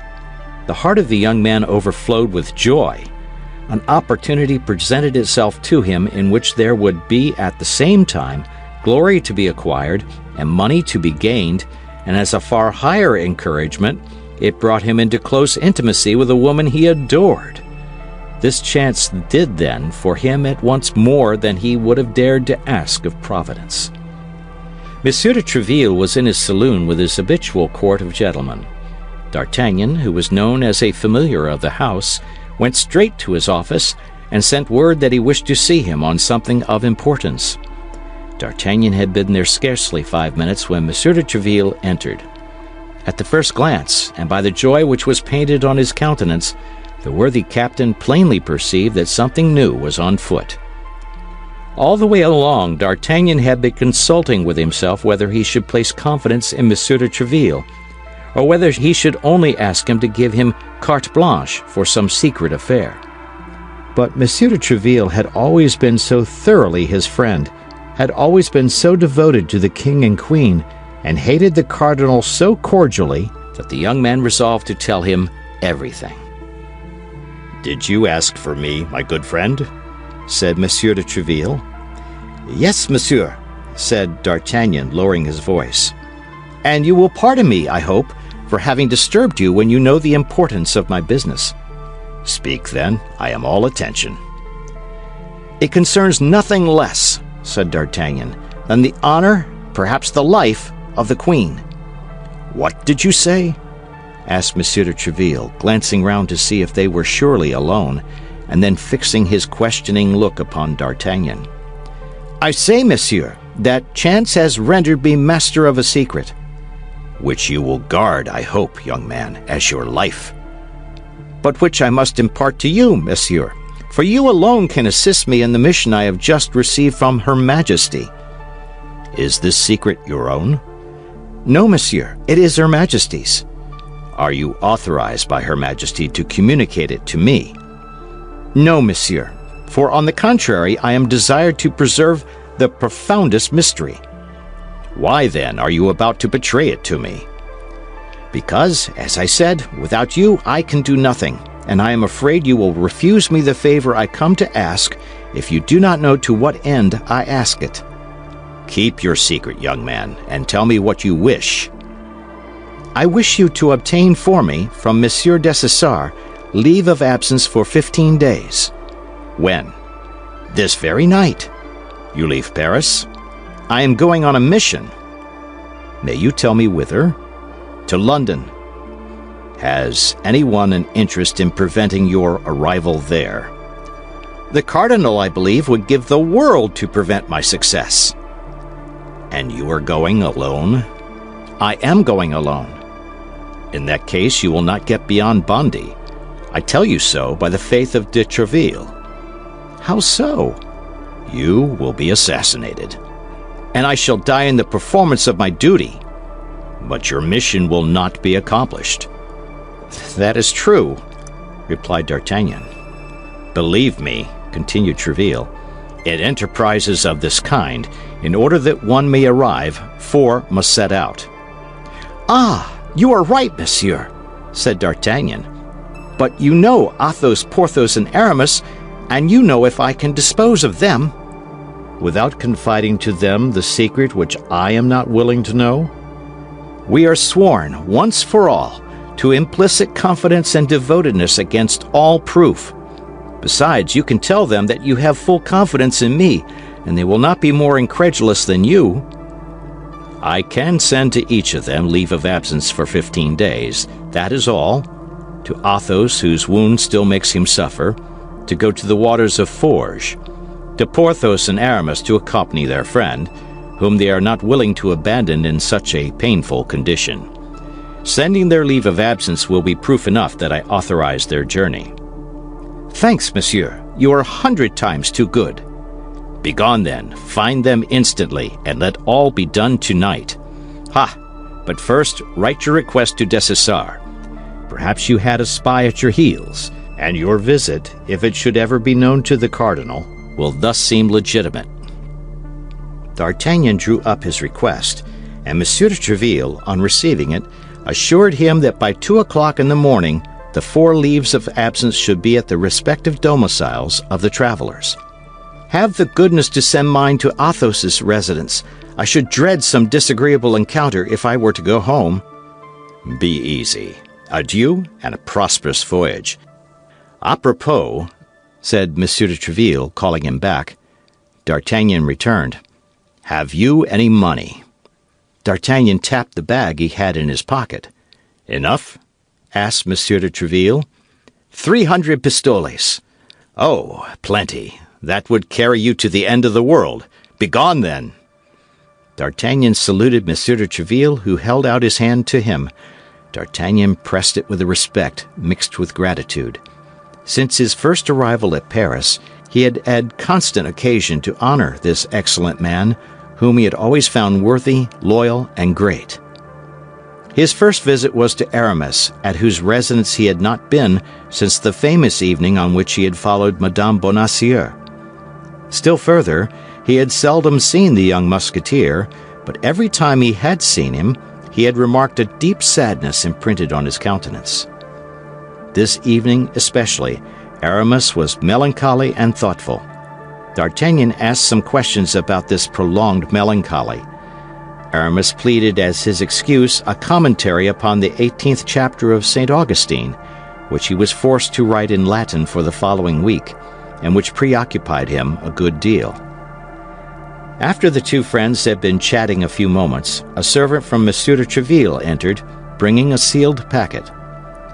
"What is that?" asked Aramis. "The leave of absence Monsieur has asked for," replied the lackey. "For me, I have asked for no leave of absence."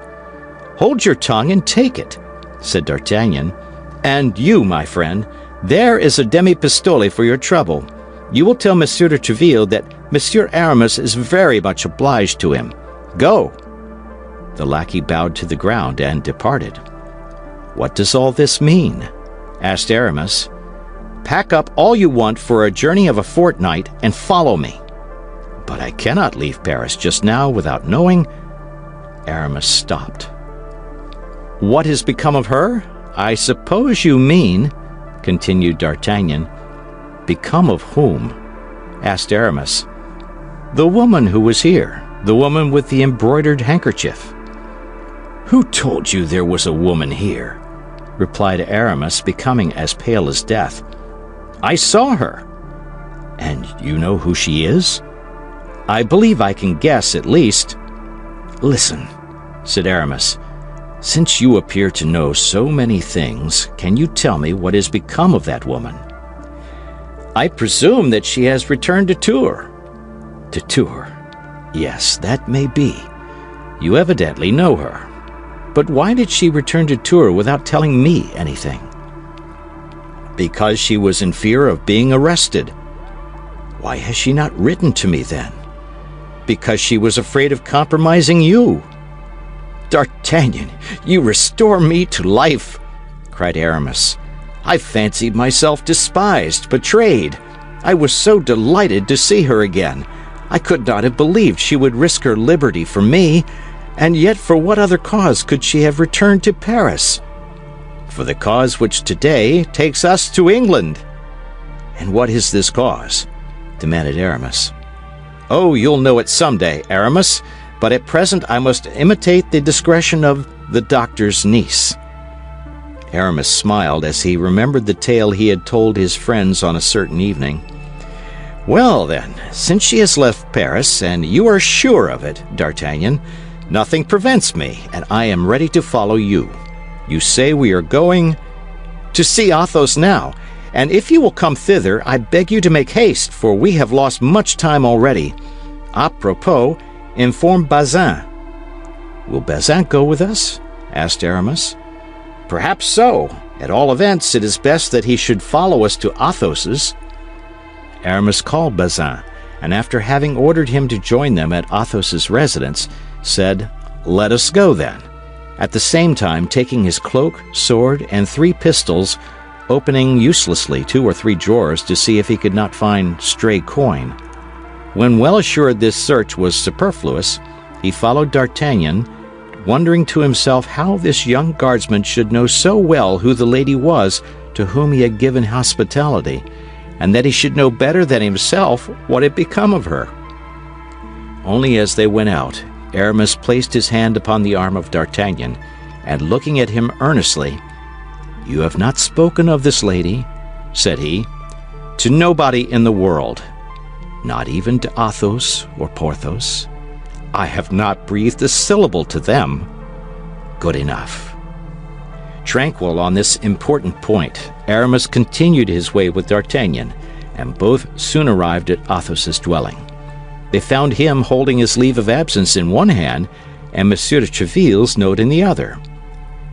"Can you explain to me what signify this leave of absence and this letter, which I have just received?"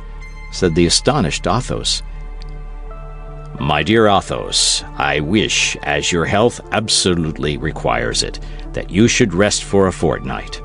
Go then and take the waters of Forges, or any that may be more agreeable to you, and recuperate yourself as quickly as possible. Yours affectionately, de Treville." "Well, this leave of absence and that letter mean that you must follow me, Athos." "To the water of Forges?" "There or elsewhere." "In the king's service." "Either the king's or the queen's. Are we not their majesties' servants?" At that moment Porthos entered.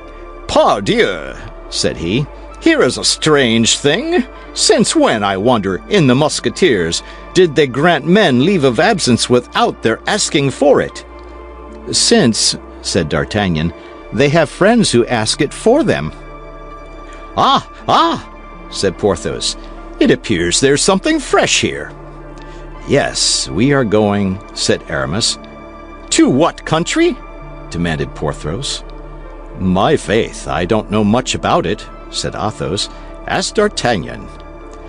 "To London, gentlemen," said D'Artagnan. "To London!" cried Porthos. "And what the devil are we going to do in London?" "That is what I am not at liberty to tell you, gentlemen. You must trust to me." "But in order to go to London," added Porthos, "money is needed, and I have none." "Nor I," said Aramis. "Nor I," said Athos. "I have," replied D'Artagnan, pulling out his treasure from his pocket and placing it on the table. "There are in this bag 300 pistoles. Let us each take 75. That is enough to take us to London and back. Besides, make yourselves easy. We shall not all arrive at London." "Why so?" "Because, in all probability, some one of us will be left on the road." "Is this, then, a campaign upon which we are now entering?" "One of a most dangerous kind, I give you notice." "Ah, but if we do risk being killed," said Porthos, "at least I should like to know what for." "You would be all the wiser," said Athos. "And yet," said Aramis, "I am somewhat of Porthos's opinion." "Is the king accustomed to give you such reasons? No. He says to you jauntily, 'Gentlemen, there is fighting going on in Gascony or in Flanders. Go and fight.' And you go there. Why? You need give yourselves no more uneasiness about this." "D'Artagnan is right," said Athos. Here are our 3 leaves of absence which come from Monsieur de Treville, and here are 300 pistoles which came from I don't know where. So let us go and get killed where we are told to go. Is life worth the trouble of so many questions? D'Artagnan, I am ready to follow you." "And I also," said Porthos. "And I also," said Aramis. "And indeed, I am not sorry to quit Paris. I had need of distraction." "Well, you will have distractions enough, gentlemen, be assured," said D'Artagnan. "And now, when are we to go?" asked Athos. "Immediately," replied D'Artagnan. "We have not a minute to lose." "Hello, Grimaud, Planchet, Mousqueton, Bazin!" cried the 4 young men, calling their lackeys. "Clean my boots and fetch the horses from the hotel." Each musketeer was accustomed to leave at the general hotel, as at a barrack, his own horse and that of his lackey.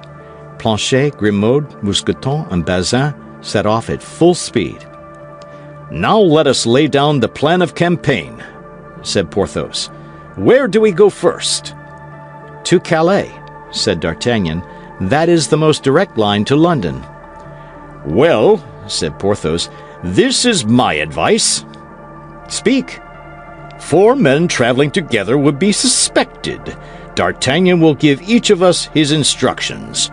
I will go by the way of Boulogne to clear the way. Athos will set out 2 hours after by that of Amiens. Aramis will follow us by that of Noyon.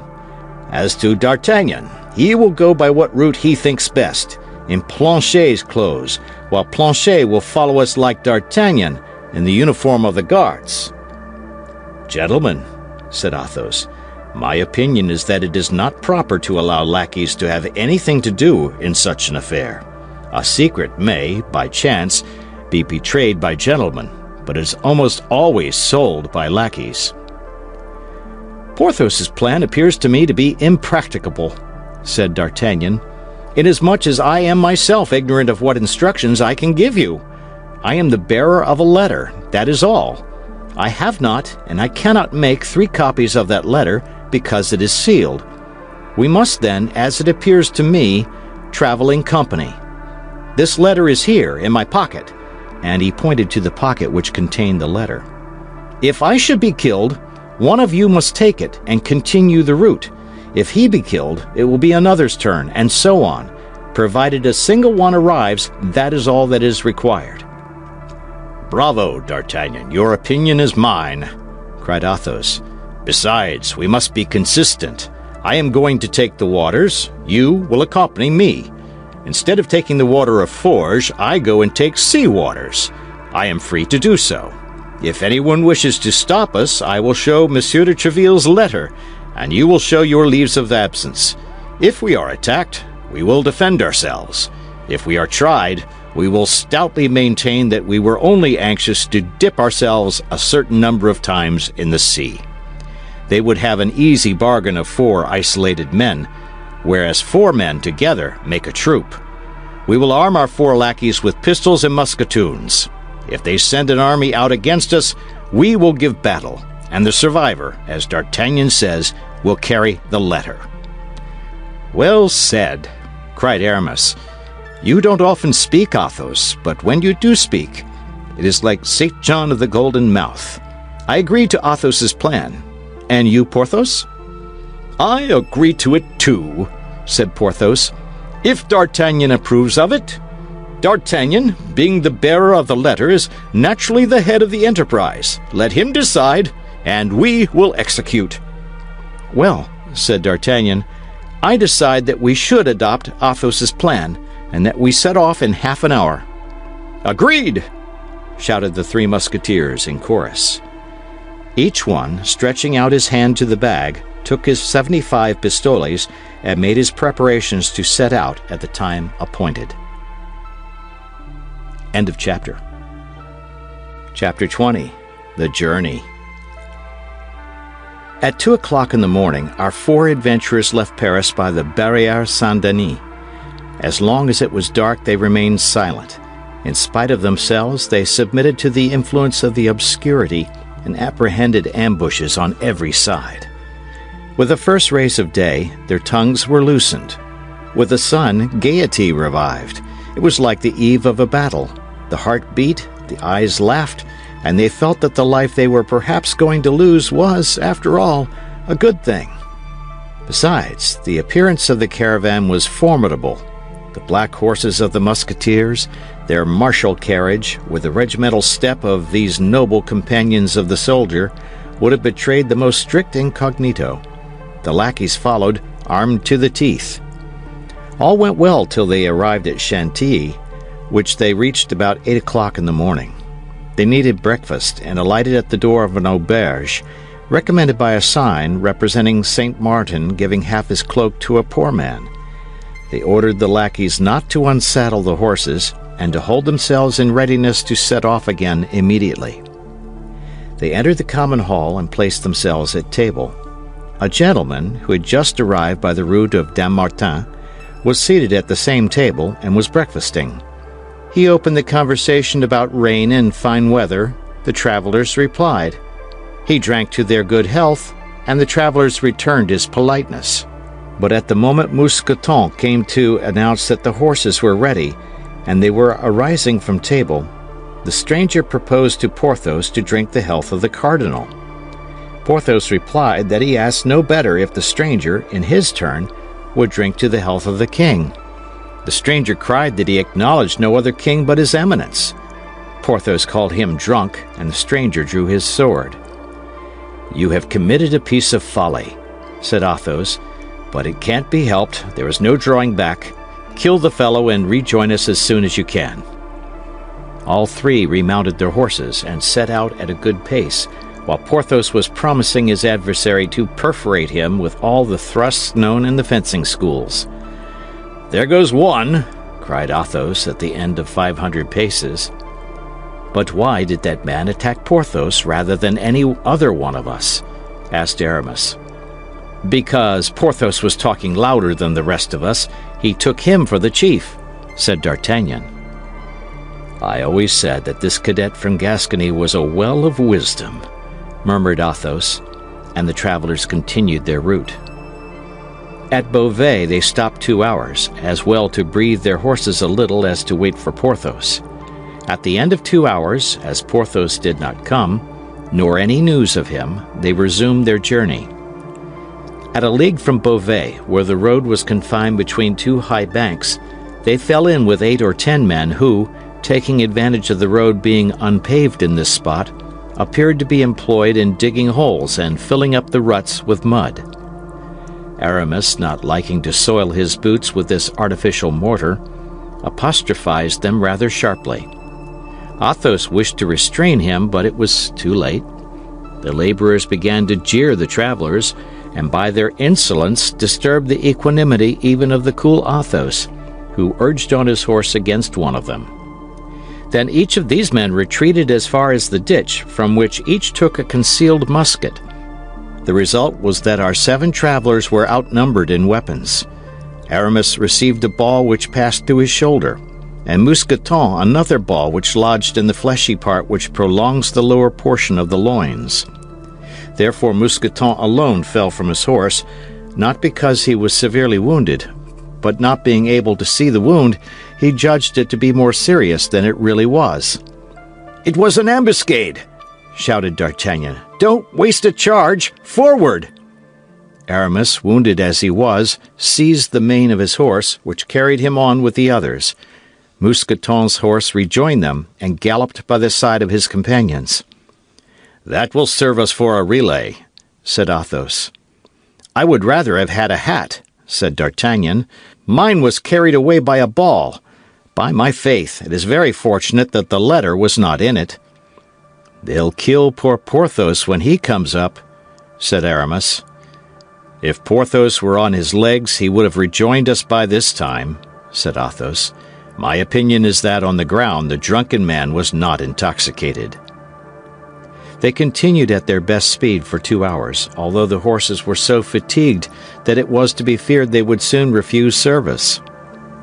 The travelers had chosen crossroads in the hope that they might meet with less interruption, but at Crèvecoeur, Aramis declared he could proceed no further.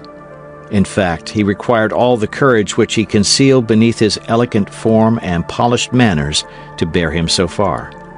He grew more pale every minute, and they were obliged to support him on his horse. They lifted him off at the door of a cabaret, left Bazin with him, who, besides in a skirmish, was more embarrassing than useful, and set forward again in the hope of sleeping at Amiens. Morbleu, said Athos as soon as they were again in motion. Reduced to 2 masters and Grimaud and Planchet. Morbleu, I won't be their dupe. I will answer for it. I will neither open my mouth nor draw my sword between this and Calais. I swear by— Don't waste time in swearing, said D'Artagnan. Let us gallop, if our horses will consent. And the travelers buried their rowels in the horses' flanks, who, thus vigorously stimulated, recovered their energies. They arrived at Amiens at midnight and alighted at the auberge of the Golden Lily. The host had the appearance of as honest a man as any on earth. He received the travelers with his candlestick in one hand and his cotton nightcap in the other. He wished to lodge the 2 travelers each in a charming chamber, but unfortunately these charming chambers were at the opposite extremities of the hotel. D'Artagnan and Athos refused them. The host replied that he had no other worthy of their excellencies, but the travelers declared they would sleep in the common chamber, each on a mattress which might be thrown upon the ground. The host insisted, but the travelers were firm, and he was obliged to do as they wished. They had just prepared their beds and barricaded their door within, when someone knocked at the yard shutter. They demanded who was there, and recognizing the voices of their lackeys, opened the shutter. It was indeed Planchet and Grimaud. Grimaud can take care of the horses, said Planchet. If you are willing, gentlemen, I will sleep across your doorway, and you will then be certain that nobody can reach you. And on what will you sleep? Said D'Artagnan. Here is my bed, replied Planchet, producing a bundle of straw. Come then, said D'Artagnan. You are right. Mine host's face does not please me at all. It is too gracious. Nor me either, said Athos. Planchet mounted by the window and installed himself across the doorway, while Grimaud went and shut himself up in the stable, undertaking that by 5 o'clock in the morning he and the 4 horses should be ready. The night was quiet enough. Toward 2 o'clock in the morning, somebody endeavored to open the door, but as Planchet awoke in an instant and cried, "Who goes there?" somebody replied that he was mistaken and went away. At 4 o'clock in the morning they heard a terrible riot in the stables. Grimaud had tried to waken the stable boys, and the stable boys had beaten him. When they opened the window, they saw the poor lad lying senseless, with his head split by a blow with a pitchfork. Planchet went down into the yard and wished to saddle the horses, but the horses were all used up. Mousqueton's horse, which had traveled for 5 or 6 hours without a rider the day before, might have been able to pursue the journey, but by an inconceivable error the veterinary surgeon, who had been sent for, as it appeared, to bleed one of the host's horses, had bled Mousqueton's. This began to be annoying. All these successive accidents were perhaps the result of chance, but they might be the fruits of a plot. Athos and D'Artagnan went out, while Planchet was sent to inquire if there were not 3 horses for sale in the neighborhood.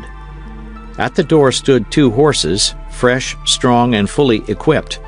These would just have suited them. He asked where their masters were, and was informed that they had passed the night in the inn and were then settling their bill with the host. Athos went down to pay the reckoning, while D'Artagnan and Planchet stood at the street door. The host was in a lower and back room, to which Athos was requested to go. Athos entered without the least mistrust, and took out 2 pistoles to pay the bill. The host was alone, seated before his desk, one of the drawers of which was partly open. He took the money which Athos offered to him, and after turning it over and over in his hands, suddenly cried out that it was bad, and that he would have him and his companions arrested as forgers. "You blackguard!" cried Athos, going for him. "I'll cut your ears off." At the same instant 4 men, armed to the teeth, entered by side doors and rushed upon Athos. "I am taken!" shouted Athos with all the power of his lungs. "Go on, D'Artagnan! Spur! Spur!"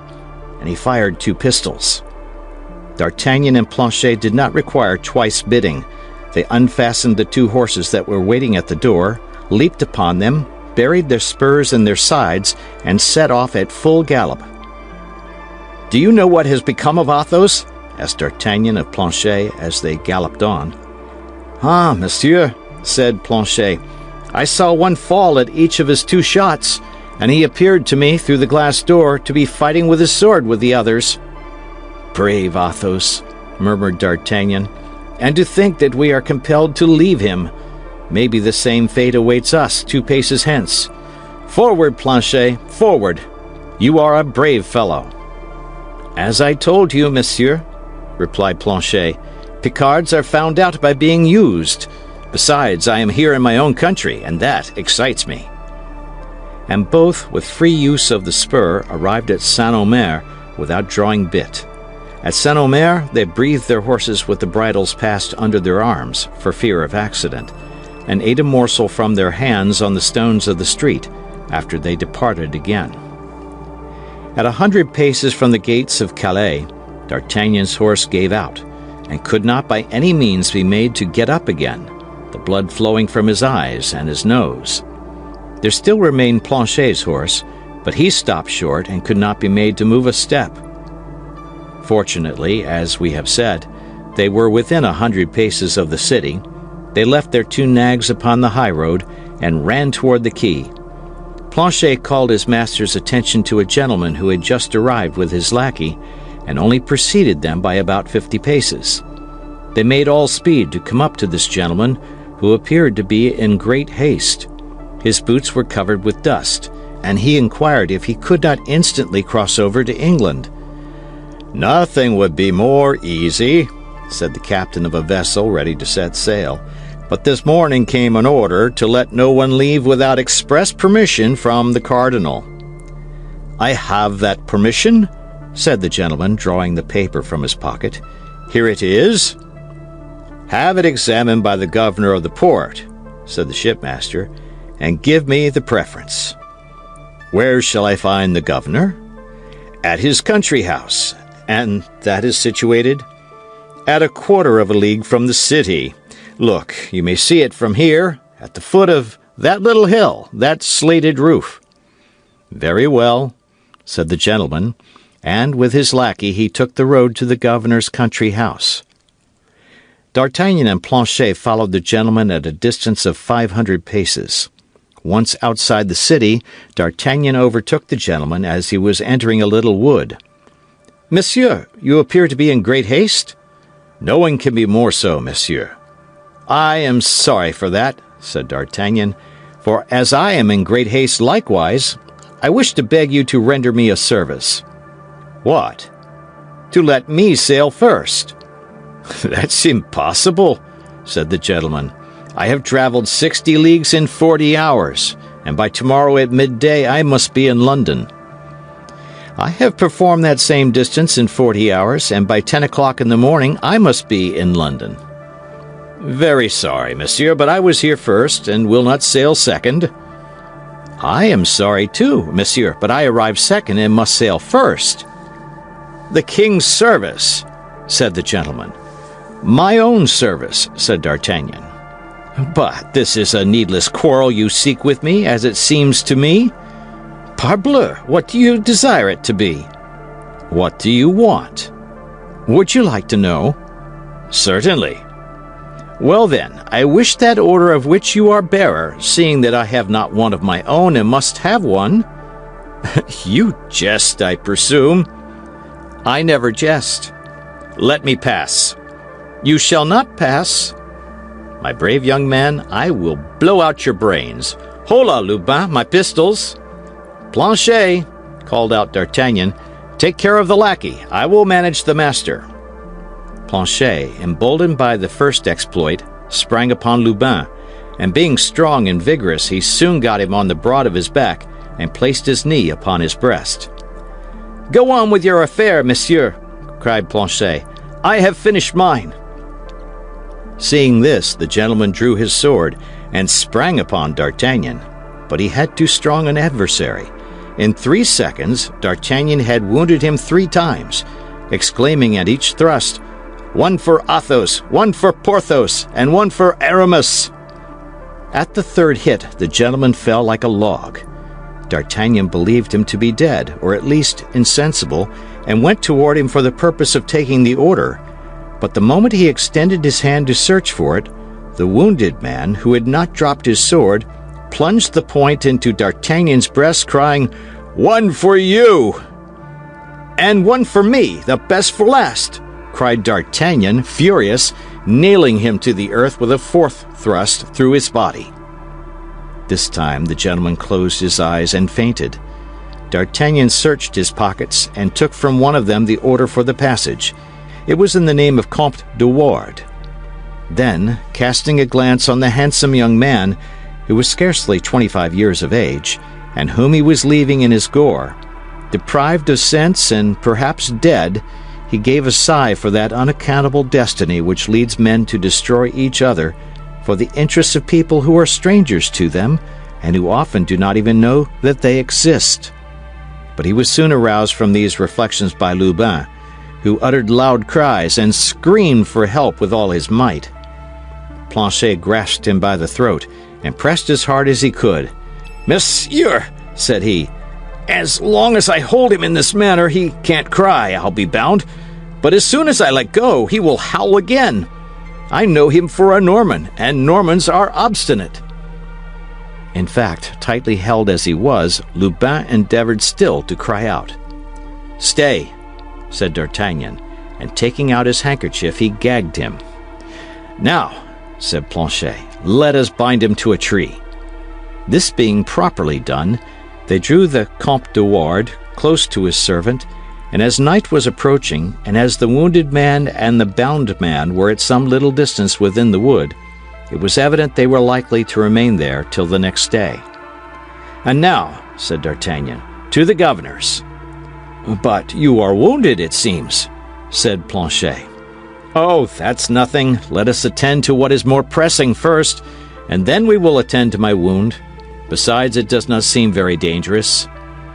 And they both set forward as fast as they could toward the country house of the worthy functionary. The Comte de Ward was announced, and D'Artagnan was introduced. "You have an order signed by the cardinal?" said the governor. "Yes, monsieur," replied D'Artagnan. "Here it is." It is quite regular and explicit," said the governor. "Most likely," said D'Artagnan. "I am one of his most faithful servants." "It appears that His Eminence is anxious to prevent someone from crossing to England?" "Yes, a certain D'Artagnan, a Baronese gentleman who left Paris in company with 3 of his friends, with the intention of going to London." "Do you know him personally?" asked the governor. "Whom?" "This D'Artagnan." "Perfectly well." "Describe him to me, then." "Nothing more easy." And D'Artagnan gave, feature for feature, a description of the Comte de Ward. "Is he accompanied?" "Yes, by a lackey named Lubin." "We will keep a sharp lookout for them, and if we lay hands on them, His Eminence may be assured they will be reconducted to Paris under a good escort." "And by doing so, Monsieur the Governor," said D'Artagnan, "you will deserve well of the cardinal." "Shall you see him on your return, Monsieur Count?" "Without a doubt." "Tell him, I beg you, that I am his humble servant." "I will not fail." Delighted with this assurance, the governor countersigned the passport and delivered it to D'Artagnan. D'Artagnan lost no time in useless compliments. He thanked the governor, bowed, and departed. Once outside, he and Planchet set off as fast as they could, and by making a long detour, avoided the wood and re-entered the city by another gate. The vessel was quite ready to sail, and the captain was waiting on the wharf. "Well," said he, on perceiving D'Artagnan. "Here is my pass countersigned," said the latter. "And that other gentleman?" "He will not go today. said D'Artagnan. "But here, I'll pay you for us too." "In that case, let us go," said the shipmaster. "Let us go," repeated D'Artagnan. He leaped with Planchet into the boat, and 5 minutes after they were on board. It was time, for they had scarcely sailed half a league, when D'Artagnan saw a flash and heard a detonation. It was the cannon which announced the closing of the port. He had now leisure to look to his wound. Fortunately, as D'Artagnan had thought, it was not dangerous. The point of the sword had touched a rib and glanced along the bone. Still further, his shirt had stuck to the wound, and he had lost only a few drops of blood. D'Artagnan was worn out with fatigue. A mattress was laid upon the deck for him. He threw himself upon it and fell asleep. On the morrow, at break of day, they were still 3 or 4 leagues from the coast of England. The breeze had been so light all night, they had made but little progress. At 10 o'clock the vessel cast anchor in the harbor of Dover, and at 10:30 D'Artagnan placed his foot on English land, crying, "Here I am at last!" But that was not all. They must get to London. In England the post was well served. D'Artagnan and Planchet took each a post-horse, and a postilion rode before them. In a few hours they were in the capital. D'Artagnan did not know London. He did not know a word of English, but he wrote the name of Buckingham on a piece of paper, and everyone pointed out to him the way to the Duke's hotel. The Duke was at Windsor hunting with the King. D'Artagnan inquired for the confidential valet of the Duke, who, having accompanied him in all his voyages, spoke French perfectly well. He told him that he came from Paris on an affair of life and death, and that he must speak with his master instantly. The confidence with which D'Artagnan spoke convinced Patrick, which was the name of this minister of the minister. He ordered 2 horses to be saddled, and himself went as guide to the young guardsman. As for Planchet, he had been lifted from his horse as stiff as a rush. The poor lad's strength was almost exhausted. D'Artagnan seemed iron. On their arrival at the castle, they learned that Buckingham and the King were hawking in the marshes 2 or 3 leagues away. In 20 minutes they were on the spot named. Patrick soon caught the sound of his master's voice calling his falcon. "Whom must I announce to my Lord Duke?" asked Patrick. "The young man who one evening sought a quarrel with him on the Pont Neuf, opposite the Samaritain." "A singular introduction. You will find that it is good as another." Patrick galloped off, reached the Duke, and announced to him in the terms directed that a messenger awaited him. Buckingham at once remembered the circumstance, and suspecting that something was going on in France of which it was necessary he should be informed, he only took the time to inquire where the messenger was, and recognizing from afar the uniform of the guards, he put his horse into a gallop and rode straight up to D'Artagnan. Patrick discreetly kept in the background. "No misfortune has happened to the Queen?" cried Buckingham the instant he came up, throwing all his fear and love into the question. "I believe not. Nevertheless, I believe she runs some great peril from which your grace alone can extricate her." "Aye," cried Buckingham. "What is it? I should be too happy to be of any service to her. Speak, speak!" "Take this letter," said D'Artagnan. "This letter? From whom comes this letter?" "From Her Majesty, as I think." "From Her Majesty," said Buckingham, becoming so pale that D'Artagnan feared he would faint as he broke the seal. "What is this rent?" said he, showing D'Artagnan a place where it had been pierced through. "Ah," said D'Artagnan, "I did not see that. It was the sword of the Comte de Ward that made that hole, when he gave me a good thrust in the breast." "You are wounded?" asked Buckingham as he opened the letter. "Oh, nothing but a scratch," said D'Artagnan. "Just heaven, what have I read?" cried the Duke. "Patrick, remain here, or rather join the King, wherever he may be, and tell His Majesty that I humbly beg him to excuse me, but an affair of the greatest importance recalls me to London. Come, monsieur, come!" And both set off towards the capital at full gallop. End of chapter. Chapter 21. The Countess de Winter. As they rode along, the Duke endeavored to draw from D'Artagnan not all that had happened, but what D'Artagnan himself knew.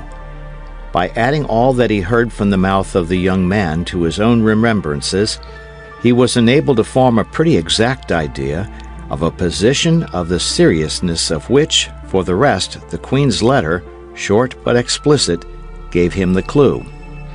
But that which astonished him most was that the cardinal, so deeply interested in preventing this young man from setting his foot in England, had not succeeded in arresting him on the road. It was then, upon the manifestation of this astonishment, that D'Artagnan related to him the precaution taken, and how, thanks to the devotion of his 3 friends, whom he had left scattered and bleeding on the road, he had succeeded in coming off with a single sword thrust, which had pierced the Queen's letter, and for which he had repaid Monsieur de Ward with such terrible coin.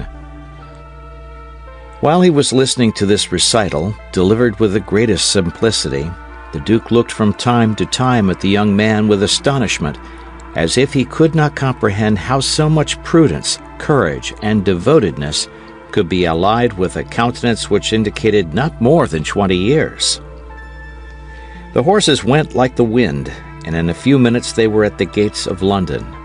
D'Artagnan imagined that on arriving in town the Duke would slacken his pace, but it was not so.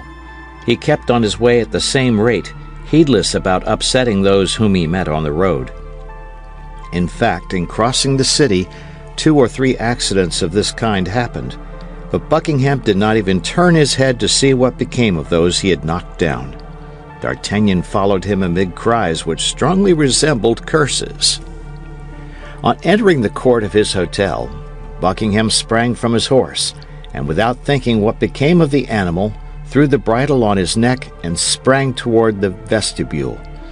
D'Artagnan did the same, with a little more concern, however, for the noble creatures, whose merits he fully appreciated. But he had the satisfaction of seeing 3 or 4 grooms run from the kitchens and the stables and busy themselves with the steeds. The Duke walked so fast that D'Artagnan had some trouble in keeping up with him. He passed through several apartments, of an elegance of which even the greatest nobles of France had not even an idea, and arrived at length in a bedchamber which was at once a miracle of taste and of richness. In the alcove of this chamber was a door concealed in the tapestry, which the Duke opened with a little gold key, which he wore suspended from his neck by a chain of the same metal.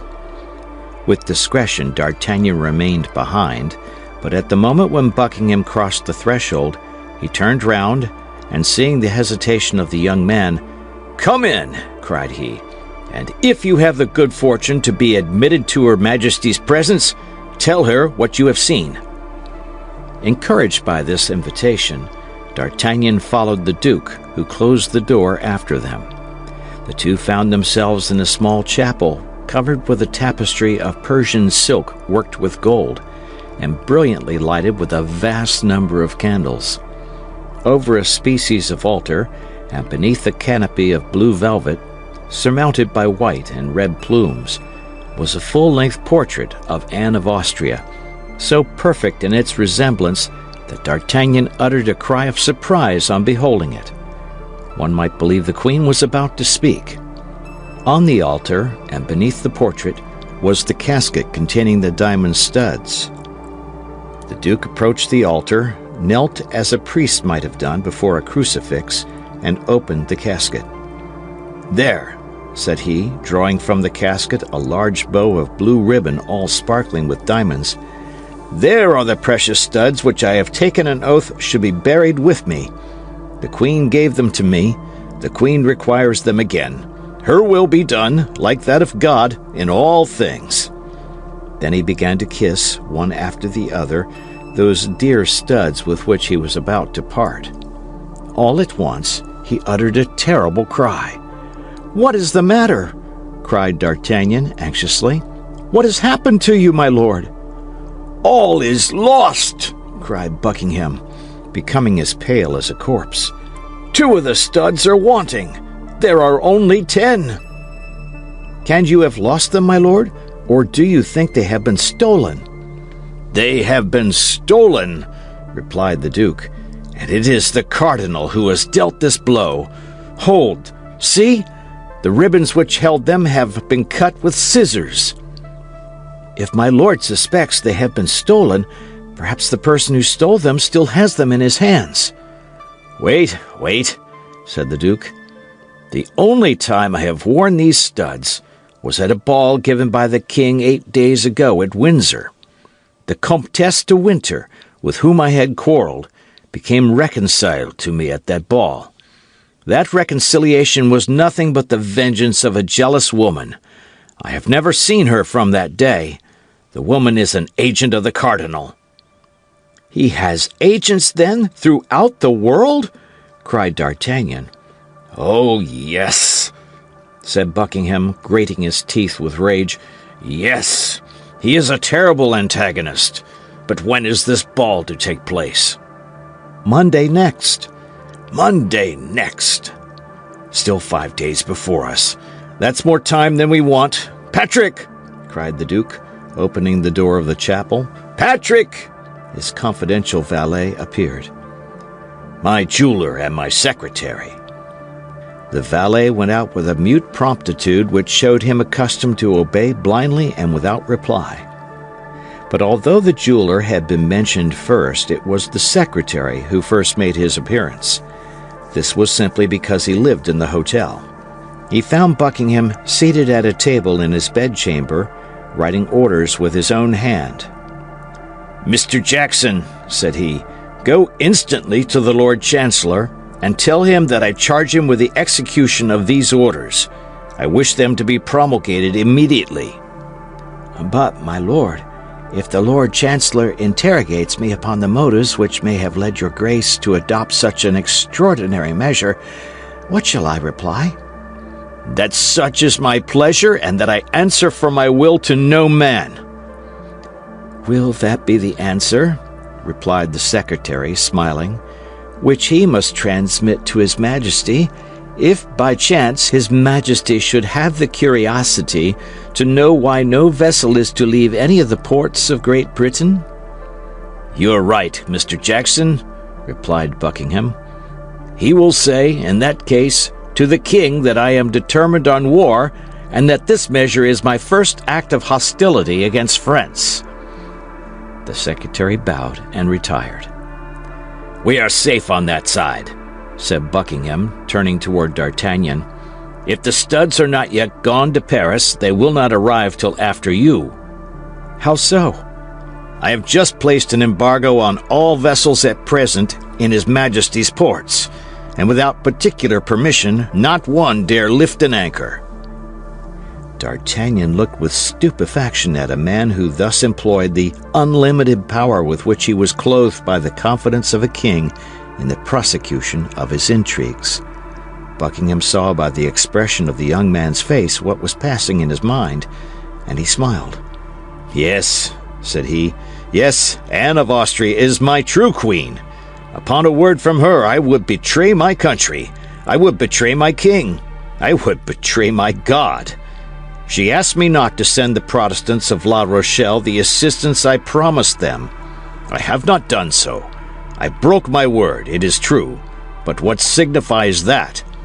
I obeyed my love, and have I not been richly paid for that obedience? It was to that obedience I owe her portrait." D'Artagnan was amazed to note by what fragile and unknown threads the destinies of nations and the lives of men are suspended. He was lost in these reflections when the goldsmith entered. He was an Irishman, one of the most skillful of his craft, and who himself confessed that he gained 100,000 livres a year by the Duke of Buckingham. "Mr. O'Reilly," said the Duke, leading him into the chapel, "look at these diamond studs and tell me what they are worth apiece." The goldsmith cast a glance at the elegant manner in which they were set, calculated one with another what the diamonds were worth, and without hesitation said, 1,500 pistoles each, my lord." "How many days would it require to make 2 studs exactly like them? You see there are 2 wanting." 8 days, my lord." I will give you 3,000 pistoles apiece, if I can have them by the day after tomorrow." "My lord, they shall be yours." "You are a jewel of a man, Mr. O'Reilly, but that is not all. These studs cannot be trusted to anybody. It must be done in the palace." "Impossible, my lord. There is no one but myself can so execute them that one cannot tell the new from the old." "Therefore, my dear Mr. O'Reilly, you are my prisoner, and if you wish ever to leave my palace, you cannot, so make the best of it.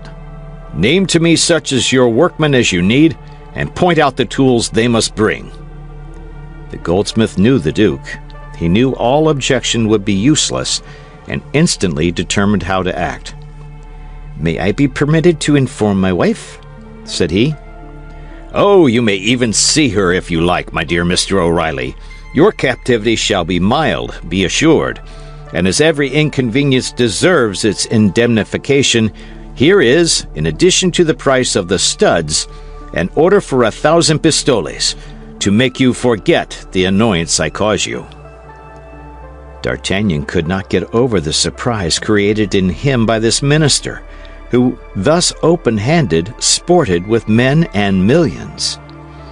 As to the goldsmith, he wrote to his wife, sending her the order for the 1,000 pistoles, and charging her to send him, in exchange, his most skillful apprentice, an assortment of diamonds, of which he gave the names and the weight, and the necessary tools. Buckingham conducted the goldsmith to the chamber destined for him, and which, at the end of half an hour, was transformed into a workshop. Then he placed a sentinel at each door, with an order to admit nobody upon any pretense but his valet de chambre, Patrick. We need not add that the goldsmith, O'Reilly, and his assistant were prohibited from going out under any pretext. This point settled, the Duke turned to D'Artagnan. "Now, my young friend," said he, "England is all our own. What do you wish for? What do you desire?" "A bed, my lord," replied D'Artagnan. "At present, I confess, that is the thing I stand most in need of." Buckingham gave D'Artagnan a chamber adjoining his own. He wished to have the young man at hand, not that he at all mistrusted him, but for the sake of having someone to whom he could constantly talk of the Queen. In 1 hour after, the ordinance was published in London that no vessel bound for France should leave port, not even the packet-boat with letters. In the eyes of everybody, this was a declaration of war between the two kingdoms. On the day after the morrow, by 11 o'clock, the 2 diamond studs were finished, and they were so completely imitated, so perfectly alike, that Buckingham could not tell the new ones from the old ones, and experts in such matters would have been deceived as he was. He immediately called D'Artagnan. "Here," said he to him, "are the diamond studs that you came to bring, and be my witness that I have done all that human power could do." "Be satisfied, my lord, I will tell all that I have seen. But does your grace mean to give me the studs without the casket?" "The casket would encumber you. Besides, the casket is the more precious from being all that is left to me. You will say that I keep it." "I will perform your commission, word for word, my lord." "And now," resumed Buckingham, looking earnestly at the young man, "how shall I ever acquit myself of the debt I owe you?" D'Artagnan blushed up to the whites of his eyes.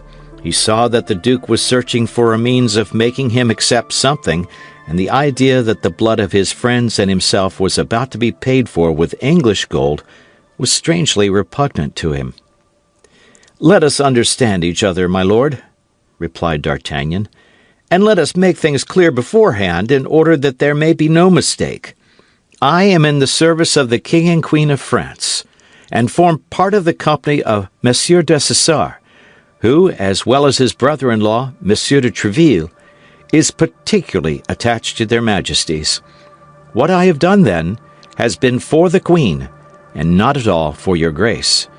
And still further, it is very probable I should not have done anything of this if it had not been to make myself agreeable to someone who is my lady, as the Queen is yours." "Yes," said the Duke, smiling, And I even believe that I know that other person. It is—" "My lord, I have not named her," interrupted the young man warmly. "That is true," said the Duke, "and it is to this person I am bound to discharge my debt of gratitude." "You have said, my lord, for truly, at this moment when there is a question of war, I confess to you that I see nothing in your grace but an Englishman, and consequently an enemy whom I should have much greater pleasure in meeting on the field of battle than in the park at Windsor or the corridors of the Louvre, all which, however, will not prevent me from executing to the very point my commission, or from laying down my life, if there be need of it, to accomplish it. But I repeat it to your grace, without your having personally on that account more to thank me for in this second interview than for what I did for you in the first." "We say proud as a Scotsman," murmured the Duke of Buckingham. "And we say proud as a Gascon," replied D'Artagnan. "The Gascons are the Scots of France." D'Artagnan bowed to the Duke and was retiring. "Well, are you going away in that manner? Where and how?" "That's true." "For God, these Frenchmen have no consideration." "I had forgotten that England was an island, and that you were the king of it." "Go to the riverside, ask for the brig Sund, and give this letter to the captain.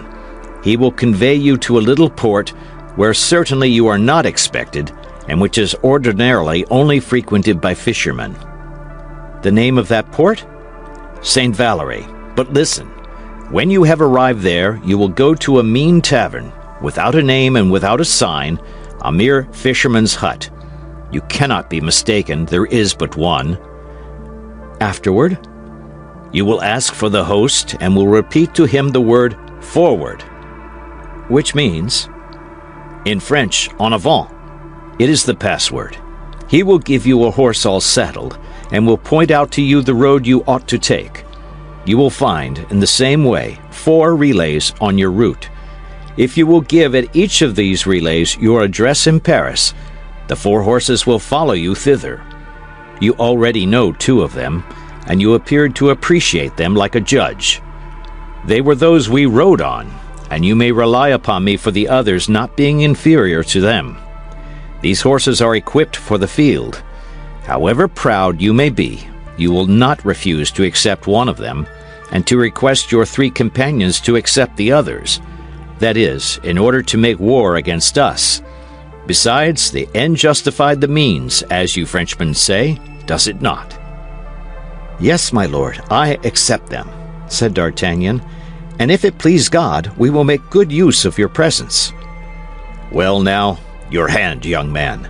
Perhaps we shall soon meet on the field of battle, but in the meantime we shall part good friends, I hope." "Yes, my lord, but with the hope of soon becoming enemies." "Be satisfied, I promise you that." "I depend upon your word, my lord." D'Artagnan bowed to the Duke and made his way as quickly as possible to the riverside. Opposite the Tower of London, he found the vessel that had been named to him, delivered his letter to the captain, who, after having it examined by the governor of the port, made immediate preparations to sail. 50 vessels were waiting to set out. Passing alongside one of them, D'Artagnan fancied he perceived on board it the woman of Meung, the same whom the unknown gentleman had called Milady, and whom D'Artagnan had thought so handsome. But thanks to the current of the stream and a fair wind, his vessel passed so quickly that he had little more than a glimpse of her. The next day, about 9 o'clock in the morning, he landed at St. Valery. D'Artagnan went instantly in search of the inn, and easily discovered it by the riotous noise which resounded from it. War between England and France was talked of as near and certain, and the jolly sailors were having a carousal. D'Artagnan made his way through the crowd, advanced toward the host, and pronounced the word "forward." The host instantly made him a sign to follow, went out with him by a door which opened into a yard, led him to the stable where a saddled horse awaited him, and asked him if he stood in need of anything else. "I want to know the route I am to follow," said D'Artagnan. Go from hence to Blangy, from Blangy to Neufchâtel. At Neufchâtel, go to the tavern of the Golden Harrow. Give the password to the landlord, and you will find, as you have here, a horse ready saddled." "Have I anything to pay?" demanded D'Artagnan. "Everything is paid," replied the host, "and liberally. Begone, and may God guide you." "Amen!" cried the young man, and set off at full gallop. 4 hours later he was in Neufchâtel. He strictly followed the instructions he had received. At Neufchâtel, as at St. Valery, he found a horse quite ready and awaiting him. He was about to remove the pistols from the saddle he had quit to the one he was about to fill, but he found the holsters furnished with similar pistols. "Your address at Paris?" "Hotel of the Guards, Company of Dessessart." "Enough," replied the questioner. "Which route must I take?" demanded D'Artagnan in his turn. "That of Rouen, but you will leave the city on your right. You must stop at the little village of Écueil, in which there is but one tavern, the Shield of France. Don't condemn it from appearances. You will find a horse in the stables quite as good as this." "The same password?" "Exactly." "Adieu, master." "A good journey, gentlemen. Do you want anything?" D'Artagnan shook his head and set off at full speed. At Écueil, the same scene was repeated. He found as provident a host and a fresh horse. He left his address as he had done before, and set off again at the same pace for Pontoise. At Pontoise he changed his horse for the last time, and at 9 o'clock galloped into the yard of Tréville's hotel. He had made nearly 60 leagues in little more than 12 hours. Monsieur de Tréville received him as if he had seen him that same morning, only, when pressing his hand a little more warmly than usual, he informed him that the Company of Dessessart was on duty at the Louvre, and that he might repair at once to his post. End of chapter. Chapter 22. The Ballet of La Merlaison.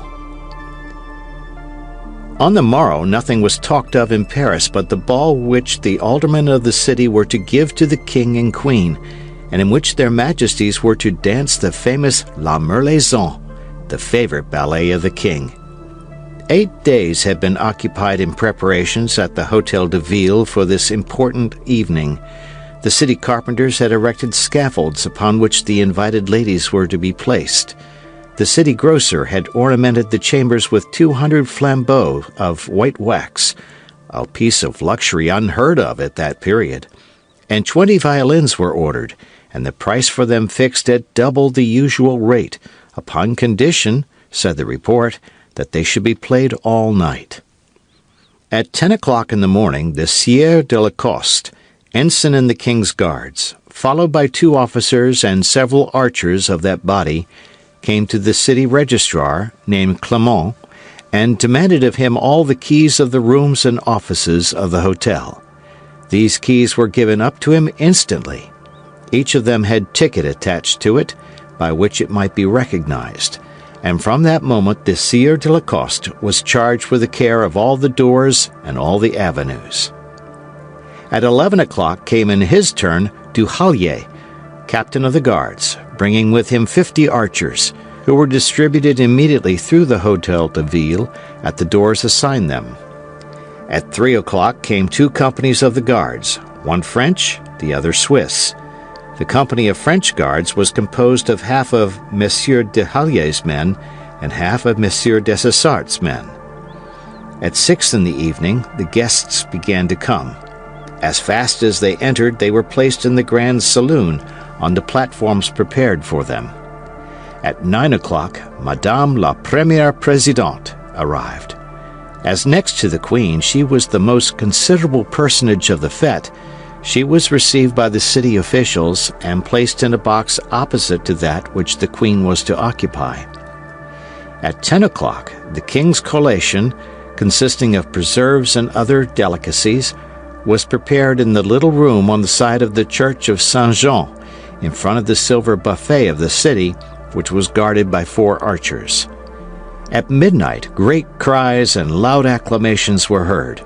It was the king, who was passing through the streets which led from the Louvre to the Hôtel de Ville, and which were all illuminated with colored lanterns. Immediately the aldermen, clothed in their cloth robes and preceded by 6 sergeants, each holding a flambeau in his hand, went to attend upon the king, whom they met on the steps, where the provost of the merchants made him the speech of welcome, a compliment to which his majesty replied with an apology for coming so late, laying the blame upon the cardinal, who had detained him till 11 o'clock, talking of affairs of state.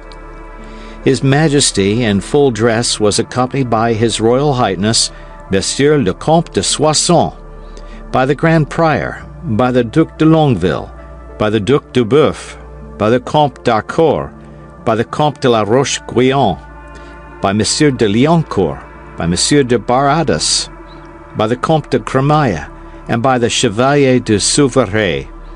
Everybody noticed that the king looked dull and preoccupied. A private room had been prepared for the king and another for Monsieur. In each of these closets were placed masquerade dresses. The same had been done for the queen and Madame le Président.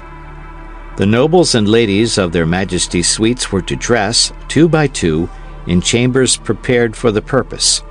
Before entering his closet, the king desired to be informed the moment the cardinal arrived.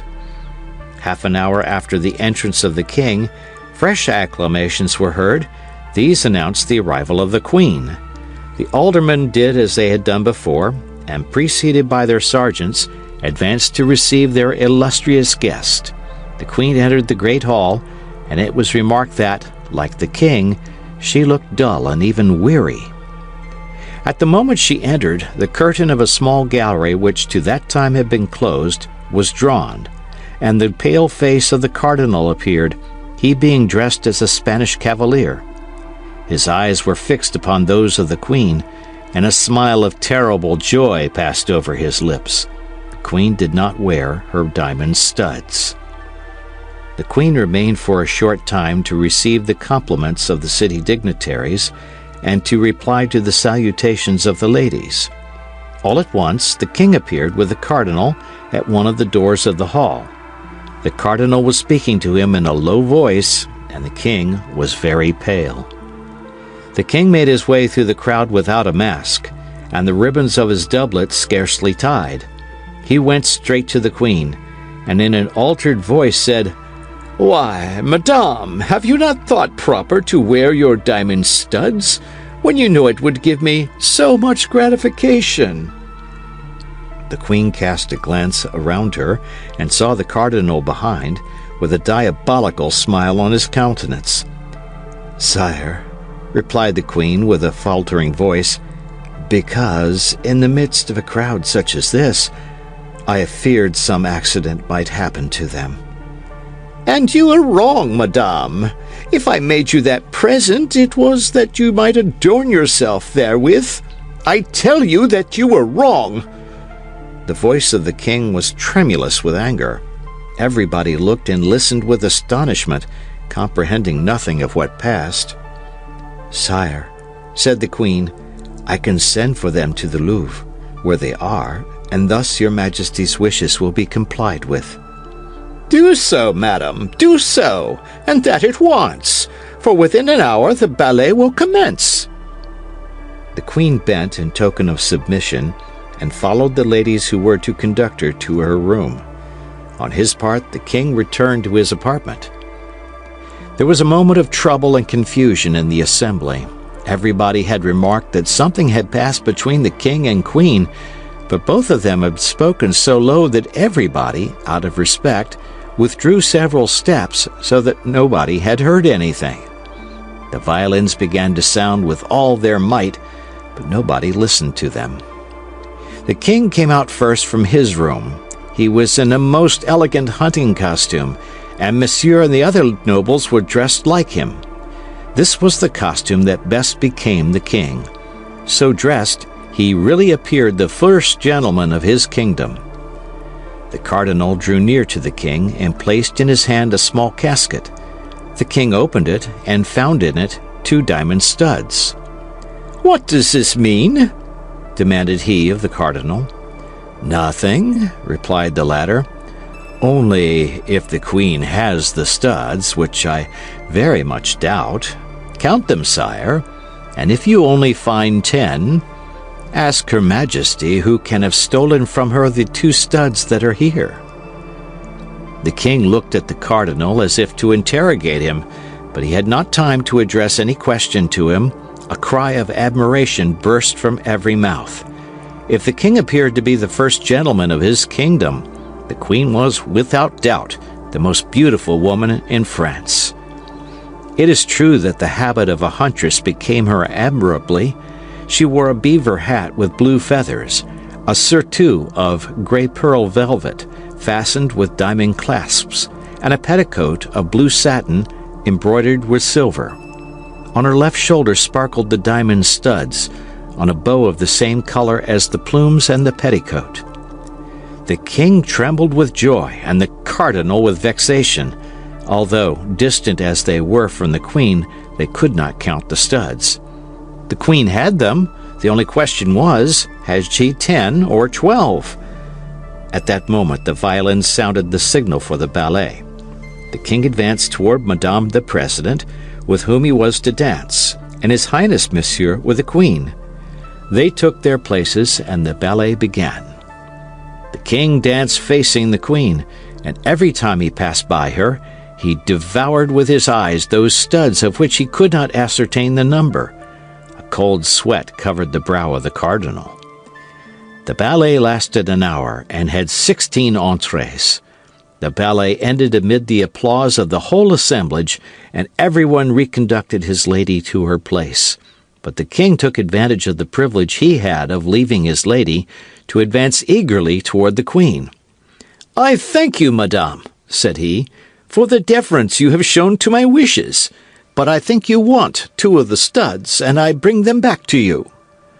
With these words he held out to the queen the 2 studs the cardinal had given him. "How, sire?" cried the young queen, affecting surprise. "You were giving me, then, 2 more. I shall have 14. In fact, the king counted them, and the 12 studs were all on Her Majesty's shoulder. The king called the cardinal. "What does this mean, Monsieur Cardinal?" asked the king in a severe tone. "This means, sire," replied the cardinal, "that I was desirous of presenting Her Majesty with these 2 studs, and that, not daring to offer them myself, I adopted this means of inducing her to accept them." "And I am the more grateful to your eminence," replied Anne of Austria, with a smile that proved she was not the dupe of this ingenious gallantry, "from being certain that these 2 studs alone have cost you as much as all the others cost His Majesty." Then, saluting the king and the cardinal, the queen resumed her way to the chamber in which she had dressed, and where she was to take off her costume. The attention which we have been obliged to give, during the commencement of the chapter, to the illustrious personages we have introduced into it, has diverted us for an instant from him to whom Anne of Austria owed the extraordinary triumph she had obtained over the cardinal, and who, confounded, unknown, lost in the crowd gathered at one of the doors, looked on at this scene, comprehensible only to 4 persons: the king, the queen, his eminence, and himself. The queen had just regained her chamber, and D'Artagnan was about to retire, when he felt his shoulder lightly touched. He turned and saw a young woman, who made a sign to follow her. The face of this young woman was covered with a black velvet mask, but notwithstanding this precaution, which was in fact taken rather against others than against him, he at once recognized his usual guide, the light and intelligent Madame Bonacieux. On the evening before, they had scarcely seen each other for a moment at the apartment of the Swiss guard, Germain, whither D'Artagnan had sent for her. The haste which the young woman was in to convey to the queen the excellent news of the happy return of her messenger prevented the 2 lovers from exchanging more than a few words. D'Artagnan therefore followed Madame Bonacieux, moved by a double sentiment, love and curiosity. All the way, and in proportion as the corridors became more deserted, D'Artagnan wished to stop the young woman, seize her, and gaze upon her, were it only for a minute. But quick as a bird she glided between his hands, and when he wished to speak to her, her finger placed upon her mouth, with a little imperative gesture full of grace, reminded him that he was under the command of a power which he must blindly obey, and which forbade him even to make the slightest complaint. At length, after winding about for a minute or two, Madame Bonacieux opened the door of a closet which was entirely dark, and led D'Artagnan into it. There she made a fresh sign of silence, and opened a second door concealed by tapestry. The opening of this door disclosed a brilliant light, and she disappeared. D'Artagnan remained for a moment motionless, asking himself where he could be. But soon a ray of light which penetrated through the chamber, together with the warm and perfumed air which reached him from the same aperture, the conversation of 2 of 3 ladies in language at once respectful and refined, and the word majesty, several times repeated, indicated clearly that he was in a closet attached to the Queen's apartment. The young man waited in comparative darkness and listened. The Queen appeared cheerful and happy, which seemed to astonish the persons who surrounded her, and who were accustomed to see her almost always sad and full of care. The Queen attributed this joyous feeling to the beauty of the fête, to the pleasure she had experienced in the ballet, and as it is not permissible to contradict a queen, whether she smile or weep, everybody expatiated on the gallantry of the alderman of the city of Paris. Although D'Artagnan did not at all know the Queen, he soon distinguished her voice from the others, at first by a slightly foreign accent, and next by that tone of domination naturally impressed upon all royal words. He heard her approach and withdraw from the partially open door, and 2 or 3 times he even saw the shadow of a person intercept the light. At length a hand and an arm, surpassingly beautiful in their form and whiteness, glided through the tapestry. D'Artagnan at once comprehended that this was his recompense. He cast himself on his knees, seized the hand, and touched it respectfully with his lips.